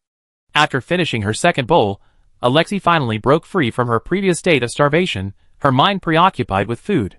She felt she must have looked terrible eating, and was about to apologize to everyone, but when she looked up, she saw everyone at the table was engrossed in their food, paying no attention to her. Little Dragon Leota was even fighting with Andre for the last piece of fried tofu on the plate, until they each grabbed half. Alexei, wait! She seems to have missed that dish. She looked at her children again, each happily eating, some clutching a piece of fried potato and fish in each hand, others guzzling soup from their bowls. Andy Wolf was meticulously picking out the fish bones and distributing the tender, white, boneless meat between the children's bowls. Alexei blushed faintly. She felt so incompetent, so engrossed in her food that she forgotten to care for the children, leaving Auntie Wolf to trouble them. Auntie Wolf was truly thoughtful.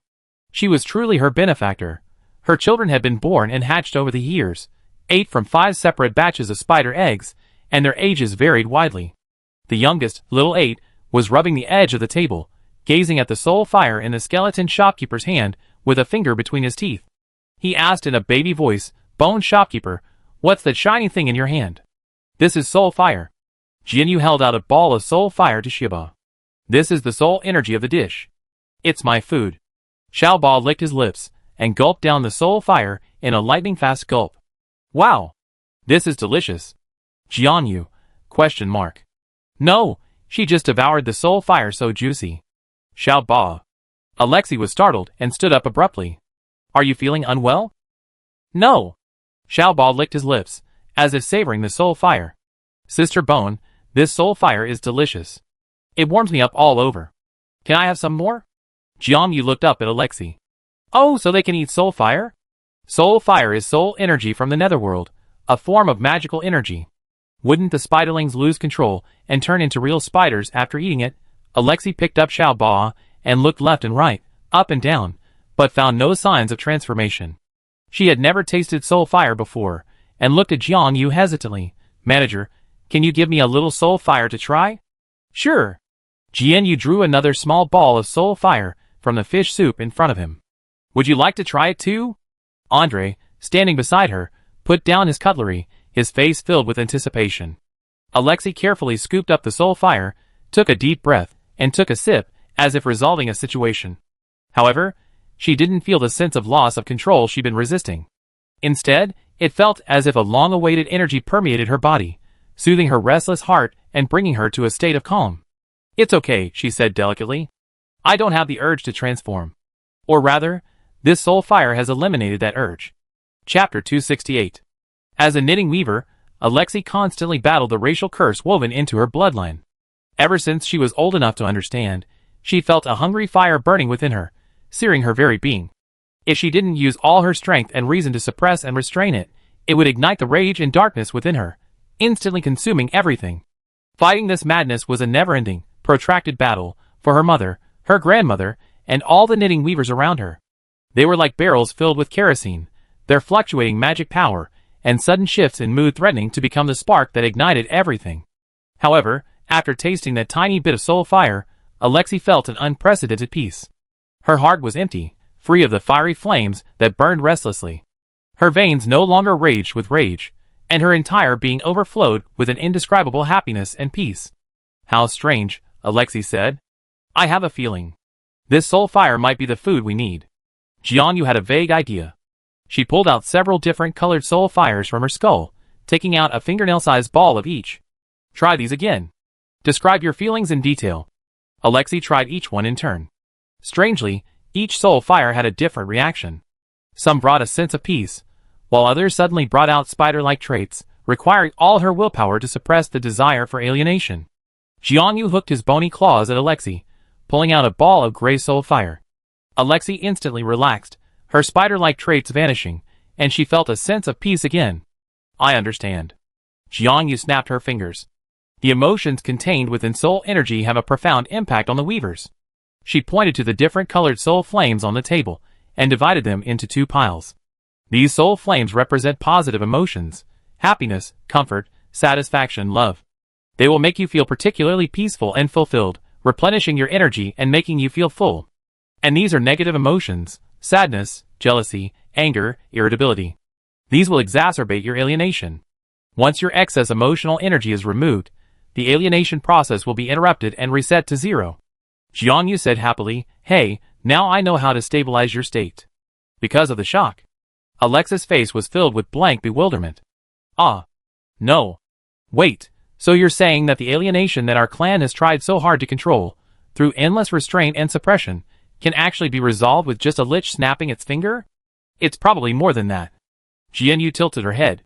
I think that in addition to eliminating excessive negative emotions, you also need to replenish your positive spiritual energy. She tasted the gray soul fire she had drawn from Alexei. Just as I expected, it contains a great deal of hunger and longing. Is it because you're so afraid of alienation that you never absorbed any magic power? Alexei nodded vigorously.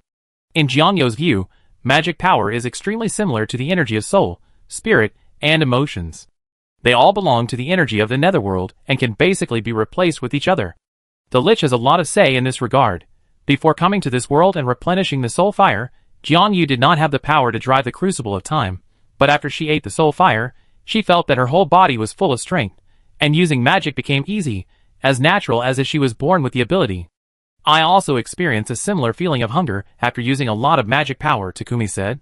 Your situation is more severe, like the burning feeling someone on a diet experiences rolling around in bed at midnight, ravenous and agonizing. In other words, Aunt Wolf quickly understood the situation. The katydids actually need to replenish their peaceful, positive magical energy. Sufficient energy like this can suppress their irritability caused by hunger. And their transformation into demon spiders is simply a result of their depleted magical power, pushed to their limit, and succumbing to their instinctive hunting instincts? She continued to speculate. And it's only katydids who transform into demon spiders. Is it because they consume too much magical power through reproduction and don't replenish it? That makes sense. I get irritable when I'm hungry too, Jericho agreed. Nasha, her mouth bulging with food, nodded hastily and scooped another spoonful of egg tofu into her small bowl. Food also contains magic, but it's very peaceful, and it's safe to consume the soul fire directly. Jianyu said, eating another soul fire. As long as the food isn't too unpalatable, it's fine. However, compared to true soul power, the energy in food is less. The Lich was the most knowledgeable about this. Although Jianyu could normally draw energy from the soul fire in the food he ate 3 times a day, the quality was certainly not comparable to the soul fire drawn from a living person. Especially Andre's solid, steamed bun soul fire. We often get hungry easily, and need to eat a lot of food, Alexei recalled. Every day, besides weaving, we eat, especially meat and sugar. But even with a bloated stomach, we sometimes just can't feel full. Most of the money we earn goes on food. Therefore, our clan doesn't have much savings. Jiang remembered the weaver's frantic shopping at the market and understood perfectly. With that kind of spending, 80% to 90% of the money earned goes into food, leaving them strapped for cash if anything goes wrong. It seems we need to not only develop the food business, but also the soul fire business. Jianyu pondered, that's not difficult. The guests eat the food, and we eat the guests. A voluntary payment of affection, isn't that enough? Andre glanced up at Xiaogudu. He thought he just heard some strange, frantic speech. Although there are still many details to be researched, I think we can try this treatment plan. Jianyu's eyes sparkled. Stabilize your emotions, replenish positive, stable magical energy, and see if the situation improves. If it works, perhaps we can expand this experience to your village. Does this mean we can live freely? Alexei murmured, her eyes brimming with hope. Perhaps my children and I can also begin learning words and magic? I can help with that. Aunt Wolf volunteered. When it comes to teaching, I'm a professional. Chapter 269.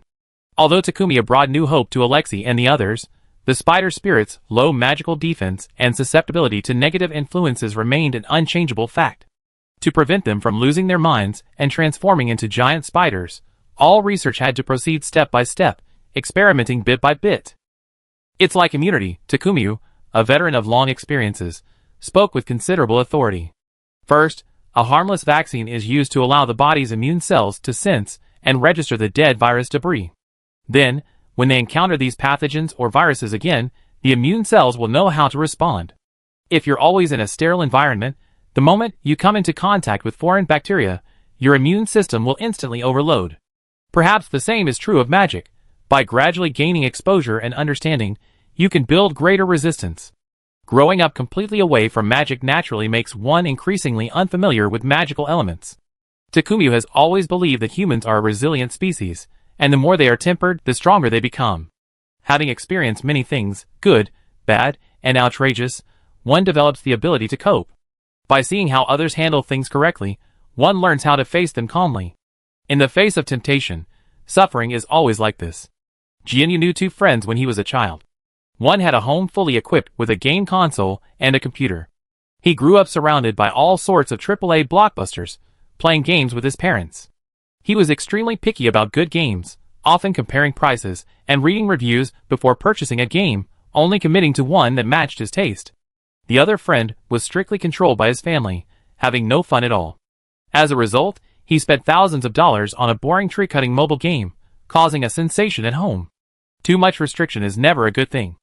A flower in a greenhouse will die the moment its owner's left foot steps through the door, while a blade of grass in the wild, weathered by wind, rain, and drought, can diligently extend its roots toward a water source dozens of meters away.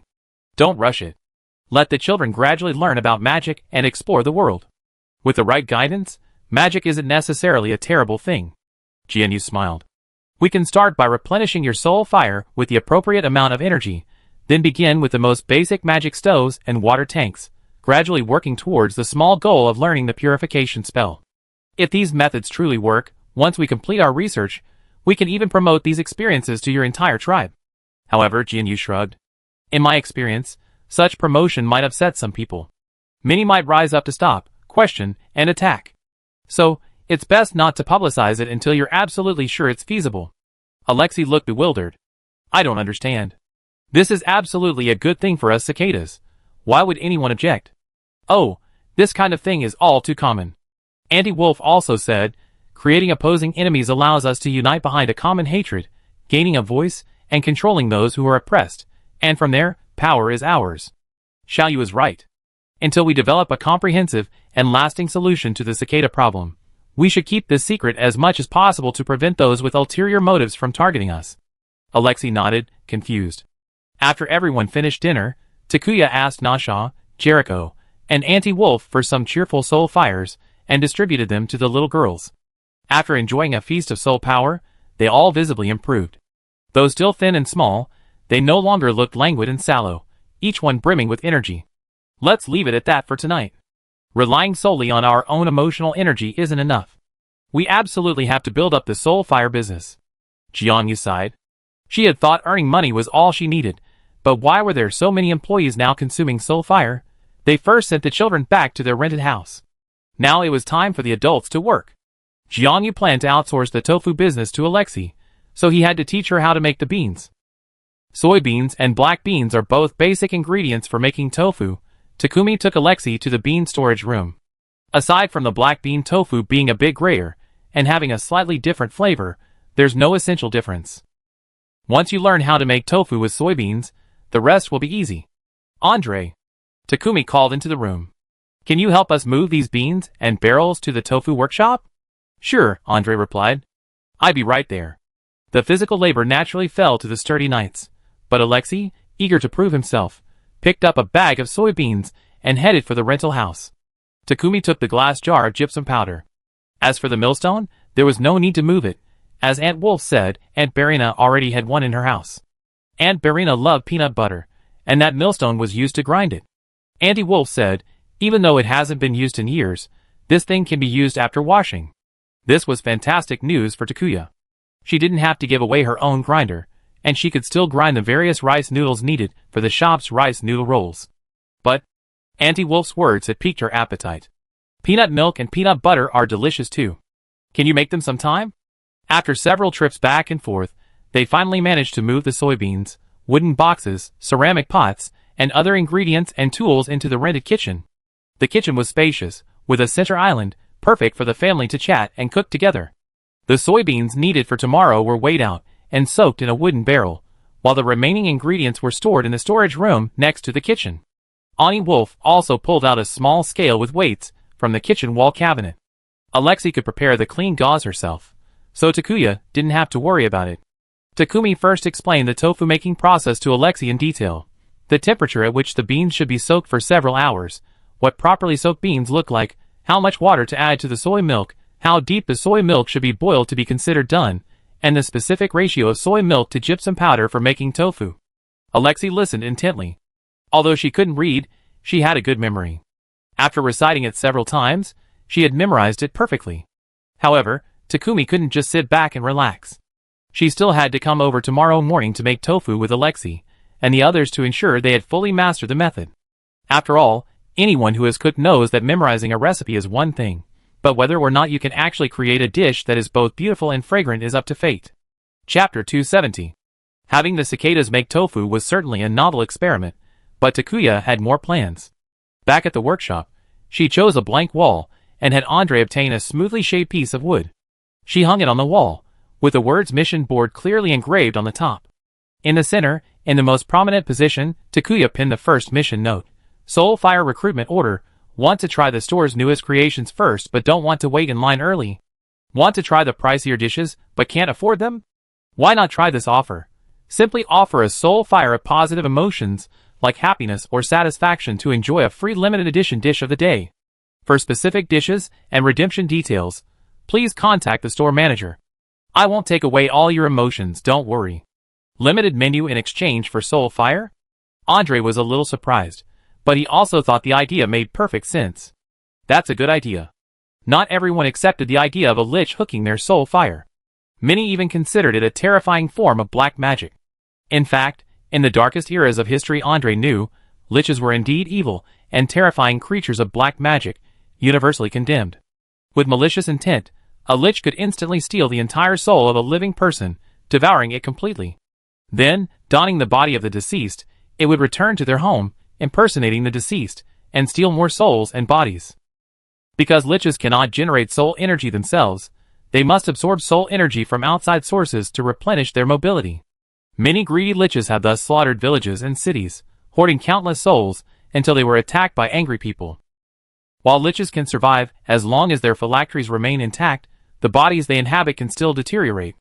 Without replenishing soul energy, their flesh will dry out and decay, necessitating frequent replacement. Scholars refer to this practice of liches taking and replacing bodies as possession, and numerous advanced techniques have subsequently been developed to detect and prevent lich possession. Of course, not all liches are intent on killing, taking souls, and possessing bodies. Many liches have achieved immortality through magical accidents, yet their hearts remain loyal to humans. These liches tire of being hunted and forced to hide, and simply wish to live peacefully. Furthermore, they don't need to draw soul energy from just one person. They can easily obtain small amounts of harmless emotional energy from many people, as Takumi is currently doing. Thus, they offer to voluntarily limit their power and help humans identify and locate evil liches, in exchange for a dark magic charter, proving themselves to be good liches. It's with their help that scholars have been able to invent advanced spells to combat evil liches. In Andre's eyes, the certified and upright Jiangyu is truly a good lich, but outside customers might not see it that way. If he had simply asked for soul fire, he wondered if those customers would have bolted screaming, never to return. But now that the brewery's reputation has spread, there will always be those brave and unprejudiced customers who will muster the courage to try it out for a taste of its delicious flavor. With the first successful attempt, subsequent customers will follow suit. Once everyone knows this is safe and feasible, there won't be any bad rumors. Not bad, he commented. We can give it a try. Jiangyu chuckled and pinned up another notice. Quest wanted. Are you in trouble and need professional help? Are you a professional struggling to find clients? Simply pay a soulfire as a brokerage fee, and you'll be granted permission to post your quest on this quest board. Whether you're seeking help or finding clients, the Lich shopkeeper will do his best to facilitate your transaction. Please consult the shopkeeper for details. The shopkeeper is only responsible for conducting a basic verification of the quests posted by both parties before publicizing them. He makes no guarantees regarding the creditworthiness, background, or transaction security of either party. Traders are advised to make their own judgments. Seeing this note, Andre's pupils twitched. To be honest, this brokerage behavior was a bit risky, but it was also a very bold attempt. As a lich, Little Bone could determine the genuineness of a customer's needs from the soul fire he collected. With the presence of dragons and himself, a knight of the kingdom, the brewery's safety was largely guaranteed. The brewery saw a significant daily flow of visitors, not only from nearby residents, but also from far-flung locations.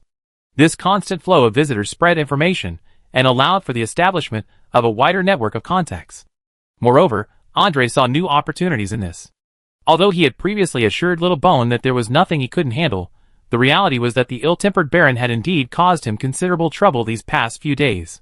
First, he was tasked with digging a grave for the Baron's son, then he was handed a group of immature knights, tasked with leading the capture of highway robbers roaming the city.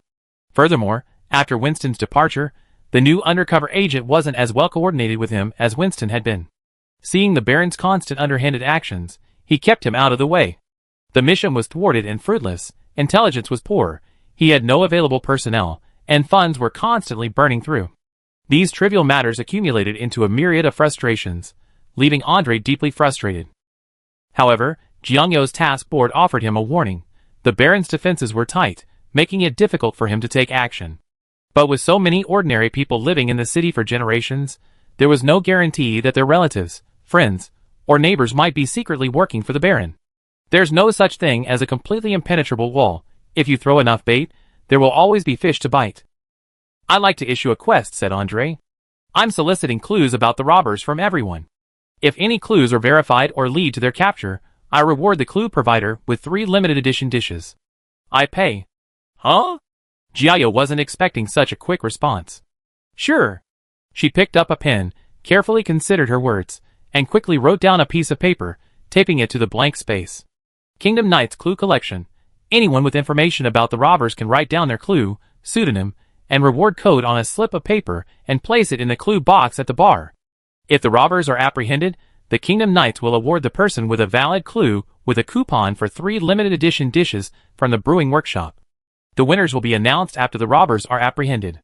If participants see their pseudonym on the list, they can use the code to claim their prize. Chapter 271. That's fine. What tavern in a Western fantasy world wouldn't have a quest board? Jianyu surveyed her masterpiece. Though this isn't technically a tavern, it's a brewery. Well, it sells alcohol and snacks, so it's kind of the same thing. Jianyu had always loved the feel of Western fantasy taverns, including the all-knowing bar owner, the occasional adventurers, and all sorts of interesting gossip. Now that she was her own boss, she could naturally put this dream into practice.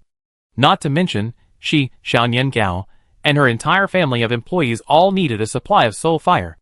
The soul fire energy extracted from everyday food was very low. Normally, Jianyu had to supplement her own food with soul fire from Andre and the others. If she relied solely on food for energy, she'd probably have to eat a full banquet every meal. Not to mention the cost of the ingredients, just preparing so many dishes would be exhausting. Not to mention feeding such a large family. Well, food alone certainly isn't enough. In all his time in this world, if you were to say, the most filling meal Takuya had ever had was Mrs. Samantha's hot and sour pork rind soup with soul fire. After watching the short video recalling the truth, the rich emotions and memories filled her from soul to bones to her non-existent stomach, filling her to the point of burping. Currently, Takuya's soul fire comes from begging from friends, family, and diners, as well as from suspects and witnesses while working with Andre. It's time to add some new, more regular sources. But we need clues about the robbers. Did Baron Newman give you the task of capturing them? Asked Jianyu. Yes. Andre nodded. This case isn't that easy to investigate. Those robbers are so elusive, they'd practically become a kind of legend. But there aren't many clues we can use. Most are just ghost stories spread by locals to scare children. Sometimes, what's frustrating isn't the lack of clues, but the sheer number of clues, a chaotic jumble of truth and falsehood, all jumbled together, making it impossible to distinguish between actual witnesses and fabricated rumors. Especially when the Kingdom Knights arrive to investigate, the residents fall silent, as if nothing had happened. It's unclear whether they're protecting the robbers, or fearing retaliation from those who report them. Therefore, Andre was particularly pleased with Takumi's approach. Residents could simply pass on the information quietly under a pseudonym, unnoticed, and naturally, wouldn't attract the criminal's attention. Paper clues had a traceable path, allowing for repeated scrutiny, verification, and interrogation. Once the perpetrators were apprehended, they would naturally know which clues were truly useful. In a few words, the entire process was perfectly arranged, even solving the problem of anonymously claiming the reward. Little Bone, you're truly worthy, Andre exclaimed in admiration. Takumi, she hadn't been online for nothing in her previous life. Isn't it just the login username and password? She knew that. The only thing that needed to be improved was the placement of the clue box. Andre walked around the bar a few times. It can't be too obvious, making it easy for people to know who posted the clue, but it can't be so hard for anyone who wants to submit a clue to find it. Once the notice is posted, it will not only be visible to ordinary residents, but also to criminals hidden in the crowd. To cover their tracks, they likely have someone watching the box, intending to prey on anyone who posts a clue. The store is usually very busy, so the box can't be placed where there's too much traffic and out of sight for the staff. There's a cash register over there, and behind it leads to the kitchen, so there's always someone there. I tell Jericho and Layla to keep an eye on it, and that will ensure safety. The box also needs to be sturdy, with a narrow opening at the top for delivery, and the actual door at the back requires a special key to open. That way, we be the only ones who can see the clue. Jianyu interjected. Since it's an anonymous tip-off, it can't be handled by anyone else. Otherwise, the informant's identity won't be protected, and the clue letter could be tampered with. A sturdy, reliable, and durable box actually provides greater peace of mind. But how do we protect the people who deliver the tip? Well, we need to give ordinary people a reason to go near the box. Jiang Yu pondered. If everyone has a reason to go near the box, the informant can remain hidden from view. Andre's eyes flashed. So how do we achieve this? That depends on how much money you, Lord Knight, are willing to invest. Jiang Yu grinned and chuckled. For example, we could place a tasting basket on top of the box and put some snacks in it for people to take in limited quantities. For example, small cookies, small candies. Too expensive. When Andre heard the word candy, he deadpanned. Let's try something cheaper. Then let's use alkaline bread crumbs. Jiang Yu said, roll this stuff in caramel and sea salt for an addictive, irresistible taste. If caramel is too expensive, you could roll it in barbecue powder for a spicy, salty flavor. Spicy is better. Andre made his choice without hesitation. We just need to give people an excuse to come to the box. It doesn't have to be incredibly delicious. For example, if the line for the tasting is too long, it discourages those who want to submit clues from being more discreet. But then again, with the cheap nature of the poor in Huntington, the line would be endless just by saying it's a free sample. Andre imagined this scene and rubbed his brow. How about making those bread crumbs into small bags and selling them there? We could set a low price that still breaks even. For example, only 1 or a few nickels a bag. Or how about we just build a vending machine? Jiang Yu pondered. Whenever a customer drops a nickel into the box, a bag will automatically drop out. We could combine the vending machine with the clue box. That way, the criminals wouldn't be able to tell whether people are dropping off clues or buying things. It's a good idea, but to make something like that, I'm afraid we have to find a dwarven craftsman. Let's have Tux come over tomorrow morning. Andre sighed. This is a long-term investment. If we can pull this off, we can expand it to other cases later. I'm investing in this machine. Chapter 272. I can do it. Tux, summoned by a letter from Takumi Yu, said with a chuckle, it's easy. 7 silver coins, I take care of it. The price was surprisingly cheap, and Andre immediately agreed. Do it. Do it now.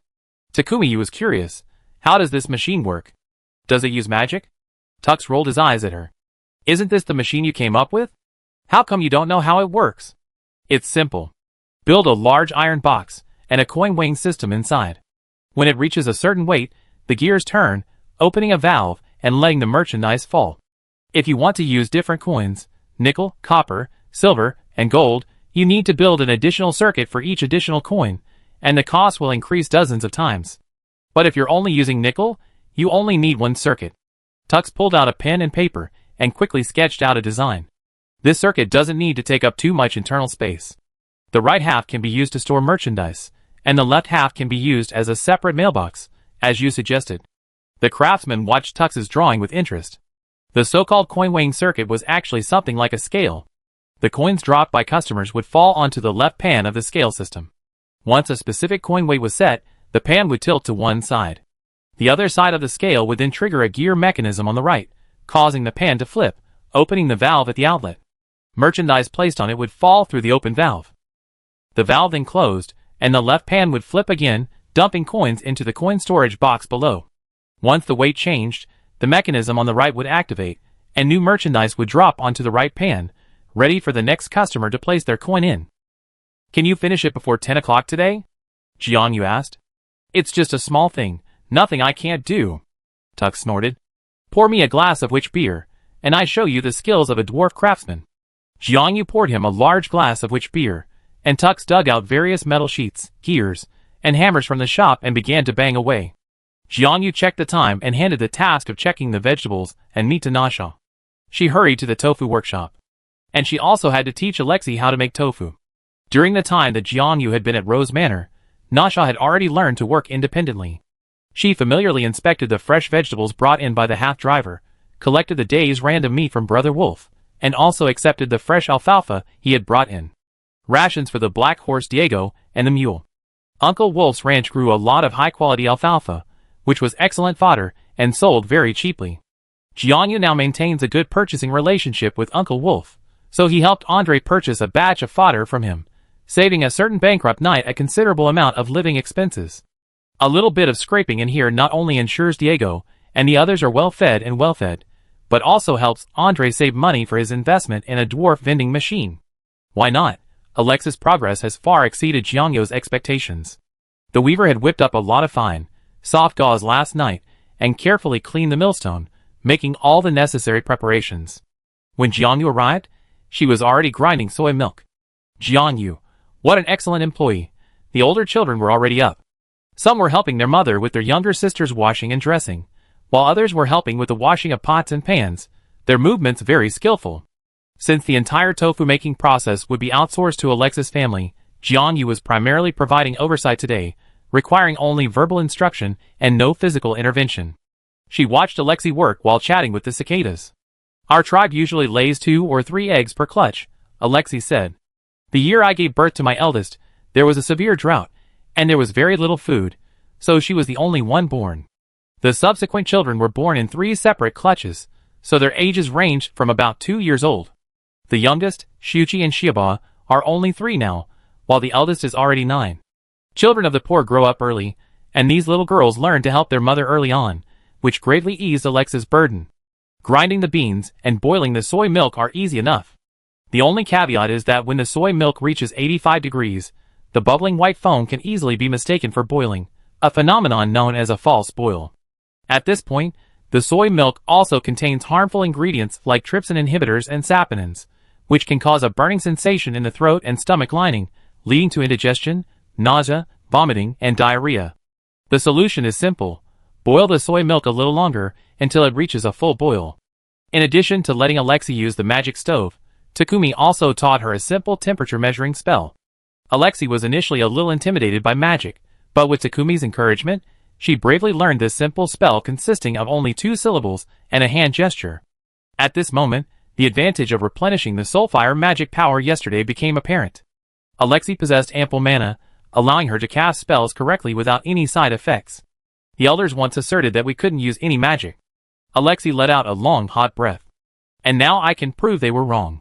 There's no need to rush to prove anything to them. Jiangyu said half admonishingly, take it one step at a time, establish a solid foundation here first. You seek to shake long-standing prejudices and misunderstandings, perhaps even deliberate lies. Fighting these deep-seated problems is no easy task. Any flaw, any weakness, will be magnified by the other side. There's an old saying in my hometown, you can't eat hot tofu in haste. You mean, elder? Perhaps they knew from the beginning that we weren't incapable of using magic? Although Jiangyu carefully chose his words, Alexei still sensed something and slowly widened her eyes. Have they been deceiving us, binding us with rules? I'm not sure. Jiangyu shrugged. Perhaps they have their own reasons. After all, aside from liches, no magical creature could easily obtain soul fire. Consuming souls directly is often the easiest way to replenish soul energy. Perhaps, your ancestors, unwilling to eat humans, chose to bind themselves with layers of rules, passing this custom down through the generations? Chapter 273. Jiuyo's knowledge of the spider spirits was extremely limited, and she knew almost nothing about their history and culture. In the absence of sufficient evidence, she always avoided assuming the worst. Besides, all living things instinctively seek advantage and avoid harm. To force a group of giant magical spiders to suppress their nature and become a sect of discipline, and then to have their descendants adhere to these tenets for generations, suppressing their instincts and starving themselves, even completely forgetting their magical origins. Such a huge sacrifice likely stemmed from more than a simple struggle between the sexes. The need to produce offspring consumes the inherent magical energy within the cicadas, leading to a depleted and unbalanced magical power, exacerbating the possibility of alienation and transformation. The spider spirits' long-term avoidance of magic has reduced their magical resistance and exacerbated their tendency to be disturbed by magic. Combined with the recent discovery that spider spirits require soul fire to replenish their soul energy, and reasoning backward from these phenomena, Takumi could roughly picture the spider spirits' ancient appearance. They were likely some kind of necromancy-type magical creatures, requiring the soul energy of living beings in addition to their daily food. However, spider spirits lack the Lich's ability to draw soul fire, and naturally cannot distinguish between the essence of soul energy and the superficial power of emotions. They devour flesh and soul together. This crude, brutal, and bloody way of survival will likely be abandoned through continuous evolution. Takumi felt that, perhaps like all the classic stories about monsters, the spider spirits of this world might have also undergone an evolution from demons to humans. They could no longer accept the fact that they could eat humans, and for the time being, they could not find a better way to obtain soul energy. This prevented them from replenishing their positive magical energy, and made them easily contaminated by negative energy. In desperation, They completely abandoned all magical energy, treading further and further down the path of self-restraint and the constraints of others. However, deeply influenced by modern dialectical thinking, Takumi knew that sticking to one path would inevitably lead to problems. The spider spirits might have good intentions, but they couldn't defy their natural instincts and evolve a constitution that didn't require magical energy to survive. Suppressing their instincts and restraining themselves was only a temporary solution. Once their energy was depleted to its limit, the spider spirits would either die or become demonized. This was the inevitable outcome. Takumi couldn't yet determine what the elders' motives were for tightening the constraints on the weavers, as described by Alexei.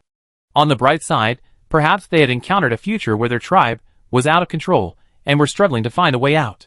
Or perhaps, while following the ancient teachings passed down by their ancestors, they simply tasted the sweetness of power over others.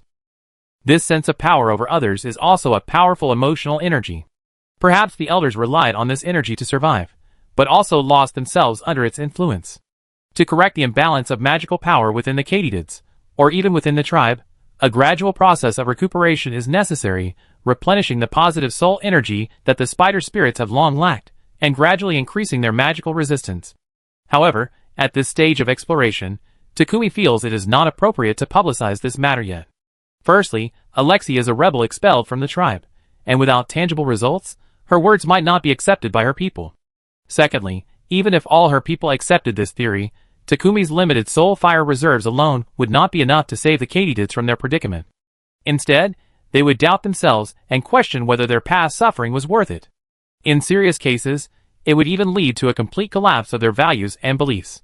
If she fails to handle this carefully and creates a whole swarm of demonic, man-eating giant spiders, then Jiangyu will be condemned to eternal damnation. She cannot bear that responsibility. However, Jiangyu is eager to help resolve the spider spirit clan's problems. Your clan's problems won't be solved overnight. We need to approach them gradually. First, settle down and make some money making tofu, earning soul fire. Once we have enough soul fire, I call Dr. Burbeak from the Witch Forest and go with him to your clan's territory. We see if we can offer free medical treatment to help those most seriously ill. Jiangyu explained the pros and cons to Alexei and clearly proposed a solution. The cicada gradually calmed down. Indeed, you make a lot of sense. Jiangyu watched Alexei gather her composure, measure the correct amount of gypsum powder, and successfully brew the tofu pudding, and he felt relieved. Alexei made 3 buckets of tofu pudding in a row, 2 of which he used to continue making tofu, while 1 was transported back to the brewery using levitation to be sold for breakfast today. When Takuya returned to the shop, Tux had just finished work. Done! Tux had put the hammer back on his belt, and pointed to a metal box against the wall at the corner of the bar. Here, go try it! Here are the keys. There were 3 keys, corresponding to 3 different boxes, the cash box on the left, the clue box in the middle, and the inventory drawer on the right. Takuya opened the boxes and examined them one by one. Inside the inventory drawer was a knob. Turning it left or right adjusted the set weight. The scale was clearly marked, with 10 levels from 1 to 10. In other words, this vending machine could only sell one item priced at 10 nickels or less. If you want to adjust the price, just turn the knob. Jiangyu thought about it. Making alkaline croutons individually was time-consuming and laborious, but with Xiaolun around, she had to make several servings of tempting bread every day. And each serving of tempting bread would leave about 300 g of leftover croutons.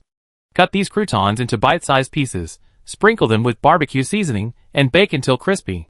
Wrap them in a paper bag, and they become a perfect snack. The milk tea shops and snack shops she's seen in her previous life sold croutons weighing around 30 g to 35 g per bag. Bake 3 servings of toast a day, and you have 30 bags of croutons. This amount of leftovers, plus the seasoning, wouldn't cost much, and they were also recycled, so they could be sold for just 1 nickel. This price was just enough to attract customers, allowing them to cover for the real informant delivering the information. And as long as Andre received even 1 piece of useful intelligence, his investment would be fully recovered. If Andre could capture the robbers and seize the stolen goods from their lair, he would gain far more than just a few nickels. Chapter 274. Jiangyu set the price and casually picked up a wooden spoon from the kitchen as a test item. After inserting the nickel, the machine indeed made a clicking sound. After a few seconds, the spoon fell onto the wooden tray at the inlet and outlet. Jiangyu was very satisfied. It works. She locked the boxes again, handed the key to the clue box to the knight, and kept the keys to the other 2 boxes for herself. Then I go make some bread. By the way, Tux, what would you like for breakfast? Another serving of the egg waffles from before. Tux stroked his beard. Anything new? Today we have tofu pudding, with both sweet and savory options. Jiangyu said, if you want to pair it with the egg waffles, I recommend the sweet one. That be it. Tux found a seat, and began to examine the new tasks Jiangyu had posted. Boss Bones, can I put up my flyer on this board? Sure. 1 soul fire lasts a month. Jiangyu's voice echoed from the kitchen. A moment later, she arrived with a plate of tofu pudding. The egg waffles will take a few minutes. Try some first. What are you planning to post? Tux pulled a flyer from his tool bag. Here, this is it.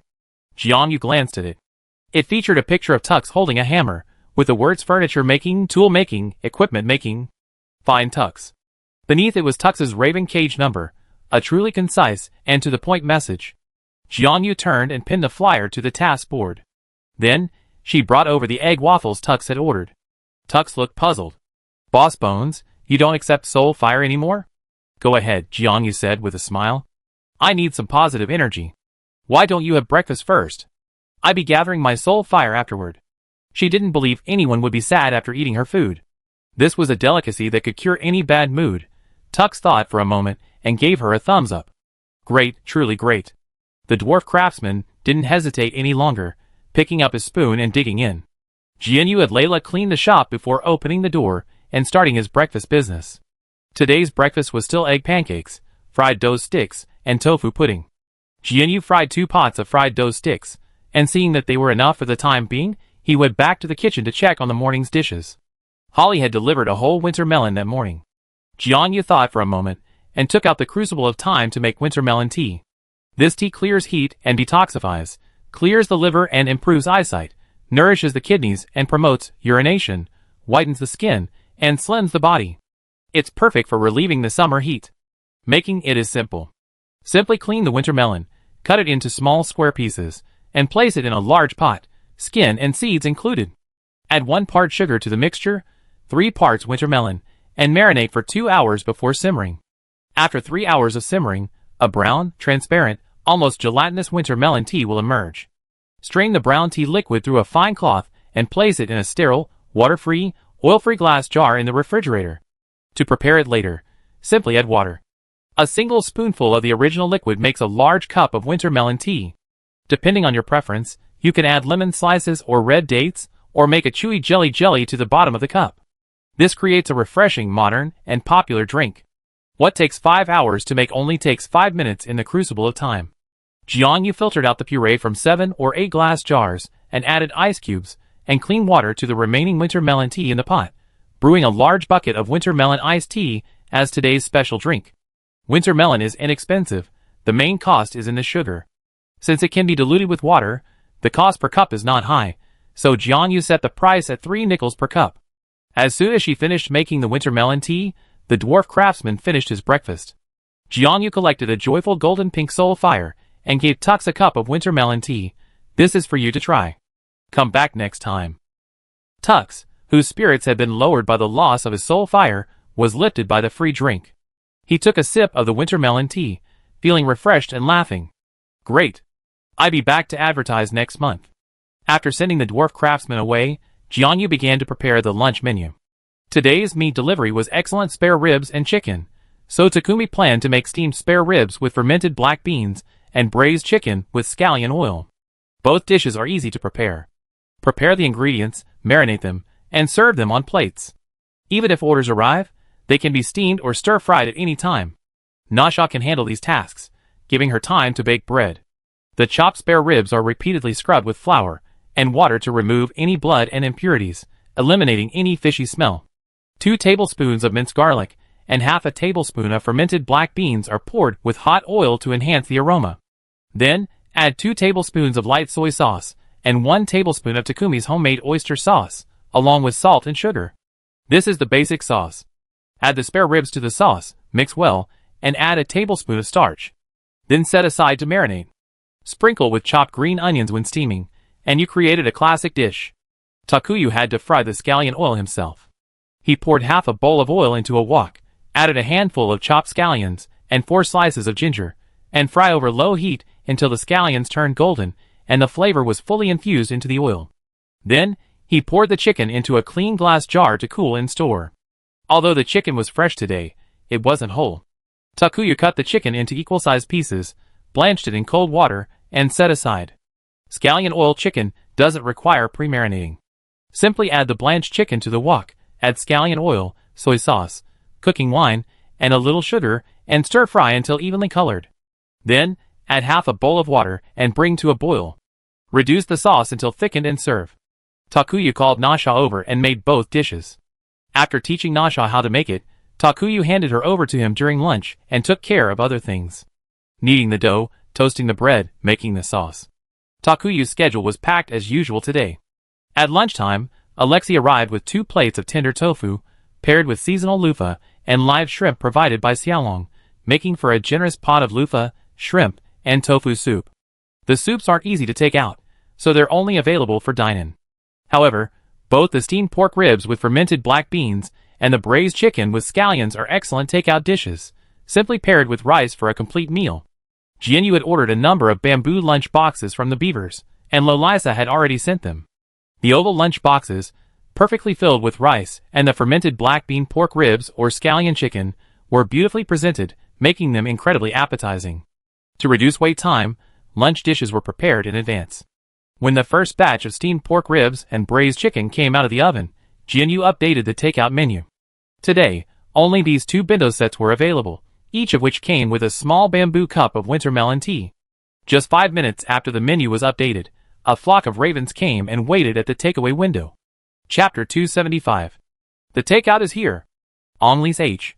Bryman, an employee of the Eston West City Municipal Office, pulled out a series of emerald green oval lunch boxes and cylindrical bamboo tubes from the Raven's parcel box. Oh, there's a drink today. The lids were labeled with small labels, making it easy to identify the contents. Gree sorted the boxes into 2 batches by flavor.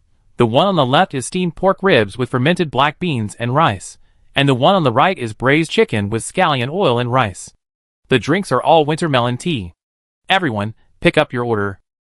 Ever since the brewery started its takeout business, employees have gathered every noon to place their orders.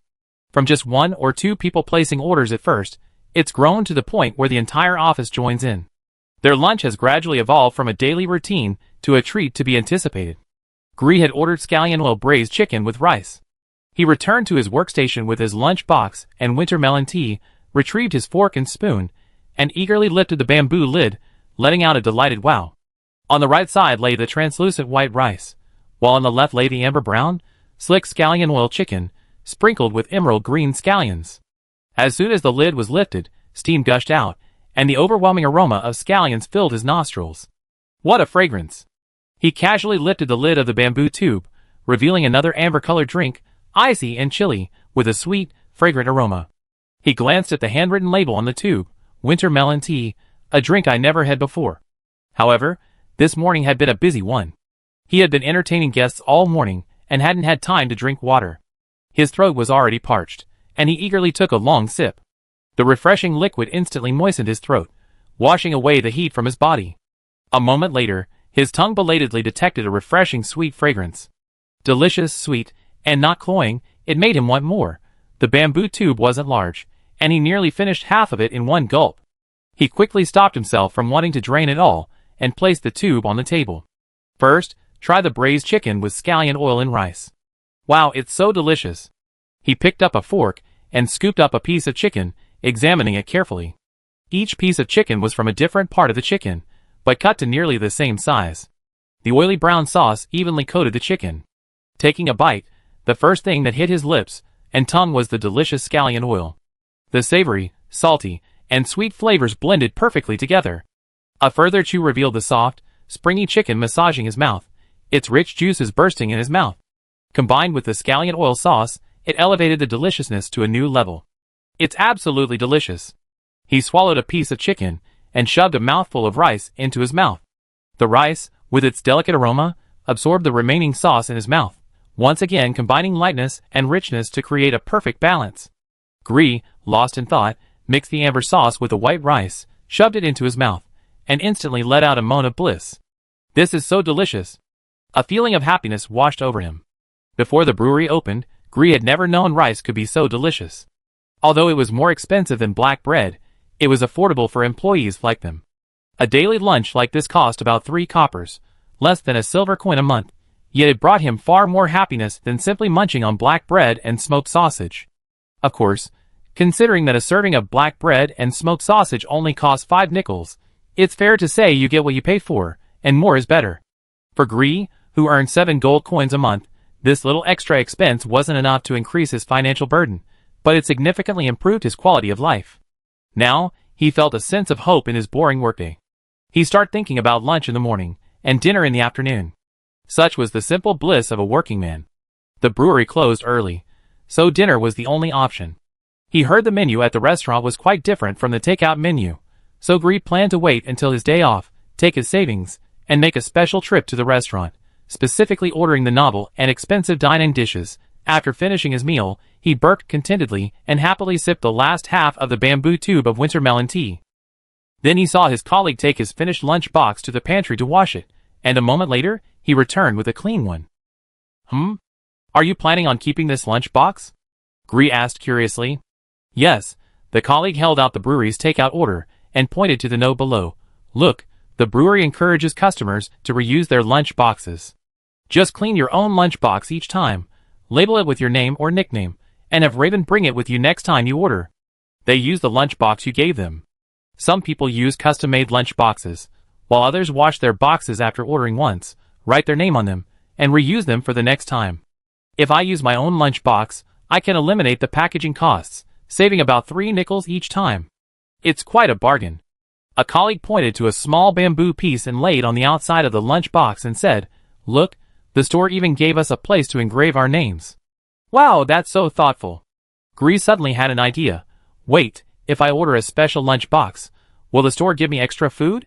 What are you thinking? The food they give us is fixed quantity, and every portion is the same weight. Even if you bring a larger bowl, it won't be full. The colleague laughed. Of course, you can also pay a little more and ask the store to pack you a larger portion. Gree couldn't help but chuckle a bit, then put away his lunch box and washed it. The 3-nickel packaging fee each time, if he used it for a few months, could save him a meal. Tonight, he planned to order the steamed pork ribs and rice combo, which would be perfect for him, however. This idea gave Gree a new idea. The small bamboo tubes they served with the food were too small, and the winter melon tea wasn't enough, so he didn't enjoy it at all. If he got a large kettle, and had the store fill it up for him, I wonder how much it would cost. Hey, come to think of it, the knights, frequent travelers, and hunters all had those extra-large travel water bladders. Maybe he could buy one. On a summer day like this, how wonderful it would be to be able to drink a large, cool, and refreshing winter melon tea whenever he wanted. Chapter 276. Jiangyu hadn't expected that today's best-selling item would be winter melon tea. The weather was scorching hot today. After 10 o'clock, the scorching sun blazed down everywhere, making everything scorching hot. Even under the outdoor umbrellas, it was intensely hot, forcing customers to retreat to the shaded shop. Jiangyu cast a cooling spell on the shop. While it wasn't as hot as modern air conditioning, it at least created a gentle breeze, which was better than nothing.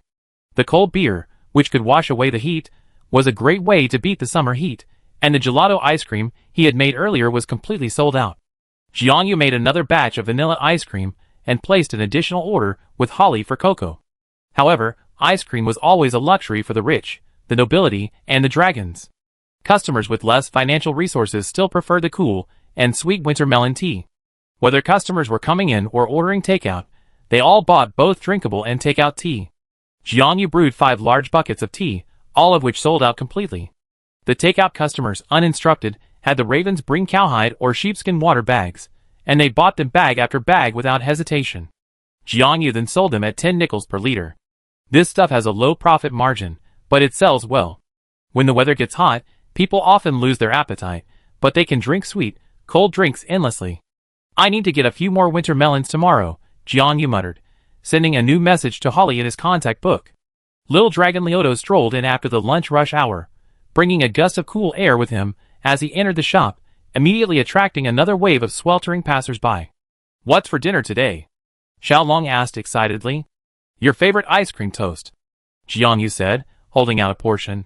We have more if you want. Great. Leodor was delighted. Give me as much as you can. I can handle even this much. Only 3 servings, Jiangyu said with a smile. And today's hot dishes are steamed pork ribs with fermented black beans and braised chicken with scallions. They're also super delicious. Also, Foodie Long was incredibly easygoing. That be all. Xiaolong happily devoured the ice cream toast. Jiangyu rolled the remaining bread cubes in the seasoning and baked them in the oven again until they were crispy and firm. Then, she weighed the bread cubes and wrapped them tightly in baking paper. Finally, she cast a drying spell she learned from 100 most common household magic spells. This magic utilizes wind magic to promote drying of the environment and objects. It was originally used for household dehumidification and mildew prevention, as well as for making dried fruits and vegetables. Takumi thinks it's also quite useful for keeping bread and chips crispy. Today, customers were all enjoying the cool air in the shop, and many noticed the new panels on the wall. Naturally, they didn't miss Takumi restocking the strange box. A group of customers gathered around the box, peering in. What's this thing for? It's a vending machine. I use this box to sell snacks in the future, Takumi said, locking the restock box and smilingly pulling out a nickel. Currently, we're selling barbecue-flavored croutons. A 30G bag for just 1 nickel. You can insert a nickel into the coin slot on the left, and a bag of croutons will be dispensed from the dispenser on the right. When all the items are sold out, the mechanism inside the vending machine will automatically activate, and the coin slot will be blocked by a plate with the word sold out written on it. What about that box in the middle? Someone asked. This is for collecting clues. Jiangyu pointed to the task board. The vice captain of the Kingdom Knights has issued a task. Anyone with inside information can write down the clue anonymously and place it in the box. If it proves helpful to the case, a reward will be given to the person who provided it later. To ensure you receive your reward, try to use an uncommon pseudonym and write a secret code to claim the prize. If this information gets out to others, someone else might claim the prize. Hiss. Be careful. 3 limited edition dish coupons? What can I redeem them for? Someone pointed at the ice cream toast Xiaolong was devouring. That's also possible. So? Can the expensive dishes that noble gentlemen eat be served? Then I have a dish worth 5 gold coins. Sure, everything you ask can be done. Some dishes require advance reservations. If you actually receive your reward voucher, it's best to let me know a day in advance which limited edition dish you'd like to have the next day. Jiangyu said, but instead of thinking about which dish you like to eat, why not think about what clues you can provide? After all, the reward only requires the robbers to be apprehended. Jiangyu thought for a moment and added, by the way, anyone who wants to buy something, make sure you don't put the money in the wrong slot. If you put money in the clue box, you can't get it back until the knight returns. I don't have the key to the box. However, the instantly excited guests didn't know if they heeded her warning. They seemed to instantly gossip, huddled together, chattering and whispering about the legends of the robbers. Jiao wandered around the shop with great interest, listening carefully, and discovered that the residents indeed had a wealth of stories to tell. But she couldn't tell which was useful information, and which was just fabricated ghost stories. The only thing anyone knew for sure was that the robbers had suddenly appeared about 3 months ago. As for the number of robbers, there were varying accounts. Some said only 1, others a whole team, and the most outrageous was 300 burly men. Jiao tactfully expressed his confusion to the guest about how 300 burly men could have quietly infiltrated the city, wandering the streets at night without attracting the attention of the surrounding residents, suddenly appearing and disappearing, and quietly robbing the nobles. However, the storyteller clearly believed his story. Takumi collected the empty plates and headed back into the kitchen. When he emerged, he heard that the 300 people had, in just a short while, multiplied by word of mouth to 800. She took a deep breath, instantly understanding the difficulty of Andre's work. This couldn't really be blamed on the kingdom's knights for not working hard. It was simply that the witness's testimony was too far-fetched. However, while the guests were gossiping animatedly, Takumi noticed someone quietly taking out a pen and paper. After writing furiously for a while, they folded the paper into a small, thin sheet and, acting nonchalantly, walked over to the vending machine to buy a bag of croutons. Chapter 277. There's hope. Jiangyu thought happily. As expected, if the rewards were sufficient, people would contribute to the fight against violence and protect the good. Even though he had just witnessed the entire process of rumor generation, Jiangyu remained confident in this method. Andre only needed to return every night to open the clue box and effortlessly gather a wealth of intelligence. After filtering out the outrageous ones, he could still extract some useful information. This was much more comfortable than the Kingdom Knight's own traversing the streets under the scorching sun.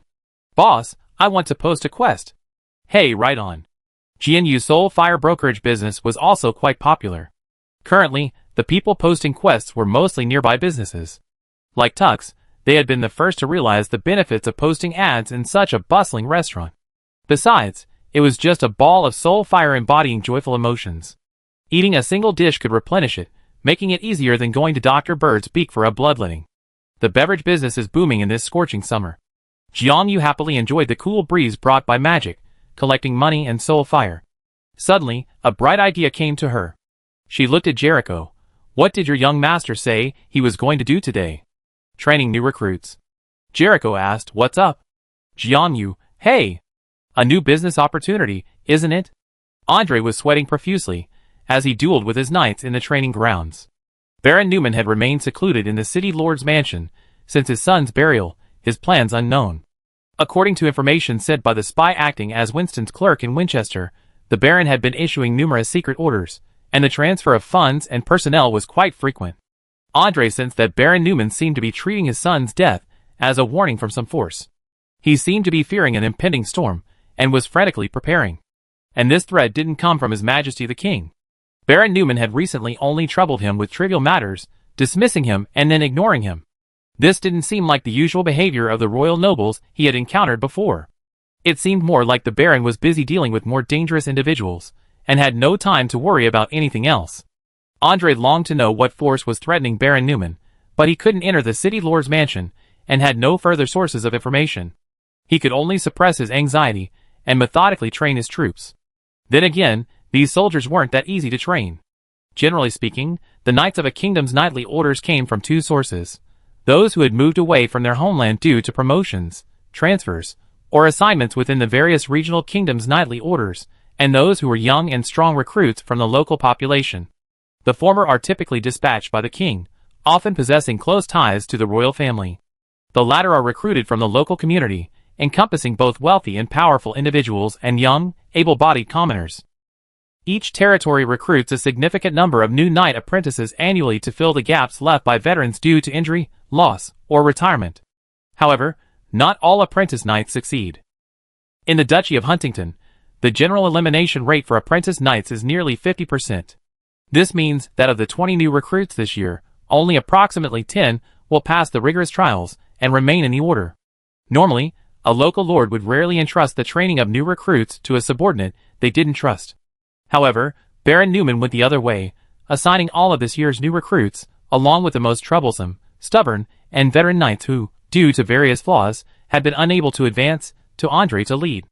It's unclear whether the Baron truly had no time for other matters, or whether he had some ulterior motive behind this decision. Andre wasn't afraid of troublemakers or weaklings. Having served in many places, he knew the knights' dispositions well. Whether troublemakers or weaklings, these men who wield swords and spears naturally admired strength. If they refused to obey, they would be beaten. If one beating wasn't enough, they would be beaten several more times. As long as there were no clan influences involved, friendships between men were easily forged. On the battlefield, force speaks for itself. A few life-and-death battles against a shared enemy, coupled with a certain degree of sweetness, fostered a trust and tacit understanding strong enough to rely on.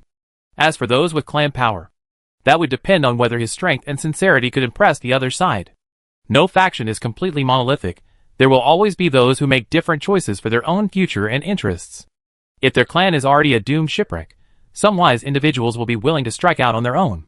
In the martial arts arena, fighting magic shone white light, and heavy wooden swords clashed. While not lethal, they certainly inflicted significant pain. The trainee knights wore only the simplest leather armor, leaving most of their chests bare, save for a copper and iron breastplate strapped diagonally to their chests with a leather belt. Each of them fought like ancient Roman gladiators under the scorching sun. Their sun-baked, wheat-brown muscles, coated in a sheen of sweat, shimmered and radiated with youthful vitality. Andre had no doubt that if Little Bone had seen the scene, he would have let out a joyful yo-ho, out of sheer excitement. At this moment, these knights all had a common target: the deputy commander, Andre, who had been parachuted into their lap. Andre, however, remained calm and composed, his thoughts serenely preoccupied with other matters, genuinely not taking these men seriously. The black-haired, Blue-eyed Knight quickly knocked over a charging rookie, wiping the sweat from his cheek. He glanced around at the crowd. What are you waiting for? Attack together. What? Do you need me to invite you to attack? This swagger of superiority instantly stirred the blood of the trainee knights. With a roar of fury, they all rushed towards Andre. Andre's entire body ignited with silvery white fighting spirit. The mighty energy radiated through his wooden sword, swung like a silver crescent, and instantly sent the knights flying. He continued his attack, exerting power from his core. He used the momentum of his strikes to leap upwards, kicking one attacker in the chest, and using the same momentum to deliver another. By the time he landed, half the men on the field had already fallen. The remaining men trembled with fear, their fighting spirit largely gone. He felled them one by one with his punches. "Tsk, you're useless." Andre scoffed again. "With your level, let alone exterminating the bandits, even 80 more would be defeated by a little girl in a pink tutu with a single blow." Chapter 278. The trainee knights on the ground twisted and rolled, groaning in pain. Some still whispered in disbelief. What little girl could knock down a bunch of us trainee knights? She's not the boss. Heh. Andre sneered, not mentioning that he had been knocked down before. After several rounds of training, he had pretty much established his authority. With only Andre remaining standing, the other knights collapsed to the ground, bruised and swollen, thirsty, and exhausted, unable to get up, complaining bitterly. Andre frowned slightly. These people were so incompetent. Was Baron Newman planning to send him on a bandit extermination tour with these noobs, only to end up in a disastrous defeat? Just as he was thinking this, a soldier hurried over. "Deputy Colonel. Someone's looking for you outside." "Who?" "A skeleton with a young man, driving a mule cart. They say they're bringing the cool-down drinks you ordered." The soldier said, "Should we let them in?" Andre thought, "Let them in. I ordered them." The soldier scurried off again, panting. Not long after, Andre saw Jericho driving a mule cart, following the soldier leading the way. The cart was loaded with several large iron buckets and a pile of bamboo cups. Gioio, wearing a large straw hat, sat in the back of the cart, his long, white leg bones dangling from the side. The weaklings on the ground secretly raised their heads, curiously gazing in the direction of the mule cart. What had they just heard? What summer drink had the deputy captain ordered? Andre. Gioio waved at the knight. "Here's the winter melon tea you ordered as a reward for the soldiers. And some iced jelly." Andre's mouth twitched silently, but as he glanced at the group of weaklings sprawled on the ground, he felt that Little Bones' arrival was perfectly timed. He had already established his authority through a combination of kindness and force, and now it was time to show some mercy. Andre waved his hand. "What are you still lying there for? Get up and drink some winter melon tea." The bruised and battered trainee knights leaped to their feet with a roar, their eyes gleaming with longing. After the grueling military training, who wouldn't love a refreshing drink? Even though they had never heard of winter melon tea. The mule cart stopped in front of them. Sitting on the side of the cart, a skeleton in a large straw hat exuded an icy chill. Not the terrifying kind of chill, but rather the hat, cast with some cooling magic, with tiny snowflakes rustling from it. She picked up a few bamboo poles from the cart, lifted a thick canvas, and quickly erected a sunshade stall. A patch of shade suddenly appeared on the training grounds, and the knights, having been basking in the sun for most of the day, automatically sought out a cool spot, sighing with relief. Andre glanced curiously at her hat, recognizing a familiar magical aura, dragon magic. A gift from Leodor. Gioio smiled. He's imbued this straw hat with the icy aura of an ice dragon. He says it keep it cool all summer long. If it runs out early, you can always ask him for more. As she chatted, she hopped off the carriage and lifted the lid of a large iron bucket, revealing a brimming amber liquid with a cool, sweet aroma. She lifted the gauze covering a nearby iron basin. Andre took a peek. The basin contained a translucent, jelly-like substance, presumably some delicious treat Little Bone had just created. "Please line up." Jiangyu, holding a large iron spoon in one hand and a bamboo cup in the other, began to pour the drink into the basin. She first scooped a spoonful of the gelatinous substance from the basin, then scooped a few ice cubes from the iron bucket into the bamboo cup. Finally, she poured amber tea into the cup and inserted a thin bamboo straw. "Okay, who's first?" The knights looked up at Andre, who nodded his chin at the young knight at the front of the group. The young knight, as if having been granted amnesty, accepted the drink from Jianyu with a mixture of joy and trepidation. "There's jelly in the bottom. Stir it before drinking. Drink slowly and be careful not to choke," Jianyu instructed. The thin bamboo used as straws is a unique plant recently discovered by the beavers. This non-toxic bamboo is a delicacy enjoyed by many herbivores, and when fully grown, it's only about the thickness of a human index finger. The bamboo tubes are thin yet sturdy and waterproof, with joints inside. With a simple poke and scrape of a metal rod, they can be transformed into straight straws, perfect for drinking bubble tea or jelly. They're sturdier and easier to use than reed straws, and they also have a delicate bamboo fragrance. This bamboo fragrance might not pair well with other drinks, but Jiangyu found it surprisingly well matched with winter melon tea and jelly. The young knight carefully stirred the bamboo straw, took a gentle sip, and then a sublime, refreshing glow emanated from him. Ah, so cool and sweet, this tastes so good. The people in line behind him instantly became agitated, but then suppressed their eagerness under Andrei's glare.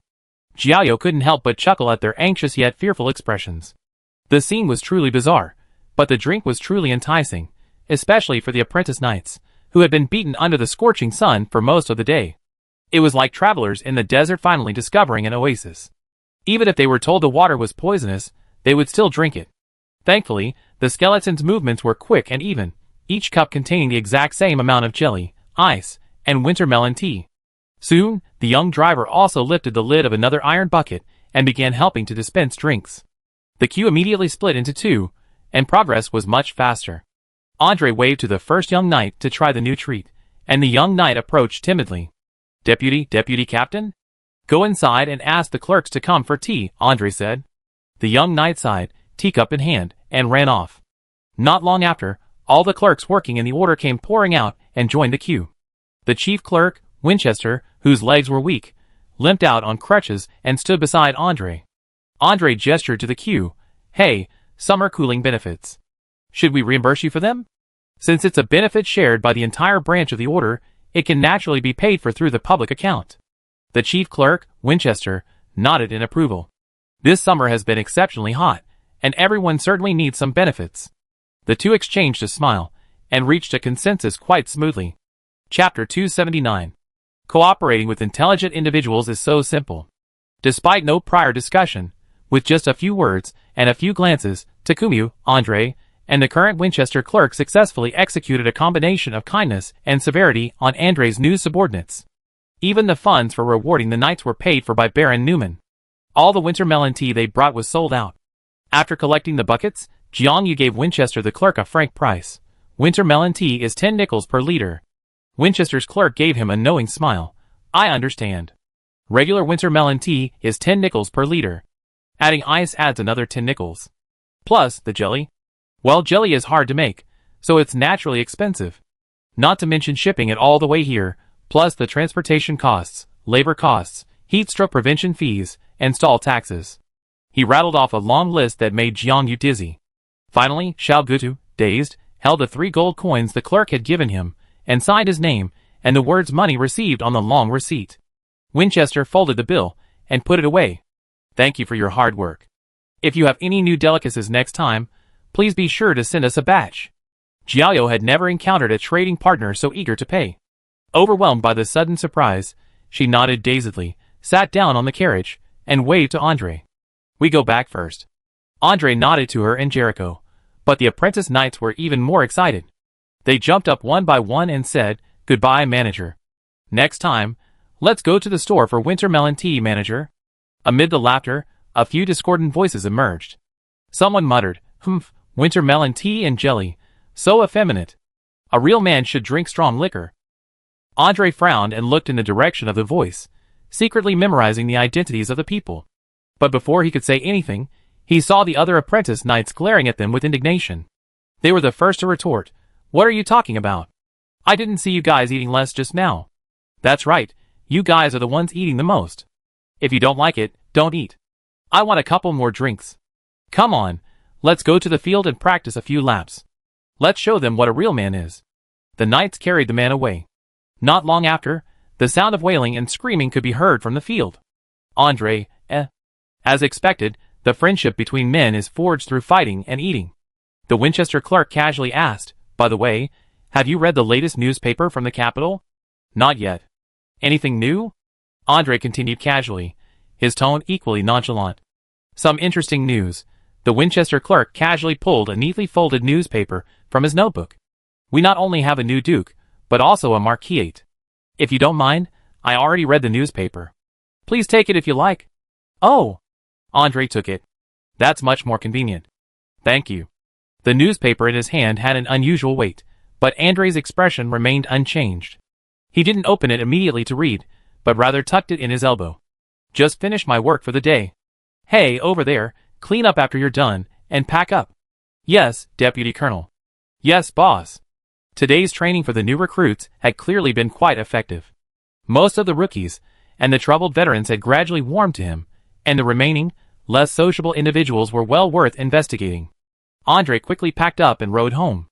It was strange. Even though he was only renting that brewery, he somehow felt at home. Bathed in the afterglow of the setting sun, heading towards home, the thought of iced tea and a delicious dinner soon swept away all his fatigue, and his mood relaxed. Back when I was on missions, there weren't any relaxing moments like this.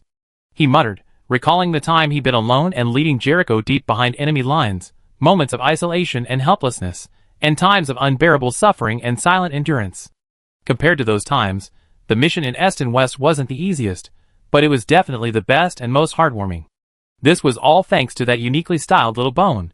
When he returned to the workshop, Jiang Yu was just closing up shop. Skeleton saw him and immediately smiled broadly. Welcome back. Is everything going well? Andre felt a sudden surge of sweetness in his heart, like eating sweet, cool chocolate gelato on a hot summer day, or drinking a bowl of rich, creamy soup on a cold winter day.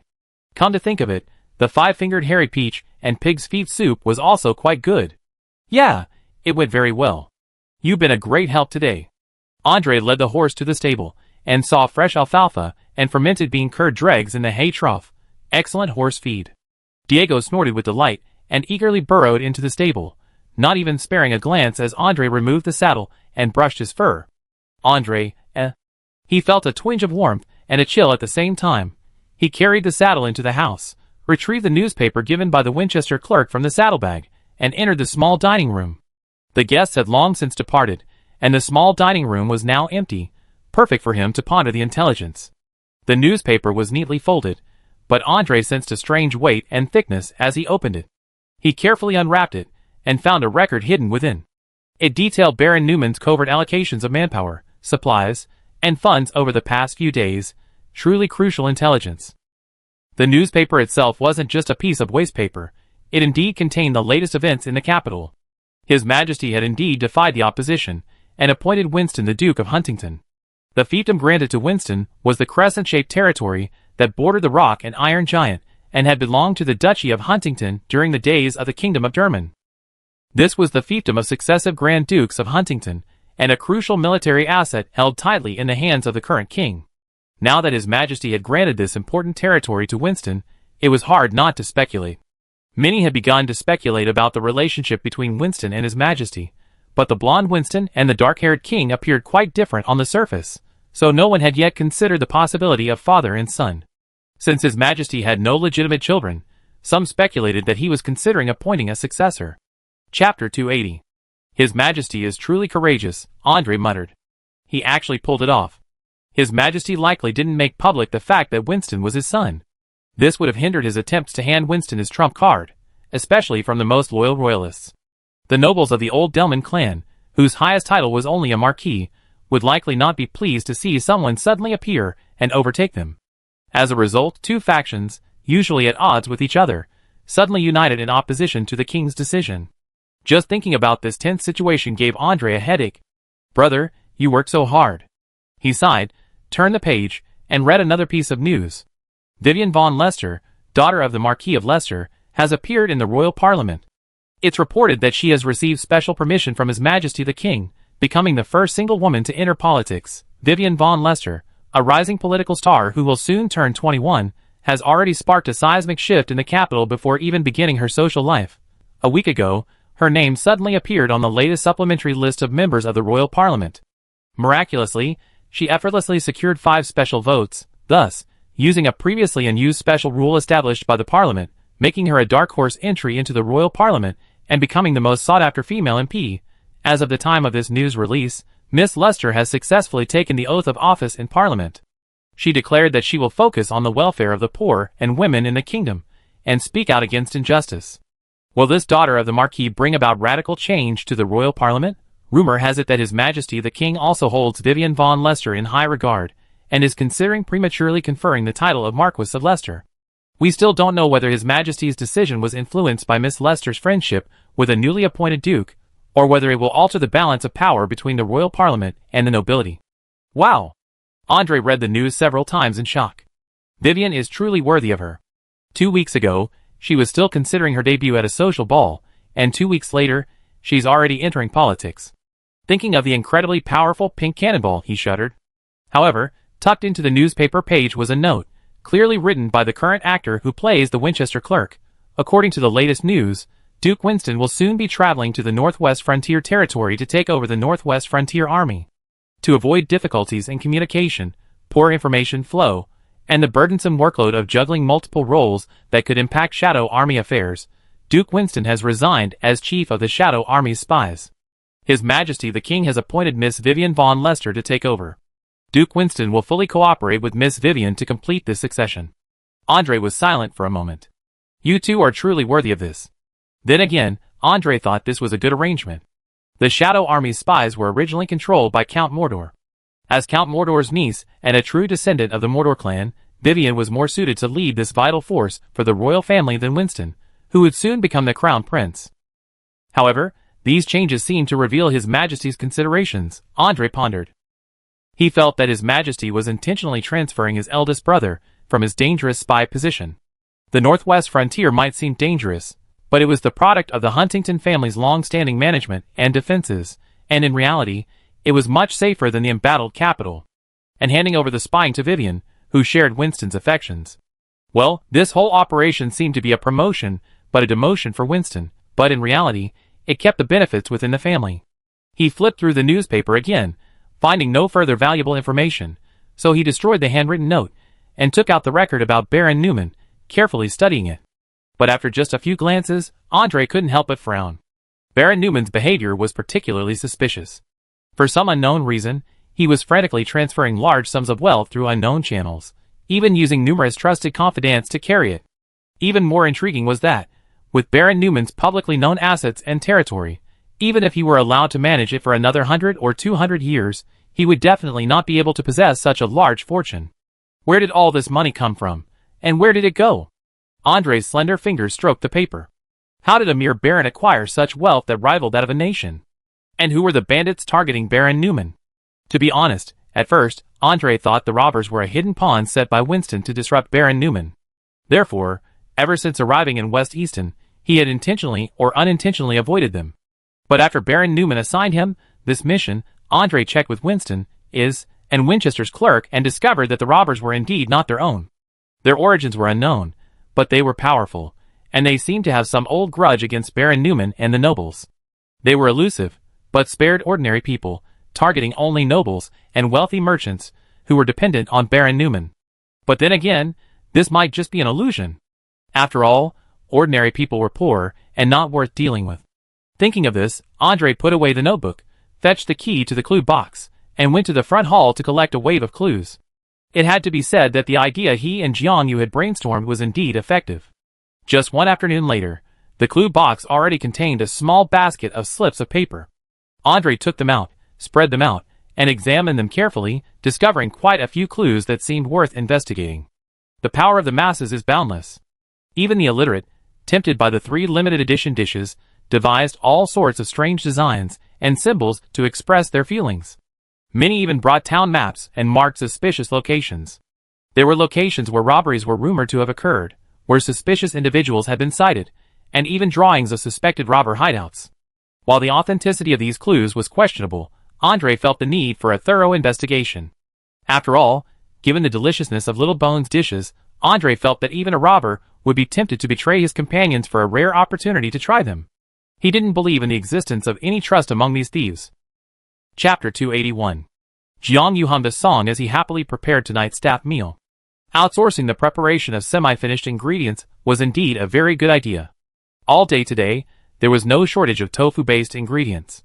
Jiang Yu even found plenty of time to set up a pop-up beverage shop at the Knight's training grounds, earning a full 3 gold coins. Jiang Yu was very self-aware. A few buckets of winter melon tea and iced jelly were naturally not worth that much. He was able to make so much money thanks to his highly lucrative investors. That Baron Newman had ulterior motives and found excuses to withhold Andre's wages. Making money from such a person was a form of justice, robbing the rich to help the poor. Although tofu didn't keep well in the summer, controlling the temperature, sterilizing it properly, and then promptly processing it into a long-lasting soy product was another matter. On his way back from the martial arts training grounds, Jiangyu had Jericho drive to the oil mill to buy a few barrels of soybean oil. The sugar industry wasn't well developed during this era, but the oil industry was relatively mature. Flaxseed oil, peanut oil, and soybean oil were the most common varieties. The Huntington Duchy had high soybean and flax production, making soybean and flaxseed oils the cheapest oils. Peanuts were a variety specially cultivated by the locals, modified to adapt to northern temperatures. Because of the additional cultivation process, the cost increased significantly. Peanut oil is more expensive than flaxseed and soybean oils of the same weight, but it has the best flavor and is favored by the nobility and the wealthy. Tea seed oil and corn oil, due to limited raw materials, were produced in small quantities, expensive, and had a bland taste, making them rarely found in oil mills. Interestingly, the oil mill also sold ready-made sesame paste and peanut butter, and Jiangyu bought a bottle of each, intending to try the local flavors. Soybean oil has a high smoke point, making it perfect for frying. Jiangyu had Jericho transport the oil barrel directly to the tofu workshop, and while he was there, he taught Alexei how to fry fried tofu. Fried tofu is made by slightly pressing out some of the moisture from tofu. Cut the tofu into cubes or thin slices of suitable size, and fry in the oil when it's 30% hot. Gently use chopsticks or a spatula to toss the tofu cubes in the oil. Once bubbles form on the surface, immediately turn the heat up high and fry until golden brown. Remove from the oil and drain. At this point, the fried tofu will have a shiny, golden, firm, and delicious skin. The heat creates numerous air bubbles inside, allowing it to absorb the delicious broth when added to hot pot or soup.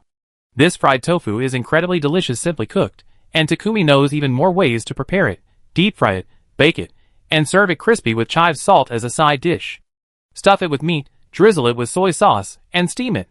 Or hollow it out to make fried tofu skin, cook it, and then fill it with sushi rice for inari sushi. These are all excellent options.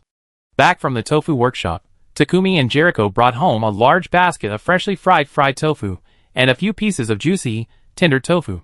It was too hot today, so Takumi decided to make something cool for dinner. A true foodie, Takumi enjoys not only the cuisine of her homeland, but also cuisines from around the world. From Italian pizza, pasta, and cheese dumplings, to Japanese sushi, tempura, and oden, to Mexican tacos, guacamole, and nachos, she loves them all. Every country has its own culinary culture. Even a food desert has one or two standout dishes. Occasionally, cooking up an exotic dish that reflects the season is a great way to change your mood and improve your quality of life. She planned to make inari sushi and sesame tofu tonight. The difficulty in making sesame tofu lies in the sauce. Since there's no ready-made sesame dressing available, she had to make her own. Takuya used pasteurized eggs, sugar, oil, and a little white vinegar to make mayonnaise. He then mixed it with sesame paste purchased from the oil mill and seasoned it with soy sauce, salt, white vinegar, and sugar until it had a rich, sweet, sour, and fragrant flavor. He then poured it over the pasteurized, tender tofu. Finally, he garnished the sauce with a few sesame seeds and chopped green onions, making it a perfect summer appetizer. Inari sushi is essentially fried tofu sushi. Legend has it that in ancient times, mice would steal rice from farmland, and the foxes that caught them were considered messengers sent by the Inari god, who governs the harvest. Legend has it that foxes love fried tofu, leading to the custom of offering fried tofu wrapped in vinegared rice as an offering. The fried tofu used in inari sushi is cooked in a special sauce.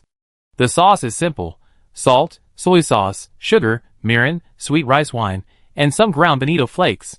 The bonito flakes are simply used to make a quick dashi, broth, to add a touch of umami flavor, but can be substituted for real broth. Since opening his shop, Takuya has always kept a pot of broth on the stove.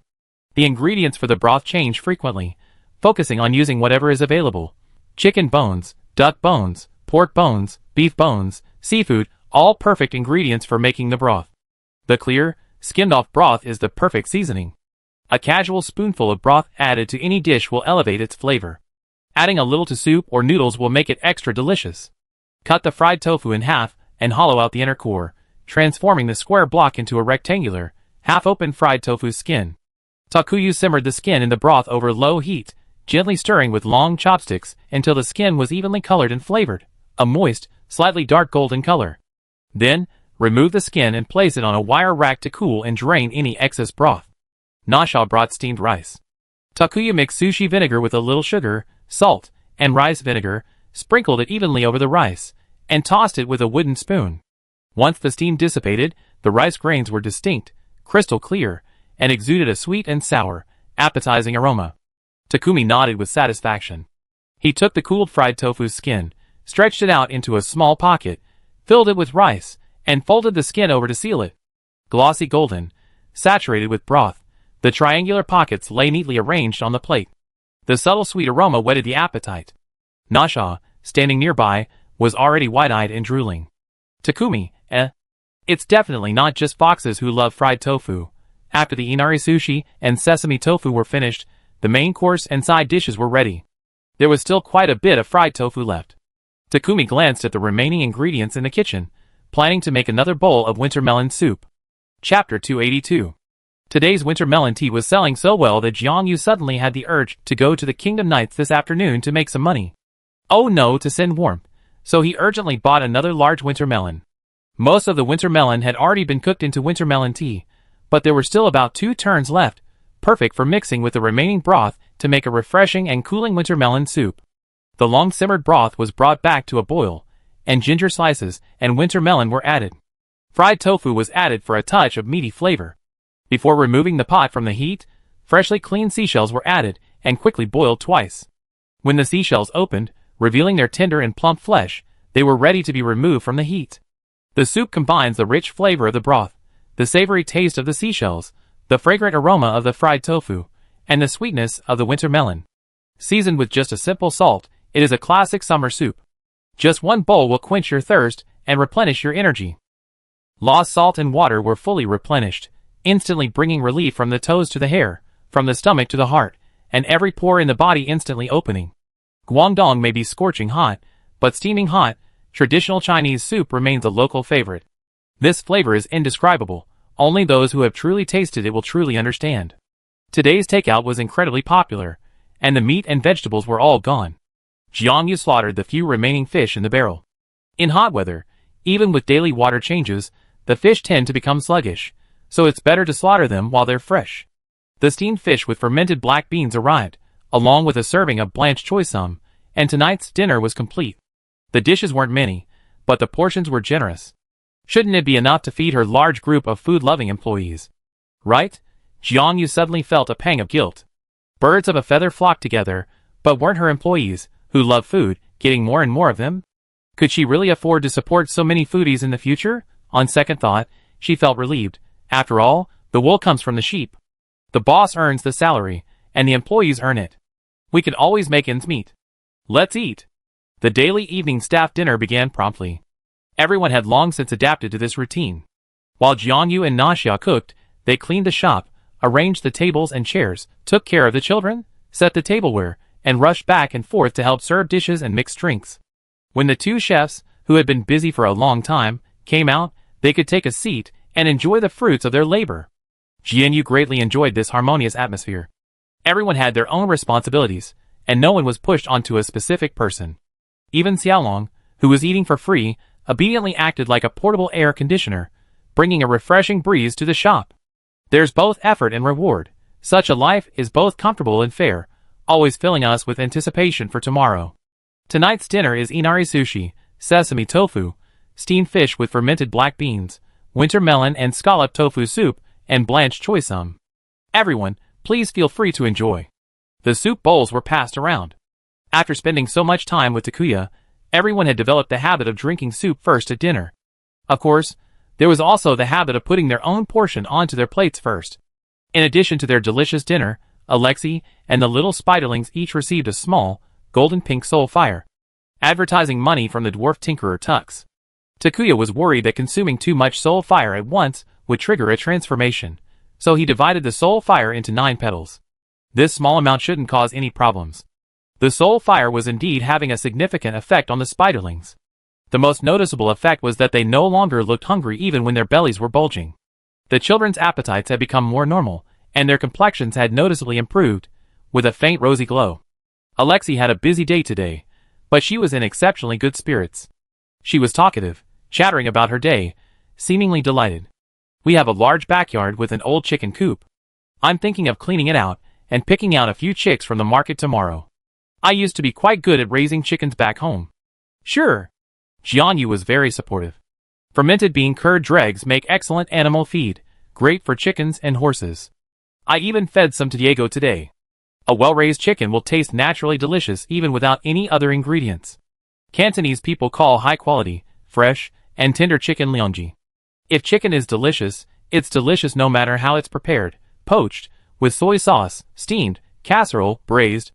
No feast is complete without chicken, and the Cantonese love for chicken is ingrained in their bones. Jakuyu, speaking of which, it seems her bones are etched with a love for soy sauce, fermented black beans, traditional broths, delicious chicken, sweet soups, and a whole host of other ingredients and dishes. The children love the tender sesame tofu, while Andre is a fan of the sweet and sour, moist texture of inari sushi. As a cat-shaped creature, Jericho is paralyzed by the sight of steamed fish and scallops. He patiently devons and shells the fish until the flesh forms a small mountain in the bowl. Then he spoons it into his mouth with immense satisfaction and devours it with hearty mouthfuls. Auntie Wolf and Little Dragon devoured every dish, their mouths agape. A joyful atmosphere permeated the table, and with a single deep breath, Takuya could sense the sweet, blissful aroma. This emanating energy enveloped her, as if every bone in her body were immersed in hot spring water. A mysterious, satiating feeling of well-being emanated from her very bones. Not only did she feel this power, the spider spirit and her family also palpably felt it. Alexei, immersed in the warmth, burped lightly. What is this feeling? So comfortable, and a little full. Emotions are contagious, the knowledgeable Auntie Wolf explained with a smile. Happiness, sadness, anger, pain. These emotions are transmitted and resonate between people. The more happy people there are, the easier it is to make others laugh. The more angry people there are, the easier it is to ignite anger. It seems Alexei and the others can not only consume these emotions are easily affected by them. I see. Alexei seemed to have a thought. In the past, the elders always told us to stay away from people and control our emotions. Perhaps they were afraid we would be infected by their emotions and resonate with them. Perhaps happy emotions should be fine, but if we were infected by negative emotions like sadness or anger, that could be more dangerous. Jianyu silently noted this aspect of the spider spirit's lives. Not only do they have low magic defense, but they also have low resistance to emotional power. Could we train them in this area as well? Chapter 283. After a happy dinner, Aunt Wolf and Alexei were kept by Takumiyu. As Takumiyu explained his thoughts, both men in front of him looked puzzled. Telling fairy tales to children? Aunt Wolf tilted her head. To increase resistance to negative emotions? Alexei repeated blankly. That's right. Takumiyu said confidently. Books are the wisdom of our ancestors, recording countless real and imaginary life stories. Reading these books is like walking through someone else's life. Learn from the right experiences, gain experience from mistakes and pain, without actually being hurt in real life. For the little Weaver girls, the plots in the books might still be emotionally stirred, causing some shock. So we start with simple fairy tales. Once they have developed a tolerance for the repetitive routines and recurring emotions, we gradually increase the intensity, moving from comedy to tragedy, and then experiencing some emotional roller coaster plot twists. As long as parents and teachers provide good guidance, helping them distinguish between fiction and reality, and allowing them to have fulfilling and happy real lives, they won't be easily captured by the imaginary world of stories, losing control of their emotions, and turning into rampaging spiders. That makes sense. Auntie Wolf stood up quickly, her whole being ablaze with the passion of a veteran teacher. We can hold book clubs at designated times and locations. Holding these events at designated times and locations will help children better distinguish between the stories told in the book clubs and reality. We can also set up a magical defensive barrier at the book clubs and hire reliable knights from the kingdom as guards. As long as we take proper safety measures, even if the children have a minor out-of-control transformation or two, we can control the situation and calm them down before they cause any damage.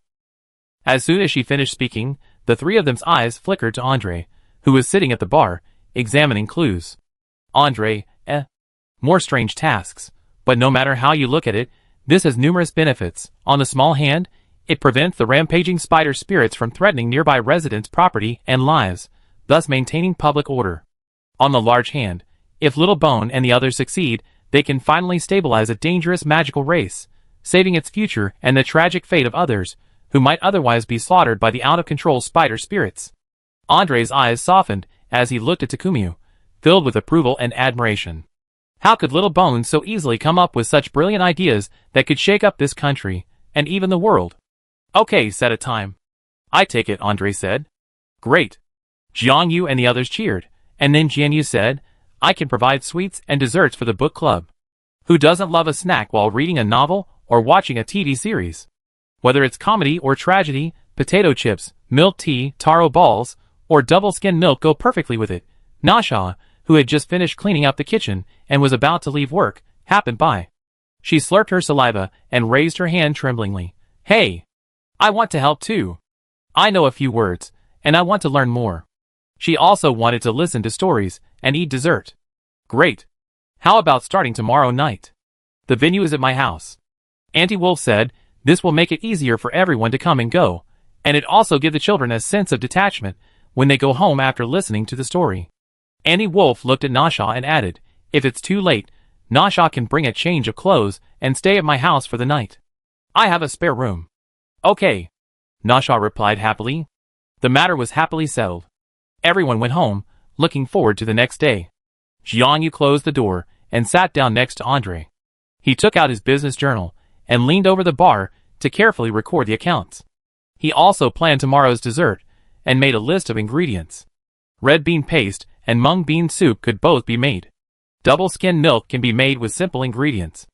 I wonder if I can find the ingredients for Cantonese herbal tea at Holly's place. Cantonese herbal teas have various formulations tailored to their intended use and efficacy, including those for dispelling dampness, reducing internal heat, improving eyesight, moistening the lungs, relieving dryness, and soothing the throat. In the past, simply sticking out your tongue for the old woman who ran the shop would instantly determine which herbal tea to drink that day. Jiangyu doesn't have that kind of skill, but he can still mix a few basic versions. Well, authentic Cantonese herbal tea is probably too bitter for children, but thankfully, Jiangyu isn't a herbal tea fundamentalist like her aunt, and she can also make modified versions. It's not as potent, but it's sweet and delicious. It's perfect as a drink for little spider spirits to soothe their overheated heart and liver fire. We need to replenish energy through dietary supplements to boost our immunity and resistance, while also providing a sufficient sense of well-being psychologically as the foundation for a stable mind. But this alone isn't enough. Children raised in a sweet world will have no resistance to the harsh realities of the outside world. Even the Knights of the Kingdom Knights need training before they go on bandit raids.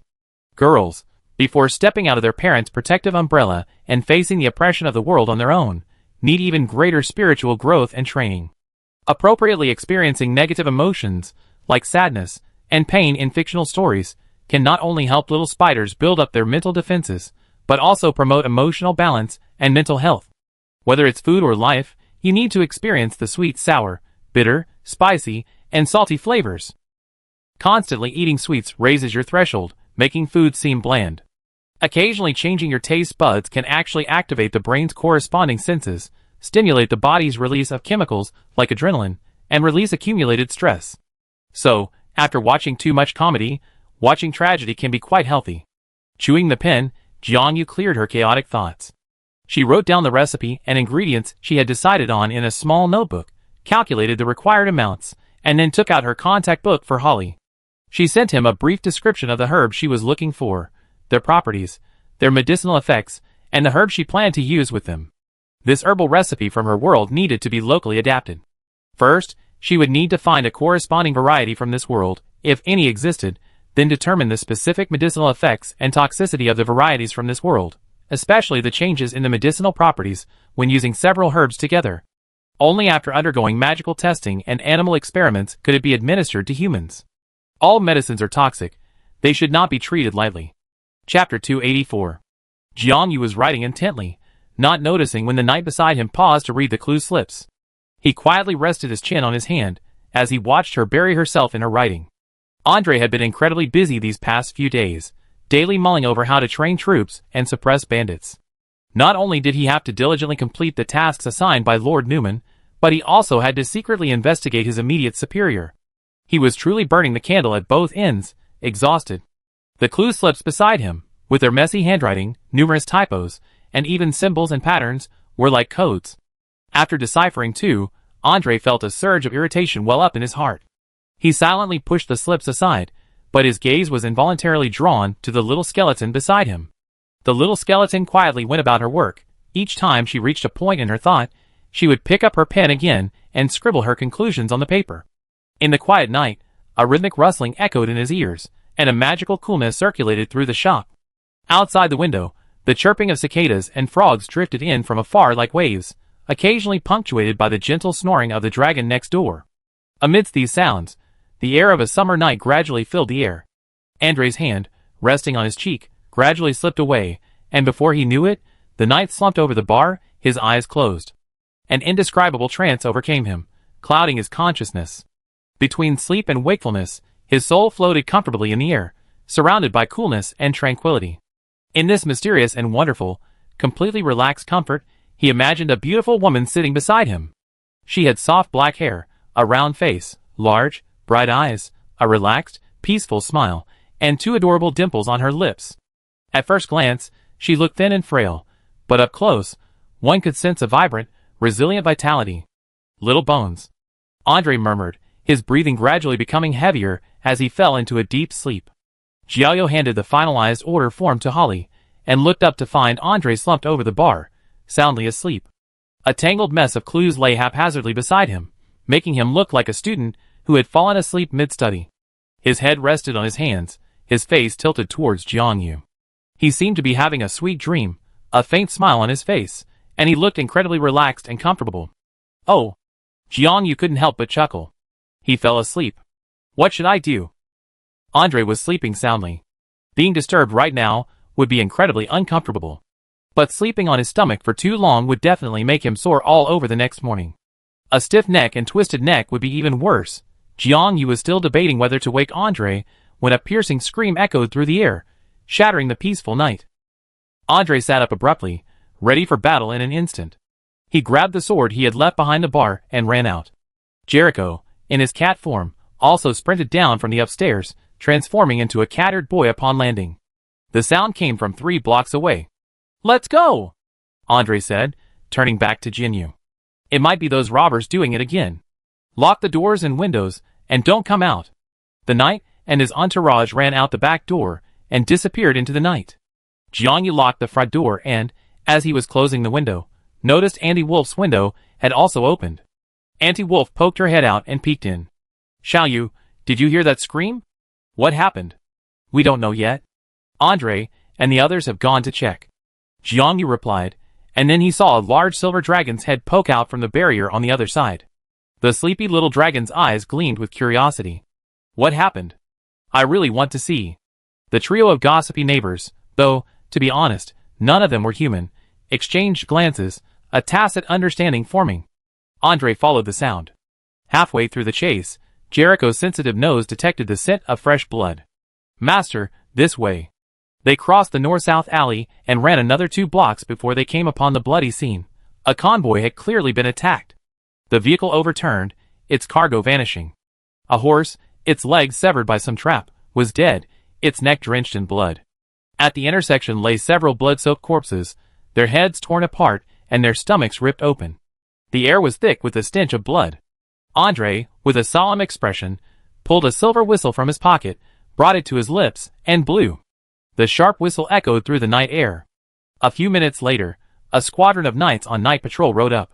The sharp-eyed captain immediately noticed Andre. Deputy Captain, what's going on? He hadn't finished his sentence when he noticed the bloody scene and cried out, Hiss! He shouted, the robbers are striking again? Everyone listen! Andre ordered, deploy half of your forces to cordon off the scene, gather clues, investigate the identity of this convoy, and question nearby residents and passers-by for witnesses. We came here because we heard a woman's screams. There's no female corpse here. She might have been the first person to discover the scene or a witness. The rest of the troops will split into 2 groups. Send one group back to camp to call for reinforcements. The rest of the troops will pursue any suspicious individuals in all directions. Be careful, these bandits are quite powerful. As ordered, the knights divided into teams and began to work. Not long after, 2 knights from the first team returned with a few familiar faces. Boss, we spotted a suspicious individual.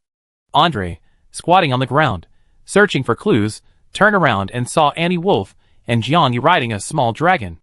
They waved to him with shy smiles. Hi. Andre suppressed the urge to hold his forehead, stood up, and waved at the 2 men. They're one of us, not suspicious. Keep investigating. The 2 knights hurried away. Why are you here? It's not safe here. Andre said. It's okay. We specially called Lyoto along. He's got enough strength. Jianyu helped Aunt Wolf slide off the dragon's back. The little dragon transformed from its shrunken dragon form back into a human. We were curious about what happened, so we came to take a look. Maybe we can be of use here? He only took one glance at the scene before quickly dodging behind Jianyu. Wow! So much blood and dead bodies. Ah, so scary. Andre glanced at Jianyu silently. Is this what you call having enough strength? Chapter 285. Jianyu scratched her head. She hadn't expected Xiaolong to be so outwardly strong, but actually weak. Sigh, how could a dragon be afraid of human corpses? Jianyu herself wasn't particularly frightened. In her previous life, she had been a devoted fan of mystery novels and detective dramas. In the age of the internet, with its vast information landscape, as a modern person, what kind of gory scenes had she not seen on TV or on her computer? Besides, Jianyu had already experienced life and death once, and now she had traveled through time and space to become an immortal undead creature, a skeleton herself. She even scrubbed her bones daily, removed her head, and used it as a bag, and her audacious actions were endless. After she ceased to be human, even the instinctive fear of the smell of blood and corpses, etched into her DNA, had completely vanished. With her undead buff stacked to the maximum, she truly had nothing to fear. Even when he saw the dark shadows floating around the corpse, Jianyu simply inhaled the aroma of food wafting from them, and asked Andre a soul-searching question. Can I eat those souls? After the change in race, their position in the food chain shifted, and their perspective on food. No, their perspective and mindset naturally changed. Andre? ? What souls? Andre looked around the scene, seeing nothing. He suddenly felt a chill on his back, and couldn't help but move closer to Xiaogutu. Those are the dark shadows floating above the corpse. Jianyu sniffed, and relying on his Lich instinct, he determined, they're not the souls themselves, but the afterimages left behind when the souls left the body. Oh! I heard of that. Auntie Wolf popped her head out from behind Xiaolong. When a person dies unexpectedly, the soul leaves the body so suddenly, and the emotions are intense, leaving behind this kind of energy afterimage. Generally, within minutes to hours, the soul will vanish from the world due to energy depletion. It's said that if someone stumbles upon this energy afterimage, they might even experience the deceased's last sights, sounds, and feelings. Andre hesitated for only a second before decisively telling Jianyu, it's edible. Jianyu happily scurried over and gently hooked the soul image. The shadowy, black smoke-like form flew into Jianyu's hand, condensing into a ball of black and red soul fire. Jianyu sniffed it, and was met with a sweet, fragrant, iron-rich cherry flavor. She bit into it, and it was large, full of flavor, sour and sweet, without a pit. It tasted like a premium cherry no matter how she ate it. As she ate, a scene appeared before her eyes. In the dead of night, a horse-drawn carriage rumbled around the corner. The lights were on inside, and the hazy shadows on the curtains vaguely revealed the figure of a woman with long hair. A driver sat outside the carriage, steering the 2 horses. A moment later, 2 more freight wagons turned the corner. Their beds were piled high with boxes, looking incredibly heavy. Flanking each wagon were 2 mounted guards, tall and strong, appearing to be exceptionally skilled. The owner of the shadowy figure was one of the knights, his memory clearly distorted. For some reason, the soul image had been showing the scene from a third-person perspective, but suddenly it switched back to a first-person perspective. Jiaoyu inexplicably sat on a horse, clattering along with the caravan, and the next second, she found herself soaring into the air. The world spun around, and she fell to the ground again with a thud. She rolled twice, and when she looked up, she saw the headless corpse of a man on horseback. Jiaoyu, I retracted my preface. Even with a different species and a different position on the food chain, experiencing this scene from a first-person perspective was still a bit terrifying. It was like watching a horror movie. She suddenly broke free from the illusion and fell into Andre's arms. The warmth of a living human and the hard, Thick muscles instantly comforted her. Andre had clearly been closely observing her situation. He supported Jiangyu and spoke softly. What did you see? There were 3 carriages with 12 horses. 6 horses pulled the carriages, and 6 carried the guards. The first carriage was carrying someone, presumably a woman. The 2 behind were freight wagons, packed to the brim with boxes. She spoke concisely, yet never missed a single detail, summarizing the information contained in the fleeting image before her eyes. Her bony claws unconsciously pressed against the knight's chest, pressing and kneading. The attack was sudden. The guard's head flew into the air. He didn't even see who or what had struck him. The weapon must have been incredibly sharp. He didn't even feel any pain, and it was all over. Oh, I see, Andre said, looking at the bone claws that Jiangyu was pressing against his chest, pressing back and forth, and asked pointedly, does it feel good? What do you mean by hand? Jiangyu followed his gaze, and instantly shot out of his arms with a roar, his white skeleton tinged with pink. It's feeling good. Hee hee. Andre, What a shameless little bone. There was only an overturned empty truck and a dead horse at the scene, but the bodies of all 6 guards were there. Andre had already determined from the rutted tracks that the attack had taken place on a convoy, which matched Little Bone's description. Eat the remaining soul shadows too, and see if we can get any more clues. Jiangyu didn't refuse the delicious cherry soul fire that had its own horror movie twist, edible, visual, and even for solving crimes. It was a little scary, but isn't the romance of a summer night meant to be nestled in an air-conditioned room watching horror movies? Besides, these guards had used their last ounces of life to create the afterimages of their memories. If they were allowed to vanish naturally, it would be a disservice to the meal. Oh no, it would be a disservice to the deceased. Be loyal to the person who entrusted you with this. Since you consume the energy left behind by the dead, you must pass on their last words, help them catch the murderer, and bring justice. She devoured this free midnight snack with a serious mind, balancing personal and professional considerations. The knights who had been searching the area gradually returned, but they hadn't tracked down the murderer, nor had they even seen any sign of a carriage or horses. Andre frowned. He and Jericho had rushed over as soon as they heard the screams, and it would have taken no more than 5 minutes. The night patrol knights he had deployed in the city over the past few days were divided into several teams. He personally designed the patrol routes, staggering them to ensure that every area was patrolled at all times. The knights arrived quickly upon hearing the whistle, but the 2 carriages, a dozen horses, and the murderer vanished like ghosts. There was something so strange about this incident that Andre couldn't quite make sense of it.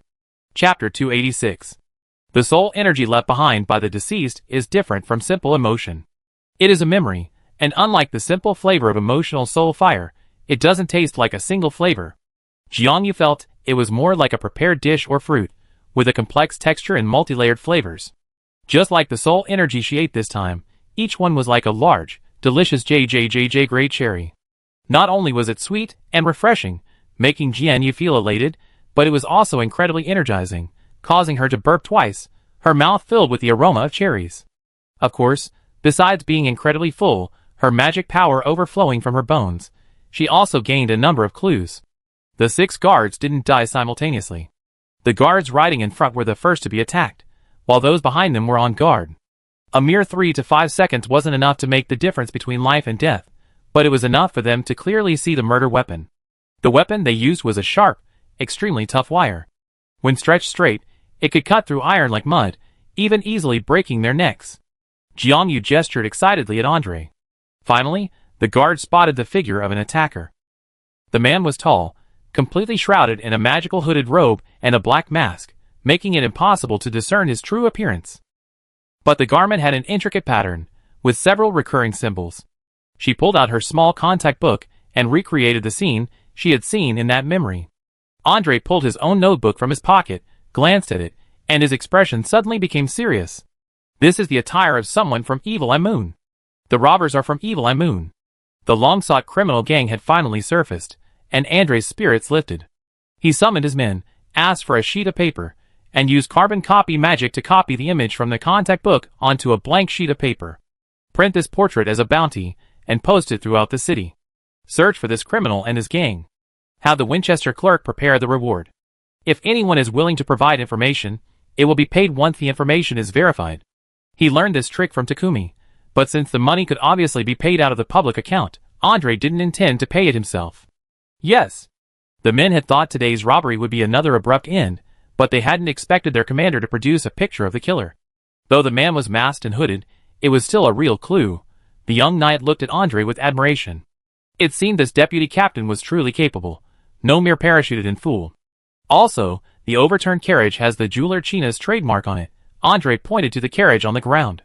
Go ask them if this caravan is theirs, and who the woman who disappeared with the carriage is.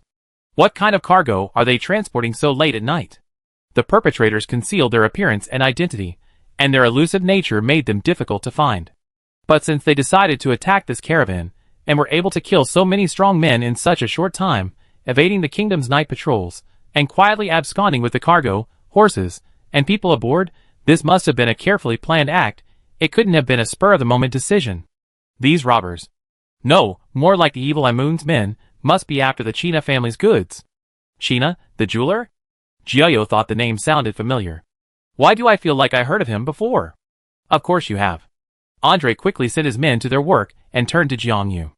Baroho China, the city's jeweler and upstart, is Nasha's father. When I was doing your background check on Nasha, I looked into his details. Huh? Jiao hadn't expected this to involve the family of one of his employees, and immediately became concerned. Wait, is this Nasha's carriage? And there's a woman missing?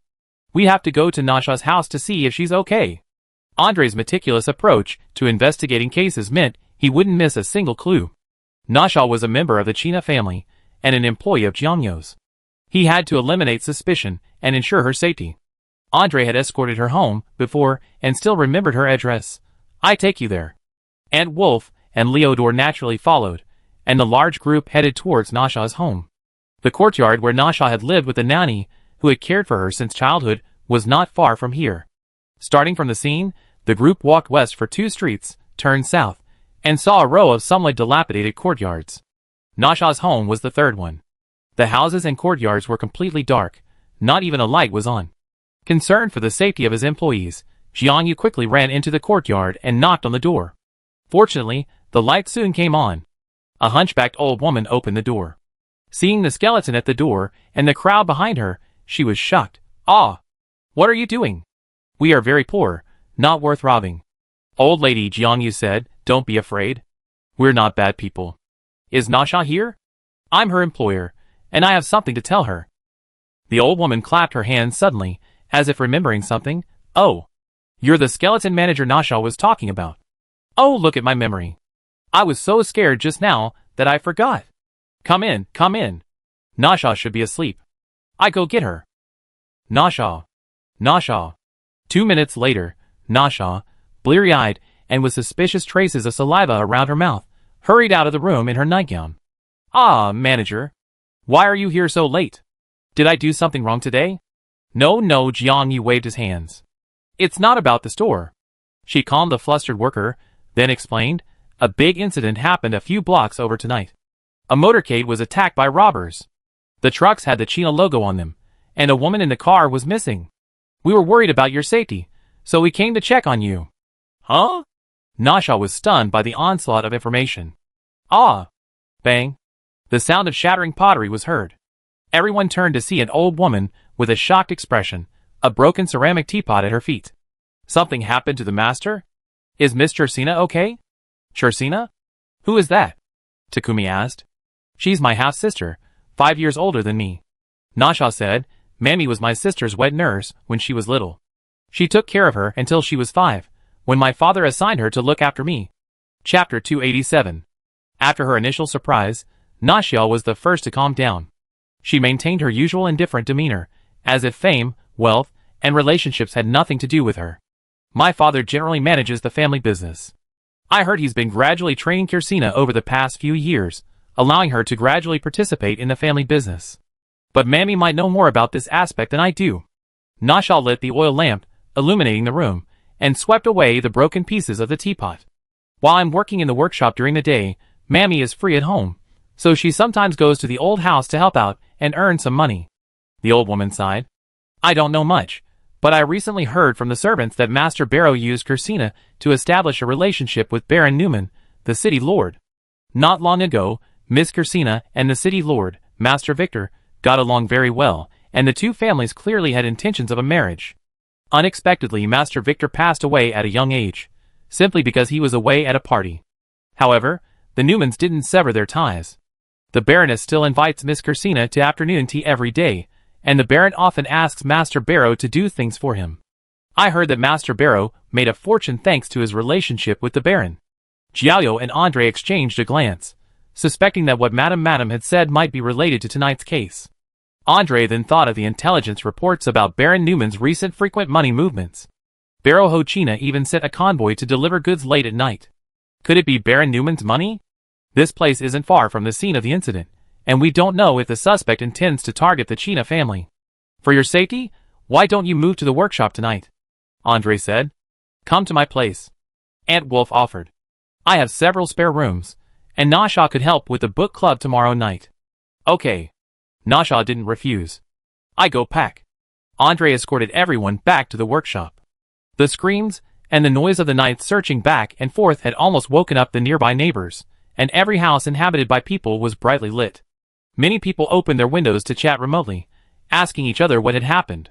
Some even went downstairs to gossip, and the streets were bustling with activity.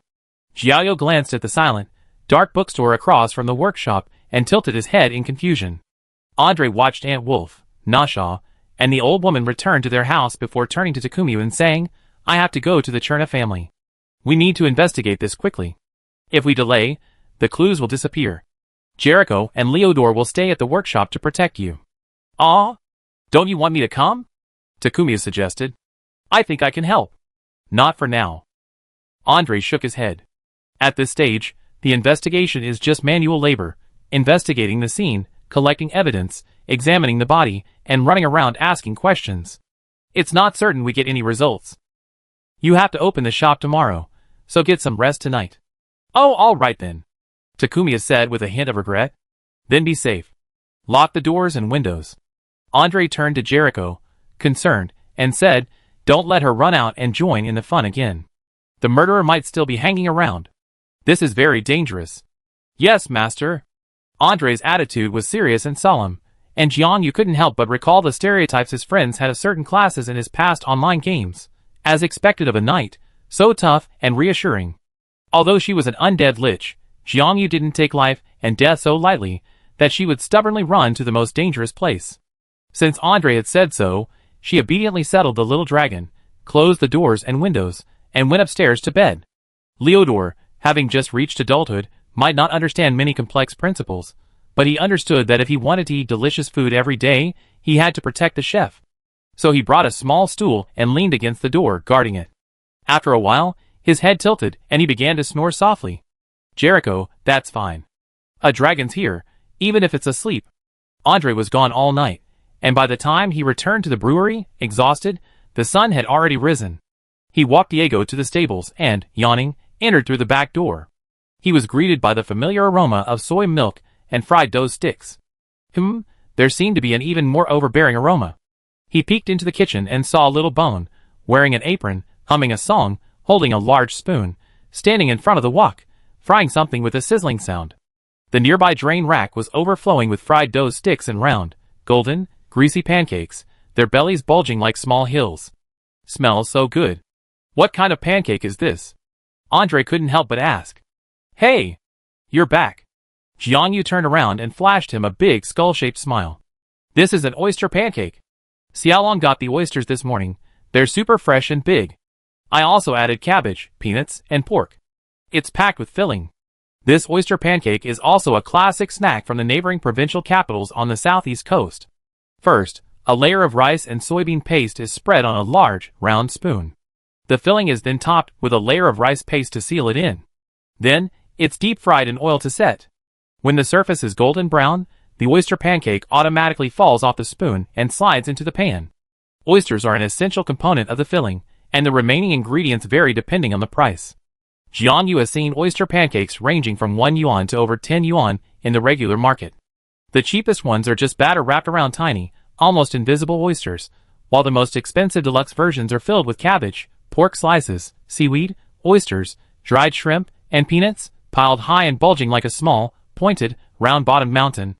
This thing is a calorie-dense energy bomb of sugar and oil, but the taste is unparalleled. Especially when it's piping hot right out of the wok, paired with fried dough sticks or the local specialty, guobianhu, pot-side porridge. Every bite is a sizzling delight. To complement the oyster pancakes, Jianyu also made guobianhu today, which is made in a large iron wok. In the iron wok, a delicious seafood broth is simmered, and a thin layer of prepared rice paste is poured onto the sides. After the lid is closed for 5 to 10 seconds, you can see the rice paste bubbling from the heat. This is guobianhu, pot-side porridge. Use a spatula to scoop the scallion paste into the soup, add some vegetables, and simmer briefly before serving. The soup is fragrant with rice, and the thin scallion is tender and smooth. A bite of oyster pancake and a bite of scallion create the ultimate blissful breakfast. Chapter 288. Jianyu was always generous with his family's meals. Whether it was the oyster pancakes or the pot-side porridge, they were both overflowing with seafood. All thanks to Xiaolong's dedicated contribution. Of course, Xiaolong, the humble supplier of ingredients, had already happily enjoyed his first pot of pot-side porridge with oyster pancakes. In front of him was even a plate of fried dough sticks, a large bowl of tofu pudding, and a cup of soy milk. This breakfast covered the entire cost of purchasing the seafood for the day. Xiaolong, tucking into his meal, didn't feel like he was losing out, so Jianyu naturally wouldn't rush to pay him. In business, as long as both parties felt they were making a profit, it was all good. Go wash your hands and face, Jianyu said, taking a large bowl and serving it out with a bowl of fragrant pot-side porridge. Breakfast time. Andre's stomach immediately roared with a deafening roar. He had been running all night, and every cell in his body was clamoring with hunger, thirst, and exhaustion. He quickly washed his face and hands at the sink and rinsed his mouth. When he returned to the table, he was once again a refreshed vice-captain of the Knights. Giulio placed the overflowing bowl of pot-side batter in front of him. On a small plate beside it were an oyster cake, a fried dough stick, and a round, donut-shaped fried cake with visible dried shrimp and chopped green onions. These are called shrimp pastries. They're made with just dried shrimp and chopped green onions, but they're crispy and fragrant, and the flavor is quite good, Jianyu explained. These are perfect for dipping in soup. Andre took the bowl first and gulped down the soup. The soup was filled with seafood caught straight from the sea that morning: prawns, clams, oysters, and squid. Jianyu had already shelled the prawns and clams, making it very easy to eat without any worry of irritation. The fresh seafood had no fishy smell, only a rich, savory aroma. Every drop of its essence had been cooked into the broth, absorbed by the rice batter around the edges. The aroma of rice permeated the broth, blending with the notes of celery and white pepper, slid warmly down Andre's throat, nourishing him both physically and mentally. He exhaled slowly, feeling a surge of life. He first picked up the small, deep-fried donuts known as shrimp crisps. Because of their circular shape, the shrimp crisps had an inner edge, unlike the thicker pancakes. Here, the batter reacted with the oil and heat, fiercely frying them into a crispy shell that crackled in the mouth. The shrimp that Takumi had chosen were large, fried to a perfectly crispy finish, even the shell. Coated in batter, they were crispy and flaky, with a hint of the freshness of the shrimp meat. The batter, infused with salt and chives, is not bland. Even chewing it dry, it's a delight to savor. Andre slurped up a few more mouthfuls of the pot edge paste. The rice paste, formed this way, condensed along the pot edge, unlike the noodles and rice rolls, looks white and tender, slightly curled, yet possesses a unique, homely flavor. It's smooth, tender, and chewy. The craftsman's rice paste has been carefully adjusted to the perfect consistency, resulting in a perfectly balanced pot edge paste. Too thin and it's fragile, too thick and it loses its elasticity, making it a true test of the maker's skill. After a few mouthfuls of the pot edge paste, he savored a few more bites of seafood. A bite of broth-soaked small greens, followed by a bite of the crispy, fragrant oyster pancake. The filling filled his mouth, and his empty heart felt full. The fried crispy and fragrant rice milk crust is wrapped with crispy cabbage shreds inside, and the plump and tender oysters are cunningly hidden in the filling. It gives people full of surprises every time they eat it. The finely chopped seaweed and the occasional small shrimp imbued the pancake with the salty aroma of the sea, while the pork belly layered flatly within the pancake added a touch of land-based meatiness to the seafood. The fried peanuts trapped within the crust were the perfect finishing touch. Every bite felt like consuming the essence of both land and sea. The rich layers of flavor and the brimming energy awakened Andre's taste buds and brain, reviving his sluggish mind after a night of work. Delicious, so delicious. He finished the entire oyster pancake, licked his fingers with relish, and gulped down half a bowl of the porridge. He sighed contentedly. Delicious. Another bowl. Okay. Jiao poured him another bowl and added 2 oyster pancakes. Thank you for your hard work last night. What did you find out? At her question, the gossipy neighbors and employees enjoying breakfast in the restaurant pricked up their ears, and even the chewing became softer. Andre glanced at them with amusement, then suddenly noticed the workshop's door. What's wrong with this door? The battered wooden door had vanished, replaced by a large, blue, crystal-like object. Oh, Jiang, said, you mean that? The little dragon guarded the door all night last night, and when we woke up this morning, we found it had turned to dragon crystal. Well, it's pretty much as we planned, except the shape is a little rougher. I already notified the trolls, and they sent someone this morning to trim and reshape the door, making it more like a door. Although it doesn't look very nice right now, I bound this dragon crystal to my magical aura this morning. Now I can control it as I please. Jiangyu explained, demonstrating a few times. When the door is open, the dragon crystal becomes transparent, allowing people to come and go freely. When the door is closed, the dragon crystal transforms into an opaque silver blue wall, with a shimmering starry interior. Staring at it for too long can make you dizzy. Overall, it's quite convenient to use, said Jiangyu. It's just that the color seems a little too bright, and doesn't quite match the decor of this workshop. I hope the trolls can find a way to adjust it. Let's get to the point. Get to the point. The gossipy little dragon couldn't wait any longer, eager to hear about the follow-up to last night's case. How's the investigation going? Andre put down his bowl and exhaled. I went to the China family last night. Barrow Ho China admitted that the wagon carrying the goods was his, but he had no idea his team had been in trouble until we arrived. The woman in the wagon was indeed Barrow's daughter, Chersina Ho China, who was in charge of escorting the goods. But it's clear that she disappeared along with the goods last night, most likely kidnapped by the criminals. Hearing this, Nasha and her Nani both let out a small gasp. Barrow claimed that the wagon was carrying priceless raw jewels he had purchased, but I don't think he was telling the truth.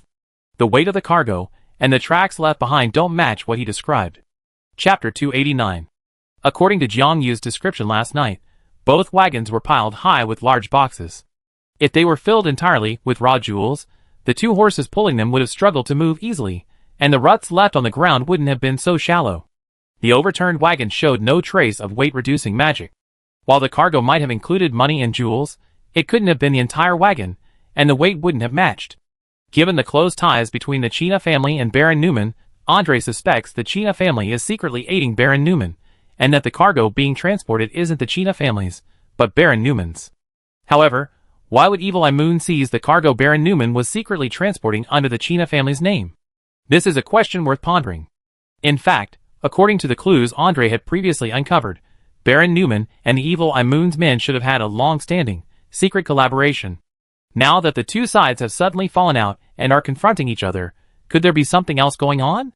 The missing cargo doesn't match the owner's account. Even more bizarre is that the entire convoy vanished in an instant. From the time you arrived at the scene and the knights began tracking, it must have been only a dozen minutes at most. How did the criminal manage to do it in such a short time? The kingdom's knights are still searching the area, but so far, no wheel tracks, horse hoof prints, or signs of teleportation magic have been found. Andre shook his head. However, that area is a mix of residential areas, businesses, and warehouses. I suspect the criminal rented a house nearby and hid the vehicles, horses, and the kidnapped Chersina inside. Oh! That's very possible. Aunt Wolf asked excitedly, have you found them yet? Not yet. Andre continued to eat his breakfast. But my men are still searching. They let me know if they find any new leads. Ah. Hearing this, everyone couldn't help but sigh in disappointment. After a delicious breakfast, Andre went upstairs to catch up on some sleep. Not long after, the troll Furias appeared on schedule, accompanied by another troll. He carried several bags of tools, and claimed to be Furia's uncle, Ariel. He seemed calm and reliable, quite different from the unreliable Furias. Wow, I didn't expect you to actually get dragon crystal. Arielon reached out his large, furry hand and tapped the dragon crystal. It's good quality, and the perfect size. With proper thinning, it can become a luxurious gate. Come to think of it, the little dragon Leoto poked his head out from the side.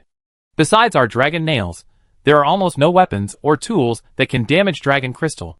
How do you process it? Arielon grinned and pulled out a strangely shaped knife from his tool bag. The blade was inlaid with a small piece of sharp animal nail. We also cooperate with the dragons. We regularly collect their old nails, Arielon said. Then we make them into knives. The little dragon was amazed, and he gained a deeper understanding of the tribe's messy business. It's really impressive. It's unclear whether he was praising the trolls or the business-savvy dragons. With all the materials, transforming a dragon crystal gate wouldn't be difficult. In fact, these dragon crystals were actually made from the original gate, now completely integrated into the wall, eliminating the need for disassembly and assembly. Now, the trolls only need to cut and smooth out the bulging and protruding parts to create a beautiful dragon crystal gate. Arilon first covered the interior and exterior of the house with waterproof and dustproof canvas, then had Jiangyu close the dragon crystal and began cutting aggressively. A few hours later, the troll craftsman rolled up the canvas wrapped with dragon crystal fragments and dust, and a beautiful, square dragon crystal gate appeared before Jiangyu. "Wow!" Jiangyu exclaimed. "Really nice, but the colors are a bit off." "That's easy," Yelan said. "You're bound to this dragon crystal, right? Then try imagining your favorite color while infusing it with magic." Jiangyu placed his bone claw on the door, and tried hard to picture a tan door in his mind. Sure enough, the dragon crystal immediately transformed into a tan door that blended perfectly with the wall, even faintly visible with a wood grain pattern.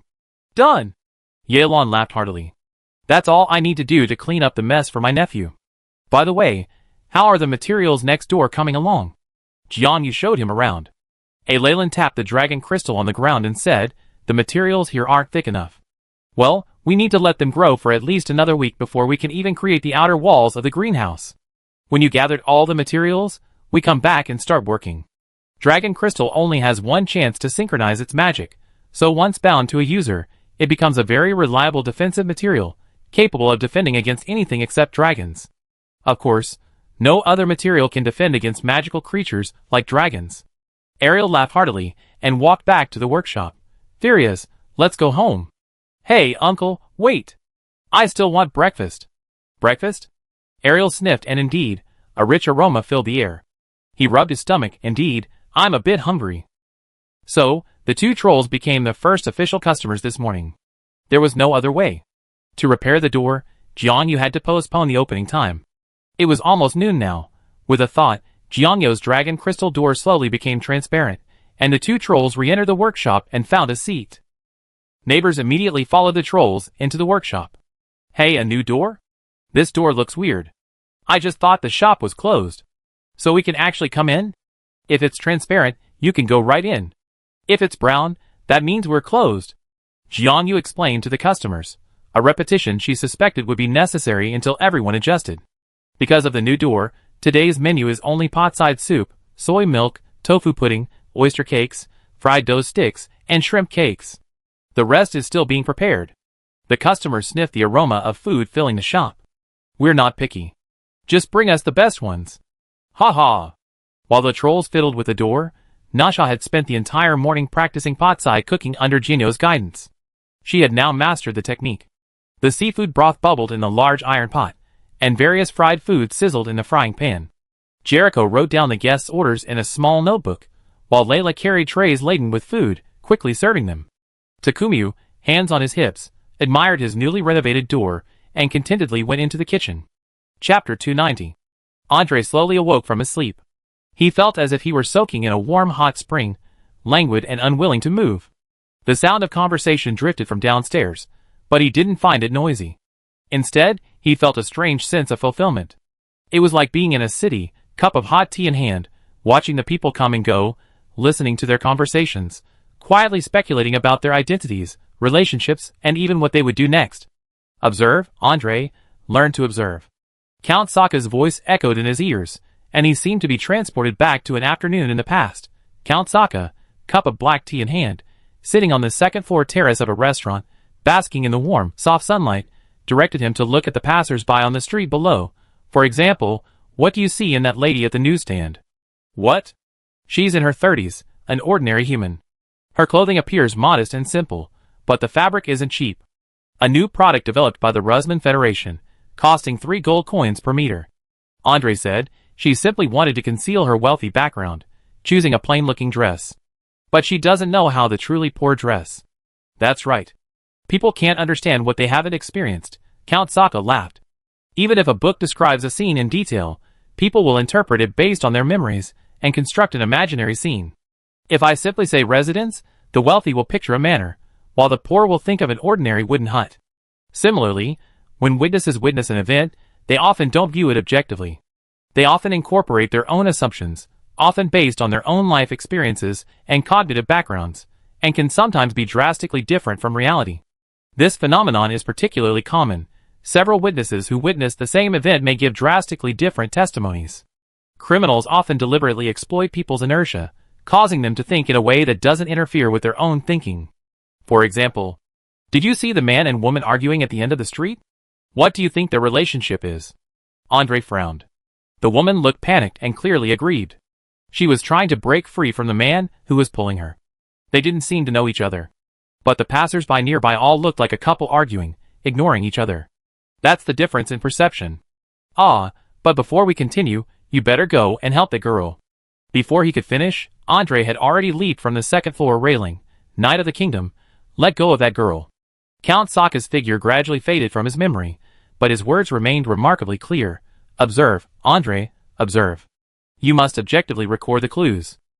When obtaining witness testimony, you must also understand their cognition, work backwards from their testimony, discard any subjective assumptions, and filter out the objective facts.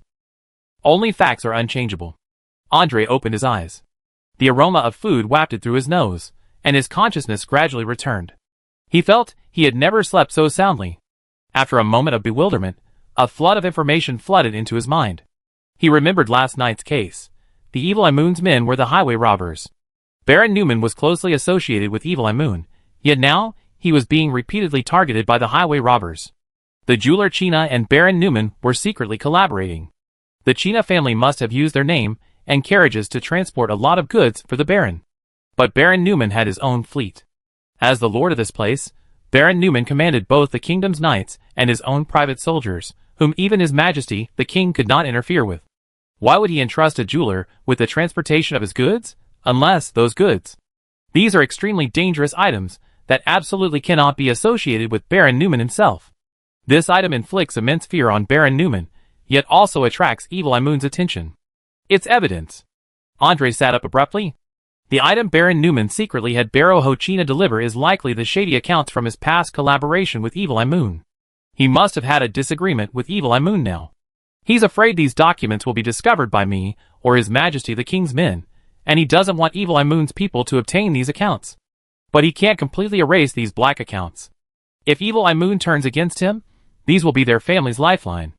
Andre, his face agitated, grabbed the clean clothes Jericho had left at the foot of the bed and hurriedly changed into them. I have to go to the city lord's mansion. Speaking of which, with such a serious case, Baron Newman hasn't summoned me to answer, nor has he used the opportunity to criticize me for my incompetence. This in itself is very suspicious. He's also afraid I noticed the connection between this case and him.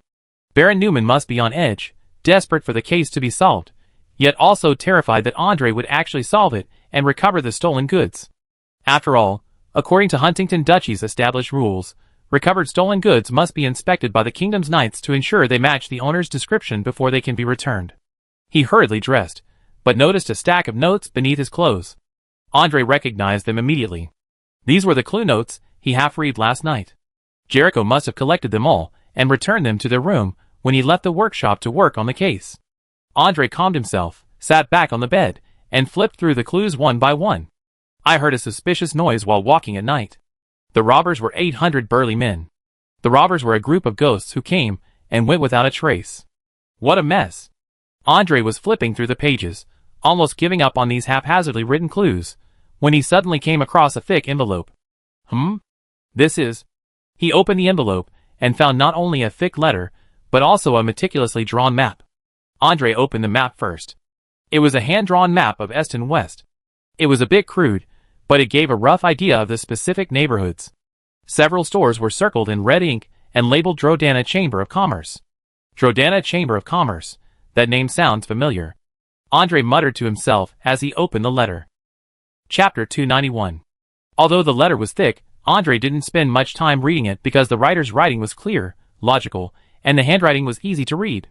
Reminded by the letter, he also searched his memory for information about the Drodana Chamber of Commerce. Drodana was a small chamber of commerce, not large in scale, but it had been operating for over 20 years. Since its establishment in the capital and the opening of its first Chamber of Commerce store, it has gradually opened branches across the country. This Chamber of Commerce operated differently from other chambers of commerce. While other chambers of commerce were simply affiliations formed by large merchants, the Drodana Chamber of Commerce was more like a public storefront. After joining the Drodana Chamber of Commerce, merchants could list their goods directly in the Chamber of Commerce stores as members, saving them the trouble of renting a storefront and hiring sales staff. When merchants negotiate deals and sell goods through the Chamber of Commerce, the chamber collects a membership fee. The amount of this fee is directly related to the business and the risks assumed by the merchants. But overall, the membership fee is still lower than the cost of running a business on their own. Not to mention, once a merchant opens a shop in the Chamber of Commerce, they don't have to worry about being ripped off by powerful individuals or local tyrants. The Chamber of Commerce takes full responsibility for everything. As a result, the Drodana Chamber of Commerce has become a popular choice among many powerless small and medium-sized merchants. Due to the diverse membership of the merchants, it's natural to find a variety of rare and unique goods in the Drodana Chamber of Commerce's stores.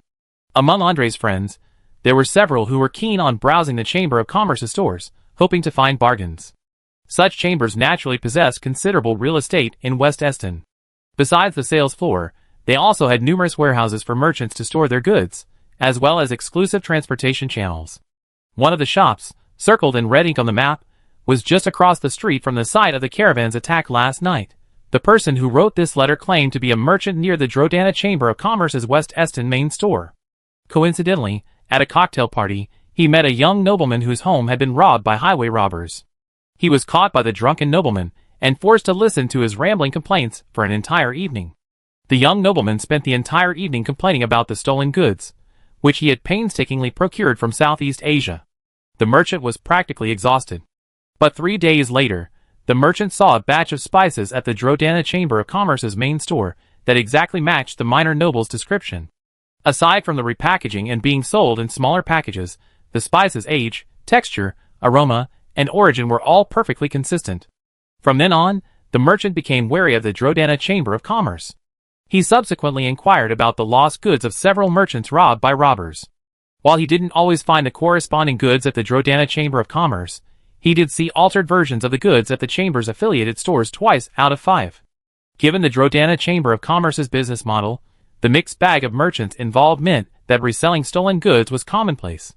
Fearing retaliation from the robbers and the Drodana Chamber of Commerce, the merchant kept the incident to himself. Seeing that the brewery allowed anonymous submissions, he finally spilled the beans. This Chamber of Commerce is suspicious. Andre singled out this letter. Either some of its members are connected to the robbers, or the entire Chamber of Commerce is a distribution point for Evil Eye Moon. Evil Eye Moon stores all the stolen goods in the Chamber of Commerce's warehouse nearby, and the next day, they repackage the horses, vehicles, and goods, disguising them and distributing them under the Chamber of Commerce's name and channels. Andre pondered for a moment, then pulled out a contact sheet for the current Winchester clerk and sent him a message, asking him to bring the Shadow Army's personnel from West Eston to investigate the Drodana Chamber of Commerce's stores and shops in the city. This matter involved Baron Newman's secret accounts, so caution was required. Now was not the time to completely break ranks with Baron Newman, and he certainly couldn't just leave the personnel Baron Newman had assigned him to search for the stolen goods. If Baron Newman's men had tampered with the information and hidden important evidence, there was no telling when the next opportunity to encounter Baron Newman and Evil Eye Moon would be.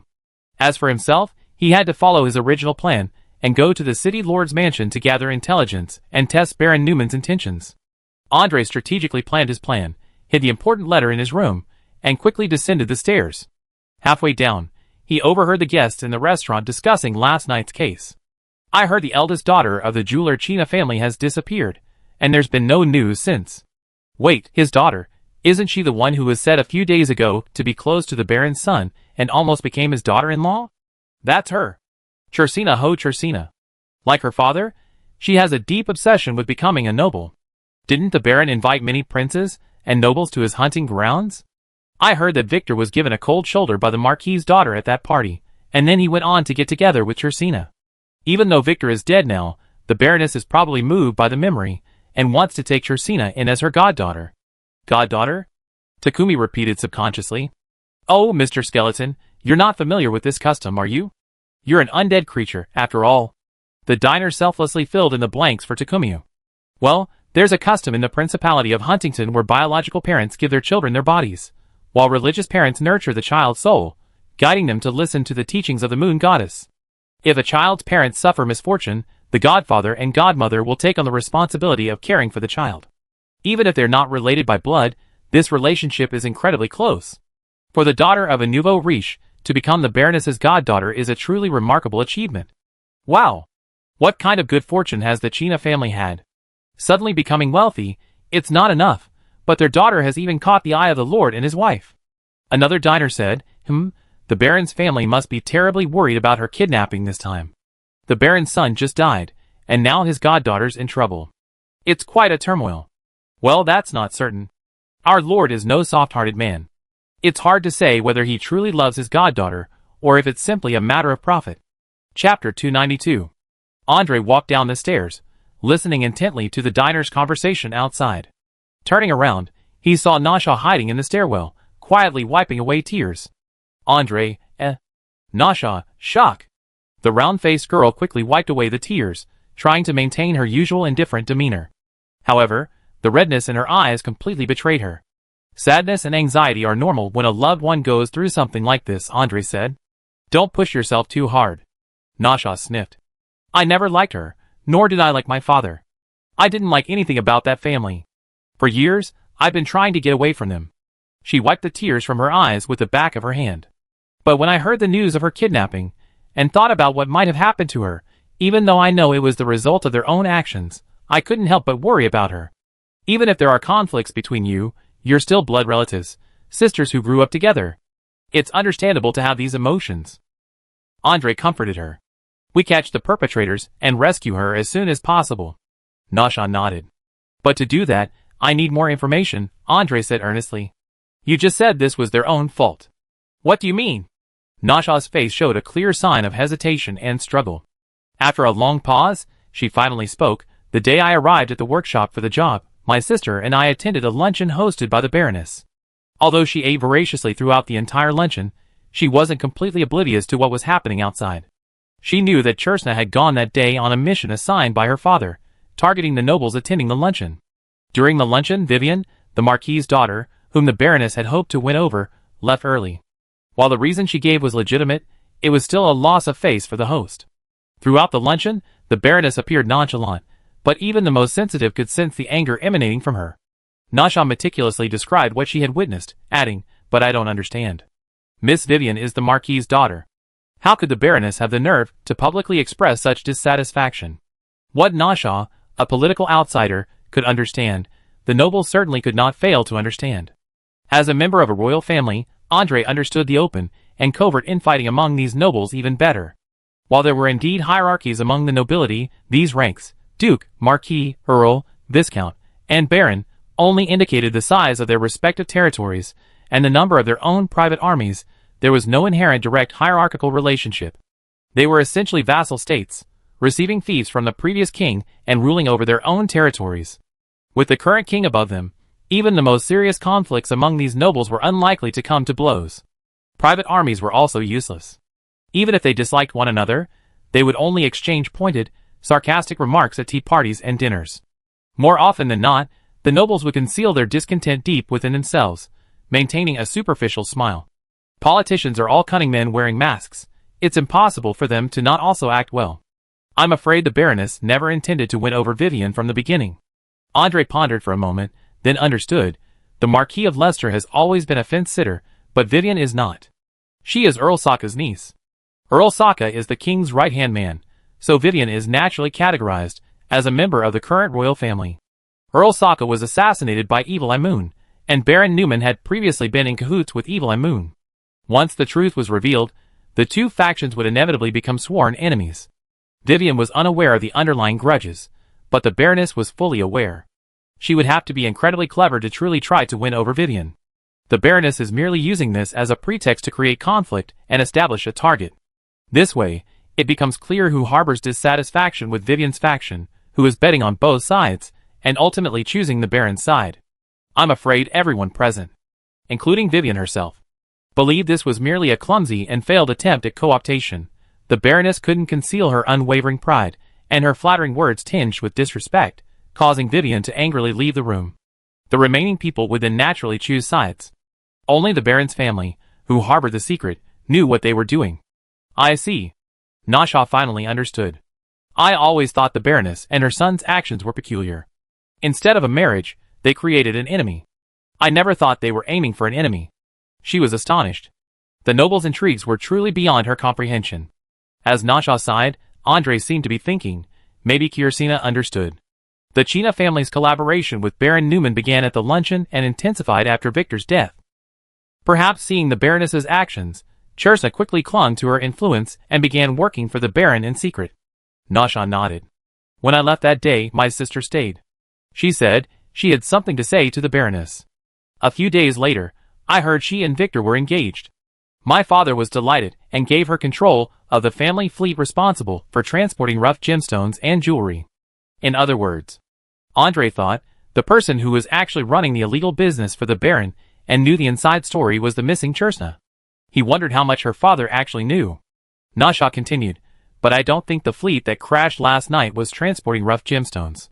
Our family's jewelry business brings rough gemstones from mines outside the city. They're cut and screened at the gem workshop, and the valuable gemstones are then handed over to the craftsmen there for processing. The raw stone mine is to the north, and the gem workshop is also north of the city. The convoy couldn't possibly be heading southeast. Andre had already guessed that the cargo on the train was the Baron's ill-gotten gains, and he wasn't surprised. However, Nasha's words reminded him of something. This might not be the first time Chersa had delivered these goods to the Baron. So, where did the previously delivered goods that weren't looted by Evil Eye Moon go? Andre was sent by the king to the west city of Eston to investigate the crimes committed by Baron Newman and Evil Eye Moon and search for evidence. Not only did he have to recover the people kidnapped by Evil Eye Moon and the stolen goods, he also had to track down any evidence hidden by the Baron. Chapter 293. Do you know where the convoy's original destination was? Andre asked. Nasha shook her head. I don't know. I never get involved in my family's business. I always just wanted to stay away from them, learn to cook, and live my own life. Andre nodded. He hadn't held out much hope. After all, if Chersa had secured this job from Baron Newman, she must have had some secrets in place. She wouldn't have publicized something so life-threatening. Don't be too sad. I do everything I can to get her back, Andre said. He felt Chersa's life was probably safe for now. If they wanted to kill her, the robbers could have done it right there, leaving just one more body. They kidnapped her specifically because she was still useful. For example, Chersa knew the whereabouts of the previously abducted Black account. The mission to find her suddenly became urgent, not only to save her, but also to uncover the evidence the Baron had so painstakingly hidden. Andre, without even a moment's notice for lunch, grabbed his saddle and hurried out. Jiangyu quickly caught up, handing him a small package. Here, a lunch box. Come on, Sir Knight. Come on, Sir Knight. The customers in the inn also popped their heads out of the windows. Andre nodded heavily. The burden on his shoulders seemed heavier, but his heart warmed. He felt he could still persevere in the fight for these lovely people. Gee! The black horse bore the night away. The brewery fell silent for a moment, then returned to its usual bustle. Nasha calmed down and returned to the kitchen to cook, while Takumi hummed a song while restocking the vending machine. Today, Holly had delivered a variety of edible mushrooms, so Takumi decided not to make croutons. She wanted to make mushroom chips instead. Cut the shiitake mushrooms into thick slices, steam them, and bake them in an oven to remove moisture. Once they become hard chips, place them in a bowl and sprinkle with salt, sugar, black pepper, and other seasonings. Shake the bowl vigorously to evenly coat the chips. After mixing well, divide the chips into 2 portions, and the remaining portion into smaller portions, each wrapped in baking paper. This kind of food can feel salty and dry if you eat too much, so it's best to just sip on it. Reducing the portion size lowers the price per package and allows diners to enjoy it at its best, killing 2 birds with 1 stone. The remaining small pile of mushroom chips was placed in a bamboo basket lined with baking paper as a snack for tonight's book club. Takumi placed the packaged mushroom chips into the vending machine and posted a new notice on it. Today's sale, mushroom chips, 1 nib per bag. Seeking clues related to the robbers and last night's case. That's all. She patted her bony claws, satisfied. For tonight's dessert, she chose mung bean soup. The plump, fresh mung beans, paired with seasonal lotus seeds and tender lilies, made a wonderful combination. If conditions allowed, Takumi would have added dried tangerine peel. Unfortunately, dried tangerine peel requires citrus peel to be sun-dried and aged for at least 3 years, with ventilation and drying. This process would probably be impossible to complete in the crucible of time, so he had to temporarily omit this ingredient. After all, it's just a homemade sweet soup for the neighbors, so adding one ingredient or another won't matter much. Mung bean soup can be enjoyed in many ways, using just mung beans, or adding mung beans and kelp, or mung beans and koek seed, or even mung beans with lotus seeds and lily bulbs. For a more sophisticated approach, add dried tangerine peel. You can add sugar, or not, or even honey. It's completely up to you. Chinese aesthetics are like this. There are ways to live with refinement, and there are ways to be casual. As long as you're happy and content, that's all that matters. Different people have different preferences. For example, although Jiangyu is from Guangdong, she can never accept the mung bean and kelp recipe. But accepting every traditional delicacy equally, rather than being like a lightning rod, always reacting to everything, being inclusive and open-minded, that's the source of the profoundness of Chinese cuisine. Culinary customs from all corners of the world converge and collide in a single, interconnected city. Gradually, these diverse culinary traditions assimilate and fuse, ultimately creating innovative delicacies that blend both tradition and ideology. Culinary culture is inherently a collision and fusion of tradition and consciousness. Blindly clinging to the past will not give rise to a new culture or future. Of course, the path to development for everything involves the pain of trial and error. If a dish feels too salty, add less salt. If it feels too spicy, reduce the spice. But without thousands of trials, how can one find the perfect recipe? Now, to bring the traditional recipes of his past life to life in the Principality of Huntington, Jiangyu must adapt his ingredients to local conditions and local conditions. He replicates what can be replicated, improves and substitutes where there are similar substitutes, and skips ingredients he can't find. He's truly living like Liuzi. A basket of mushroom crisps and a pot of lily, lotus seed, and mung bean soup, but Jiangyu felt something was missing. After some thought, she decided to make some gingerbread men. Gingerbread men are small Western-style cookies. Besides the usual ingredients of butter, flour, sugar, and eggs, they also require ginger powder and cinnamon. Cinnamon is a common ingredient in Huntington and available at regular grocery stores. Ginger powder simply requires drying and grinding ginger into a powder, making it easy to make. Gingerbread man dough can be shaped into figurines with various expressions, trees, flowers, and hearts. Both the taste and the appearance are popular with children. The recipe is also incredibly simple. Sift together the flour, ginger powder, and cinnamon. Add sugar and eggs and stir well. Add melted butter and knead into a smooth dough. Let it rise at room temperature for 30 minutes. Then, roll the relaxed dough into a sheet approximately 3 mm thick. Now's the time to unleash your creativity and use various kitchen tools to create the perfect shapes on the dough. Figurines, butterflies, hearts, flowers, bees, chibi skulls. Whatever's adorable, the key is to create your own. Finally, use a knife to carve details like facial expressions, clothing patterns, and other patterns onto the cookies. Place the cut cookies on a baking sheet lined with baking paper and bake them in the bakery oven, maintaining a high temperature of 180 degrees Celsius for 10 to 15 minutes. The fragrant gingerbread emerges. When the cookies are baked, the entire brewery is filled with the unique sweet, slightly spicy aroma of cinnamon and ginger. The diners still in the shop, overwhelmed by their greed, surrounded Jiangyu and demanded a large sum of money to share the entire tray of gingerbread. Chapter 294. Latest secret orders. Secretly search the warehouses and stores under the Drodana Chamber of Commerce. Our target is the China family's eldest daughter, Chersina, and the China convoy's lost cargo. Focus on searching for any hidden accounts or evidence of Baron Newman's crimes. These locations may harbor masters of the evil eye moon, skilled in wielding certain wire-like weapons. They could be extremely dangerous. They may also be trapped, so be extremely careful. If you find Chersina, try to keep her alive. She may hold important information. Yes. As you command?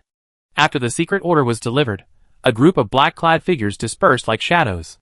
They were shadow spies assigned by His Majesty the King. Their primary mission was to assist Winchester, the chief clerk, and Deputy Commander Andre, who were lurking in the kingdom's East and West City branch of the Knights of the Kingdom, in searching for any evidence of illegal activity by the local lord, Baron Newman. This was their first time getting so close to their target, and all the agents were fully focused, gearing up for a decisive victory. If they could obtain evidence, Perhaps they could bring down Baron Newman this time. With this mission accomplished, they could go home and take a break. This mission had dragged on for years, and the agents were eagerly awaiting a perfect conclusion. However, precisely because the agents had been lurking in the city for so long, they knew everything about it like the back of their hand. They infiltrated the various properties of the Drodana Chamber of Commerce with near-perfect ease, virtually unnoticed. Most properties were assigned 2 shadow agents for support, while the 3 most suspicious properties closest to the crime scene each received 5 shadow agents. Their findings were quickly reported to the Winchester clerk, who was in charge of the coordination, via the newly distributed contact list from His Majesty the King. Team 1's shop is operating normally, with no suspicious individuals seen. Team 2's warehouse is empty. Team 3's investigation is complete, and everything is normal. The shadow agent, disguised as the Winchester clerk, crossed out the red circled locations on the map, his brow furrowed. Could the intelligence be wrong? All the Chamber of Commerce properties in the north of the city had been checked, and the shadow agents had also now completed their inspection of the first warehouse closest to the crime scene, and they had indeed found something. Team 5, reporting in. We found abandoned vehicles, and the remaining horses in this warehouse. The rest of the goods and people have been moved. Hemp rope and bloodstains are visible on the ground, suggesting someone has been imprisoned and tied up. A little too late. The Winchester clerk gritted his teeth. But at least we're heading in the right direction. Keep searching and find them. The shadow detectives of Team 5 quickly inquired with the neighbors about the movements of the people in the warehouse. However, before they could follow the clues, Team 7 delivered even better news. Report. Team 7 has detected enemy activity at the target location. 10 suspects, all within this courtyard. The leader, wearing a hooded robe and mask, and armed with extremely thin steel wire, fits the description. The China family's eldest daughter is also present. She's tied up inside the house, bruised and battered, but her life is not in danger for now. Requesting urgent reinforcements. Everyone immediately reinforced Team 7's objective. Winchester's chief clerk was overjoyed and immediately issued instructions to all the contact books. At that moment, he almost wanted to kiss this brilliantly designed contact book. Never before had their shadow detectives handled cases so effortlessly. Orders were transmitted silently and swiftly, even across half a city, as convenient as a face-to-face conversation. Excellent work, Viscount Andre, he exclaimed. The fate of this city. No, perhaps it should be said, the fate of the Duchy of Huntington will change today. Cursa trembled as she looked at the criminals, who had killed the coachman and guards and kidnapped her all the way here. She strained every fiber of her being, trying to find a way out. These people were after the cargo Baron Newman had entrusted their family to transport. Cursa was no fool. The moment she hooked up with the Baron, she knew she was walking a tightrope. The Baron had his own troops and men, yet he was asking the China family to secretly transport his goods out of town. This certainly wasn't a glamorous business. Chersina had privately inspected the goods, crates and boxes, each containing thick documents, covered with a small amount of gold, silver, and gemstones. As a merchant's daughter, she immediately guessed what they were. Shady accounts. A few days ago, she had been gloating over the Baron's favor. To be entrusted with such an important and private mission was a great honor. Through her own abilities, she had secured her family a seat on the Baron's pedestal. She took this mission so seriously that she even personally escorted the cargo. She hadn't expected something to go wrong on just the third trip. Cosina regretted it now deeply. Why had she been so reckless as to board the Baron's pirate ship? Where were the previous shipments of cargo gone? The leader of the black-robed men asked, wearing a mask distinctly different from the others. His voice was metallic and raspy, sounding more like a demon from the netherworld than a living being. If you tell the truth, we let you go. Cosina naturally didn't believe him. She knew her only value was knowing the whereabouts of the boxes. If she told, she would be dead. But keeping quiet wasn't an option. The bandits had already beaten her several times that night, and her once beautiful face was now swollen and burning with pain. The leader was still toying with a sharp knife. If you don't tell me, don't blame me for being unkind. Did you know? The human body has over 600 muscles. As long as you avoid major blood vessels, you can rip them off piece by piece without necessarily killing them. Kilsina was terrified. For a moment, she felt as if she had exhausted all her intelligence. Wait! Wait! It's not that I don't want to tell you, but that place is very hidden. Yes, there's no way to explain it with words alone. How about this? You stay with me, and I take you there directly. I've been there several times, and I'm the only one who knows the way. The knife, which had nearly reached her neck, was moved away again. Kelsina's eyes gleamed, and she sensed a chance. She spoke more and more fluently, as if she had grasped the correct train of thought. Think about it. Why should a weak woman like me follow the caravan to transport goods? It's because I'm the only one who knows the way to that place. Please don't use the knife. If you really chop me up, I won't be able to lead you. Chapter 295. The gleaming knife was finally retracted. The leader pondered for a moment, perhaps unwilling to waste any more time on a small fry like her. You guys, take her and look for her. If she dares to do anything, kill her if you don't find her. Kelsina shuddered violently. Yes, boss. The leader stood up. Something seemed to be glittering around him. Kelsina couldn't discern what it was, but he waved to his men and hurried out of the house. Kelsina couldn't see the leader's movements, but the shadow scout outside, who had cast an invisibility spell on her, could see clearly through the window. The leader pulled a gleaming crystal from his pocket, activated some kind of magic circle engraved on it, and respectfully addressed the crystal master. How's it going? A female voice came from the crystal. We already obtained a third of the account books, the black-clad leader replied. For the rest, we're planning to coerce the jeweler's daughter into leading us. Yes, the woman said. Don't keep the Baron. He's clearly responded to our warnings with his actions. Traitors must be annihilated. The black-clad leader repeated woodenly in a voice as hoarse as a demon from hell. Traitors must be annihilated. The two men so casually decided the fate of a local lord. The shadow spy outside the window watched with his hair standing on end. He didn't dare breathe, hiding even further. The leader put away the crystal, gave a few more instructions to his men, and left with half his men. Judging from the direction their carriage was heading, it seemed to be heading north of the city. The shadow detective hurriedly used the contact book to send a message to the clerk. Then, receiving word that reinforcements had arrived, he felt relieved. The remaining black-robed men in the room untied Kelsina, leaving only the hemp ropes bound around her wrists. They pushed her out of the room and toward the carriage, saying, Go in. Guide the way carefully, and don't try any tricks. She was roughly shoved into the carriage and plopped to the ground. It took her a long time to flutter back to her feet like a fish out of water. The carriage didn't move, and the silence outside was eerie. Kelsina smelled a sweet, fishy scent. She remembered it. She had also smelled the rich, bloody scent last night when the convoy was in trouble. She sank back down to the ground, huddled in a corner of the carriage, shivering. Something must have happened outside. Are those black-robed bandits still there? Why isn't the carriage moving? Or has someone come to rescue her? Finally, there was movement outside the carriage. The door swung open, and standing at the doorway wasn't the bandits from earlier, but another group of men in black. Miss Kelsina. The man's tone was relatively gentle. We're here to rescue you. You're safe for now. For now? Kelsina caught a peculiar word in the man's words, and she couldn't help but shudder again. Yes, the man in black smiled.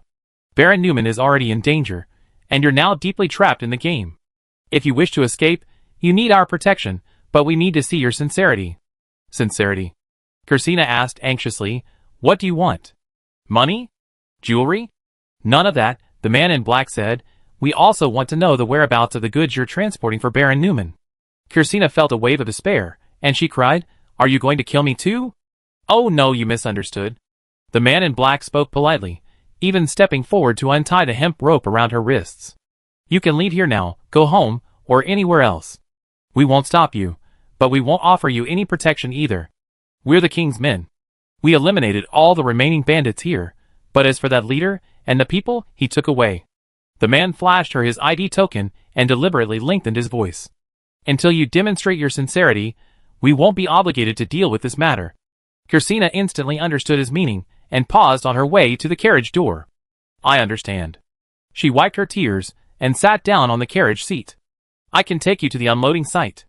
But I must make it clear that it's just a loading point. The Baron has arranged for someone to pick you up. I don't know if the items are still there. She had previously been reluctant to tell the black-robed bandits the truth, fearing they would kill her in a rage. She offered to take them there, so she could find a chance to escape along the way. I take you there, but you have to ensure my safety and the safety of my family. Once I tell you the location, my enemies won't just be the black-robed bandits, but Baron Newman as well. The man in black nodded solemnly. Don't worry, we handle this. Even if we can't deal with the Baron right now, we will properly relocate you and your family to other cities, and provide you with new identities and adequate resettlement compensation. Kelsina finally relented. She took a deep breath and said, Please drive the carriages. First, head southeast. Andre rode his horse, heading north. The south of the city was abuzz with activity today, with patrols and searches by the kingdom's knights, but the north was eerily quiet. Perhaps having heard the news of the attack on the China family's wagon train, the wealthy merchants and nobles suddenly had no desire to visit relatives and friends.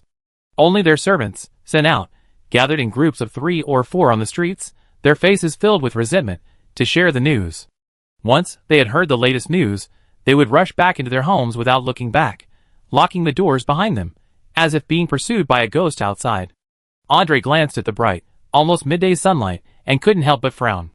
Evil Eye Moon hadn't even left their usual warning signs at the scene, yet their brutality had already intimidated the city's inhabitants. If the robbers weren't apprehended soon, the city's residents would only become more panicked. I hope their operation goes smoothly, Andre muttered, leading his horse into the knight's stables and striding across the street to the back door of the city lord's palace. Chapter 296.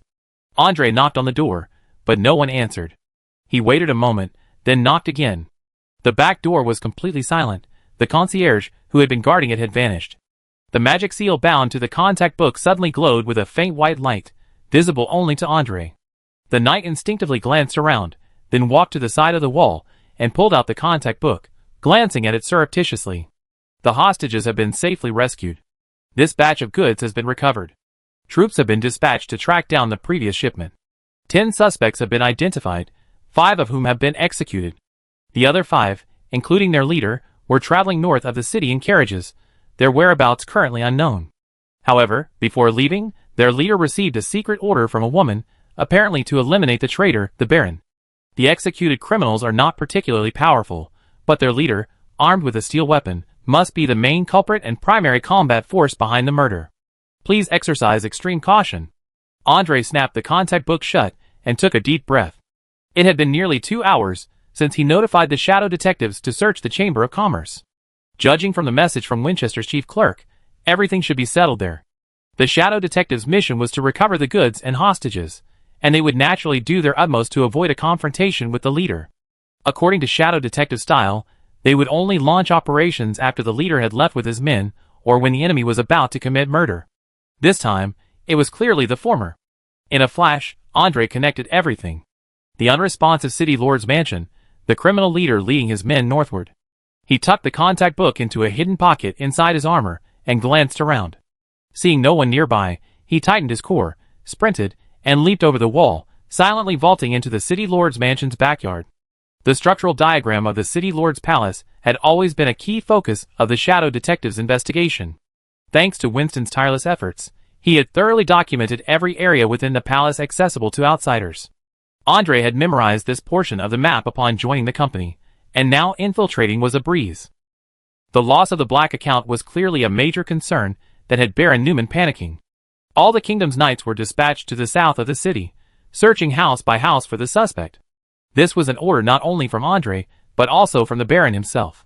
To retrieve the black account before Andre, the Baron even dispatched most of his private soldiers. In other words, at this moment, the city lord's palace's defenses were unprecedentedly weak. Andre soon discovered the first victim in the garden, the missing guard at the back gate. His head and body had been separated and hidden in the grass. Blood dripped, soaking the entire soil. Andre crouched down and examined the fatal wound. The fracture was remarkably smooth, clearly cut by some sharp steel wire. This not only matched the wound inflicted on the caravan guards last night, but also matched the Evil Eye Moon's usual pattern. The image of Count Sokka's tragic death suddenly flashed before his eyes. Andre squeezed his eyes shut, erasing the image from his mind. The Evil Eye Moon's men have indeed infiltrated, he muttered to himself, as if completely absorbed in his search for clues. A silver flash of light silently pierced the air from behind him. Dang! The gleaming silver wire was bounding for the knight's neck, but just as it was about to wrap around Andre's neck, it collided with the suddenly unsheathed sword and was violently sent flying. Andre leaped lightly into the air, landing before a figure in a black robe and mask, wielding a steel weapon. Are you the leader of these highway robbers? The scavenger of the Evil Eye Moon? It's me, the leader said, his voice hoarse and humming like metal deep and cold. He peered through the intricately patterned mask, resembling a demonic one, and surveyed Andre. And you, Andre Lou Huntington, the king's lackey, Count Sokka de Motor's beloved disciple. Oh, I thought I could take your head just as easily as I killed your master. Silver-white fighting spirit instantly ignited around Andre, and the knight's green eyes burned with rage. "You are the one who killed Count Sokka." "It was me," the other replied mechanically, once again raising the steel wire that sliced through iron like mud. "He blocked my master's path, and all who block my master's path must die." He whispered softly, "You must die too." The next second, the ghost-faced leader vanished like a ghost, his speed so swift that he reappeared behind Andre. But before he could get close, he was driven back by Andre's sword. The sword energy shone like a rainbow. Although the ghost-faced leader retreated in time, his mask was still swept by the sharp tail of the sword energy. As the ghost-faced leader retreated, his mask cracked, and a long crack appeared. The left half of the mask slipped off first, revealing a face distorted by the scorching flames. His scar-free skin looked young, perhaps in his 20s or 30s. The area covered by the twisted and knotted scars accounted for almost 80 to 90% of his exposed face, making his original features completely unrecognizable. Even a knight as well-traveled and knowledgeable as Andre couldn't help but gasp at the terrifying face. TSK. The ghost-faced leader disgruntled, removing his damaged mask and carelessly tossing it aside. Without the mask's obstruction, Andre could see a strange mechanism fixed to his scarred throat. The ghost-faced man's voice came from that mechanism. "Is your throat injured? Can't you speak normally?" Andre quickly determined the source of the ghost-faced man's mechanical voice, which echoed with a metallic hum. This kind of mechanical technology is only available in the Rusman Federation. The evil Imoon is indeed connected to the Rusman Federation. "Who is your master?" The ghost-faced man didn't respond. He attacked Andre again, the sharp threads in his hands morphing into thousands of strands, enveloping Andre like a blanket. Amidst countless illusions, the single, real steel wire silently wrapped around Andre's neck. "Retract," the ghost-faced man whispered softly, shattering the illusion. The steel wire stretched to its maximum strength in an instant, only to slam fiercely into a barrier of white light. Battle chi magic can be used as a weapon, or transformed into a solid shield. For silver-white Do Chi shields tightly protected Andre. The steel wire was locked in a battle with the Do Chi magic, deeply embedded in the silver-white Do Chi shields. No matter how hard the ghost-faced man pulled, it could no longer budge. This was a clash of chi and magic, will and muscle. Chapter 297. This was a desperate struggle between life and death. Whoever could hold out the longest had a chance of victory. Either Andre's head would fall, or the ghost-faced man's steel wire would sever. Both sides had staked everything on a fight to the death. Andre continuously released his fighting spirit, pushing the density of his shield to the limit. In the years since his teacher's death, he had imagined countless times how he would confront and defeat this unique weapon and fighting style. For many years, Andre never witnessed the ghost-faced man in person. All the intelligence he had gained came from his understanding of his teacher and his investigations of various crime scenes. Count Sokka was of Mordo giant descent. While his immense strength wasn't as formidable as that atavistic mutant Vivian, it was still beyond the capabilities of a normal human. To decapitate Count Sokka, sheer force alone stood no chance. If the old Earl had been given a chance to reflect, given his vast knowledge, even if he couldn't find a way to survive, he would surely have left behind clues that would incriminate the murderer. Furthermore, since Count Sokka died in his study at night, the murderer must have taken advantage of his unpreparedness, attacking him under cover of darkness with lightning speed.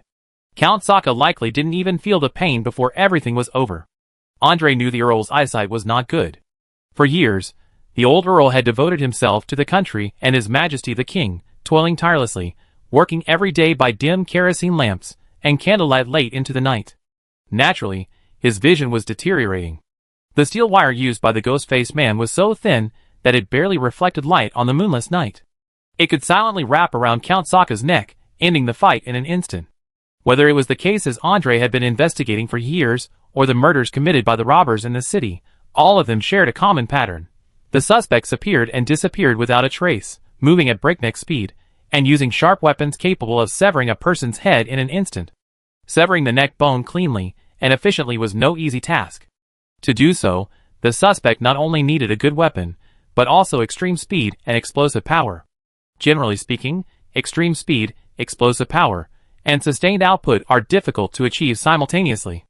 They require different physical conditions, and most people, despite their limited lives, can only perfect one direction to perfection, unable to achieve both. The solution, then, was to force the opponent into a prolonged and difficult fight, preventing him from achieving victory through explosive power. The Do Chi shield had been reinforced to its limit. Andre gritted his teeth and pushed it outward. His muscles bulged, veins popping outward on his forehead. Over the years, these muscles of mine weren't just for modeling. The steel wire, firmly wedged into the Dochi shield, expanded as the shield expanded, and the wire loop gradually widened, leaving the ghost-faced man with less and less wire. The two engaged in a tug-of-war, with Andre slowly pulling the ghost-faced man toward him. The wire was stretched to its limit by the tug-of-war, and Andre's Dochi flames grew stronger and stronger, the silver-white Dochi gradually coated in a brilliant golden hue, even burning along the wire towards the ghost-faced man. The ghost-faced man's pupils suddenly constricted. Knowing he couldn't kill Andre today, he decisively released his weapon. The stretched steel wire instantly flew off, the immense force forcing Andre to step back. When he regained his balance and looked up again, the ghost-faced man had already fled a long way. Andre leaped after him without hesitation. At that moment, Andre's mind was consumed only by the thought of revenge for his mentor. He didn't care where the ghost-faced man's remaining men had gone, nor did he care about the fate of Baron Newman's family. He didn't even intend to ask the ghost-faced man about his master's identity and whereabouts.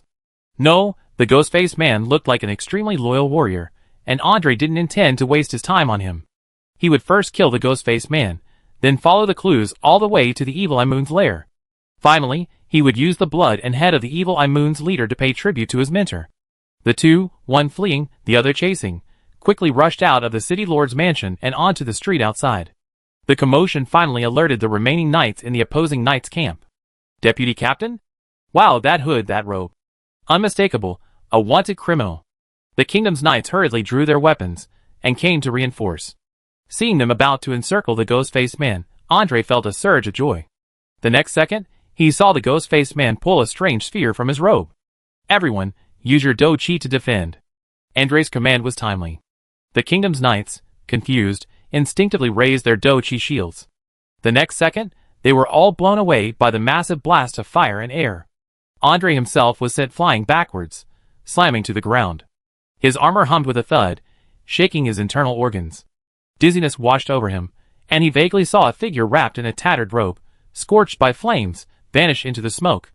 Andre struggled to his feet, a sweet, fishy taste rising in his throat, and he couldn't help but cough up a mouthful of dirty blood. The ringing in his ears, and the trembling in his eyes lingered for a moment before gradually fading. He used his sword to prop himself up, then limped and stumbled to help the other knights. Are those the robbers? The knights, dazed, stared at the massive crater that had appeared out of nowhere in the square. They couldn't help but feel a wave of fear. Isn't their firepower too formidable? The one who escaped was the robbers' leader. The ghost-faced man had vanished.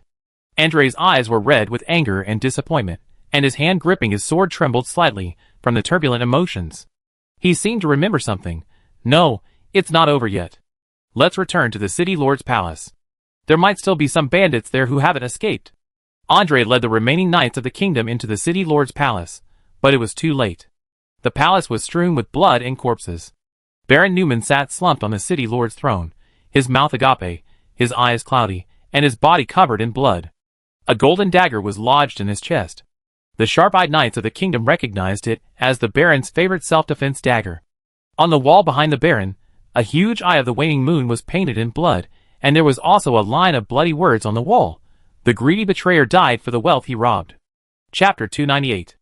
A sudden political tsunami swept across the entire city of Eston West. The Lord of Eston West, the ruler who wielded all power in the territory, Baron Augustine von Neumann, personally appointed by King Delman, was suddenly and inexplicably killed by a group of black-robed bandits. The suspected leader had blasted a massive crater in the city's central square. Although Andre Lou Huntington, deputy commander of the Kingdom Knights Eston West branch, swore he saw the suspected leader fleeing through the smoke, neither the other knights present nor the officials who came to investigate believed anyone could have escaped an explosion of this magnitude alive. The remaining 4 bandits also failed to escape. After slaughtering everyone in the city lord's mansion, they were surrounded by the Kingdom Knights who had arrived. Knowing their escape was hopeless, they decisively crushed the poison they had hidden in their mouths. Clean, efficient, and loyal. Andre's guess was correct. These men were meticulously trained assassins. From the moment they took on this mission, they had no intention of returning alive. Baron Newman and his family also met tragic and ironic deaths. Except for Baron Newman, who was assassinated in his position as city lord by his own golden dagger, his wife died on her bed, surrounded by her own gold and jewels. A wax shell, gold foil mask clung tightly to her face, revealing her panicked struggle and painful suffocation. The murderer poured molten wax down her throat and onto her face, forming an airtight, scorching mask. She died in this scorching heat and suffocation. Before the wax mask solidified, the prisoner sprinkled gold leaf on the wax, creating a poignant yet terrifying death mask. Even Baron Newman's longtime butler, crushed to death in the courtyard by a heavy box of gold that fell from the second floor, he apparently struggled in agony before expiring. The remaining servants, guards, and private soldiers remaining in the city lord's residence were all beheaded with steel wire. The prisoner's message was clear: a greedy traitor who died for the wealth he plundered. The tragedy in Eston West City was quickly and swiftly relayed through various channels to the various factions in the royal capital. At a dinner hosted by the members of the royal parliament, Baron Newman's daughter, upon receiving the news, screamed and fainted in the arms of her parliamentarian husband, who was watching from the audience. 2 hours later, she regained consciousness and rushed to the palace with her husband, demanding an explanation from His Majesty the King. An explanation? There's no explanation. Holding his briar-root English pipe, His Majesty scattered the account books that Andre and the shadow detectives had brought to her at full speed before her. Your father secretly collaborated with Evil Eye Moon, intending to overthrow the entire country. Not only did he intend to rebel, but he also supported and cooperated with Evil Eye Moon in committing heinous crimes across the country. He also greedily stole money from Evil Eye Moon, ultimately incurring its bloody revenge. Baron Newman's daughter, Tritana van Neumann-Drosos, flipped through the black accounts with trembling hands, her face filled with horror and disbelief. His Majesty took a puff of his cigarette, exhaling a grayish-white smoke ring. He knew that what frightened Tritana wasn't how her father could do such a thing, but how His Majesty could know of it. Evil-Eyed Moon and I have always been at loggerheads, King Huntington said. But this time, they simply struck before me. Yes, their methods were indeed brutal. But that was Evil-Eyed Moon. When collaborating with such criminals, Baron Newman should have expected their retaliation. A meaningful smile crossed his usually solemn face. Even if Evil-Eyed Moon hadn't acted, I would have sent him to the gallows. Tritana trembled even more violently. The implication of His Majesty's words was clear. She almost anticipated her fate. She cried out, "Your Majesty, I had no idea my father had committed such a crime. This has nothing to do with me and my husband. My husband and I are completely loyal to you." "Yes." "Oh." His Majesty narrowed his eyes slightly, a sly glint in his wise green eyes. "Then, I believe you both understand. Anyone who betrays his country, even if he is a noble, will be stripped of his nobility. All his territories and property will be reclaimed by the duchy according to law and distributed accordingly." The two fell silent. After a moment of deliberation, Tritana finally made her decision. "I voluntarily relinquished the Newman family property. It is ill-gotten gains acquired by my father, and should be returned to you." The king was pleased with her tactful attitude. "Well, since Lady Drosos has married Senator Drosos and renounced her Newman family inheritance rights, she naturally has no connection to Baron Newman's treason. I see your loyalty." He looked at them meaningfully, until the couple began to tremble uncontrollably again. Then he waved his hand. "Please go back. From now on, focus on being a good MP and your wife, and speak up for the poor. Even without your title and land, you can still live a comfortable life in high society." The couple knew that this was the king's greatest mercy. They had come with such vehemence, only to leave in disgrace. His Majesty watched them from behind, his lips curled slightly. He took a puff from his pipe and raised his finger. Immediately, a messenger stepped forward. "Your Majesty?" "Draft an edict." His Majesty said, "Andre has done a great job this time. In just 1 month, he's set a new record. It just so happens that he's a viscount and needs his own land. Rather than transferring a viscount from far away, why not give him the land? First, have him return to the capital to report on his duties and, by the way, take over the enfeoffment of his territory." "Yes." The herald was secretly horrified. In just a few minutes, he had witnessed a bloodless transition of power between the old and new nobles. The era of the German kingdom and its old royal family was over, and the Huntington family would eventually hold the country firmly in their hands. Perhaps this wasn't such a bad thing. The herald walked briskly, already mentally drafting the king's decree before reaching the study. This decree would be written by him, reviewed and revised by the kingdom's ministers, and then submitted to His Majesty for final approval, signed and sealed, and delivered to the western city of Eston by the fastest courier. Chapter 299. Andre received this official decree at noon the next day. Suddenly, he was about to be promoted from Vice Grandmaster of the Knights Templar to lord of a region. Faced with such a drastic promotion, Andre wasn't particularly surprised. He had heard about this arrangement from His Majesty the King when he accepted the mission, but they had previously assumed that Baron Newman would be hanged for treason, rather than die at the hands of his accomplices.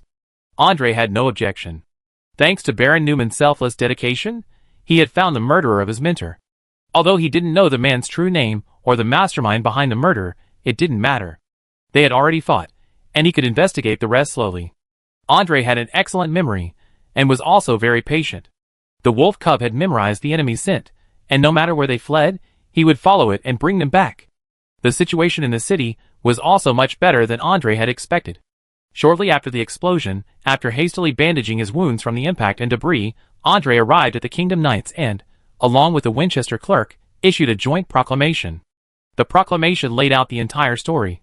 The robbers rampaging through the city were in fact the notorious Evil Eye Moon, whose presence was entirely due to Baron Newman's collusion, funding Evil Eye Moon and committing treason. The Baron also attempted to have it both ways, profiting from Evil Eye Moon, only to be silenced by Evil Eye Moon. The robbers had now been executed, and the only victims were the Newman family and their trusted servants. The wealthy merchants and temporary nobles in the city had already been concerned about the robbers, but now, after seeing this announcement, they were speechless. If the king had attacked the Baron, they could still denounce His Majesty, but being killed by the bandits they had colluded with, it was simply self-inflicted. The wealthy merchants and nobles were appeased, and the people of the city naturally continued to live their lives as usual. After all, the mayor's presence only became more pronounced after he issued some crooked decrees. Aside from tax collection days, ordinary people generally only discussed gossip about the lords during after-dinner conversations. Andre and the Winchester clerk packaged the black accounts recovered by the shadow detectives and sent them to His Majesty, along with the witnesses, China and his daughter. Then, they rode back to the workshop in the darkness. Taku's brewing workshop was still peaceful and tranquil. Little Bone was hosting a book club for the little spiders tonight, and since Andre had agreed to it, he was not going to miss it. He never breaks his promises. The first book club ended smoothly. Auntie Wolf, a tutor with many years of experience in various fields, selected fairy tales with captivating plots that sparked reflection on the world's principles without overwhelming them. The little girls, each holding a bowl of mung bean soup and a gingerbread man, slurped and slurped the stories. After finishing their earthly food, they each shared a small ball of happy soul fire, feeling deeply satisfied. Alexei smiled indulgently as she watched her daughters happily eat, drink, and listen to stories. But Jianyu could see even more. She could clearly see the soul energy that was lacking in the little girls' bodies, gradually replenishing. The color of their soul fire was beautiful, stable, and healthy. That evening, through fairy tales, the little girls learned lessons like not following strangers, respecting teachers and parents, and distinguishing between reality and fantasy. They successfully completed their assigned learning tasks and, upon leaving, packed up the remaining mushroom crisps and gingerbread men, feeling overflowing with happiness. Slowly teaching and nurturing like this might cultivate exceptionally stable katydids. Jianyu also planned to teach Alexei some simple magic later, not least the purification charm. Andre was unusually silent tonight. He was clearly preoccupied, sitting in a corner, his head bowed in thought. Takuya had no idea what had happened that afternoon, but seeing the new bandages on Andre's body, he guessed it must have been a fierce battle. So were the robbers caught? After seeing off the cicada family, Takuya asked as he cleaned up the room with Auntie Wolf and Nasha. Andre nodded, then shook her head, then recounted the entire incident to them. Hiss! Auntie Wolf gasped. Wow! Takuya's eyes suddenly sparked. So my family's okay? It wasn't just Nasha, everyone else was concerned. It's okay. They're safe, Andre said, but we still need them to go to the capital as witnesses. This is also a form of protection for them. Indeed, after all, the leader hasn't been apprehended yet. Jiangyu understood this perfectly. Nasha slowly exhaled. This might be a good thing. It will help my father and sister to change their minds and stop interfering in these shady businesses. So what will happen to this city? No, this territory? Aunt Wolf asked. At the time, Andre simply shook his head and said nothing more. Now, with the arrival of this decree, everyone in the city who was well informed knew that Andre Liu Huntington would become their new lord. Wow! Jiangyu leaned forward to take a look at the decree in Andre's hand. Her poverty. The investor had so effortlessly transformed into a local lord. How impressive. Andre, however, remained calm, simply saying to her little bone, Do you want to go to the capital for a bit? Jiangyo's soul fire suddenly blazed brighter. Yes. I haven't been to the capital yet. That's perfect. Come with me to the capital for a few days this time. Andre put away the decree. There's plenty of delicious food and fun things to do in the capital.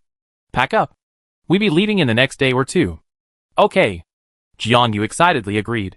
How long will we be gone this time? Including the round trip, the performance report, and the enthronement ceremony, plus 3 or 4 days. It'd probably take at least 10 days, half a month. Andre roughly calculated. You can arrange everything at the store, and go on a relaxing trip. Oh, and Jericho has to come with us too. This would reduce the store's staff by half. Leave the store to us. Nasha and Aunt Wolf volunteered. And with Alexei and his family, we can definitely take care of the store. Chapter 300. According to Takuya's usual disposition, having decided to go to the capital, he had to have a good time.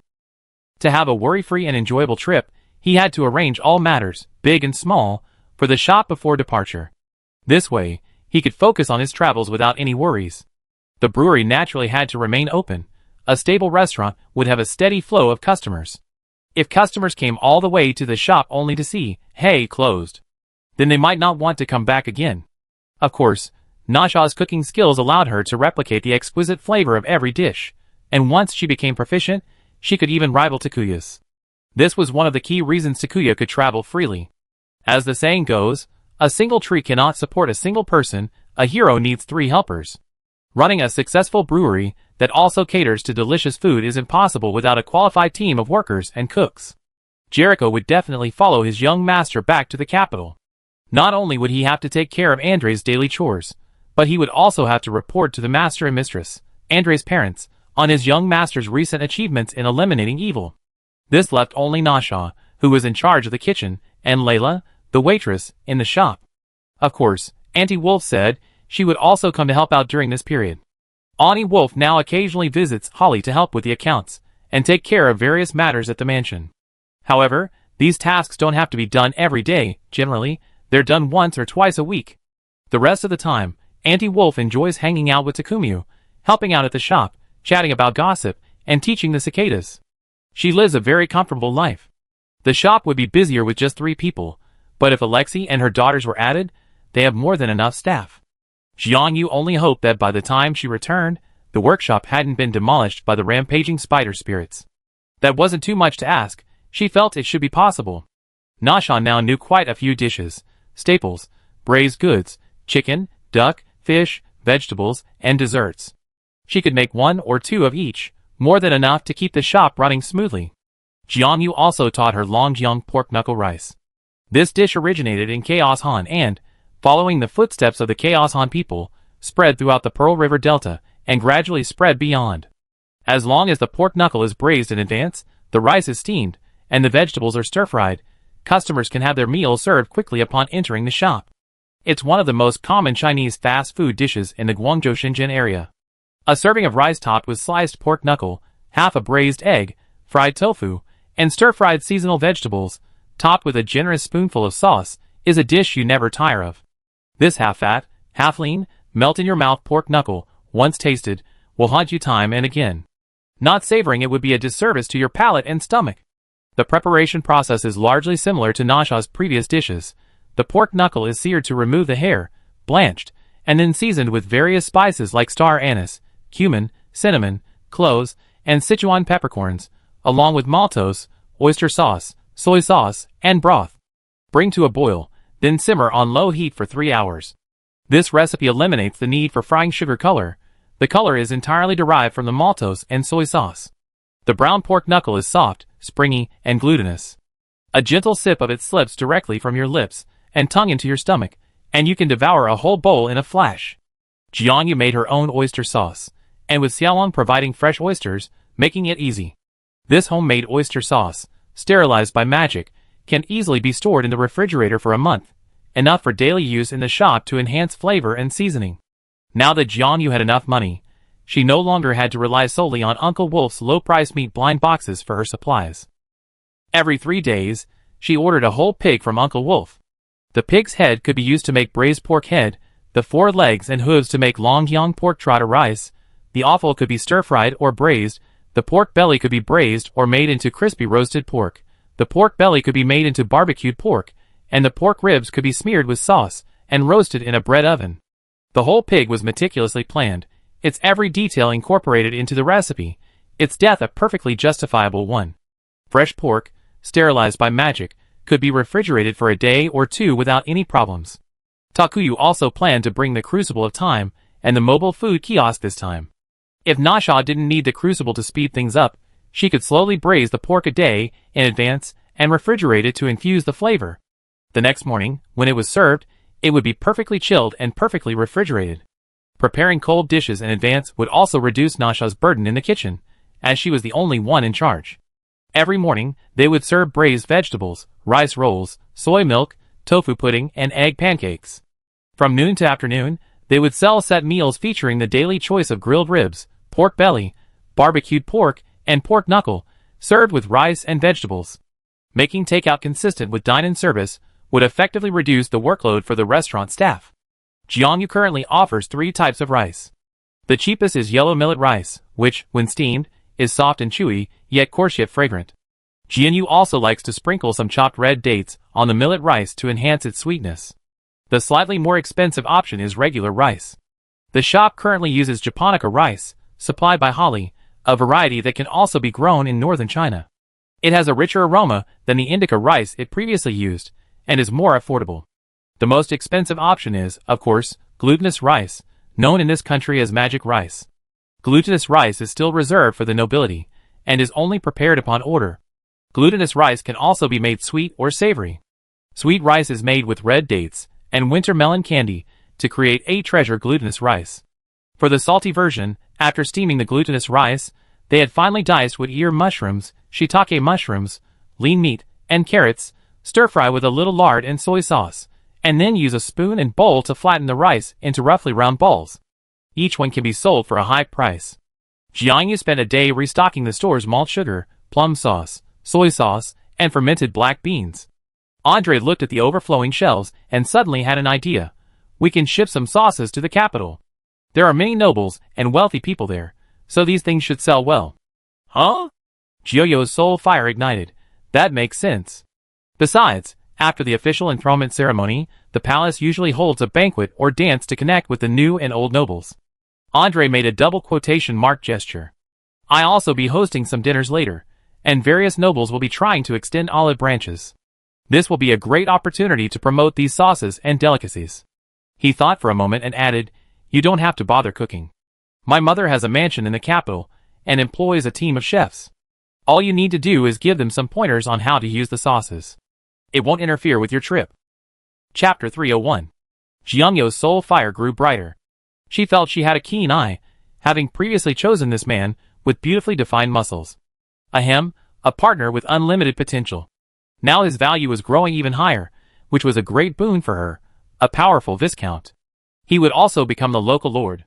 With such an investor backing her, she could open any shop she pleased in West Essen City, completely unafraid of being bullied, but then again, so far, no one had dared to bully her under the knight's nose. During this time, Xiaolong still had to diligently cultivate the dragon crystal mine next door. He also happened to be serving as free security for the brewery, shouldering the responsibility of opening and closing the shop, and providing the shop with seasonal seafood every day to offer customers a variety of side dishes. Seafood is cooked the same way. Add some cooking wine, soy sauce, or galangal and fermented black beans, steam them, and sizzle with a spoonful of scallion oil for a fragrant and delicious dish. To save even more time, add tofu, and cook a pot of seafood soup. This is the daily signature soup, guaranteed to make diners salivate with its delicious flavor. As for daily drinks, they alternate between mung bean soup and winter melon tea. Jianyu has already prepared the winter melon tea base, and keeps it in the refrigerator. Simply mix it with drinking water, and add ice cubes each day. Mung bean soup needs to be made fresh. Nasha can adjust her daily preparations based on the shop's busy schedule. Jianyu specially made 5 ice cream toasts for Xiaolong before leaving, so he could enjoy them all at once. Freshly made gelato filled half the refrigerator. Although Nasha still hadn't mastered the art of toasting, her pancakes were round, thin, and delicious. Jianyu specially taught Nasha how to make crepes, so she could roll a few crepes every day, scoop a few scoops of ice cream, roll them up, and drizzle a little plum jam on them, letting Xiaolong taste this delicious dish from another world, France. With household matters in order, Jianyu even visited Holly to order the fruits, vegetables, beans, and rice for the period. During her absence, plums wouldn't need to be delivered for now. Rice, vegetables, and fruit would still need to be supplied. Soybeans and black beans would be sent directly to Alexa's tofu workshop. I really like that juicy, tender tofu. Holly said, can I have the driver bring back a plate every day? The price will be offset by the raw material cost. Of course. Jianyu said, but doesn't the driver have to deliver vegetables to many places every day? It's best to pick up the tofu on your last leg of the journey. Firstly, it'd be right in time for the tofu to be sold, and secondly, if you return directly, you won't have to worry about the tofu breaking. After all, that Hafu driver wasn't like that Akina mountain driver, who could even round a bend in a drainage ditch without breaking or spilling tofu. The two quickly agreed on the price, and pick-up time for the tofu. Having expanded his sales area, Jianyu contentedly hummed a song as he rode his mule goodbye to Holly, and made another trip to the witch's forest branch. The little witch's business was as good as ever. The magic crayfish in the lake were almost eaten to extinction, so the clever Lolisa asked the beavers to catch all the magic crayfish with lobster cages, and put them in the river near the witch village Lancelot to raise them. Without the invasive crayfish, their lakes are now free of the beaver's invasive species, and their lives have become much more comfortable. They spend their days nibbling trees and bamboo, building dams, and their fur is sleek and shiny. They also given birth to numerous beaver pups. Jiuyo is now a skeletal deity in the beaver's eyes. When Lorisa visits Mr. Beaver, she often sees beavers dancing and offering sacrifices to the newly constructed bamboo skeleton statue. Jiuyo, there's no need for that offering. I actually like those thin bamboo straws. Oh, that's easy. That kind of bamboo grows year-round. If it rains the night before, a huge patch will sprout the next morning. And it's not the best material for dams. The beavers are always cleaning it up, and there's nowhere to store it. It takes years for it to rot naturally. If you like it, they'd be happy to send it all to me. Jiaoyo, She feels like she's soon become a trash-picking deity in the beaver's eyes. But then again, there's no such thing as real garbage, only misplaced resources. She really needs the magic crayfish, and the obstructive bamboo that beavers hate. A garbage-collecting god is a garbage-collecting god, she's not losing out. That's it then. I really need thin bamboo straws, bamboo takeout boxes, and bamboo cutlery. If the beavers have any requests, feel free to let me know, and I do my best to meet them. Lorisa waved her hand, acting like a professional beaver spokesperson. Beavers are used to living naturally in nature. As long as no strange creatures suddenly appear to disrupt their balance, they can live happily forever. For the beavers, crafting those bamboo items simply adds a bit of fun and variety to their daily weeding routine. They often pass the time this way. Every beaver's home is always filled with bamboo and wooden crafts, until there's nowhere left to put them. These things have to go somewhere. Offering them to you now not only solves a long-standing problem for the beavers, but also satisfies their desire to repay the gods. There's no better arrangement. If anything else threatens the ecology of the lake, I'll let you know. Okay. Lorisa also took Jianyu to see the crayfish farm they had set up in the river. Huge metal cages were submerged, creating a large area large enough for the crayfish to breed and live freely within. We spent a portion of our profits to have this cage custom-made by Tux. It's great for feeding the magic crayfish, and it also collects the wind magic they release. Paulina collects this magic year-round and gives us a very good price. We're almost making back our investment just from this magic income alone.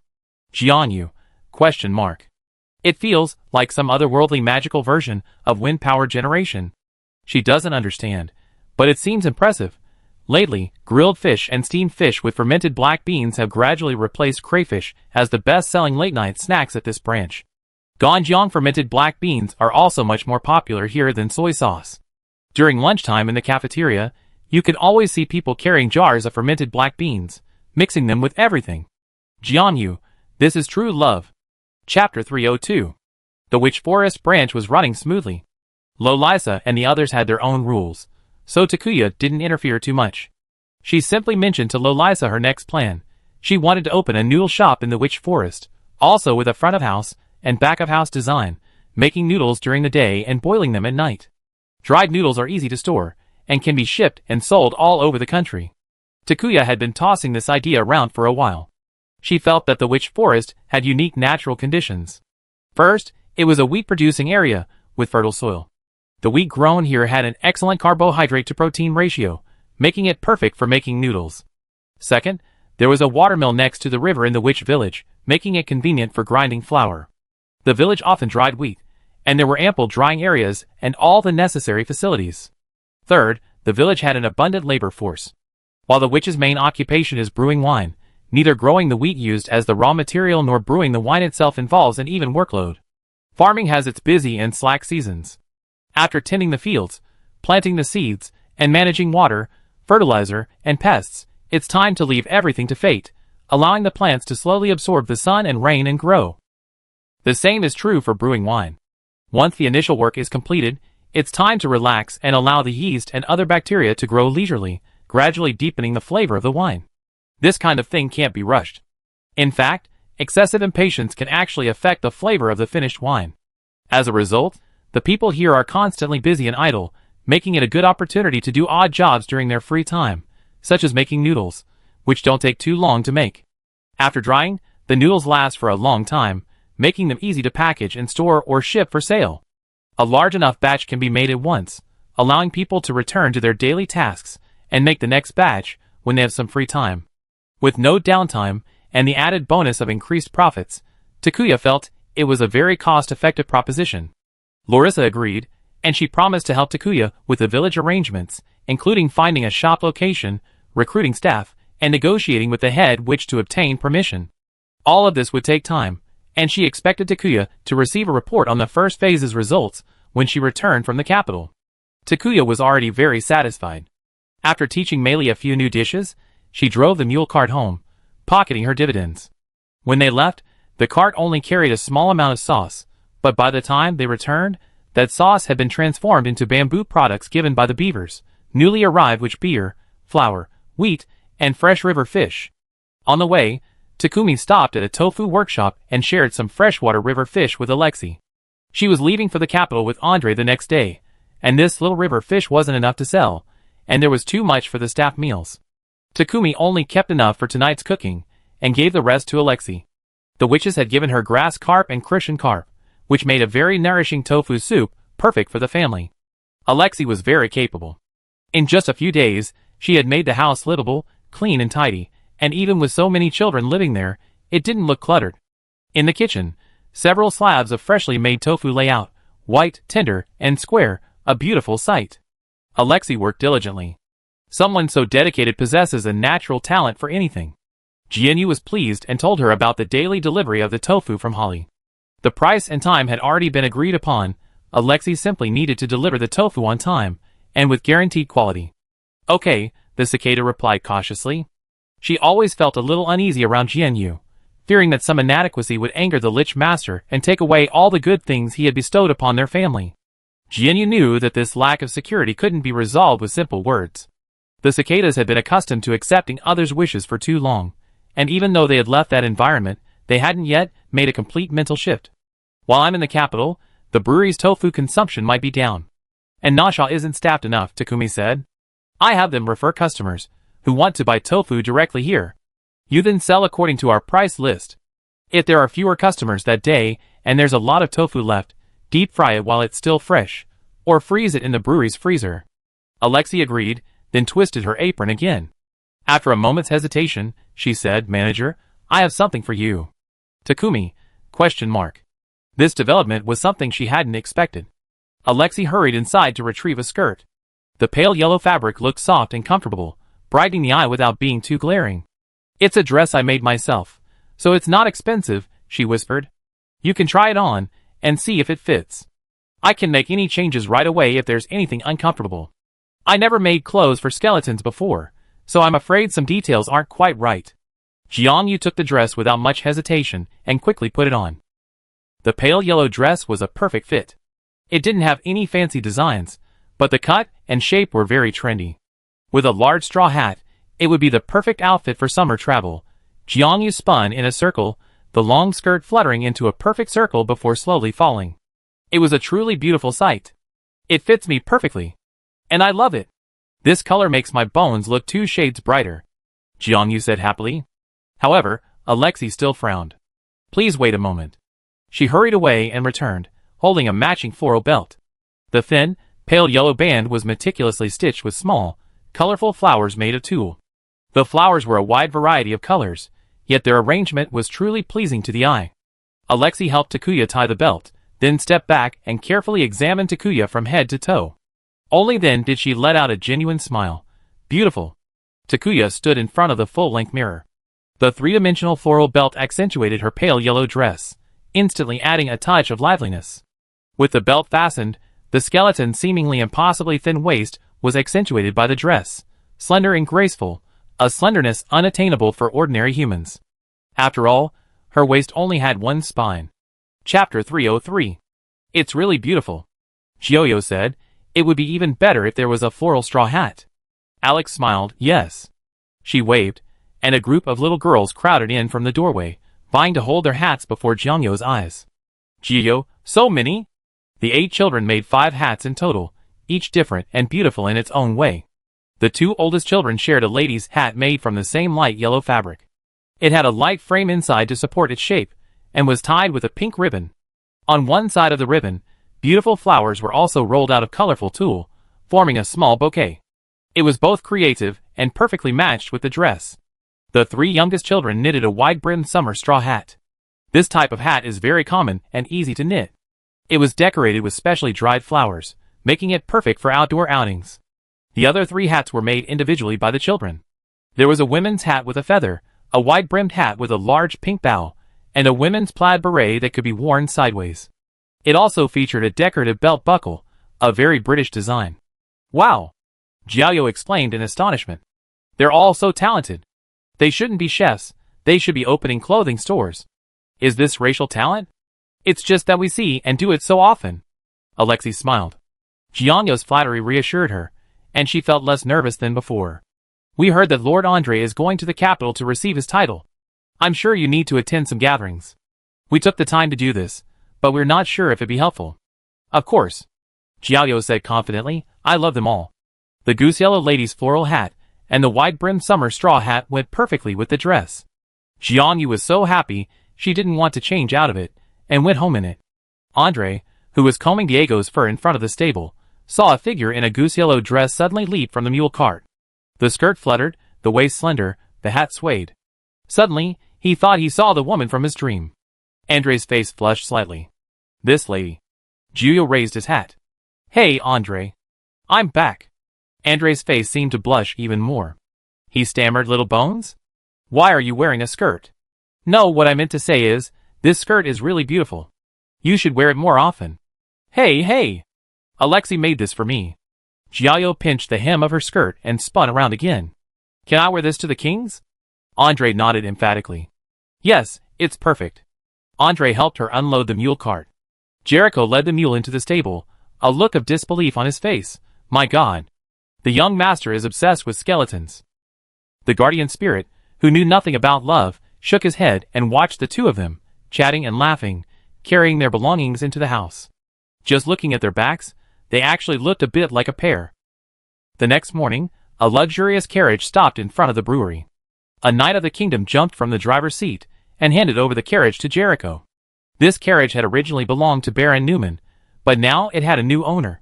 The attitudes of the kingdom's knights had also changed. Now, they acted with trepidation, eager to assist Andre. Even without Andre's own command, others took care of everything for him. This carriage was carefully selected by Andre. It was large, comfortable, and luxurious enough to showcase the grandeur expected of a trip to the capital on such an occasion. The luggage for the trip to the capital had been packed, and Andre's carry-on luggage was minimal, just a set of armor and a change of clothes. Gioio packed her new dress, hat, and chef's uniform. The remaining spacious space in the carriage was filled with portable snack stands, pots and pans, and bottles and jars of sauces. The brewery still needed to operate, so Takumi only brought the crucible of time and her favorite set of cookware. One set remained in the workshop, enough to keep things running. She left enough money for the shop's operations during this period, and also paid this month's refrigerator loan. The rest of the money was stuffed into Takumi's head. It was said that the cost of living in the capital was very high, and Takumi wasn't sure if this amount would be enough. Little Bone was completely immersed in the joy of traveling. In her previous life, she rarely traveled, mostly traveling with her family to other cities for medical treatment. She had rarely experienced the joy of pure travel, but she longed for that kind of life. After arriving in this world, whether it was the Witch Forest, the Alchemy City, or Rose Villa, they all left a deep impression on her. What's the capital like? She climbed into the luxurious carriage, her pelvis bouncing a few times on the springy sofa. She parted the curtains and peeked out to ask the dark-haired knight. Very prosperous, Andre said succinctly.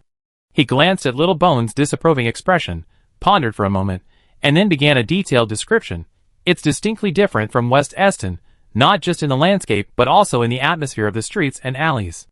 The entire capital is a gathering place of people from all corners of the world, not just from our own country, but also from other countries, even from distant continents across the ocean. You can see all sorts of bizarre races on the streets, some beyond your wildest imagination. The world's cultures, ideas, and cuisines collide and converge there.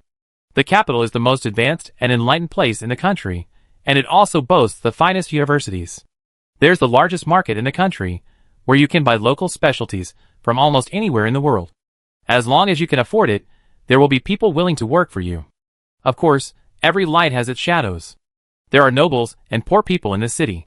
The security in the royal capital is much better than in West Eston, but there are still dark alleys and black markets that ordinary people don't dare to go to. But with me, you don't have to worry about that. Giulio leaned against the window, his chin resting on his bony claws, his eyes flickering with longing for the royal capital. What delicious food is there? The royal capital has the world's largest variety of spices. The latest trend is an exotic spice dish from the south called. Andre tried to recall it, then spat out the word curry. Chapter 304. Eston West City is actually very close to the royal capital. It's the first city west of the royal capital, and its crowd distance is only 120 kilometers.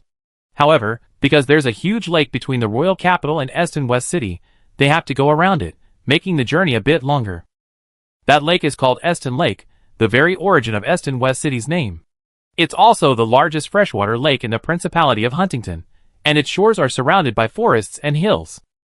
The road winds through the quiet lakeside forest, where the chirping of birds is a delightful sound. The wheels creaked, and Jiangyu, leaning against the large window, sighed leisurely. How comfortable. Only 3 of them were traveling this time.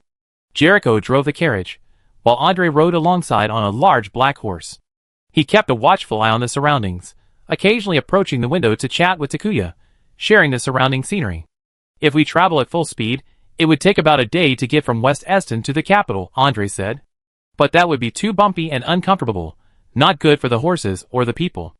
We don't have to rush into the city, we can enjoy the ride along the way. Takuya wholeheartedly approved of this plan. For her, travel was about the journey, not just about reaching a destination. Lake Eston is also one of the most beautiful sights in the kingdom. There are many campsites and fishing spots around the lake. The lake is rich in a kind of whitefish that is very soft and boneless, and extremely delicious. When I was studying at the Royal Academy of Magic, I often went fishing there. Jiangyu tilted his head. Academy? Yes, this lake is huge. We're currently on its southwest shore, and on its north shore is the Royal Academy of Magic. The Royal Academy of Magic is located just outside the capital, occupying a vast expanse of land. It's like a small, self-sufficient town. Oh, a university town, Jiangyu said with understanding. Andre was accustomed to Zyaguta's frequent strange words, so he didn't mind. He simply said, there's a campsite not far ahead. We can rest, catch some fish, and have lunch. Jiangyu readily agreed. Their carriage continued along the forest road for a while, before turning onto a smaller path that led to the lake. After a series of downhill descents, the view opened up. The clear lake shimmered, the green lawn spread like a thick carpet. On the flat ground, a yellow earthen patch was left for the carriages to park, a square campsite for tents, and an area where the earth had been burned black from frequent campfires. Not far away, a short wooden trestle extended into the lake. On it, people wearing straw hats and fishing rods were already fishing. Jiao grabbed her straw hat and, with a jerk, jumped off the carriage. The wind was strong and cool by the lake. Holding her hat with a bony claw, Jiangyu happily ran to the edge, spinning several times. Her skirt flowed like a double-petaled sunflower in full bloom, shimmering in the sunlight. Andre, on horseback, caught up with her. Want to ride with me around the lake? Yes. Jiao nodded with great interest, and Andre bent down, scooped her up, and carried her onto the horse. The light skeleton was clearly no burden to either the knight or Diego. As soon as Takuya settled into Andre's arms, Diego excitedly broke free and began galloping along the smooth shore of the lake. Woo! Takuya cried happily, what a cool breeze. Jericho, his eyes dazzled by the sunlight reflected from the bones, withdrew his gaze. He parked the carriage in an open space, unloaded the tent from the carriage, and diligently began setting it up. By the time Takuya and Andre returned from their gallop, the campsite had a stove and 2 tents. The 2 horses that had previously pulled the carriage had been freed and were leisurely grazing in the grass. Jericho, wearing a straw hat, sat on a small stool, fishing by the lake. 2 fishing rods were set up beside him. The cat's daily preferences were perfectly clear. Diego joined the 2 horses grazing. Takumi and Andre gladly accepted Jericho's silent invitation and sat down by the lake to fish. Because of their delicious lunch, all 3 of them were extra attentive. Andre helped Takumi cut the earthworms and bait the line, then instructed her on how to cast. See that bubbling spot up ahead? That's Jericho's bait. Stand firmly, swing back, and cast the bait far out. Drop it right there.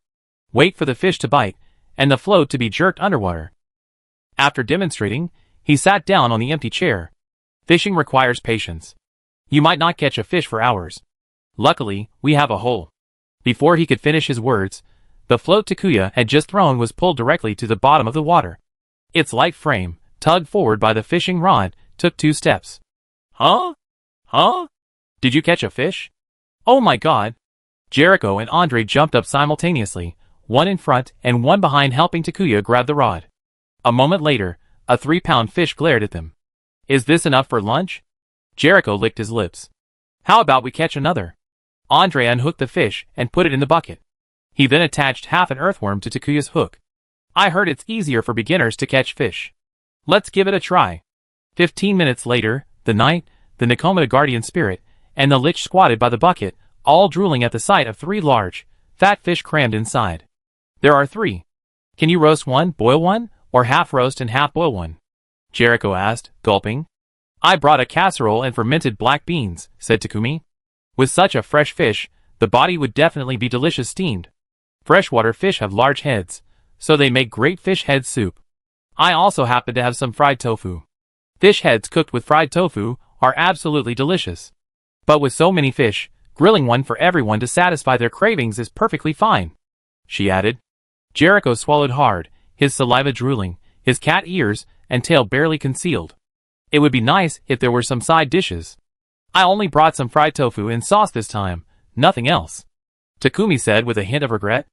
I was thinking I could go to the capital to stock up. No problem, Andre said calmly. Would you like to eat lotus root and purslane? Yes. Jericho nodded vigorously. Purslane can be mixed into cold dishes, and lotus root can be used in cold dishes or fish soup. Jiangyu tilted his head, but where can I get these things? Chapter 305. Andre naturally had his own plan. He simply asked Jiangyu to prepare the fish, then he disappeared into the forest.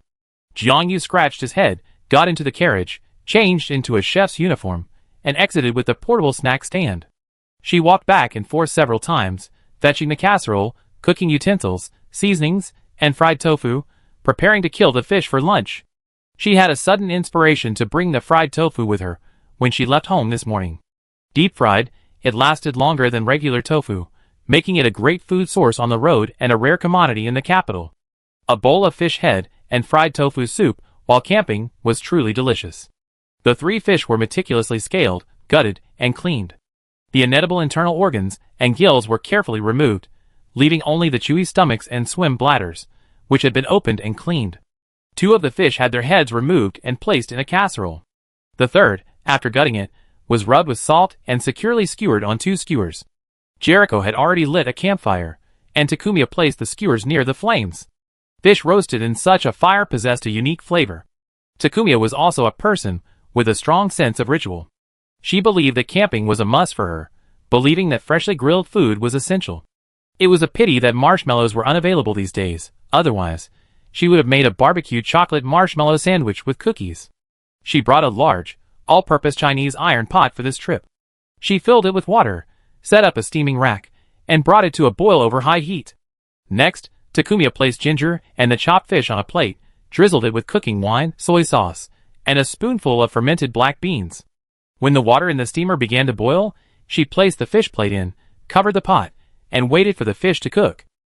On the other empty stove, a clay pot was placed. Heat it up, add oil, sauté ginger slices, then add the fish head and fry until lightly browned. Then add boiling water, creating a thick, milky white soup. Just then, Andre returned, carrying a bundle of lotus roots and an armful of wild vegetables. His hair was damp, and his tight-fitting vest was speckled with mud, as if he'd been in the water. The powerful Viscount, who was about to acquire a territory, paid no attention. He placed the lotus roots in the sink of the snack bar, and washed his muddy face and head. Wow, a really good lotus root. Jianyu casually touched a root, broke it in half, and pulled out a long string. Crisp. Really good. In midsummer, lotus roots have begun to ripen. This lotus root is the early summer lotus root, low in starch, and tastes crisp, tender, and juicy. It's great in salads, stir-fries, or soups. Jianyu personally finds this crispy lotus root perfect for fish soup, adding a refreshing flavor. It's crunchy and tangy, giving it a distinctly summery flavor. She also finds the softer, stickier lotus roots of autumn more suitable for stewing with pig's feet or dried cuttlefish. The lotus roots of this season create a soup with a pinkish-brown color, giving it a rich flavor, and a woody aroma reminiscent of traditional autumn and winter soups. The ancients emphasized eating in accordance with the seasons, selecting ingredients and cooking methods that align with the changing seasons. This approach is both healthy and appropriate, creating a sense of ritual. Jianyu also enjoys the seasonal lifestyle, enjoying the beauty and food of the moment. She picked a few lotus roots, washed them, quickly peeled them, and quickly cut them into slices, adding them to the bubbling fish broth. She glanced at the time and extinguished the fire in the steamer next door. She took the fish dish out and removed the steaming rack. She poured out the excess juices from the dish and the boiling water from the pot, then heated a spoonful of oil in the pot. She placed scallions on the steamed fish and poured hot oil over it. With a sizzling sound, the aroma emanated, a wonderful fishy fragrance, tinged with the aroma of scallions and oil, filling everyone's noses. Jericho poked his head out, looking anxious. "Is it ready to eat?" "Bring it to the table first," Jericho said, then went to the campfire and flipped the fish over. The cooked side had a white and yellowish flesh, and the skin and fins had a charred aroma that smelled incredibly tempting. The grilled fish would take a while, and the fish soup in the clay pot was almost ready. Takumi placed the fried tofu into the clay pot, covered it again, and lowered the heat, waiting for the ingredients to blend with the soup. While doing so, she cleaned the porcelain Andre had picked and soaked it in salt water for 10 minutes. She then boiled a pot of water, and blanched the porcelain until it changed color. She removed the emerald green porcelain from the pot, and immersed it in cold water to cool it down. She took out a large bowl and added salt, sugar, soy sauce, and chili peppers to the mixture, stirring it thoroughly. After draining the cool porcelain, she added it to the large bowl of sauce, stirring it thoroughly. Finally, she added a drizzle of sesame oil, and the fragrant cold porcelain salad was ready. The grilled fish was also cooked through.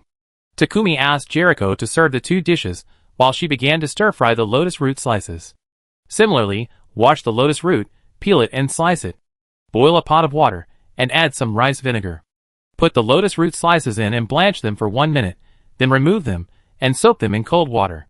Then pour out the hot water in the pot, pour in oil, heat it, add ginger, garlic, and millet pepper to stir-fry, then add the lotus root slices and stir-fry. Then just simply season with soy sauce and salt, and add chopped green onions before removing from the pot. The lotus root slices were stir-fried, and the fish soup was almost done. Jianyu added seasonings to the broth, tasted it for the saltiness of the soul fire, and smiled with satisfaction at his own cooking. "It's time to eat." She turned off the stove and walked to the carriage, carrying the casserole pot. There stood a simple dining table, its top and legs removable for easy deployment. The table was now laden with dishes. Jericho and Andre sat at the tableware already laid out. As usual, they had completed all the chores, and waited patiently for the chef to arrive.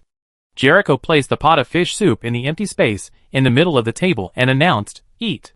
The knights and squires immediately set to work. Andre ladled a bowl of soup for Jianyu, while Jianyu offered her the best piece of steamed fish. Then they began filling their own bowls and plates with their own dishes. Takumi loved this atmosphere, a harmonious dining experience. Before her was the boundless expanse of the lake, beneath her were the soft grass. She felt the gentle summer breeze, slurping up the delicious fish soup and soul fire. Crisp lotus roots, tender fish, and juicy fried tofu. Nothing could be more fitting than enjoying lake fish and lotus root stewed by the lake. The white fish caught in this lake truly possessed a unique flavor, boneless, tender, and possessing a wonderfully fragrant aroma. Takumi had never encountered such a fish in her previous life, but that didn't stop her from enjoying this delicacy, unique to this world. The cold mixed porcelain was refreshing, carrying the fresh, wild aroma of summer with a hint of sourness. It was very similar to the wild vegetables she had eaten in her previous life, with a smooth and tender texture. The stir-fried lotus root slices and the lotus root slices in the fish soup each possessed their own unique flavors. Even Takumi couldn't resist eating several bowls of soul fire, burping from the fullness. Chapter 306. Eat more. This white fish is full of magical energy, and will be very beneficial to you. Andre skillfully moved the bowl of soup from which Jianyu had absorbed soul fire to his own front, and replaced it with a new one. Liches can not only use the soul fire they consume as short-term magical energy, but they can also transform it into their own soul energy to strengthen their soul bodies. Jianyu concentrated and tried, and indeed, he found that the feeling of fullness gradually disappeared, replaced by a sense of fullness that welled up from his soul, warm and comforting. Jericho, who was guzzling his soup and vegetables, suddenly exclaimed, put down his bowl, and rubbed his eyes. Am I seeing things? Why did I feel like she wasn't a skeleton just a moment ago? For a moment, Jericho seemed to see a human girl with black hair, gentle and kind, with curved eyebrows and eyes and a slightly yellow complexion. She looked like a race he had never seen before. It's quite pretty, he thought to himself. Oh no, isn't the point about how the skeleton suddenly transformed into a human? When he looked more closely, he realized he was still looking at the same snow-white skeleton. Jakuyu, completely unaware, ?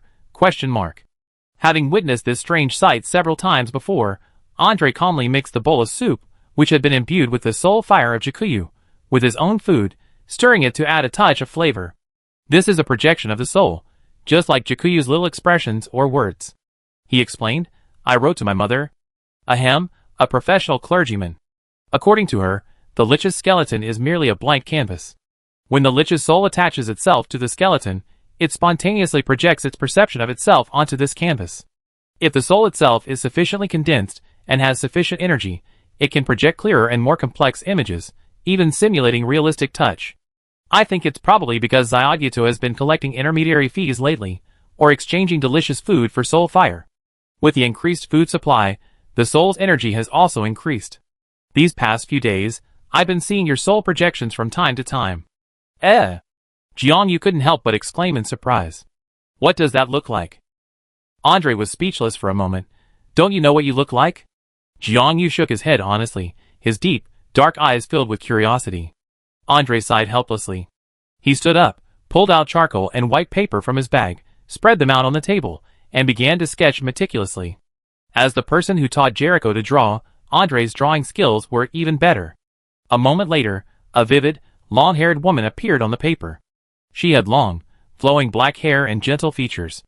A slender figure, her long fingers pressing against her wide-brimmed flowered hat, twirled around, smiling at the person outside the painting. Her skirt fluttered in the wind, like a blossoming flower. Hey! Jiayo took the sketch, shocked. Isn't that me?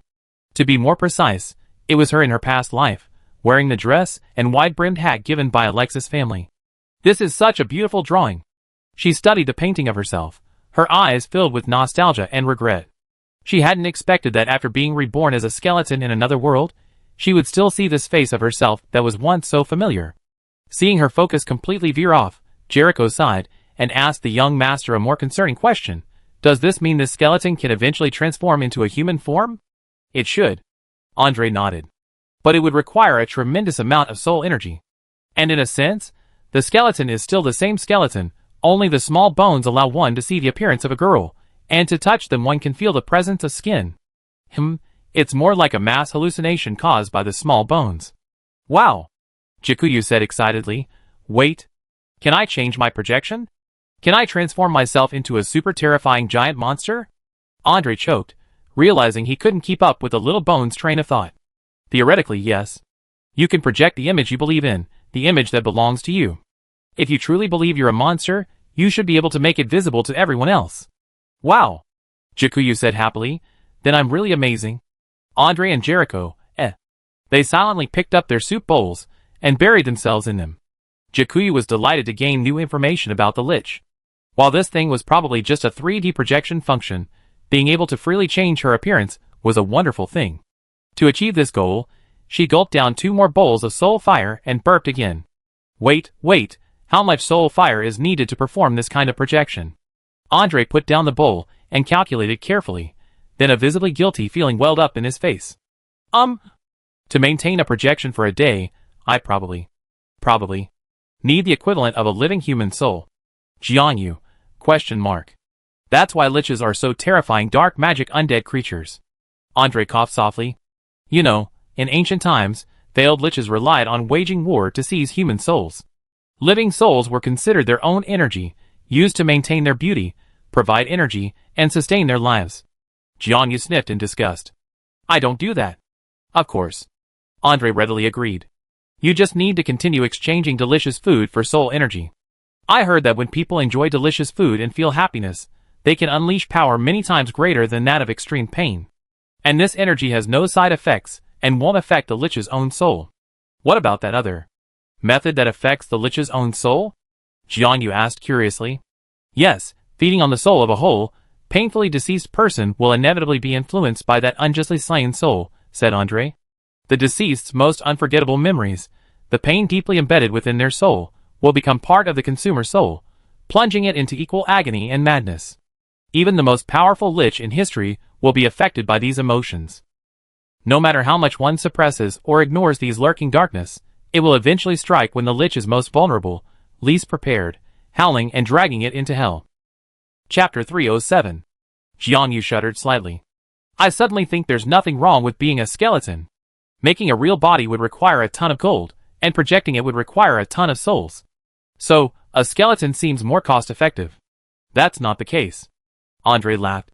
Humans always draw energy from other lives, and so do liches. As long as you draw energy from normal food and people's unnecessary emotions, as you did before, without harming anyone's life, it's just a somewhat unusual way of living. Besides, there are many foods that already contain large amounts of mana or soul power. Andre pointed to the white fish on the table. Take this fish, for example. It contains a lot of mana, and is easy to digest and absorb. Eating a whole fish likes to gain as much mana as an ordinary person would accumulate in a year. Students at the Royal School of Magic love to eat this before the promotion exam, even though it's incredibly difficult to catch. Difficult to catch? Jiangyu glanced at the 3 fish on the table, finding it difficult to understand the term. Ahem, Andre choked awkwardly. Today is definitely your novice protection period. Believe me, these fish aren't usually this easy to catch. There were even times when I had to dive with a net to catch them. Jiangyu smiled, as he listened to Andre's moving recounting of his fascinating experiences as a student at the Royal Magic Academy, unknowingly consuming a significant amount of soul fire. The 3 of them devoured most of the thick, whitish fish soup. Jericho scooped up the fried tofu puffs, which had absorbed the broth's essence. Andre cleared the lotus root slices from the soup, and then the master and servant each shared a fish head.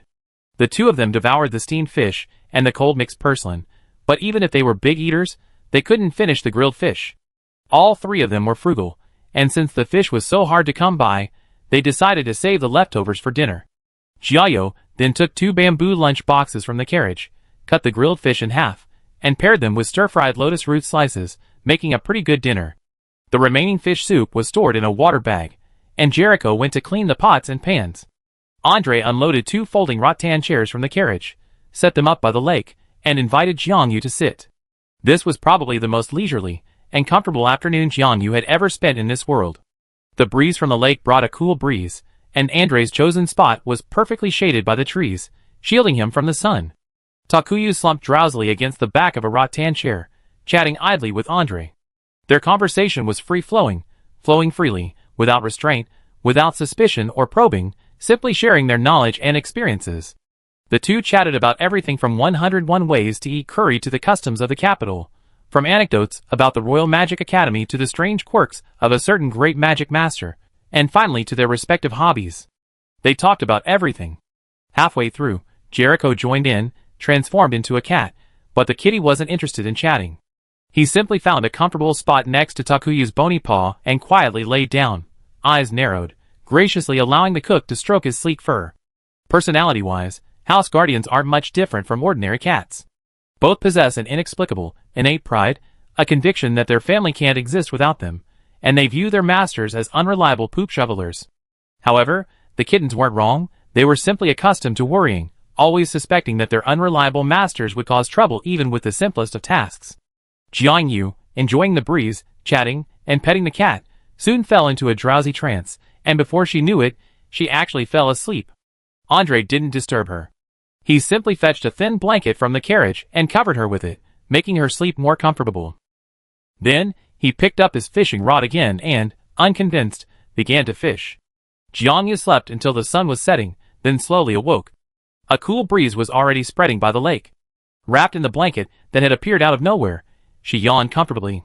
The setting sun shone on the lake, painting it a golden hue. At first glance, it looked as if the water itself were ablaze, a truly stunning sight. Jiao stared blankly at the golden water for a moment, then stretched and slowly stood up. Looking back, she saw the campsite had changed again. A bonfire blazed, a simple rack made of branches above it. Hanging above it were two white fish, their bodies split open at the belly, their backs still attached, flattened and half smoked and half roasted over the flames. A pot of hot water boiled on the stove in the snack bar, while a casserole bubbled melodiously on the other side. Andrea, wearing her apron, busied herself at the stove. The scene was eerie, yet also brimming with warmth. Curious, Jiangyu approached, wrapped in a blanket, and peeked. "What's cooking?" "Yam and rabbit porridge." Andre didn't look back. As if he already noticed Jiangyu's arrival, he lifted the lid of the clay pot. "This is a marching recipe my teacher taught me. I guess it won't be as good as yours. It smells delicious." Jianyu wasn't picky. She absorbed some soul fire, tasted it, and found it quite good. It was called porridge, but there was actually no rice in the clay pot. It only contained yam chunks, chopped into the size of a little finger joint. They had been simmered until they were soft and mushy. At first glance, they looked pale, soft, and thick, resembling rice porridge. The rabbit meat, carefully deboned and cut into similarly sized pieces, rolled up and down in the porridge, coated in the mushy starch, giving it a delicious flavor. The seasoning was wild ginger and onions, along with a little salt and pepper the night had brought along. Apart from these few seasonings, today's dishes were almost entirely sourced from the lakeside forest, giving them a touch of rustic charm. "Cooking alone all the time is rather boring," Andre said, picking up a spoon and stirring the casserole.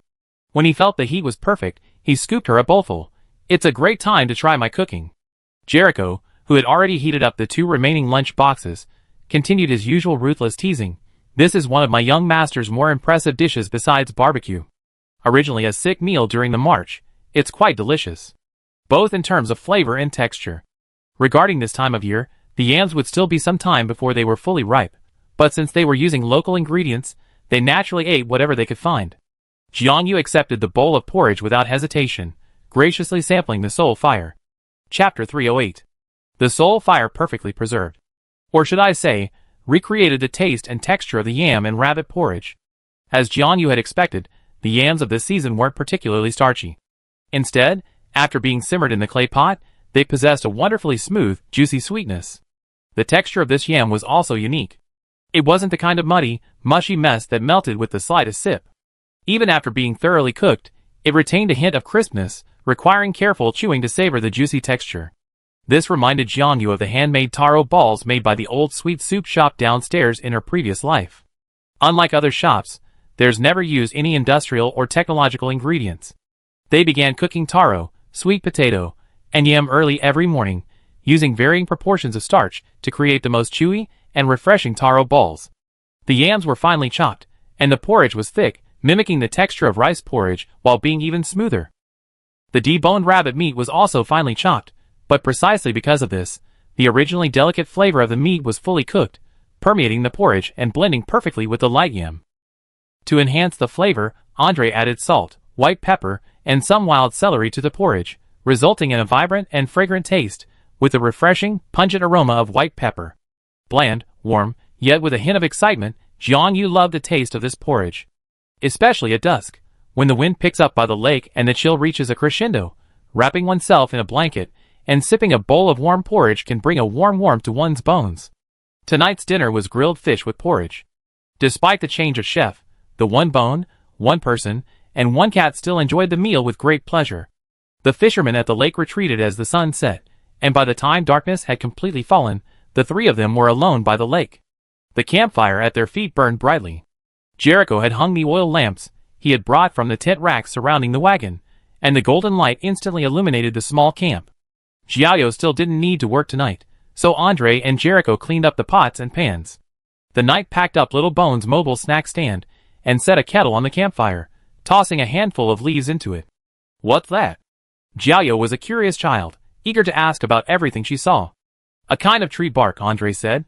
"This forest specialty, when boiled in water, has a sweet, refreshing aroma that can relieve greasiness, dispel dampness, and prevent colds."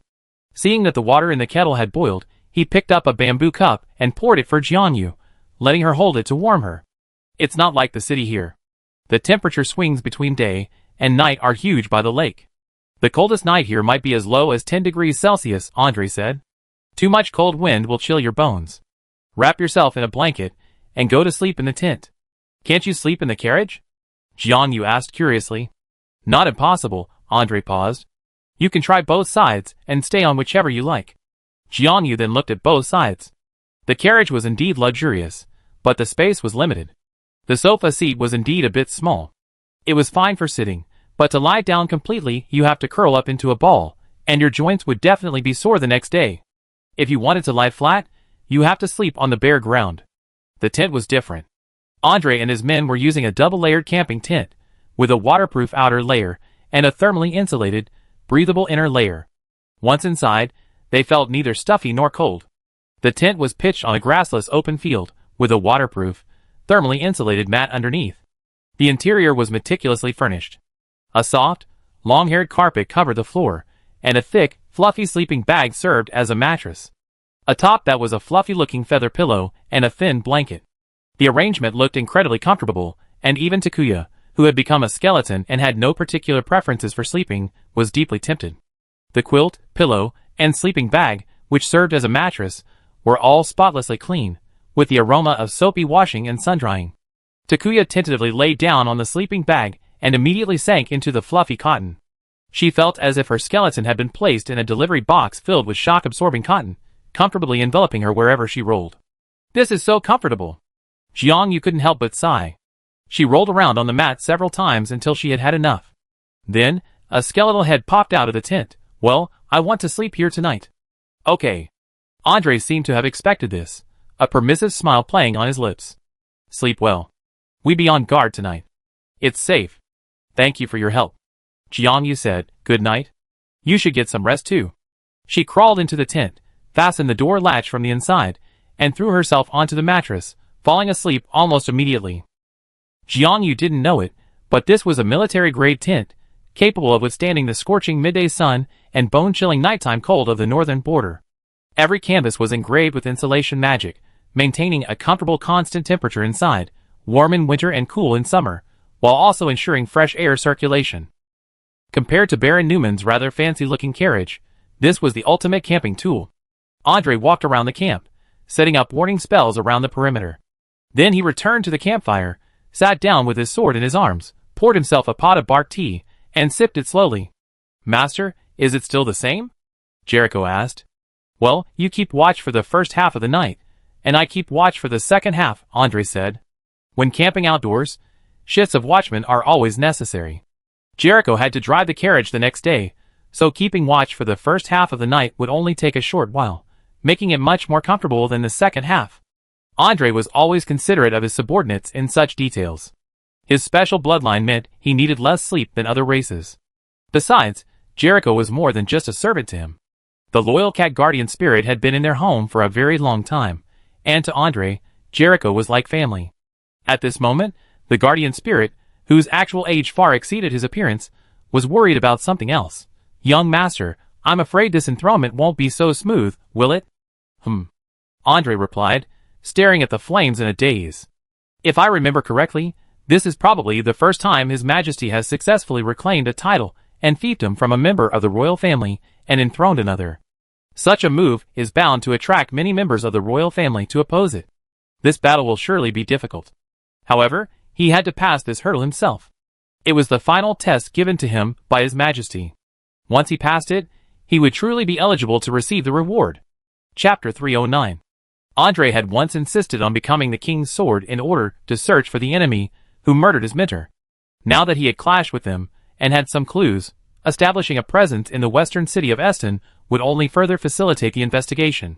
Although the Drodana merchants had tried hard to dispel suspicion this time, blaming everything on their own flawed business practices and the unidentified merchants who had infiltrated the merchants, but Andre was no rookie knight who could be easily fooled by such excuses. He merely pretended to believe the Drodana merchants' rhetoric, superficially closing the case hastily, while actually handing the investigation over to the shadow detectives to complete in secret.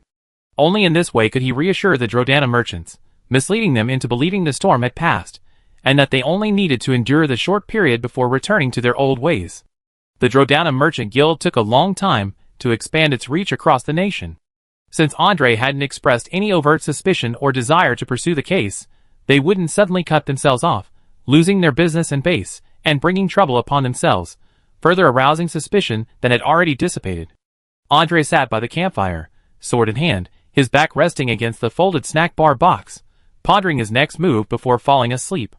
After becoming the Lord of Eston West City, he had legitimate access to the transaction records of all the merchant guilds within the city. Commercial taxes were a major source of income for all nobles in this era. While tax collectors couldn't accurately and thoroughly record every shop's transactions, they would be assigned to conduct on-site inspections of such a large-scale entity as a merchant guild.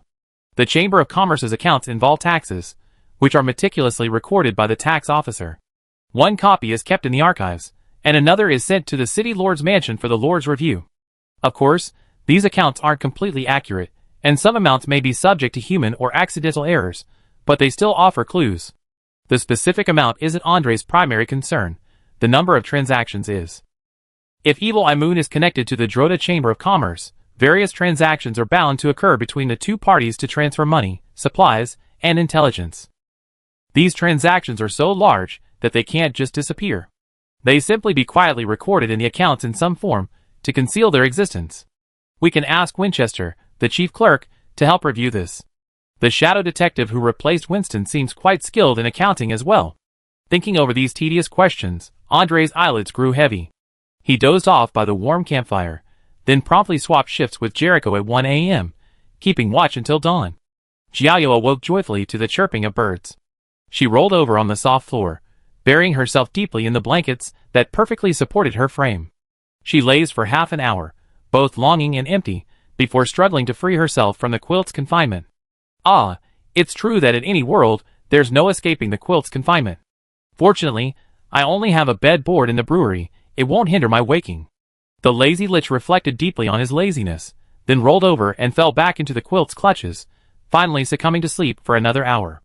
By the time she finally emerged from the tent, fully awake, it was already bright outside. The lakeside forest blocked out much of the sunlight, and the cold water made the morning air exceptionally chilly and damp, causing even a skeleton like her, who wasn't sensitive to temperature, to shiver. An unbearable damp chill rose from her bones. Jiangyu hurried into the carriage, and donned the cloak Andre had given her. As she emerged again, the dark-haired knight pressed another cup of hot bark tea into her bony paw. She took a sip, and the steaming soul fire wafted into her mouth. The bark tea had a complex, multifaceted flavor. Jiangyu smacked her lips, tasting notes of tangerine peel, lemon, and some strange Chinese herbal remedy. As the hot soul fire tea washed down her throat, the chill in her bones gradually dissipated. Andre stuffed another ration biscuit into her hand, and together with Jericho, they quickly packed up the tent where Jiangyu had slept. The weather's not good today. It looks like it's going to rain. We need to hurry and get to the capital. Jiangyu munched on the biscuit absent-mindedly, watching the knights and attendants quickly pack their gear and stuff it into the cargo compartment at the rear of the carriage. Only then did she realize that the entire camp had been tidied up, the campfires thoroughly extinguished, and the horses harnessed back to the carriage, ready to go at any moment. Jiangyu, completely unable to help, very cooperatively climbed into the carriage and happily enjoyed his breakfast. A short while later, Andre also climbed into the carriage. He had been on guard for most of the night and needed a little sleep. The next section of the road, near the capital and the Magic Academy, was patrolled by the kingdom's knights, making it very safe. Diego joined the horses pulling the carriage, increasing their speed considerably. So, Takuya and Andre sat across from each other, Takuya munching on a soulfire biscuit, while Andre reclined on the sofa, dozing. The dark-haired knight was always easygoing, perhaps accustomed to military life from a young age. He would eat when it was time to eat, and sleep when it was time to sleep.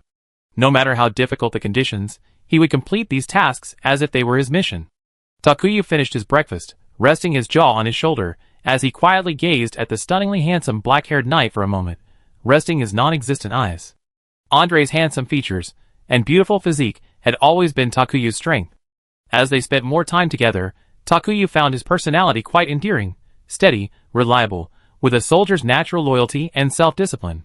Even now, as he quietly dozed against the wall of the carriage, he gave people a strange sense of security. Before she knew it, sleepiness had overtaken her, and she yawned softly herself. She glanced out the window, only to see dark clouds gathering over the sky and a gentle patter of rain. She moved to the front of the carriage, opened the small window through which she could communicate with the driver, and glanced at Jericho.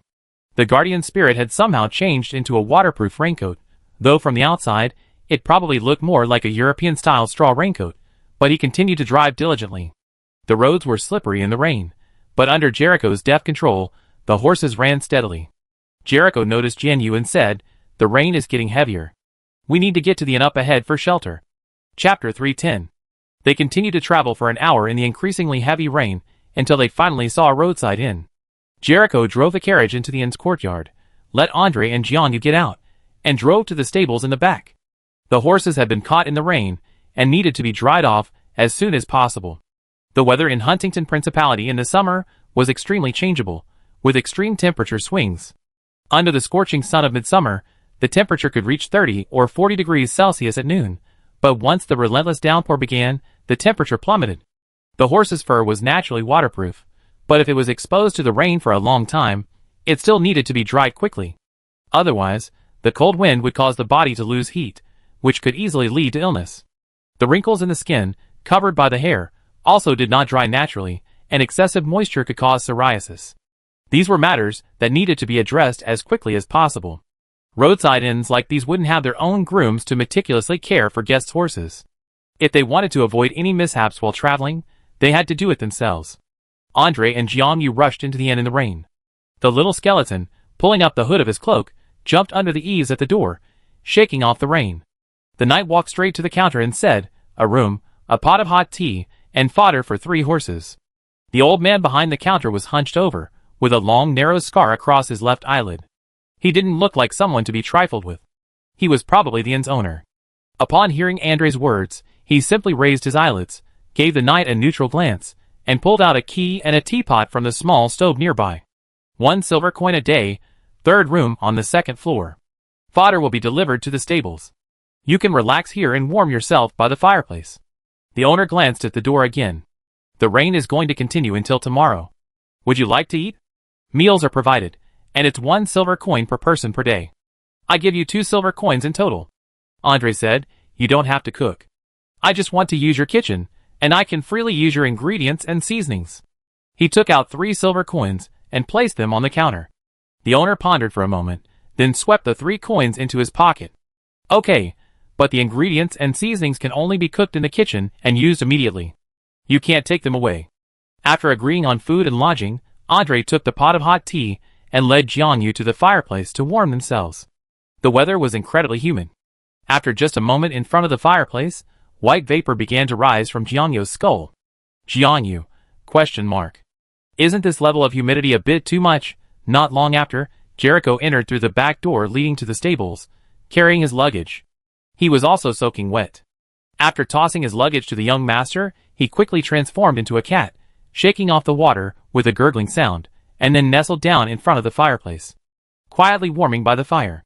Many people had come to the inn to avoid the rain, and several more groups arrived later, weary and dusty.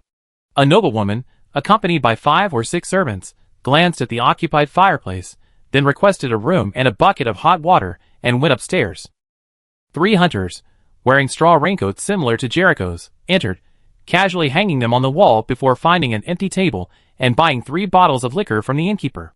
There were also 3 young-looking magicians, likely students from the nearby Royal Academy of Magic. They chatted about something like an ice magic elemental uprising or a passing cold front, using drying magic to dry each other out. Then, they sat down at an empty table near the fireplace. "Boss, give us something to eat." Looking at their posture, Takuya thought they were about to shout 3 bowls of plain noodles, but what they actually heard was 3 bowls of oatmeal. Takuya, The food culture here is truly barren. The boss stood up with the aid of a cane and limped over to serve the 3 students a bowl of porridge. Besides being steaming hot, it was practically useless. The pale yellow, thick, slimy consistency was enough to make one lose their appetite. As the boss stood up and moved around, Takuya finally saw that he was wearing a tattered brown robe. He glanced at her, then at the knights, gave them a warning look, and then limped back behind the counter. "Takuya? ? What just happened?" She scratched her head, confused, and heard the slurping of porridge nearby. The 3 students, slurping down their oatmeal bowls, their movements reminiscent of some common rural animal. Jiangyu couldn't help but grit her teeth, yet she felt a deep-seated hunger rising from her bones. After a morning of running around in the rain, the little soul-fire breakfast she'd eaten had long since been completely digested, and the knight had already taken care of the remaining scraps. Now she was really feeling hungry. "I go check the kitchen," Jiangyu said, standing up. "I help too." Andre followed suit, and Jiangyu didn't stop him. To be honest, this had always gave her the feeling of a shady mountain inn. With the knight around, she felt more at ease. "What was that owner's problem just now?" Jiangyu asked after entering the kitchen. "Oh, he's a brown-robed druid," Andre said. "He probably thought you were a dark lich, and since he saw I was a kingdom knight, he probably thought you were a prisoner I arrested, so he gave us a look to warn us not to cause trouble in this inn." "Jiayo, that's a bit far-fetched. What kind of brown-robed druid is that?" She had only heard of the druid class in games, but each game had a different setting, and she had no idea what the term druid represented in this otherworldly world. "Druids are special mages who specialize in natural magic," Andre explained. "Their magic system differs significantly from that of ordinary mages. While ordinary mages cast spells by attracting magical elements, druids cultivate life energy through close contact with nature and life. However, there are also various factions within the druid community. Due to these differences in beliefs and understandings, they often dislike each other, and therefore often work alone. The brown-robed druids specialize in animal magic, allowing them to communicate with animals, sense their emotions, and even transform into them. They can also draw upon the energy of living creatures to heal sick humans and animals. They are considered a relatively neutral and benevolent faction." Jiangyu was puzzled. "But that boss has injuries to his eyes and legs? Didn't he treat himself?" Andre laughed. "Rather, that's the result of treatment. Ah, it wasn't him who injured his leg, but a horse. He channeled his life force into it, taking the brunt of the horse's injury. As for the scar on his eye, it's the result of a fight with a ferocious brown bear." "Wow!" Jiangyu was surprised. "So this boss is a good guy? I thought this was a shady shop." Chapter 311. Andre's smile widened. "No, this isn't a shady place. The owner is just tough-mouthed but soft-hearted, with a few quirks. For example, if someone simply left their horse in his care, no matter how much money they offered, he'd definitely look down on them, glaring and cursing. But if someone came all the way here just to have him treat an animal, he'd do his best to treat it, even for free." Jiangyu pondered. "Oh, that's really interesting." Andre pointed to the dried mushrooms hanging in the kitchen. "Also, the brown-robed druid is very skilled at finding non-toxic and delicious mushrooms and wild vegetables. All the mushrooms and vegetables in this kitchen are safe to eat." "Mushrooms?" Jiayo was immediately intrigued. She wandered around the kitchen, finding all sorts of mushrooms, from the most common shiitake and white button mushrooms to matsutake, chicken mushrooms, king oyster mushrooms, and white jade mushrooms. Most of these mushrooms were dried, strung together, and hung from the kitchen beams. She picked a few of each, soaked them in water, and planned to make a mixed mushroom soup. The only thing in the kitchen was a piece of salted bacon, a piece of pork belly, of decent quality. There were indeed quite a few wild vegetables, some of which Jiangyu recognized, some not, but the cooking methods were similar. Blanched and stir-fried with bacon, they were absolutely delicious. Jiayo made a dish of stir-fried wild vegetables with bacon. After a pot of bacon and mushroom soup, she still felt unsatisfied. She searched the kitchen again, and found a loaf of brown bread. She cut a few slices, and toasted them in a small frying pan until crispy. Then she sautéed some fresh white button mushrooms in butter. She cut up some of the white fish Andre had smoked yesterday, deboned it, and sandwiched it between the bread, making a fish sandwich. While helping out, Andre explained to Jianyu the differences between the various types of druids. Those who prefer to wear leafy green garments and robes embellished with colorful petals are plant druids. They and the brown druids are both pure nature druids, with some overlap in their spheres of activity, and both frequent forests. However, plant druids worship oak and often wear a string of acorns on their belts. They are particularly skilled at promoting plant growth and healing ailing plants and trees. As long as a plant druid is in the forest, the flowers, plants, and trees serve as their eyes, ears, and hands. To care for the trees and plants and maintain ecological balance, they occasionally tend to the animals that roam the forest. Brown druids, on the other hand, are more closely associated with animals, cultivating and caring for plants only when they find animal food. Jianyu understood. These two types of druids, one responsible for plants and the other for animals, each possess the other's skills, but their preferences and emphases differed. Both the green druid and the brown druid are kind individuals who value peace and respect life. The ones you really need to be wary of are the gray druids. They are believers in death and destruction, believing that only the cold winter can give birth to the warmth of spring, and that cruel death can bring rebirth to the earth. They choose gray robes because black robes are too similar to those of magicians, making them indistinguishable. Gray robes, like the harsh winter snow, appear more majestic. Andre said, fortunately most of these gray druids died in the internal druidic conflict hundreds of years ago, leaving only a few descendants. In short, gray druids are complete lunatics. It's best to stay away from them when you see them. The two chatted as the meal was served. Jericho, his hair already toasted, sat at the empty table next to the magician, watching over their meager luggage. Bacon and mushroom soup, fish and mushroom sandwiches, and bacon and stir-fried vegetables were spread out on the table. While not particularly sumptuous, it was enough to tempt the magicians next door, who had only had oatmeal. The magicians watched the knights devour their food, nibbling on sandwiches and mushroom soup, unaware that saliva was dripping from their mouths into their teacups. How can there be such delicious food here? Boss! Boss! We want to try their food too. The boss rolled his eyes at the three of them. They cooked it themselves. The bacon, mushrooms, wild vegetables, and black bread are all in the kitchen. If you want, go make it yourself. 1 silver coin per person. The magicians, Are we broke?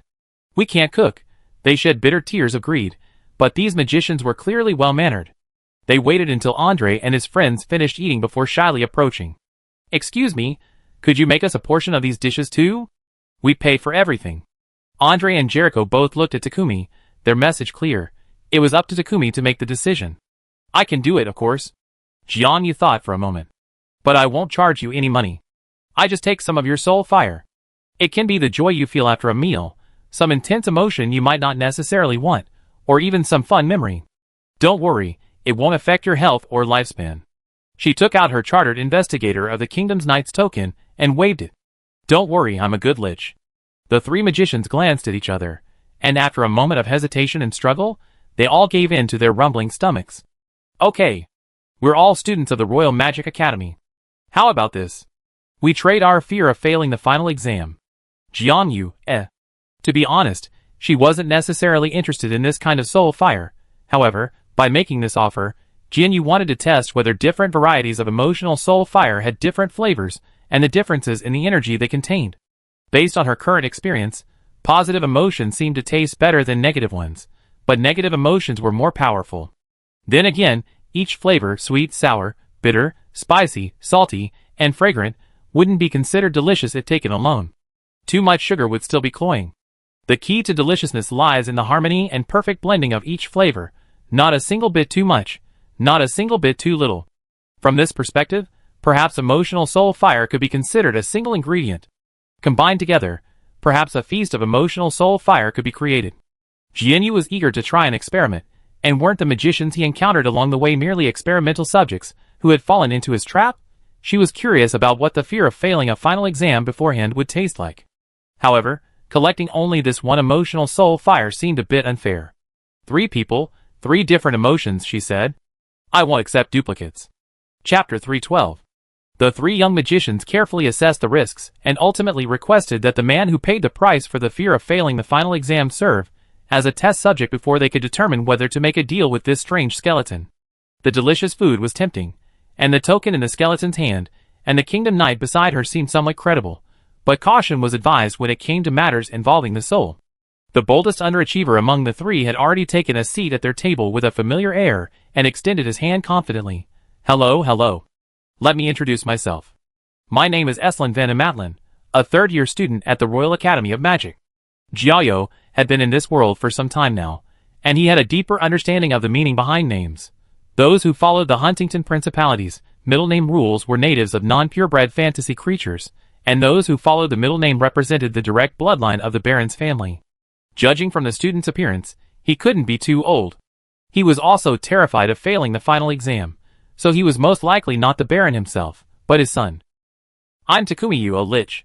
It's rude not to reciprocate, so Takumiyu introduced himself. Master Yu, hello. As expected, these students also interpreted Takumiyu's last name as a title. Apparently, in their eyes, if someone could become a Lich, becoming a Grandmaster wasn't surprising. Eslin, clearly a very outgoing person, leaned closer to Takumiyu and asked in a low voice, "Excuse me, but are you collecting soul fire for a case?" No. Jianyu quickly waved his hand. We're traveling. Collecting soul fire is a personal hobby, and also for academic research. The three magic students stood in awe. Academic research? What's that about? Analysis of the flavors and energy differences of soul fires with different emotions, and the feasibility of using specific emotions as soul seasonings to cook soul fire meals. Jianyu rattled off a long list of topics without even thinking, leaving the three magicians' eyes wide open. So powerful, so profound. Eslin muttered, then asked, will collecting these soul fires reveal our personal privacy? Jiao knew without hesitation what these young men's private lives were like, and she quickly waved her hand. Normally, I won't see them, and I don't want to see them. Generally speaking, only when someone's emotions are extremely intense, or even when they're reminded of a certain memory, will I have a very small chance of seeing a quick flash or two. In other words, as long as you maintain a calm mind and don't deliberately recall a specific memory, I won't see any of it. Also, I only remove certain emotions to ensure your health. Emotions, if left behind, regenerate quickly, so I won't remove every emotion, even if it's the fear of failing a final exam. It's okay to take everything away, said the red-haired magician standing behind Eslin's left. No, even negative emotions can be useful at times. For example, a slight fear of failing can motivate you to study harder. Completely losing that fear might lead you to go out and play on study nights, when you should be studying intensely, ultimately leading to actual failure. The three magicians shuddered. Of course, too much of this emotion can also lead to excessive nervousness and poor performance. So I only remove a portion. Then, when you review for your next final exam, the fear will probably return with a vengeance. The magician sighed in disappointment. Then let's try. Eslin closed his eyes, ready to be slaughtered. After a long wait, feeling no difference, he opened them. Haven't you taken it out yet? No, it's all taken out. A purple-black soul fire had appeared in Jiangyu's hand. The strange, cold flame twisted and struggled within its white bone claws, occasionally transforming into a screaming skull clutching its face. Eslin shuddered, unable to believe this thing had been taken from his own body. Brother, do you really not feel anything? The red-haired magician asked him. Eslin strained to feel it. It feels about the same as before. If anything, I feel a little lighter. But that might just be a psychological effect. They watched as Jiangyu stuffed the terrifying soul fire directly into the glass bottle, and curiously asked, wouldn't you like to try it? What does it taste like? Probably something pungent and horrible. Jianyu sniffed it once, and then declined, not wanting to touch it at all. She maintained a reserved yet polite smile. This kind of thing should be saved for future crises, as a highly aggressive biological weapon. Magicians. With Eslin's example, the other two magicians also traded various emotions. The red-haired magician, Lonnie Ho-Tate, had a rather amusing personality. He traded laziness, unwillingness to learn. It's okay to take all of this stuff, he said firmly. Even if you say so, I don't want it. Jiangyu grumbled, I just take a sample of this emotion. She produced a sticky ball of soul fire, resembling yellow fat. It was so lazy and limp, it seemed like it had no power to burn. Jiangyu also placed it in another empty glass vial. Self-defense weapon +1. How's it going? How do you feel? The last magician asked eagerly. Lonnie seemed to be ablaze with a fire of striving. Oh, I feel like I'm finally feeling the urge to learn. I feel like I could read 3 more books. Eslan quickly pulled 3 large tomes from his bag and placed them in front of him. Lonnie was instantly deflated. Well, it seems I'm still not doing well. My laziness is gone, but that doesn't mean I be motivated. Even Takumi and Jericho were amused by this. Andre, who had been watching quietly, raised his lip imperceptibly. The third magician, who seemed more reliable than his 2 companions, adjusted his silver-rimmed glasses. Hello, my name is Henry Homelani. The emotion I'm trying to trade is the impatience and anxiety of seeking answers during research. Sounds like a nerd. Takumi nodded, also conjuring a ball of orange-red soul fire and placing it in a small bottle. The price has been paid. Everyone, wait a moment. You can enjoy your meal shortly. Chapter 313. These silly magicians clearly had plenty of money. They paid the innkeeper for the kitchen and the ingredients, then happily awaited their second lunch. Jiangyu didn't disappoint, quickly serving up a meal nearly identical to the previous one. Bacon and mushroom soup, stir-fried bacon with wild vegetables, the only difference being that the fish and mushroom sandwiches had been replaced with mushroom and sausage sandwiches. After all, the smoked fish was something Jiangyu and his companions had brought with them, painstakingly caught by Andre, and then cured and smoked overnight. Jiangyu didn't intend to share it, so he substituted the smoked sausage the innkeeper had hung from the beam. Anyway, the fried sausage was delicious paired with the butter-fried mushrooms. The 3 magicians' mouths watered. The oatmeal porridge they drunk seemed a century ago, long since digested. They eagerly scooped themselves a bowl of soup and each grabbed a sandwich, taking a big bite. To be honest, Eslan, the 3rd son of Baron Madeline, considered himself a veteran of delicacies. He attended royal banquets, savored wines lauded by even marquises and earls, eaten roe deer from the mountains, sharks from the sea, and even tasted the pickled puffins and aged seals sent as tribute from the north. But before today, he considered most delicacies to be hyped up by those with ulterior motives, most mediocre, and a few unusual dishes barely edible. But how could this seemingly ordinary black bread and smoked sausage sandwich, be so delicious? This wasn't their first visit to the shop. The 3 of them, following the same instructor, were conducting a magical experiment in a nearby forest enclosure, and they frequently come back to record the latest data. The owner's black bread and smoked sausages had previously been on their bad list.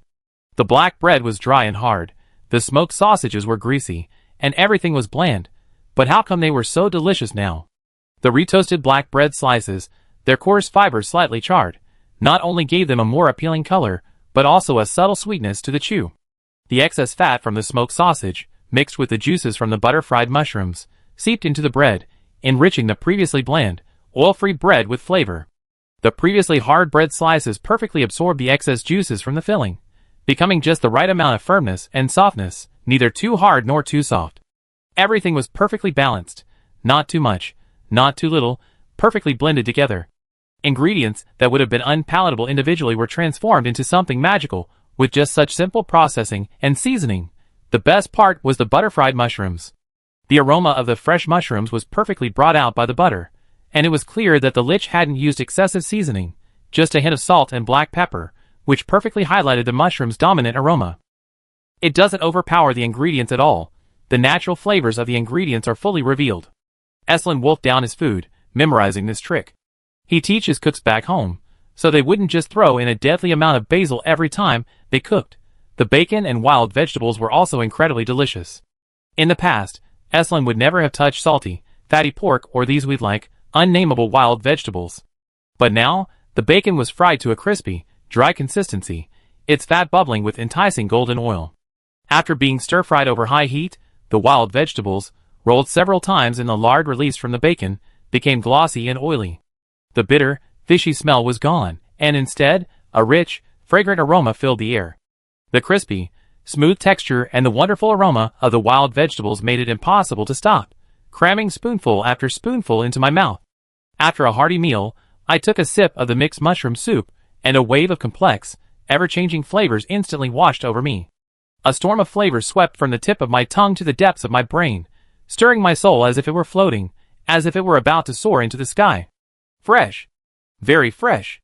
Eslan felt that even someone unfamiliar with the word would grasp its meaning after drinking this bowl of soup. A variety of mushrooms were sliced thinly, each one plump and tender, their juices oozing out from their lips and teeth, filling their entire mouth. Are these fresh mushrooms? Eslan asked. No, they're the dried mushrooms the boss dried, and I re-soaked them, said Jiangyu. What she didn't mention was that, to save time, she used the little trick of the crucible of time. Of course, soaking food in the crucible of time requires special care. The purification spell must be used to kill bacteria, and the water must be changed regularly to prevent the dried food from developing toxic and harmful bacteria during the soaking process. Delicious, absolutely delicious. The three magicians devoured the dishes on the table like a whirlwind, each slumping back in their chairs, their stomachs full. It would be wonderful if I could enjoy such delicious food every time I come here to record data. That's unlikely, said Andre. We just happened to be passing through and took shelter here. Well, in that case, you'll only be here until tomorrow morning? The rain caused by this ice elemental riot will only last until tomorrow morning. Henry said, I wonder if I could still trouble you with dinner tonight and breakfast tomorrow morning? We provide more soul fires for you to experiment with. It's not impossible, but we only have a few ingredients in the kitchen, and there aren't many dishes we can make. Jiangyu pondered, it would be nice to have some game. Isn't that easy? Esslingen. Whatever ingredients you need, we take care of them. The brown-haired baron's son vowed, we're well versed in the surrounding forests. Getting some game is no problem for us. We can even provide food for you and your companions. Oh, that's fantastic. Jiangyu said, whether it's pheasant, hare, deer, or fish, as long as there's some meat. The kitchen was full of wild vegetables, but the only meaty offerings were bacon, sausage, and butter. They all tasted the same, and it felt like the bacon was doing all the hard work for the entire meal. It was a bit too much. No problem. We take care of it. The three magicians jumped to their feet, their blood boiling. We'd be right back. They happily rushed into the rain and fog. Being young is great. Jiangyu muttered, examining the glass bottles of strange soul fire on the table. What are we doing this afternoon? Andre asked. We can't even walk in this weather. Wanna play cards? Chapter 3:14. The card game Andre was referring to was a type of leaf card unique to this country, created by the moon worship cult. It's a thin, light deck of cards, cut from paper into a roughly oval leaf shape. The tip and rounded tail of the leaf are slightly curved in one direction, resembling a crescent moon, though the curvature isn't particularly pronounced. Leaf cards are typically played by 4 players, with a magic board serving as the battleground. The deck consists of 4 character class cards with no attributes, 32 flower cards, and 40 point cards. The character cards are divided into knight, magician, merchant, and priest, each with a distinct point-based system with distinct strengths and weaknesses. There are 4 types of point-based systems: physical attack, magic, gold, and popularity. Ultimately, a formula can be used to determine the power level. Knights excel at physical attack, but their magic is mediocre. Each round, they must reduce their gold to maintain their armaments. Paying gold maintains their armaments. Paying double the gold increases their armaments by 1 point. If you spend all your money, your physical attack will be deducted. Your initial popularity is 3, clearly demonstrating your high public trust. A magician excels at magic, but their physical attack is weak. Each round, they must deduct a portion of their gold from their arsenal to research magic. Paying gold automatically grants them a point of magic. Not paying gold simply prevents their magic from increasing, but does not deduct it. This puts them under much less pressure to spend money than a knight who spends a lot of money. Your initial popularity is 0. A merchant excels at neither physical attack nor magic, but their initial gold automatically increases by 10. Higher gold values increase their popularity, and they can choose to increase their physical attack and magic by spending gold. The priest excels in magic, but has mediocre physical attacks. His initial gold value is 0, but his popularity automatically increases by 10, and he can earn gold by managing his popularity. The flower cards are divided into 4 groups: sun, moon, star, and demon. The moon represents the white moon, and the demon represents the red demon moon. Each group contains 8 cards, each with its own unique content. They are all effect cards, some buff, some debuff, some attack, some defend, and even some inexplicably fun things. Combined with different attributes, characters, and even different scenarios, they can produce all sorts of hilarious results. Andre naturally had cards. The entire set of flower cards came in a small square box. Opening the box revealed a board with a magical projection. Depending on how it was assembled, the scenery, location, and events associated with each grid square would randomly change. Jiangyu understood. This is a magical Monopoly board game. The box also contained a few dice, giving it a very board game feel. At the start of the game, Both the character and the starting location on the map require random card draws. Once these are determined, initial points are drawn from the point cards and then multiplied based on the class's attributes. Don't worry if you can't calculate on your own. Simply place your cards on the designated positions on the game board, and the corresponding values will automatically appear on the magic projection. It's incredibly intelligent. The gameplay is similar to a board game, with 4 players using their own characters to manage their own factions. Each round, each player draws a flower card, choosing their actions and development direction. Success or failure is determined by rolling the dice, thereby gaining or losing various point cards. Random events will occur on the magic field, targeting individuals or the entire field. Players may stumble upon traps or encounter falling gift boxes as they advance, creating the possibility of overnight wealth or total ruin. The goal is to dominate most or even the entire magic field through strategic expansion, or to survive even after all other competitors have gone bankrupt. The rules are clear, with numbers and patterns on the cards for easy identification. The magic field also features projections and event announcements, making it accessible even to illiterate players who recognize basic numbers from 1 to 10. There's no set gameplay format. Whether you fight alone or form short-term alliances, conquer through force, or slowly gain control over your opponent's well-being, it all depends on the player's own will and strategy. After hearing the introduction, Takumi was intrigued. But there are only 3 of us. How can we play? Andre remained calm. He opened the card box and placed the cards on the table. Immediately, the hunters and servants who were relaxing at the nearby table gathered around him. Young man, want a round? Takumi. This thing is really popular. The cat, Jericho, wasn't interested in playing cards. He automatically gave up his seat and went to sleep by the fireplace. On a cool, rainy day, the sound of rain outside and the warmth of the fireplace inside, this is the powerful cat catcher. This game loses its interest without a prize, but we were all just passers-by taking shelter from the rain, and we all value keeping our money private. The stakes were dinner ingredients and afternoon tea snacks. The hunter produced a heavily tied pheasant, and the servant produced a bag of pecans. Jiangyu had never played this game before, and he still felt unsure after just listening to Andre's explanation, so he gave up his seat and decided to just watch from behind Andre in the first round, and went to the kitchen to make some cookies. Another hunter immediately filled the vacant spot with a hare, and the game officially began. The 4 players drew their characters one after another. The kitchen had an oven and a mortar, along with butter and flour, but no sugar. That didn't matter, Takumi brought her own. Besides, she planned to make mushroom cookies, so the sugar would only be added to adjust the flavor and help the cookies set. The amount would be minimal, and the final product would have almost no flavor. The sugar cubes were finally pounded into powder in the mortar, and tossed with salt and softened butter. The mushrooms were sliced thinly and roasted in the oven until crispy, then added to the mortar and pounded into a fine powder, occasionally retaining some large pieces for added texture.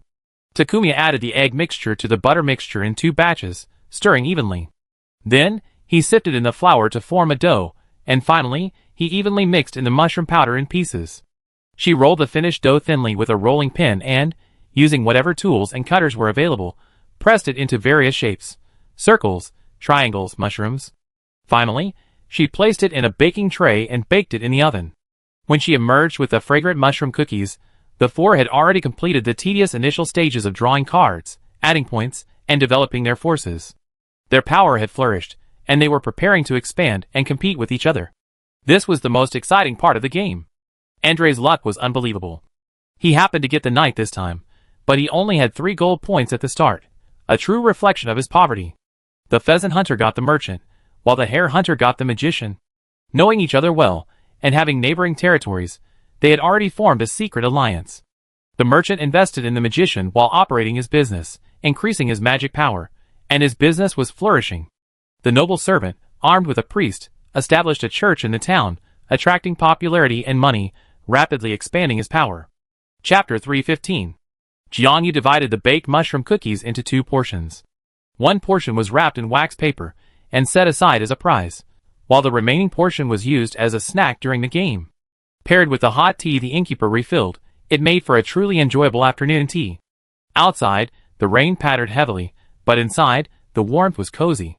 With afternoon tea in my mouth and a board game in my hands, what a leisurely and comfortable afternoon it was. The card game was in full swing, attracting the attention of others in the inn. Even the innkeeper stood by, fascinated by the game, a cup of tea in hand. This proved to be a popular card game in Huntington. Observing the cards in silence was clearly one of the rules that the spectators diligently adhered to. Although many people were milling around the table, including some of the contestants' companions, no one was communicating with the other players, nor were any of them commenting on the next move. The overall atmosphere was quite harmonious. The two hunters, united, were the most advanced faction on the field. The merchant and magician complemented each other well. The merchant provided the magician with funds to upgrade his magic, while the magician provided protection and escort for the merchant caravan. Having completed their initial capital accumulation, the two began to expand their influence. The magician's side bordered Andre's knight territory, while the merchant's side connected to the lands of the servant priests. Therefore, the magician chose to attack Andre by force, while the merchant maintained a superficial friendly relationship with the priests and continued to accumulate their own war funds. The servant saw that the two hunters intended to eliminate Andre first, but he cunningly chose not to help either side, focusing on developing himself. He would occasionally disrupt the situation here and there, causing trouble for both sides and prolonging the battle to buy himself more time. Andre's luck wasn't great this round, constantly fluctuating. What little gold he earned was spent on maintaining his armaments for the round. But he remained calm and maintained his pace, spending countless hours and rounds completing all the random, insignificant tasks around the base, such as suppressing bandits and helping residents repair their houses, like a dedicated side quest enthusiast. On the magic map interface, invisible to other players, the knight's popularity among the local residents was rising rapidly. Andre even had the leisure to lean back and reach out to Jiangyu, who was sitting next to him munching on a soul fire biscuit. "Give me a few cookies to try." Jiangyu stuffed half a bag into his hand and smiled slyly. "If you lose it all, there won't be any left." "Don't worry, I won't lose." Andre, calm and composed, popped a biscuit into his mouth and chewed it. The fresh aroma of mushrooms and the perfect salty flavor rushed to his head, almost making him dizzy. This round must not be lost. The hunters, feeling confident of victory, were incredibly relaxed. As they drank, they chatted with their companions about the latest gossip. This gossip had nothing to do with the card game, so they could discuss it freely, unaffected by the rule of watch the cards, don't speak. The most interesting gossip recently has to be the change of ownership of the Newman territory. Baron Newman became history overnight. His Majesty the King has reclaimed the territories and distributed them among the lands. This is the first time in history, isn't it? Isn't it? Many nobles panicked and rushed to the capital to get first-hand information, the servant said, his interest piqued. "My master didn't dare come in person, fearing that he would offend the king and get himself into trouble. He only sent my daughter to the capital." "Tell me, doesn't Baron Newman have a daughter in the capital? Why didn't she inherit the title?" "Hey, I can tell you're from outside. You don't know the ins and outs of this, do you?" The hunter, intrigued, said, although Baron Newman's family was wiped out by bandits, he was convicted of treason by the king. "Have you heard of Evil Eye Moon?" Baron Newman. "The Viscount was just messing around with them and causing trouble. That's why he was silenced by the bandits. As far as I'm concerned, reclaiming his territory is only natural." "Oh, then have you heard who the future new lord is?" "I'm not sure. I heard he's a handsome Viscount.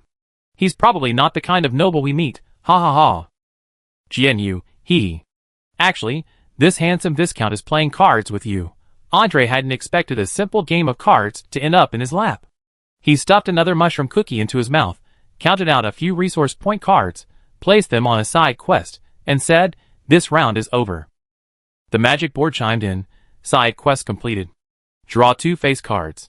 Andre drew 2 cards from the deck, his eyebrows raised slightly, as if he'd gotten a good hand.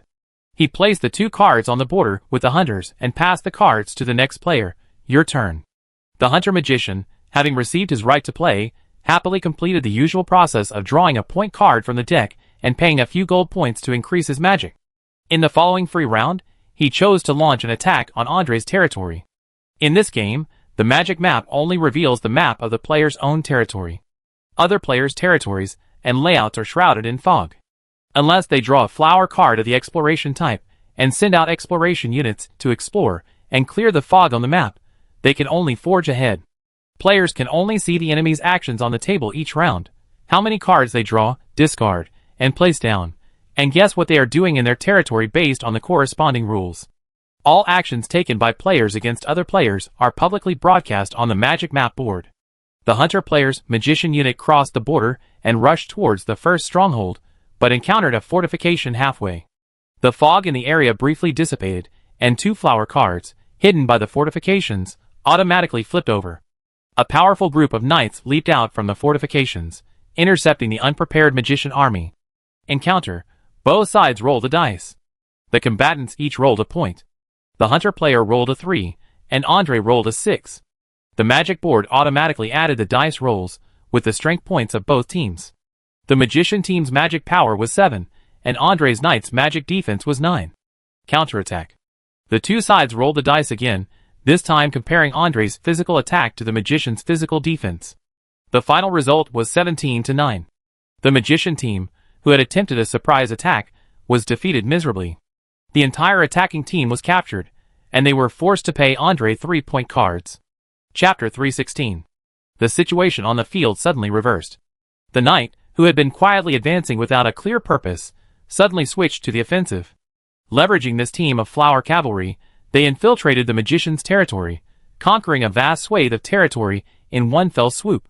The hard work of continuously investing resource points and action rounds to resolve minor incidents for the initially assigned residents of the territory now paid off. Once the fight against foreign invasions began, the righteous knights gained the full support of the people of the territory.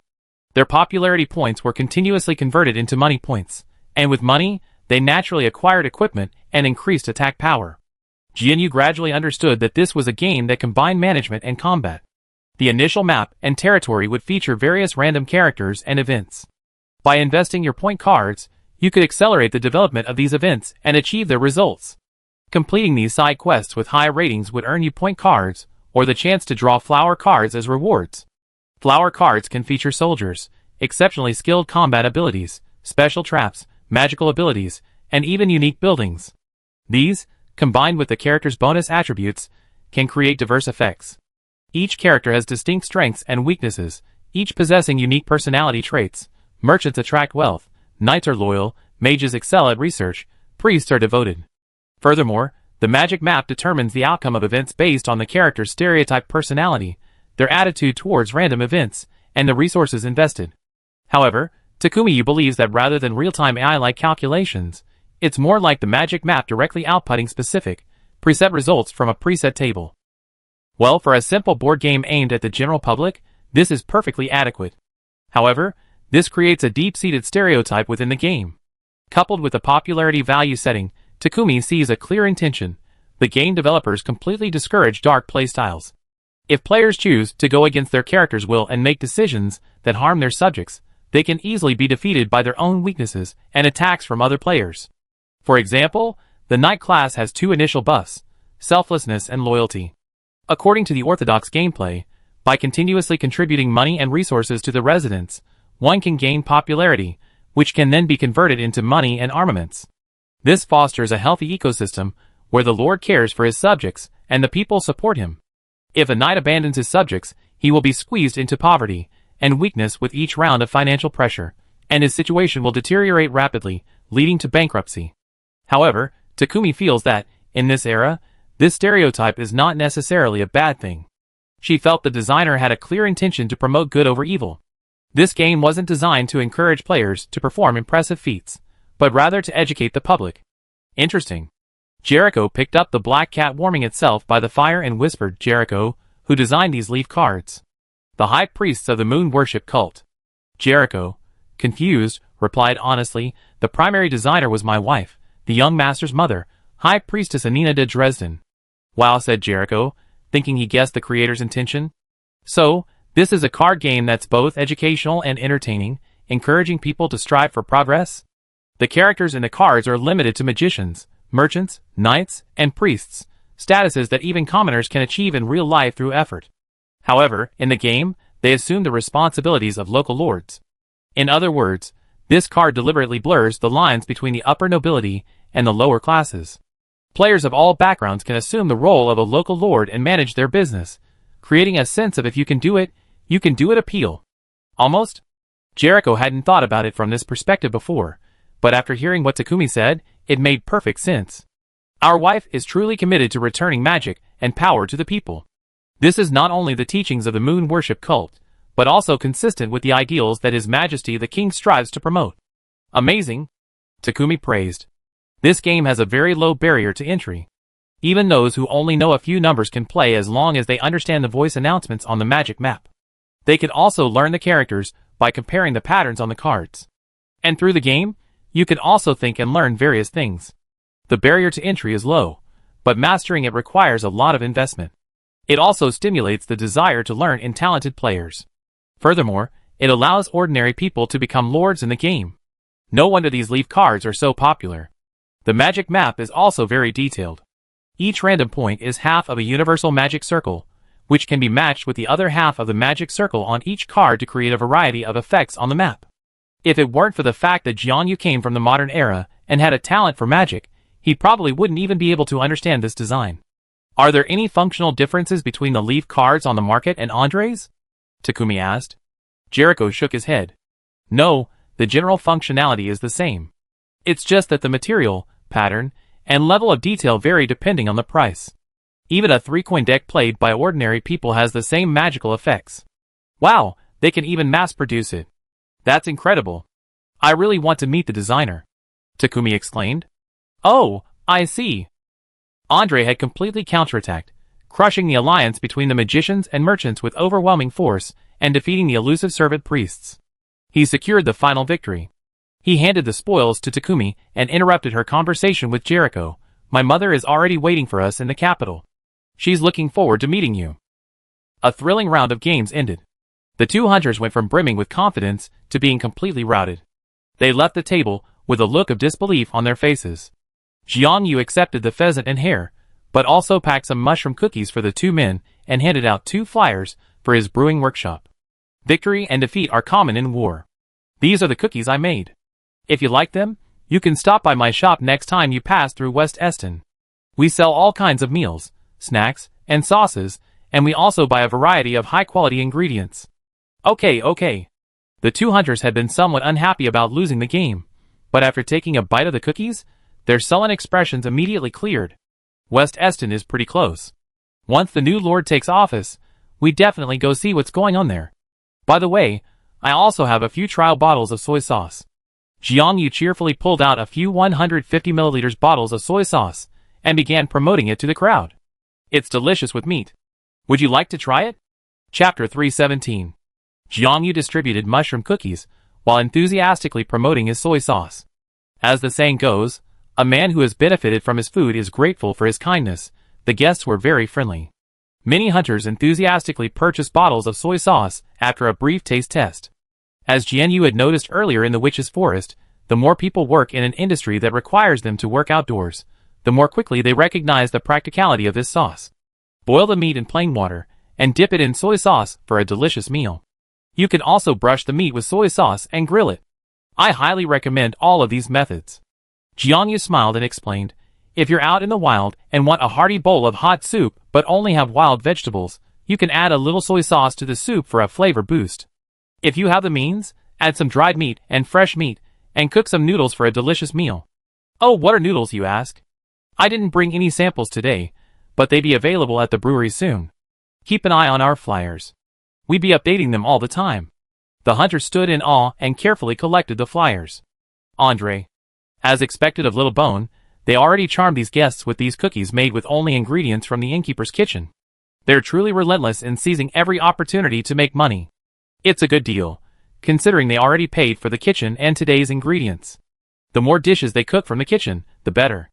The cookies aren't overly sweet, likely because they only use a tiny bit of sugar. Spreading the cost out, they already made back their money on the soy sauce they sell, and they even attracted a wave of new customers. It's a lucrative deal. Just as their business was done, the 3 magicians returned, dripping with game. They had a bountiful harvest, using levitation magic to drag back a gigantic, hideous, goat-like creature covered in long, dark brown fur and crowned with curved horns. Is this a goat? This should be a goat, right? Takumi asked uncertainly. This creature was utterly hideous, nothing like the sheep or goats Takumi was familiar with. Its eyes were set far apart, pushed to the edge of its face by its high, bulging nose. Takumi stared for a long time before figuring out where its facial features were. It's a goat, said the brilliant Henry. It's a wild, bristly goat, abundant in this forest. Despite its ugliness, it's delicious. The meat is tender and not at all smelly. The innkeeper limped over, took a look, nodded, and concluded, it's edible. Then he limped back behind the counter. Takumi, puzzled, looked at the three magicians. Oh, hunting in this forest requires following certain rules, the hunter next to him interrupted. No indiscriminate killing. No killing of cubs or mothers. No killing of the pack leader. Each season and each population has a certain hunting quota to maintain the ecological balance of the forest. The number of goats in the forest has increased significantly recently, and this one is old enough to be hunted. Hee, we know this forest well. Eslan wiped his nose confidently. After all, we've been observing magical elements here for several years. We know the old man's rules well. The old man he was referring to was probably the shop owner, a brown-robed druid. Apparently, this druid held considerable prestige here. However, Jiangyu was a bit at a loss as to what to do with such a large, ugly sheep. She cooked plenty of lamb, but never slaughtered a sheep, let alone a whole one from another world. Leave the meat preparation to me. You can play a few rounds of cards first. Andre took the responsibility without hesitation and gently placed Jiangyu back in his seat. What are you planning to cook tonight? This lamb is delicious whether roasted or boiled. Then, roast the leg and ribs, slice some of the lean and fat for hot pot, and make soup with the rest. Jiangyu pondered. In this cool, damp weather, hot pot and roasted lamb were truly the most enjoyable. Brother, handling such a large sheep alone is a chore. The pheasant hunter, who had just been playing cards, was eager to help. Since we have some free time anyway, why don't we help? Get busy. Eslan and the others glanced at each other and said happily, great. Anyway, the six of us definitely can't finish a sheep this big. Meeting is fate. So whoever's staying here today wants to eat? Let them all come and eat. Master you, just name your price. We cover both the soul fire and the money. Hey! How can we let you pay for our meal? Several hunters waved their hands. The pheasant hunter said, we witnessed you trading soul fire for lunch at noon. We're willing to make this deal. Master you, we paid for the soul fire for dinner. Jiangyu hadn't expected business to come to her so readily. She said happily, oh no problem. Leave dinner to me. My processing fee isn't much. I keep it the same as at noon. 1 soul fire per person will do. The noble lady's servant was also intrigued. Our young lady never eats food prepared outside, so the cook and housekeeper who care for her will surely prepare their own meals. But we servants aren't so particular about fancy things. I have 2 companions, and we like to join. Okay. Jiao mentally counted the number of people. That would be 3 magicians, 3 servants, 3 hunters, and 3 of themselves. Hey, just right. For hot pot should be enough. Did everyone bring their own pots and magic stoves? She asked. Yes. How can you travel without pots? The hunter said, we have soup pots and magic stoves. We have those too. The magicians nodded vigorously. I'm on good terms with the cooks. I can borrow a set, the servant said. Hey, that's it. Jiangyu clapped his hands. We have hot pot and grilled lamb tonight. Hot pot and grilled lamb. Is there a better way to enjoy lamb than this? The matter was settled. The hunters and Andre carried the lamb into the kitchen. The servant went to find his companion, while Jiangyu sat down at the table with the Rain magicians and reshuffled the leaf cards. When the magicians heard that this was Jianyu's first time playing leaf cards, they were all very enthusiastic and understanding.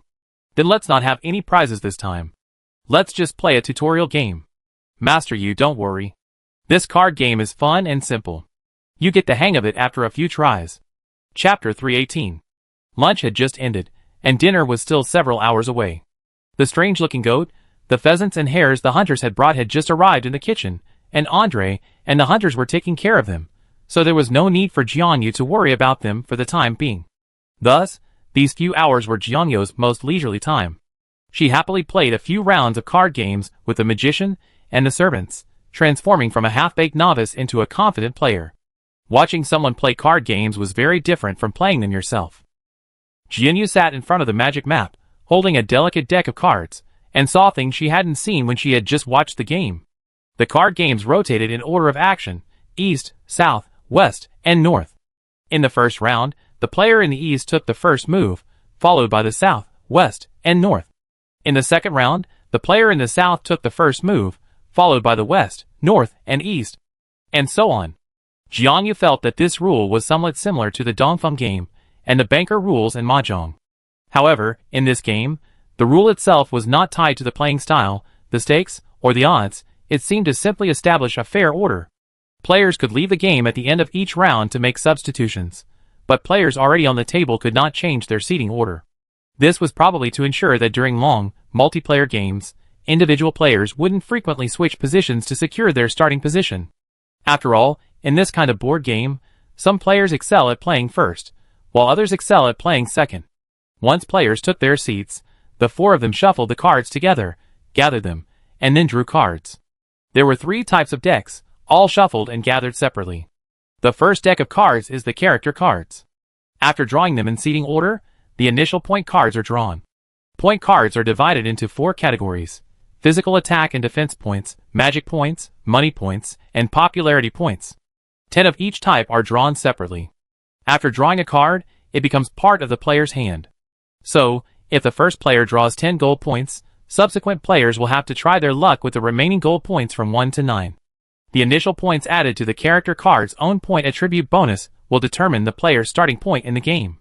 When a player places their character card and point cards face down on a designated location on the magic map, the map automatically adds up the totals and displays the final data to the player. Of course, the drawn point cards are not displayed to the public. Initially, the player's view only displays their own territory and stats, along with the identities of other players. After the final score is determined, the player must discard the initial point card drawn face down into the point card collection area. Virtual point cards will appear on the player's map. These phantom point cards can be used during each round of action, to offset losses during each round, or to invest in events. Similarly, the action of a player swiping point cards on their map is seen by other players as just random tapping in the air. From this perspective, if a player wants to fool other players, they can occasionally tap randomly in the air during their turn. This is very different from the spectator perspective. From the spectator perspective, Takumi-yu, as a spectator, has an unrestricted view of the battle on the entire map. But at this moment, her front and left sides are shrouded in a gray mist, with only the character card in front of her glittering. Interesting. So one of the ways to play this card game is to guess the resources each player has. Jianyu pondered. At first, the resource points are hidden, but as players continue to act, they gradually guess what each other has. Guessing each player's cards is only the first step. Because it was a tutorial game, the magicians diligently taught Jianyu how to play. This is just a beginner deck with 40 cards, so guessing the exact value is relatively easy. However, in a complex card deck, there are 5 or 6 decks of cards alone, all jumbled together, making it difficult to calculate the exact value. However, in most cases, we don't need to know the specific points in the hands of the other players. We only need to judge whether our opponents are rich or poor, strong or weak, aggressive or cautious. Because the initial points are just a natural starting point, managing these resources depends entirely on the player. Understanding the opponent's playing style and tactics is crucial. After the initial card draw and determining the value, the game officially begins. Each round has 3 distinct action phases. The first action phase is called the distribution phase, where players randomly draw a card from the flower cards, pay the required points for the current round, or incur a corresponding penalty. The second action phase is called free action, where players can choose to explore their own map grid or enter adjacent grids from their own borders. However, when exploring their own grids, players can directly use their own character cards to trigger and advance events. When exploring other players' grids, it is best to use flower characters. This is customary, of course, mainly because the player's own character card has a health bar. Eslin pointed to the blood drop icons in the lower right corner of the character card. If a character card is attacked by the enemy and loses during the combat round, sustaining an attack exceeding its health bar, it will die, and the round is completely lost. Flower characters are considered minions. If they die, simply toss the flower card into the graveyard, the waste area, so the loss is manageable. Suppose a skilled and bold player, possessing absolute confidence, chooses to personally attack the enemy in the late game, when the situation becomes clear. There's also a situation where there aren't any flower characters, but resources are so tight that if they don't attack and eliminate the enemy, they die. So they have to fight, because what if they roll a winning dice? All attacks and confrontations require both parties to roll the dice to determine the score. Generally, the specific score is determined based on the attacker's advantages, and the calculation method is still the player's own points plus random roll points. For example, if the attacker is a magician, then the competition is based on mana points. In this case, the attacker's mana counts as magic attack, and the defender's mana counts as magic defense. Jianyu understood that if the character's own strength is already sky high, and the gap between the enemy and the opponent is huge, then the dramatic effect of random points can be minimized. But if the two sides are similar in strength, then the outcome can be completely determined by luck. Merchants and priests are a special case. Their strengths lie in money and popularity. Therefore, when acting as the active attacker, the advantage is often determined by the player's own choices. Chapter 319. During the free action phase, players can do whatever they want, explore random events on their own map, stockpile resources, roam and plunder other lands, engage in business, form alliances, and proselytize, all within their reach. When exploring unknown lands, random map events will spawn. Some events must be handled by the player. Handling them well will reward resources, while failing to do so will result in penalties, much like the special events encountered when moving a square in Monopoly. Using flower characters, or your own character cards, to explore other people's lands will dissipate the fog surrounding that area. Of course, there will also be times when you hit a wall mid-round, making every move exciting. Players can also spend a certain amount of money points to construct specific buildings on specific squares during the free action phase, in exchange for future benefits or to lay down defensive fortifications. They can also place trap flower cards or a surprise troop on specific squares. Just like Andre's previous game, a well-placed ambush can change the entire situation. If a player doesn't want to do anything else during this round, they can choose to skip it. This free action phase is saved as free points, which can be used during the current player's subsequent turns in the round. Each player can only accumulate free points 3 times per round, and the game doesn't restrict their use. Players can choose to use them one by one or spend them all at once. Saving some free points can save lives in crucial rounds, Henry said. After all, we all face that moment, suddenly realizing we're walking into a trap, only to find all our active phases have been used up, and we can only watch ourselves slowly and surely die. He sighed, and Takumu, recalling her past gaming experiences, savored a philosophical air. She smacked her lips, taking note of the magician's instructions. The third phase was settlement and deployment. Players could use the magic map to settle events that occurred during the free phase, receiving bonus gold, drawing bonus cards for an extra round, or accepting penalties. If a player hadn't played a card in a round, they could play additional cards in this phase. After gradually familiarizing herself with the rules, Takumiya stumbled through 2 rounds with the magicians, and then a few with the servants who had joined her. She had drawn all 4 characters, but the feel for them varied greatly. Takumiya found that the merchant was her most comfortable card, followed by the knight and the magician. As for the priest, she had a general understanding of what she needed to do, but she couldn't really play it well. It's probably a compatibility thing. Having dominated the previous round as a merchant, this time as a priest, he was beaten all the way to his home and even his nest. Jiangyu sighed helplessly, stretched, and casually asked, "Everyone's so good at playing cards. Is this game so popular?" The magicians came from the academy, the hunters apparently hunted in the nearby mountain towns, and the servants were said to have followed their masters from distant lands, yet they all knew how to play these leaf cards. This board game is probably even more popular than mahjong or poker. About the same, Eslan said. The moon worship cult has been promoting leaf cards heavily in recent years. Our academy holds the annual Academy Cup. The capital also has tournaments for commoners. Every quarter, there's a major tournament, with prizes of tens of thousands of gold coins for the top 10. Furthermore, by achieving high rankings and fame, one could potentially rise to prominence, being sought after by the king, the moon worshippers, and the nobility. This is the perfect opportunity for commoners to cross social classes. Oh wow! She said this board game has a low barrier to entry, but mastering it requires considerable mental effort, making it ideal for identifying talented individuals from across social classes. Henry calculated the days. Speaking of which, in a few days, it'd be the capital summer card tournament again. The early auditions should be completed by now, and the next step will be the rankings tournament. Master you, if you're interested, you can definitely buy some tickets to watch the games. There are also betting booths outside the venue, and every year, people who bet on the right players become rich overnight. Just as many people lose their fortunes overnight, said the red-haired Ronnie. I'm not interested in betting. Jiangyu waved his hand. As for these tournaments, are snacks allowed in the stadiums? Can spectators eat snacks while watching the matches? Magicians? Question mark.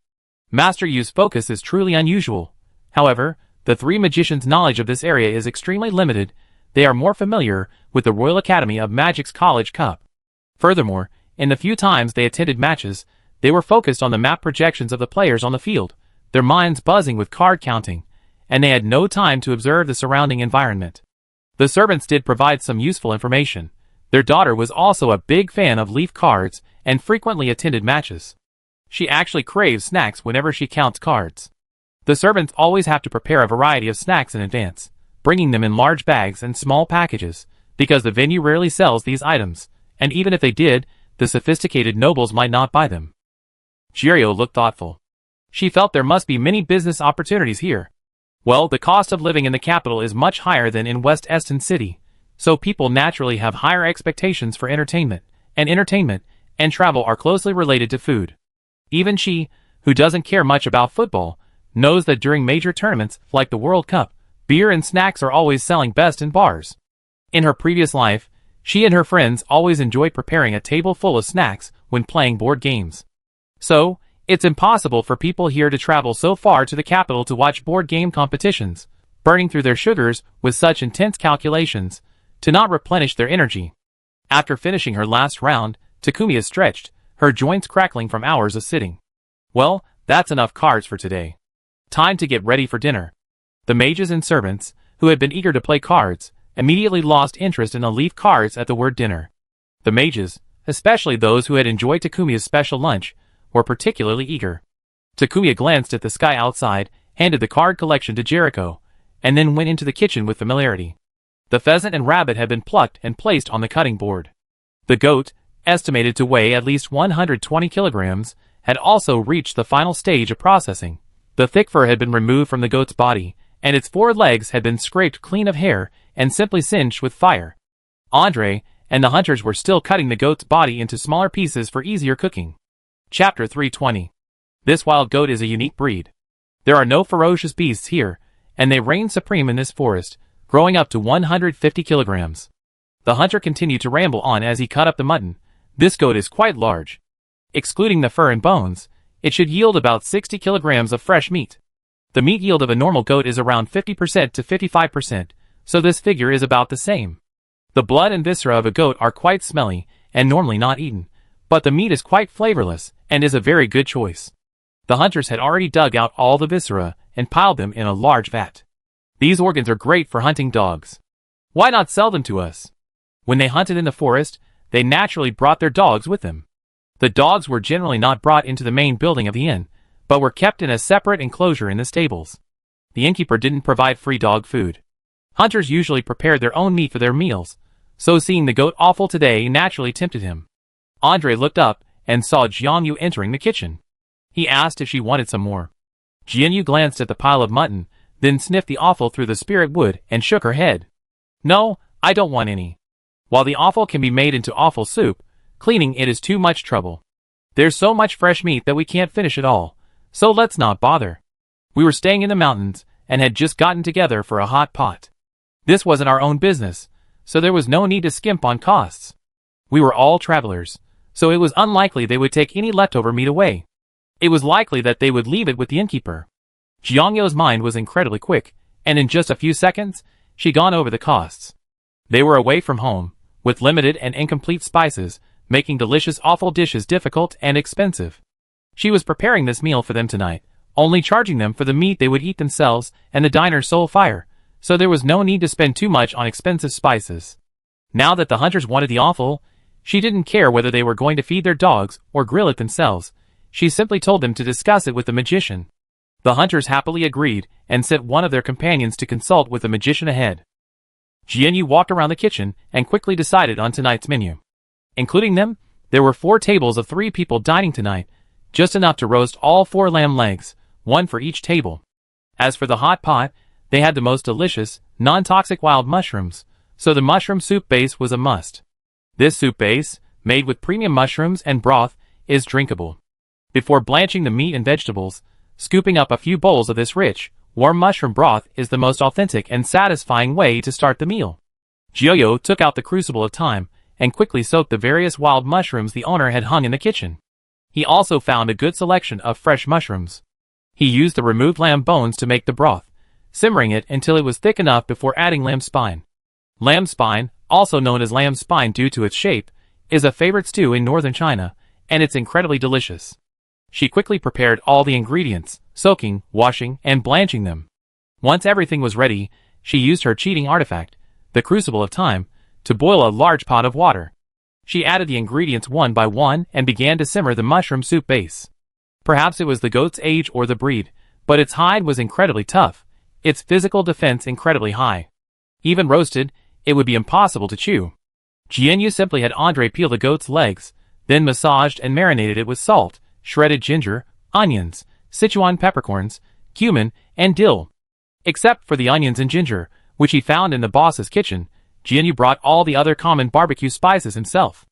These spices came in handy when traveling. After receiving some from Holly, Jianyu dried and ground some, wrapped them tightly in oil paper, and placed them inside the skull. When he needed them, he simply pulled them out by the rope. It was very convenient.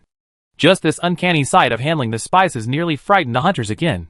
When the hunter, having bought the goat's offal, returned to the kitchen, he sensed something different.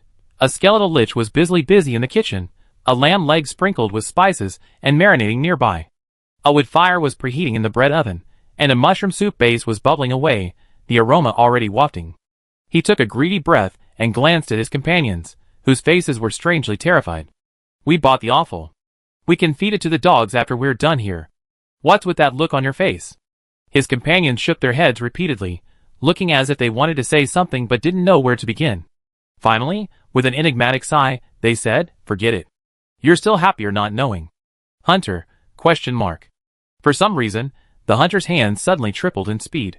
After carving up the goat meat, they carried the large vat of offal, exited the hallway leading from the kitchen's back door, and headed towards the stables.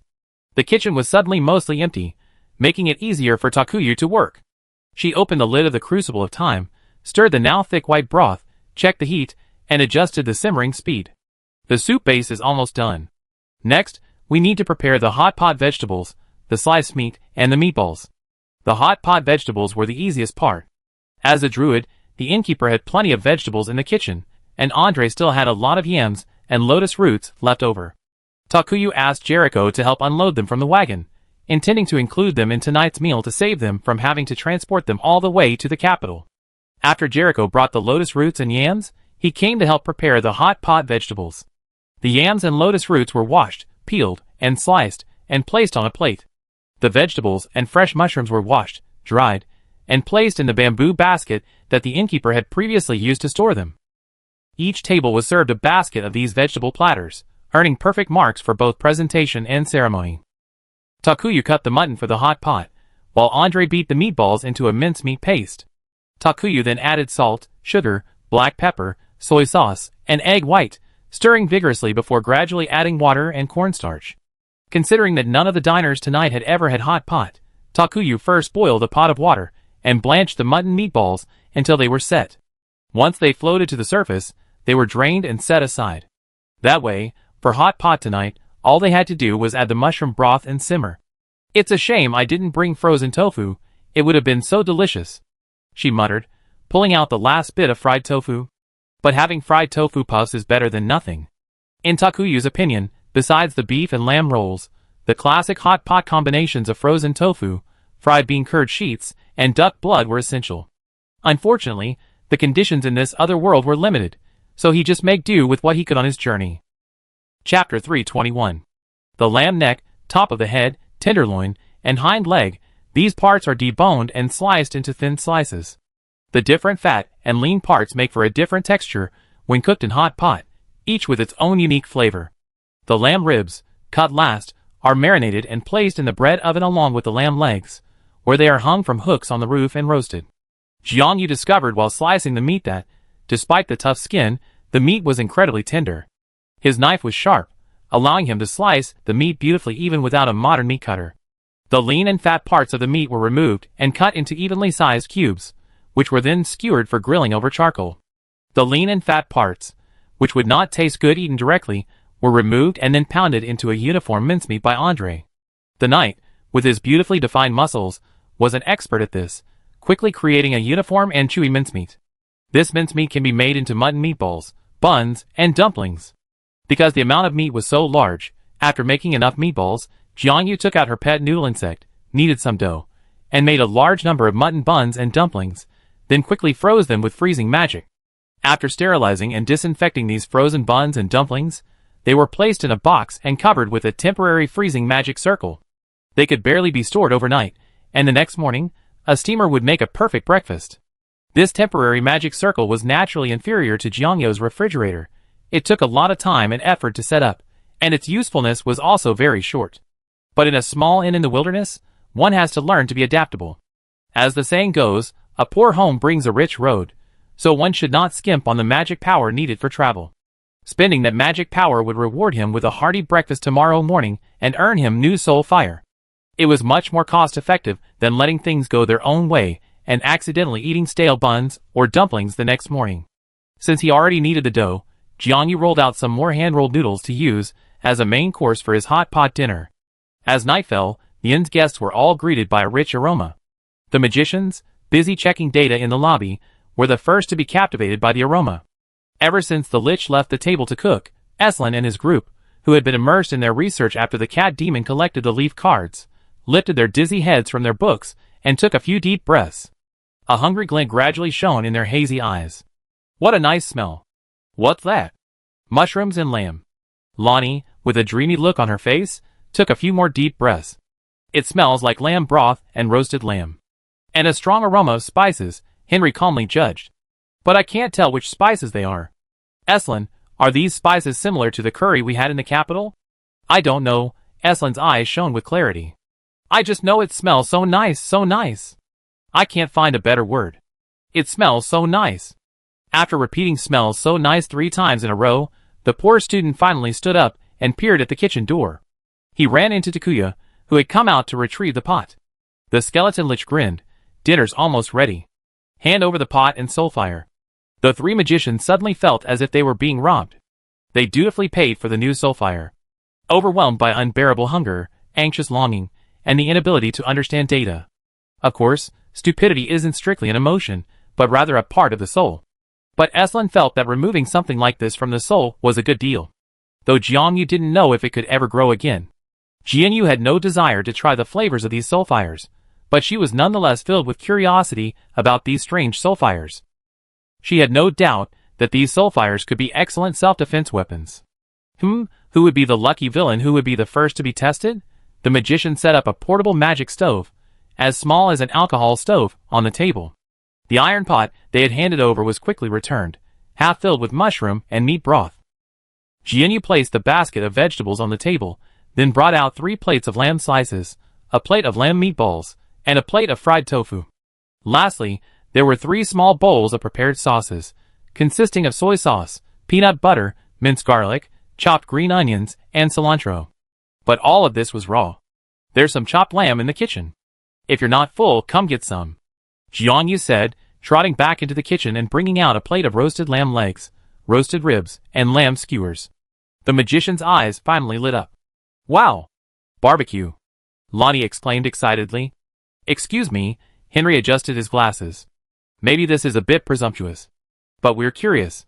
How do you eat all this raw meat and vegetables? Oh, wait a moment. I show you how once everyone's here. Jiangyu said with a smile. Your soup is boiling. I suggest everyone get a bowl to warm their stomachs. As she finished her words, the hunters returned from feeding the dogs.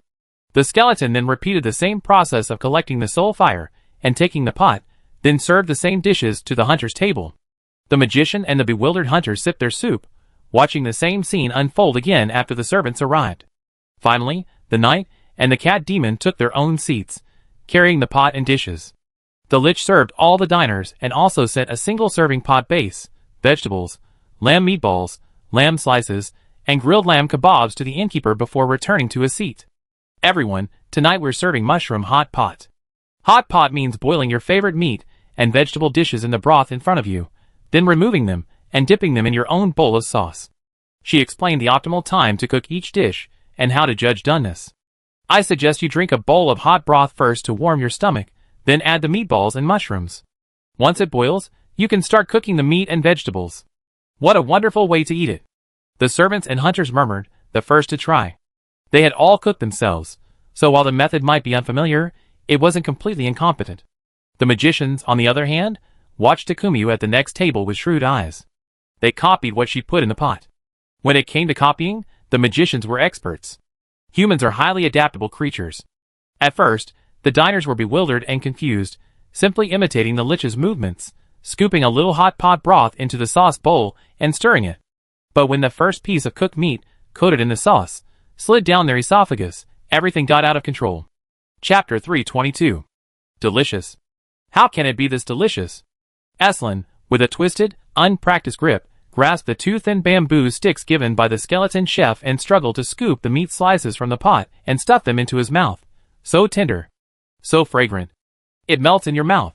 The mushroom soup was rich and mellow, brimming with the delicious flavors of the wild countryside. The red and white lamb slices swayed briefly in the bubbling broth, turning a beautiful brown. The lamb slices, soaked in the broth, were rich and flavorful even when eaten plain. The dipping sauce, however, had its own unique flavor, a perfect blend of sweet and salty soy sauce, mixed with a rich, oily peanut butter, then coated with garlic, chopped green onions, and cilantro. With the addition of the hot pot broth, the once distinct sauces in this small bowl instantly melted together, evolving into a wondrous, unique, and incredibly delicious flavor. The Principality of Huntington has always had a two-tiered approach to seasoning. Of course, this also has to do with the high cost of seasonings and spices. For ordinary people, adding salt to a dish was considered standard, pepper was above average, and sugar was a rare luxury. Furthermore, the ingredients they used were unreliable, often fishy or smelly, and unprocessed. The result was a tangled tug-of-war between the original fishy and stinky flavors and the subtle seasonings. The nobility was more particular. Among other things, the ingredients were fresher than those used by the poor, and the seasonings were plentiful. However, the skill of removing fishy and odorous ingredients varied from chef to chef, with most relying on heaping spices to determine the winner. As a result, it was common for one's mouth to be filled with the taste of spices after a meal, unable to even discern what they had just consumed. Chicken, beef, lamb, fish, different ingredients, simmered in the same lethal dose of spices, all ended up tasting the same, with no discernible difference in quality or freshness. Before lunch today, Eslin, who had only ever tasted milky, creamy mushroom soup, finally had a clear mushroom soup for the second time in his life. His brain, overwhelmed by this complex and unique umami assault, was practically paralyzed. It was delicious, truly delicious. While cooking so many different mushrooms together is already a truly delicious delicacy, it turns out that mushrooms are meant to be cooked with meat, where the fat brings out their ultimate aroma. While enjoying the salty pork and mushroom soup at lunch, Eslin felt it was the best soup he ever had. But compared to the perfect mushroom and mutton hot pot that evening, that bowl of soup was only half as delicious. It had to be said that the innkeeper's pickled bacon was a real letdown. It wasn't even close to the deliciousness of the fresh goat bone broth. This kind of mutton had a unique texture. All the fishy smell was in the skin and viscera, with not a trace of strange flavor in the bones or flesh. The thick goat fat had melted into the broth, completely absorbed by the dry mushrooms. The mushrooms used in the broth were a large variety that required heavy cooking. Eslin clearly remembered that on the previous occasions when they followed their instructor to record ice element data in the mountains, they had eaten the owner's mixed mushrooms at this inn. The owner was very stingy, cooking the mushrooms in water with only a little oil and a lot of salt. The whole dish tasted like chewing dry tree bark, salty, tough, and astringent. After the meal, far from feeling full, they felt as if their stomachs had been completely stripped of their fat and water. By the time they returned to school after their research, each of them had lost 5 pounds. Compared to those painful memories, the taste of this mushroom hot pot was now truly divine. The same species of mushrooms happily stretched out in the broth, revealing their plump, tender, and juicy flesh. With one bite, the juices exploded in the mouth, and a complex array of flavors took turns on the tongue. A perfectly balanced salty aroma, a refreshing umami flavor, a gentle yet gentle sweetness that washed over him like a tide. His mind seemed to have become the dark night sky, and those wonderful flavors were like fireworks, exploding on his taste buds, dancing on his nerves, and filling his vision with a dazzling display of color. Eslin Cosmic Cat Head, I think I saw brilliant fireworks. Xiaoyo immediately rushed to their table and cast several poison detection spells on the pot, confirming that there were no uncooked or poisonous mushrooms mixed in before he felt relieved. Didn't see any strange little figures? she asked cautiously. Eslin shook his head blankly. No, I was just thinking about how delicious this mutton and mushroom hot pot is. Wow, every flavor is like a brilliant firework, exploding before my eyes. I want to recite a poem.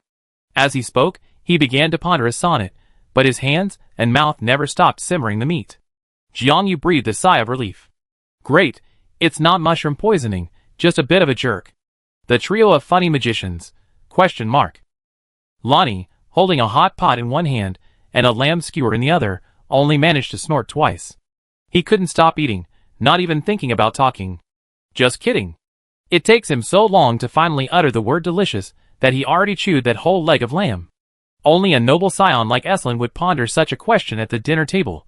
Henry, a man of empathy, knew what Lonnie was about to say just from his humming.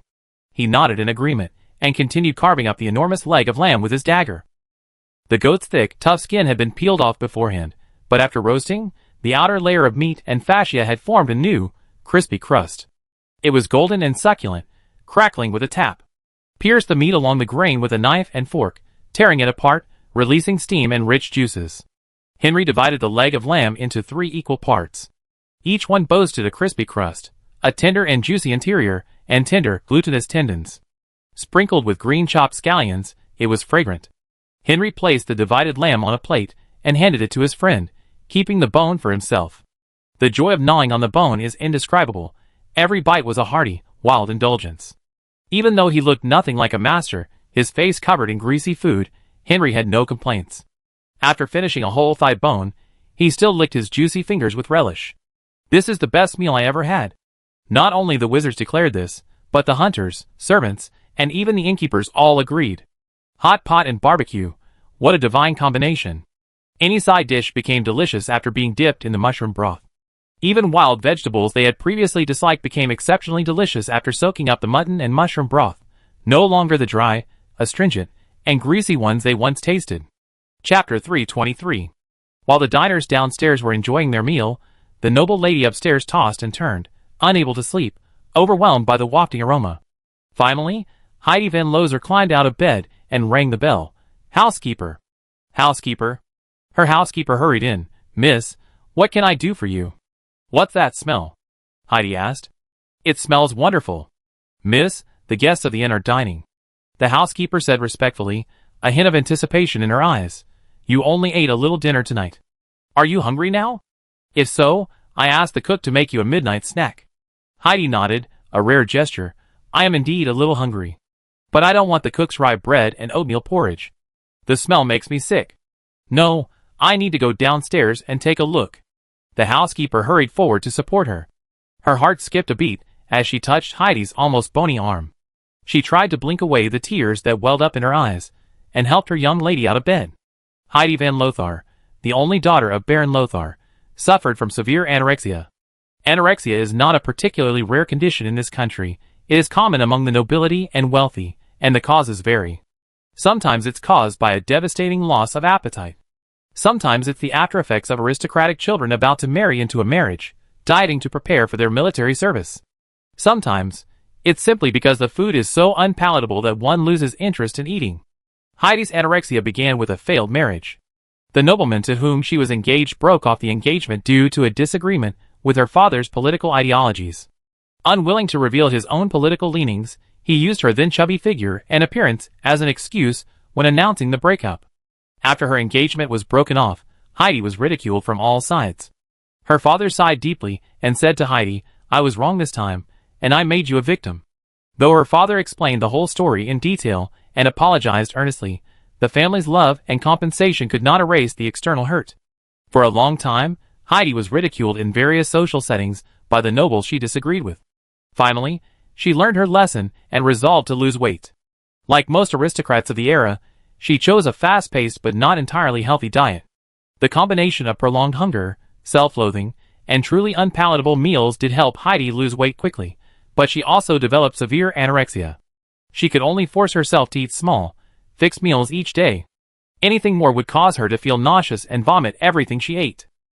The housekeeper who cared for Heidi had always been devoted to her, treating her almost like her own daughter. Seeing Heidi's emaciated appearance, she couldn't help but feel heartbroken. Heidi had come to the capital to inquire for her father about the king's attitude toward the old royal nobles. Their territory lay in a remote borderland, and they had been jolting and swaying in the carriage for several days. Heidi was so carsick that she nearly vomited. They finally made it to the inn, and upon entering, they hurriedly asked the owner to bring a bathtub and hot water. The housekeeper bathed Heidi and put her to bed, waking her only at dusk and struggling to feed her a small bowl of oatmeal. Seeing that the young lady was still drowsy, the housekeeper gave the servants, who had been working tirelessly, a half-day off to rest. Unexpectedly, Heidi was awakened by the aroma of food downstairs and, for once, craved something to eat.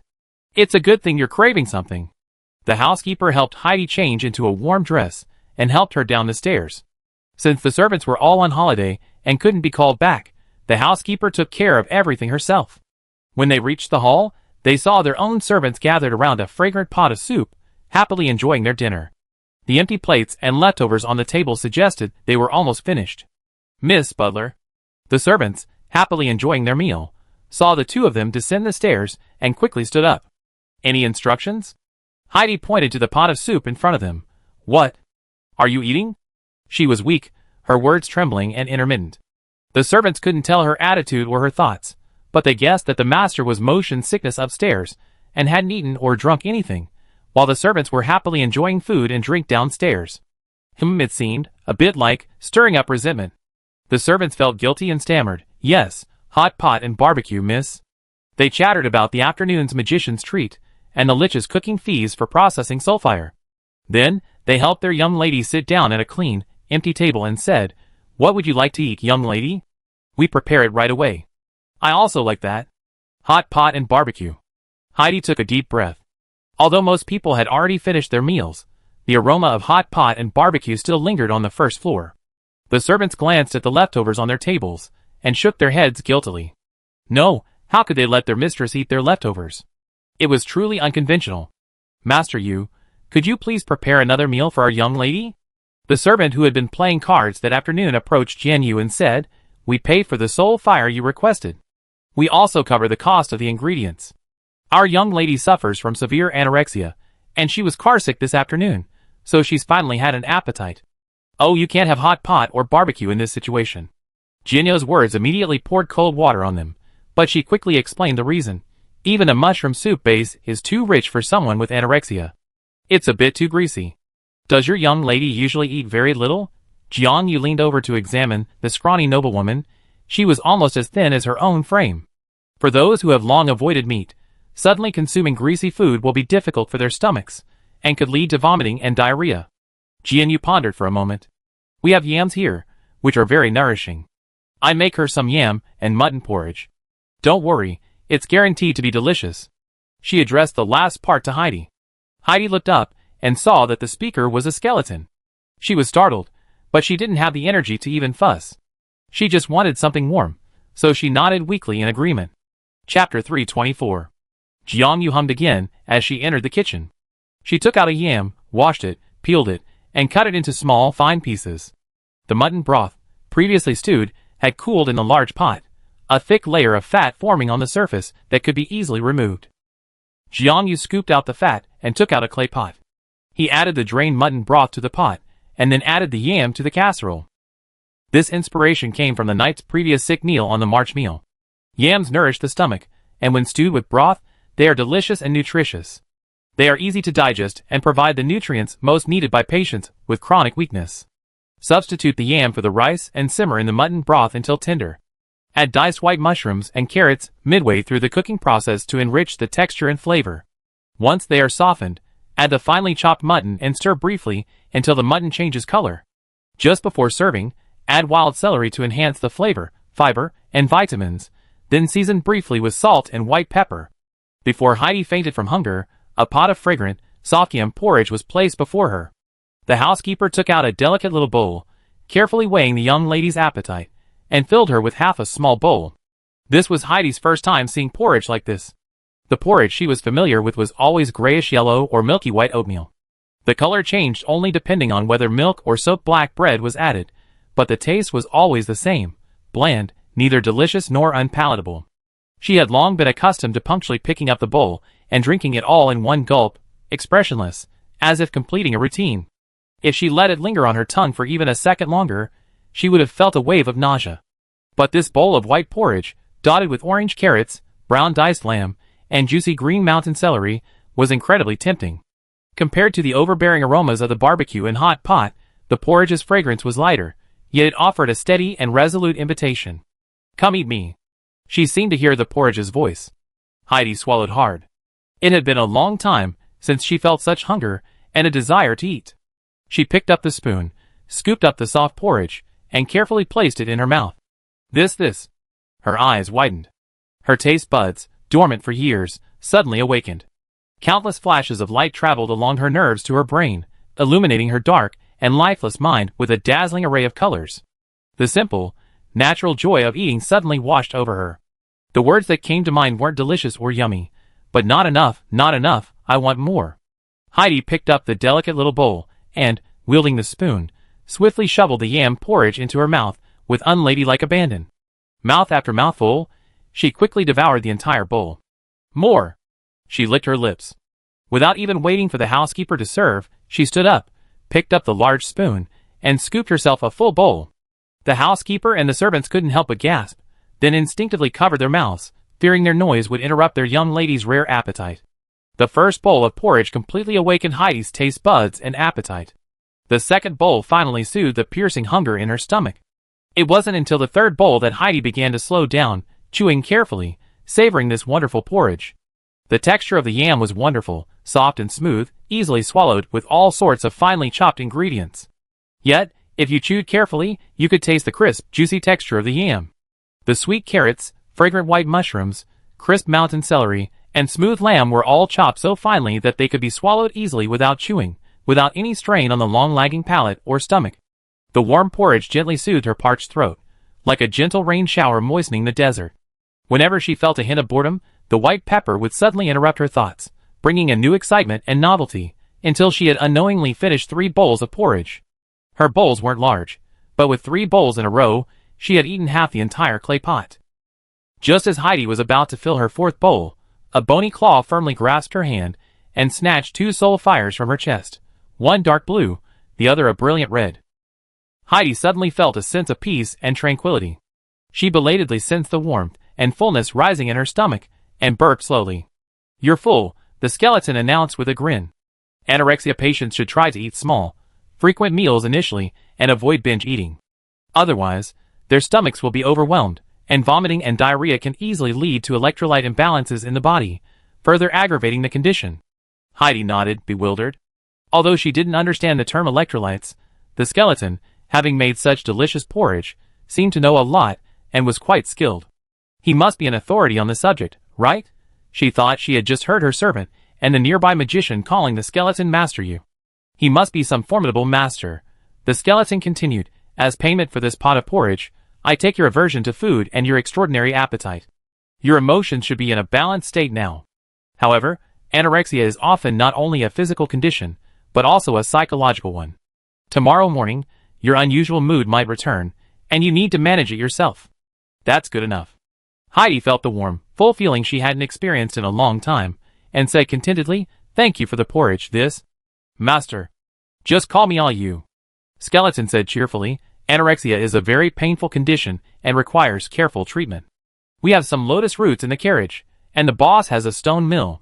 If you have nuts or dried fruits, I can make some lotus root powder with nuts.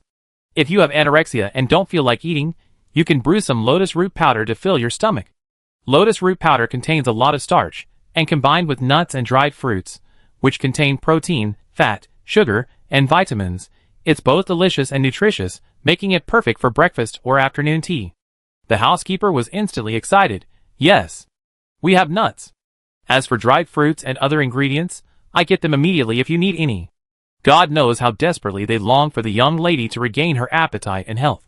The Baron had previously hired renowned doctors from across the country, but to no avail. She hadn't expected to encounter such a capable skeleton while staying at an inn. She wouldn't miss this opportunity. Chapter 325. The housekeeper even had the servant pack up the young lady's unfinished half-pot of porridge, intending to reheat it for breakfast the next morning. She returned the clean casserole to Jiangyu and said respectfully, "Master, could you please share the recipes for the lotus root powder you mentioned, and the porridge you just made?" Of course, we pay for it. A high price. We are from the Van Lothar family. I am the housekeeper, Motana, and this is Miss Heidi Van Lothar, Baron Lothar's only daughter. Don't worry, our family never treats our benefactors unfairly when it comes to money. Okay, Jiangyu said cheerfully. That's no problem. She quickly pulled out a flyer for her shop and slid it over to the housekeeper, Motana. It's not about the money, but your young lady looks so pitiful. I know a thing or two about anorexia, and if I could be of any help, that would be great. Patients like Jiangyu who frequently visit the hospital always have a few fellow patients who share the sun in the garden downstairs. A good friend she knew back then was an anorexic. She also had trouble losing weight, which led to serious psychological problems. She vomited every day after eating, leaving her emaciated. Jiao therefore sought out knowledge and treatment options related to anorexia. Of course, her limited expertise doesn't qualify her as a doctor or expert, but she's confident she can prepare therapeutic meals that stimulate appetite and provide adequate nutrition for anorexia sufferers. If nothing else, it's still far superior to this magical medieval chef.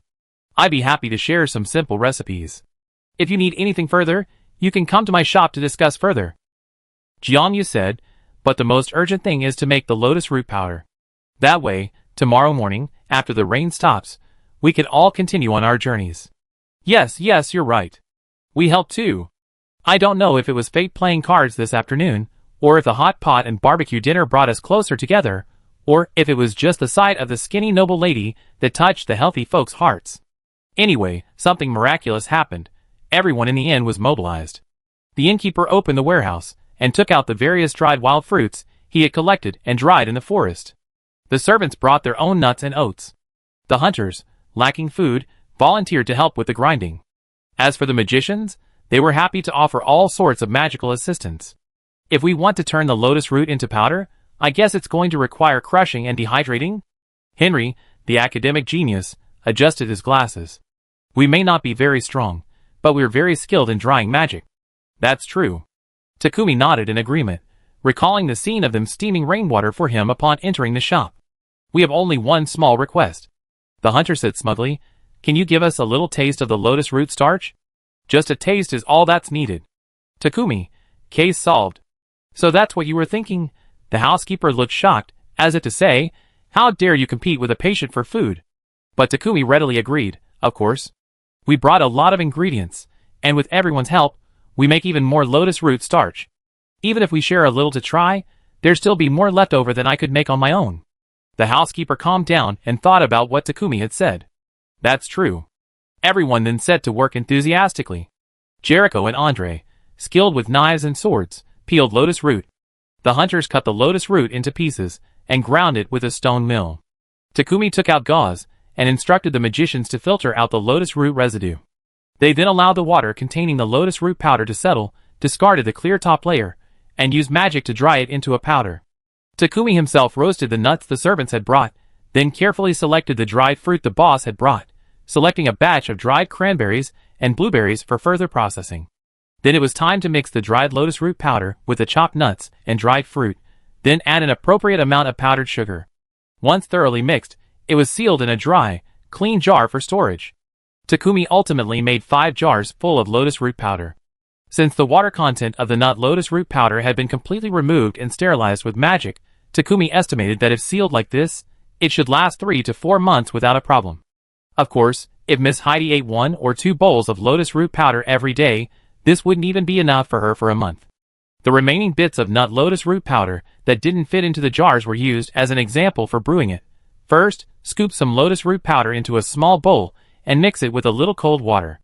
Then, quickly pour in boiling water and stir until it becomes a transparent non-Newtonian fluid. What?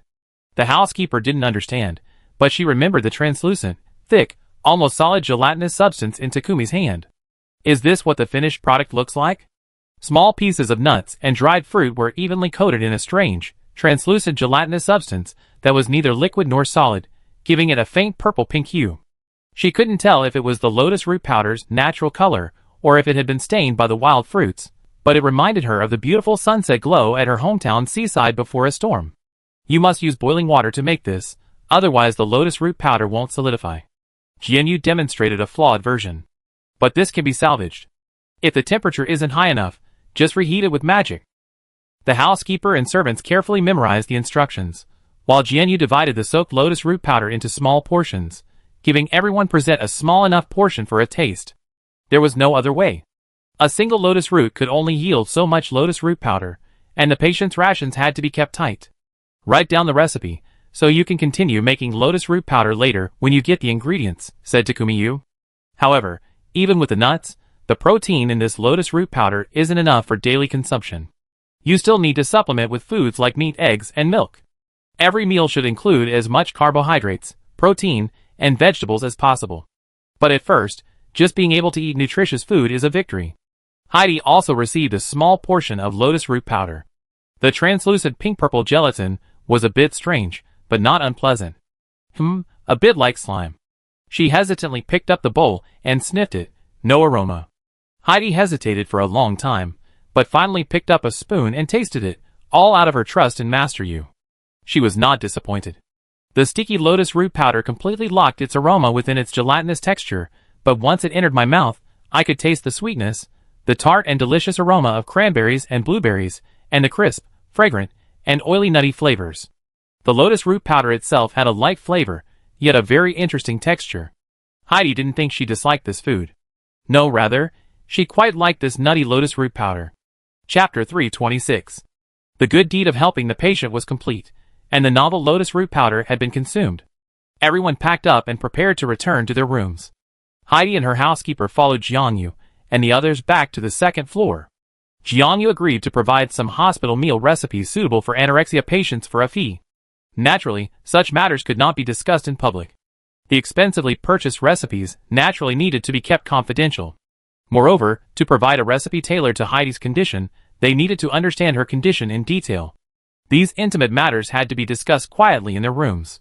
Jianyu only knew that the knight had requested a room, but she had been busy playing downstairs all afternoon and hadn't come upstairs yet. Andre, however, was familiar with the area and led them to their rooms with the key. The hostel was quite large, but there were only 3 doors on the second floor, each quite far apart. Heidi and her room was on the far left, while Jiangyu and her room was in the middle. Just as Takumi was wondering why the doors were so far apart, Andre opened the door and said, "Come in and discuss this." As the others filed in, Takumi realized that this hotel room wasn't the simple, small room she imagined, but a comfortable suite. This inn is on the way to the capital. The area is rich in magical energy, often experiencing elemental riots and unpredictable weather. When it rains heavily like today, travelers need to find a place to stay. Jericho quietly explained, "The second and third floors of this inn are suites for the nobility. The inner floors are the nobles' bedrooms, while the smaller rooms outside accommodate accompanying servants. Downstairs and in the backyard, there were cheaper bunk beds, specifically for ordinary people or servants to squeeze into." "I see." Jiayo nodded, taking in the furnishings of the room. It was clean and warm, likely a compromise made between the nobles' preferences and their own budget. In the outer room, a few decent French tile wood framed velvet sofas were arranged around a heavy coffee table. The carvings were a bit rough, and the white paint on the wood was a bit mottled, but at a glance, they still looked impressive enough. Everyone took their seats on the sofas, and Jiangyu noticed a small couch in the corner, probably a sleeping area for the servants. The hotel's provided paper and pen were already on the coffee table. Jiangyu. He picked up a quill, dipped it in ink, and, drawing upon his Lich's innate abilities, fluently wrote down the recipe for yam porridge and the possible substitutions. He then inquired about the causes and consequences of Heidi's illness. At the mention of this past, Heidi's expression twisted for a moment, and Takuya could sense the deep wounds and darkness still lingering within her thin, small body. Anger, resentment. A vast soul energy still burned unyieldingly within this body. Heidi recounted her experience of being broken off and ridiculed in a fragmented manner, and Takuya understood. Well, being determined to lose weight is a good thing, but the method isn't quite right. Losing weight requires dieting, but the wrong diet can lead to even more negative consequences: malnutrition, psychological problems, depression, and anorexia. To achieve a happy and healthy weight loss, a scientific plan is necessary. Heidi, science? The so-called secret to weight loss is simply to control your diet and move your legs. You achieve the former, but neglected the latter. The thinness caused by constant food deprivation is unhealthy. Your body will be deprived of nutrients, and if the condition worsens, it could lead to death. If you starve yourself to death for no apparent reason, not only will you fail to prove your strength to those who mock you, but you will only continue to be ridiculed and mocked. Heidi's shock. Her fists stiffened. Look, frail thinness isn't actually beautiful. Giulio pulled Andre over, raised his arm, and prodded his muscles with his bony claws. Look! Muscles like these are truly beautiful. Firm, tight, powerful, and flowing. Thin when dressed, muscular when undressed. This is the healthy beauty you're striving for. Andre, being displayed as a model, ? He watched the small bony claws prod and touch his muscles, choosing to quietly be a muscle model. Heidi's shock. Indeed. Heidi clenched her fists. Muscles. Healthy beauty. That's what I should be striving for. That's right. With muscles, even if those nobles laugh at you, you can teach them a lesson with your fists. Jianyu said, with strength comes authority. So, first you need to adjust your mindset and redefine your goals. You need to resume a normal diet and, step by step, train to become healthy and strong. Under Jianyu's barrage of punches, Heidi felt dizzy. She felt a flame ignite from the depths of her dead heart, a vengeful desire that had simmered for years of resentment and grievance. She reached out her hands and grasped Takumiyu's bony claws tightly. Master Yu. Please tell me what to do. Diet and exercise. We must do both. Takumiyu said, diet simply means consuming a good balance of carbohydrates, protein, and vegetables. Carbohydrates come from rice, noodles, and sugar, while protein comes from meat, eggs, and milk. Beyond these, the human body also requires various trace elements and a small amount of high-quality fats to function healthily. I write you a 7-day menu. Your stomach can't handle overly greasy or difficult-to-digest foods right now, so we start with light, gradually adjust your diet. Her pen moved across the paper, drawing a table and filling it with 3 different meals a day for the week. Vegetables can be changed according to the season. Blanching, stir-frying, or serving them cold are all great options. If you're unsure how to prepare them, simply cook them and add a little soy sauce and minced garlic. This is a surefire way to go. Soy sauce? Jiangyu smiled and pulled out a bottle of soy sauce. It's our specialty. Thank you for your patronage. Housekeeper, She was speechless for a moment, but still paid for the bottle. For carbohydrates, you can eat sweet potatoes, pumpkin, bread, and rice. Oatmeal is a good choice, but since Heidi is tired of it, let's switch. Jiangyu briefly explained how to make rice, then added, later, my brewing workshop will start selling noodles, which are also a great staple. When you see the flyer announcing the new arrival, you can send someone to buy it.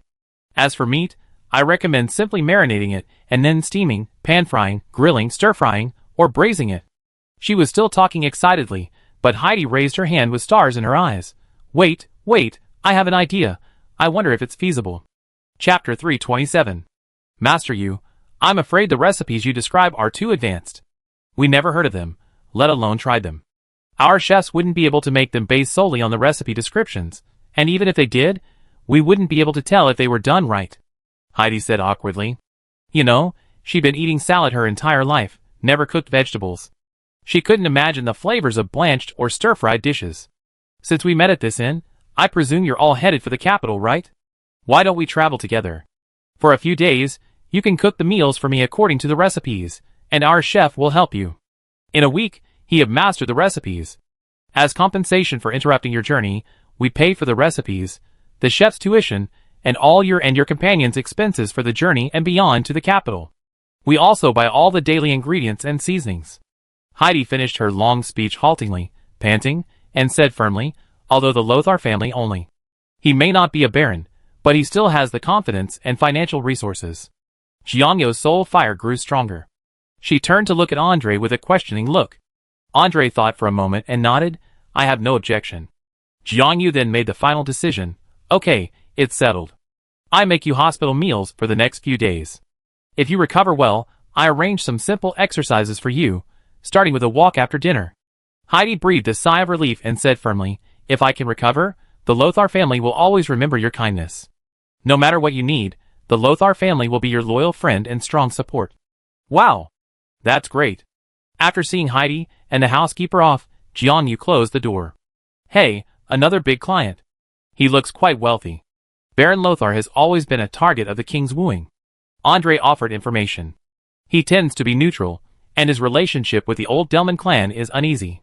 He's a widower, and he values his family deeply. After his wife's death, his daughter became his only concern. In addition to caring for his daughter, he has been developing trade within his territory over the years. His territory is located on the southeastern border, with several seaports. Despite recent pirate incursions, maritime trade has still brought Baron Lothar immense wealth. Oh wow! Another baron, with a small domain, but incredibly rich. Jiang Yu's eyes gleamed with a glint of greed, like someone who had caught a fat sheep. With her skeletal frame, she looked like a true villain. By the way, she came to the capital to inquire about you. Is it okay for us to travel together? No problem. Andre didn't see anything wrong with her mischievous little bones. Instead, he found them endearing. After the incident with Baron Newman, the nobles are afraid that His Majesty will take action against them, so it's normal for them to come and inquire about the situation. Baron Lothar and his family haven't done anything harmful to the country or the people. We can take this opportunity to dispel Baron Lothar's doubts, and win him over to His Majesty's side. Well, it's getting late. Go to bed. We have to continue our journey tomorrow. He stood up, dragged out the small couch in the corner, and gestured for Jian Yu to go to the inner room to sleep. Takumi glanced at the small couch, barely big enough for a human-sized Jericho, then glanced back at the equally short sofa. He felt that if the knight slept there, he wouldn't even be able to stretch his legs straight. Is there room here? Takumi looked around, a little worried. How about we switch? I sleep in the outer room? No need. Andre gently took the skeleton's shoulders and led her into the room. Get some rest. We have our own way. He also took Takumi's small bag into the room, considerately closing the door behind him. Takumi, okay then. She was indeed exhausted after a long day, and the sight of the soft, comfortable bed made her feel sleepy. The skeleton Lich slid into the thick blankets, rolled happily a few times, and quickly slipped into a deep sleep. In the outer suite, the knight removed his armor. The suit he wore wasn't the standard armor of the kingdom's knights, but rather the simple self-defense armor used by travelers. It protected only the chest, abdomen, and a few vital areas on the back. Its advantage was that it was lightweight and inconspicuous. Andre liked to wear this when traveling, not to conceal his identity. He frequently traveled to the capital, and the innkeepers there had known him for years. But simply because this simple armor was easy to wear.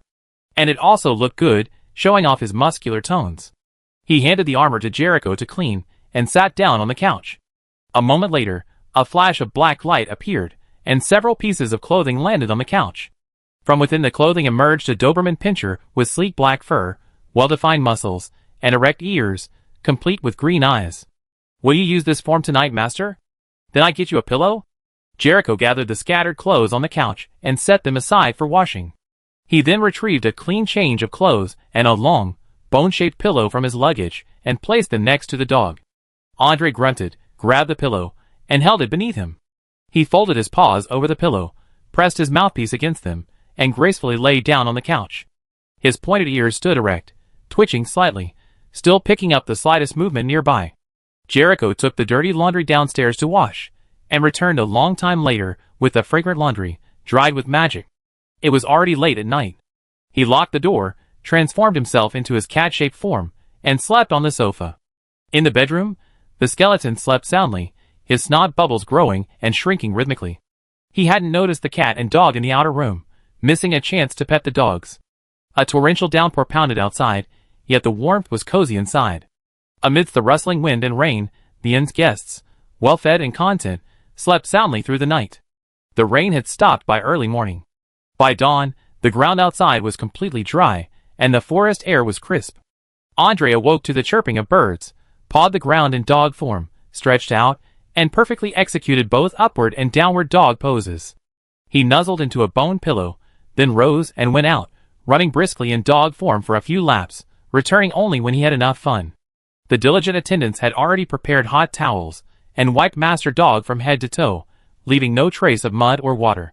Andre transformed back into his human form, donned his clothes and armor, and announced, "The weather is beautiful today, perfect for continuing our journey." Chapter 328. Gio slept soundly. She even dreamed of a handsome Doberman running freely through the forest, chasing rabbits and roe deer. In the rising sun, the dog's fur was glossy black, as if coated in a golden sheen.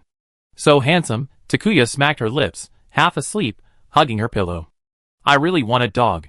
She thought she'd be drawn to a Samoyed, a smiling angel, or a teddy, which was also quite cute. But after this dream, she suddenly thought a Doberman with its handsome muscles would be nice too. Totally reliable, full of police dog vibes. So cool. I wonder if there are any dogs this handsome in the world. I asked Andre one day. But then again, it's best to wait until the workshop is completely renovated before considering living pets. Speaking of pets. Takuya opened the window and rubbed the rose gold bird pattern on the bony tip of his right index finger. A moment later, little rice cake tore through the air and flew out, leaping onto Takuya's shoulder. It nuzzled Takuya's skull affectionately and held out its paw, which held the mailbox. Takumi fed her a ball of soul fire. Certainly not the biological weapons bestowed by the magicians, but the joy and satisfaction bestowed upon her by the servants and hunters. Little rice cake ate it with great delight, gently rubbing her head against Takumi's knuckles to express her affection. Takumi took the letter. It was from Aunt Wolf, Nasha, and Alexei. Though Takumi had left a contact book at the shop, Nasha's magic power was limited, so she could only read most of it and couldn't edit long messages. However, business has been booming lately. To ensure the smooth development of the store's takeout business and external communications, Takumi left the small rice cakes at the store so that everyone could still communicate via mail. This time, they were heading to the capital, not some remote mountain retreat with an unknown address, so Takumi wasn't worried about losing contact with his little eagle. The letter didn't contain much important information, it mostly covered trivial matters at the store. Nasha rambled on about the store's operations in meticulous detail, practically copying out the entire account book. Aunt Wolf wrote a lot of interesting neighborhood gossip. Alexei reported to Takumi on the tofu production, and the chicks she bought in the backyard, feeding them a mixture of tofu dregs and insects. Wow, that's great. Takumi glanced at the letter. Seeing no urgent issues, she put it aside to read slowly on the way. She grabbed a pen and paper from the room and wrote back to each of the three. To Nasha, work hard, you can do it. To Aunt Wolf, more fresh gossip. We've been doing fine on the road too. We even met an interesting magician and anorexic noble. Oh, and the mushrooms here are great. I have little rice cake bring some back. To Alexei, very good, please keep up the good work. Can you make me a set of clothes and a belt full of pockets? The design is pictured below. She quickly sketched out a pocket-laden outdoor jacket and a tactical belt, noting the size of the vials she need to store them. Then, she contemplated her handiwork with satisfaction. Great. This will make it easy to carry those biochemical soulfire weapons. In her mind, those soulfires could be thrown directly like grenades. Throw the vial of soulfire at an enemy, and when it shatters, the soulfire will naturally spread to the enemy, infecting them with those indescribable emotions. She picked up a vial of soulfire, feeling quite eager. I really want to try it. But wouldn't it be a good idea to try it on my own? What if I knock someone down? Oh, never mind. I deal with it later.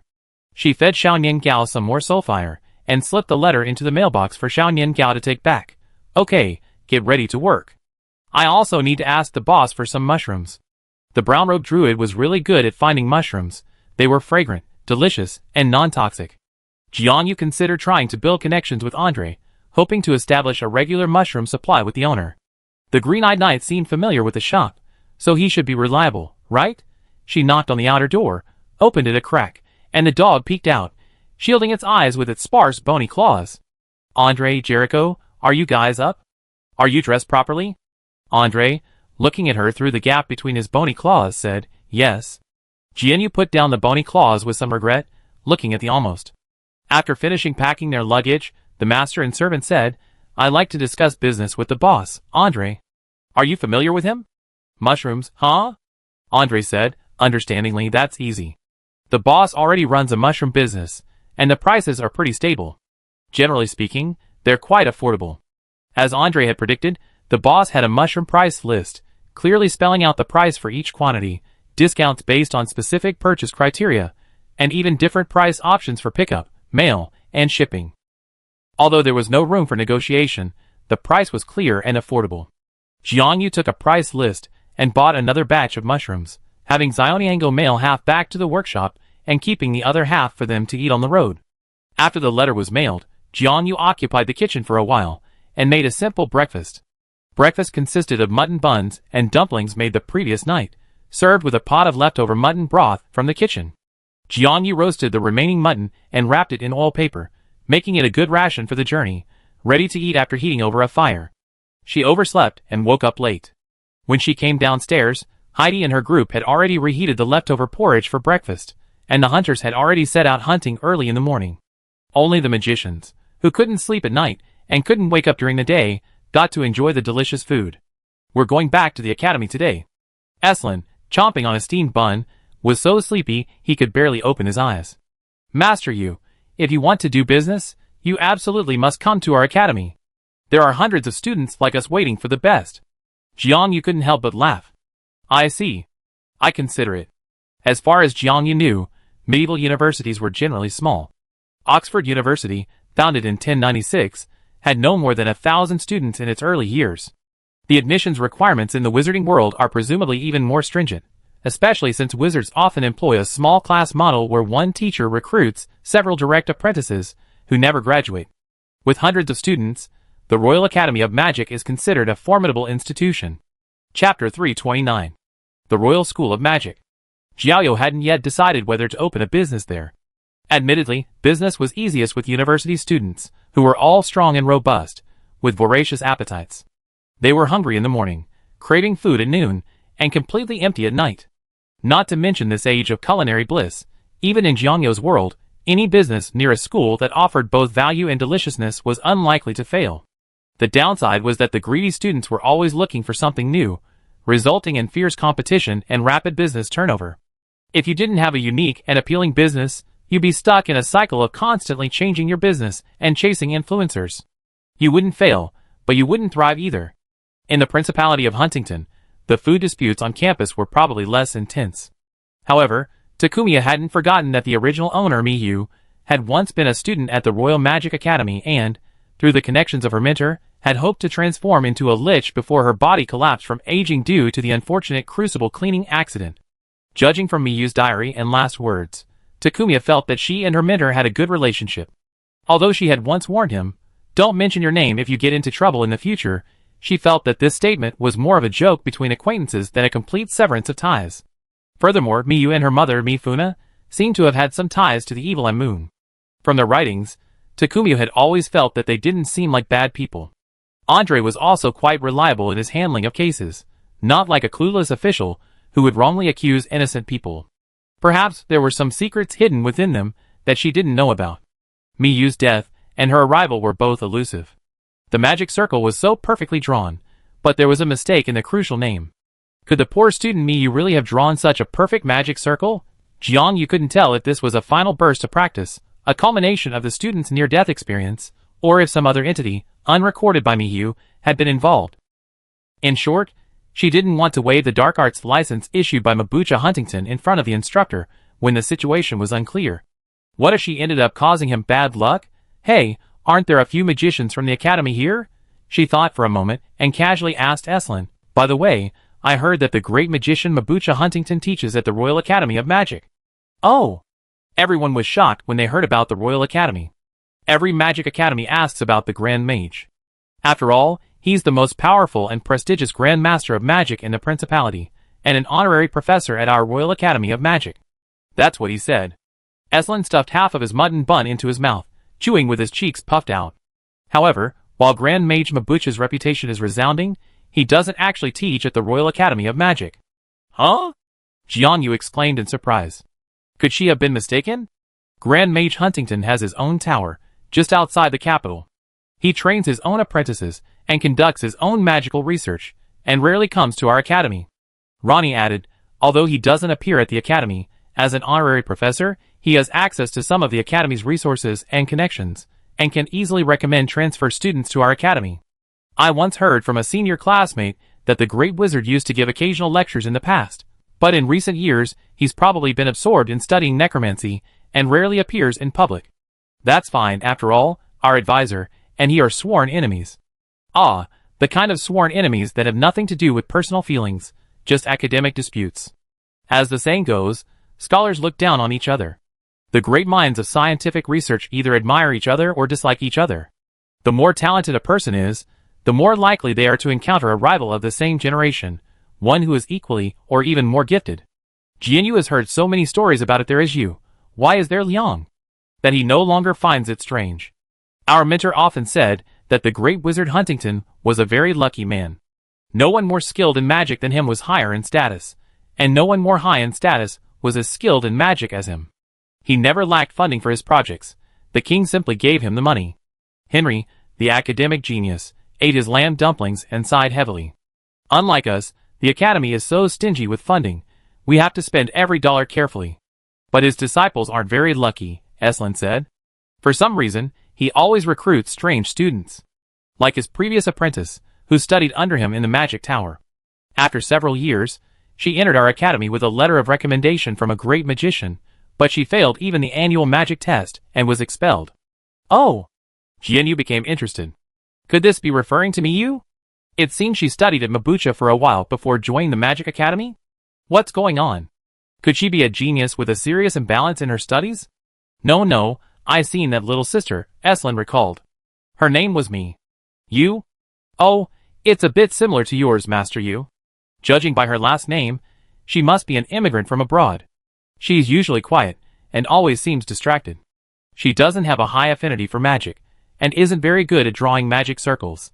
She can't quite figure out why a 30-degree angle is so much more efficient at concentrating magical elements than a 29-degree angle.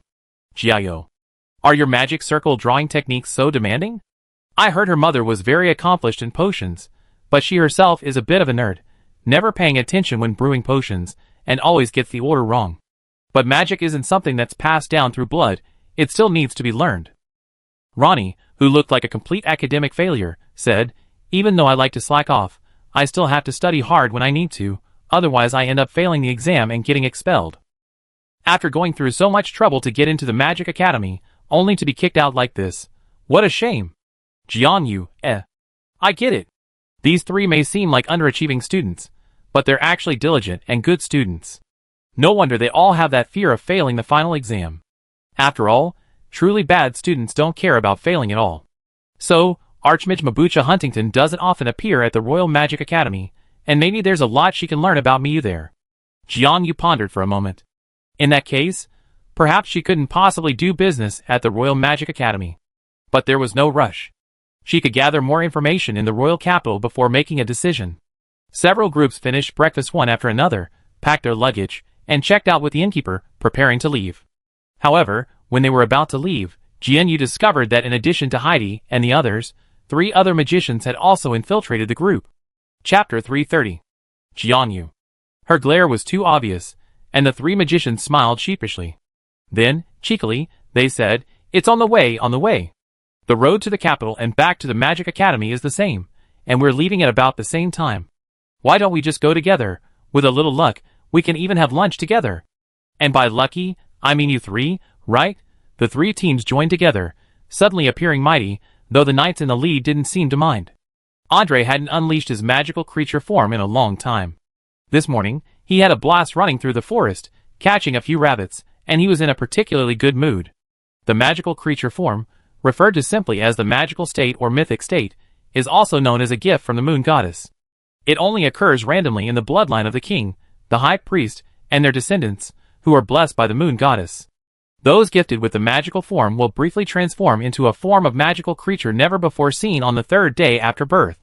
The moon goddess will simultaneously reveal the specific name of their child's magical form to the lucky recipient's parents in a dream, preventing them from panicking and mistaking the gift for a curse or illness. Andre, as a direct descendant of both the high priest and the king, possesses a dual buff and naturally received this gift. Those who possess the magical form are still considered human, but possess greater power, more prominent magical talent, and a longer lifespan. They can also freely transform into their own magical form. The magical form is a manifestation of their subconscious, so while living in human form, recipients of this gift may occasionally exhibit preferences and personalities consistent with magical creature habits. Compared to his father's handsome and his mother's beautiful magical forms, Andre's magical form wasn't particularly special. Just one pointed ear stood upright, and a long, thin tail. Otherwise, it was nothing special. Whenever he blended into a crowd of other dogs, no one could recognize him as a magical creature. As a child, Andre felt a certain resentment and inferiority towards his magical form, constantly hiding it. It wasn't until Count Sokka's guidance that he gradually reconciled and accepted the dog's magical form. But even accepting it was acceptable. An unknown black dog would easily serve as a trap for lurking and tracking. Andre, realizing this, continued to hide his magical form. Besides his closest family, even Winston was unaware of this. Only in the wild could he freely and unrestrainedly vent his overexuberant energy. The rabbits caught this morning and the food one from the hunters yesterday were tied to their legs with hemp rope and hung from the horses. The bones would be used for cooking when we set up camp today. Andre couldn't help but lick his lips, anticipating today's meal. With the expansion of the group and the addition of an anorexic, who was prone to motion sickness, they moved even slower. Having eaten breakfast late, they didn't plan to stop for lunch, instead eating some dry food in the carriage. During the break, the housekeeper, under Jiangyo's guidance, used magic to boil water and successfully brewed lotus root powder, which Heidi enjoyed a delicious meal. The sour and sweet lotus root powder, rich in dried fruits and nuts, effectively alleviated Heidi's motion sickness and nausea. Combined with the fact that she eaten normally for 2 meals in a row, and her mindset had shifted, Heidi felt much more energetic today, her complexion even rosier. She even got into Takuya's car, and the two of them chatted away. "This isn't my first time in the capital," Heidi said. She felt much better today, but she still needed to take a breath between words. "When I came here before, I didn't have this illness. Can you tell me about the capital?" Even with Andre's introduction, Takuya was still curious about it. "This is my first time there." Heidi nodded, and she slowly recounted her impressions of the capital. Perhaps from the perspective of a woman from another place, Takuya felt as if she could see this charming city through Heidi's eyes. "The royal capital is the most prosperous place I ever seen," Heidi said. "It houses the largest moon-worshipping church in the country. Every red moon night, you can witness the spectacular spectacle of silver wolves worshipping the moon." Jianyu? ? Wait, what wolves? What moon worship? An image of countless huskies howling at the moon flashed through her mind, and she suddenly felt that this state religion was different from her original impression. Commerce is also very prosperous. Crystals from the north, spices from the south, ironware and horses from the west, fabrics from the east, anything you could want can be bought here. Whatever your fantastical ideas, the talented individuals here can help you realize them. If you have any questions you like answered, you can find them here.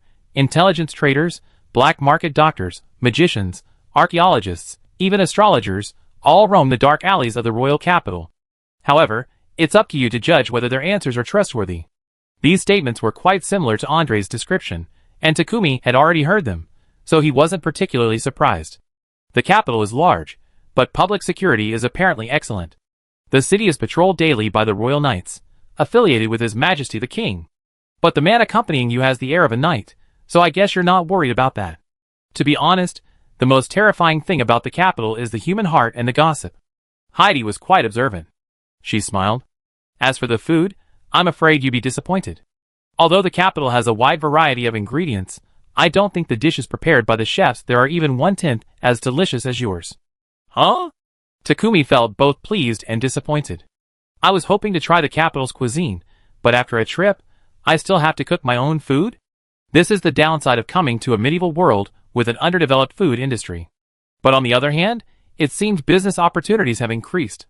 Master Yu, with all due respect, what are you doing in the capital?" "Oh, nothing important. Just traveling, eating, and looking for business opportunities," Jiangyu said, "and to see if the capital has any ingredients I like." "If that's the case." Heidi pondered for a moment, then pulled out a silver card. "Why don't you try this restaurant?" Jiangyu? ? She took the card, touched it, and her soul trembled. "Is this a real silver business card?" Heidi smiled and nodded. "Yes, a small investment to attract customers. To be honest, this restaurant is my business.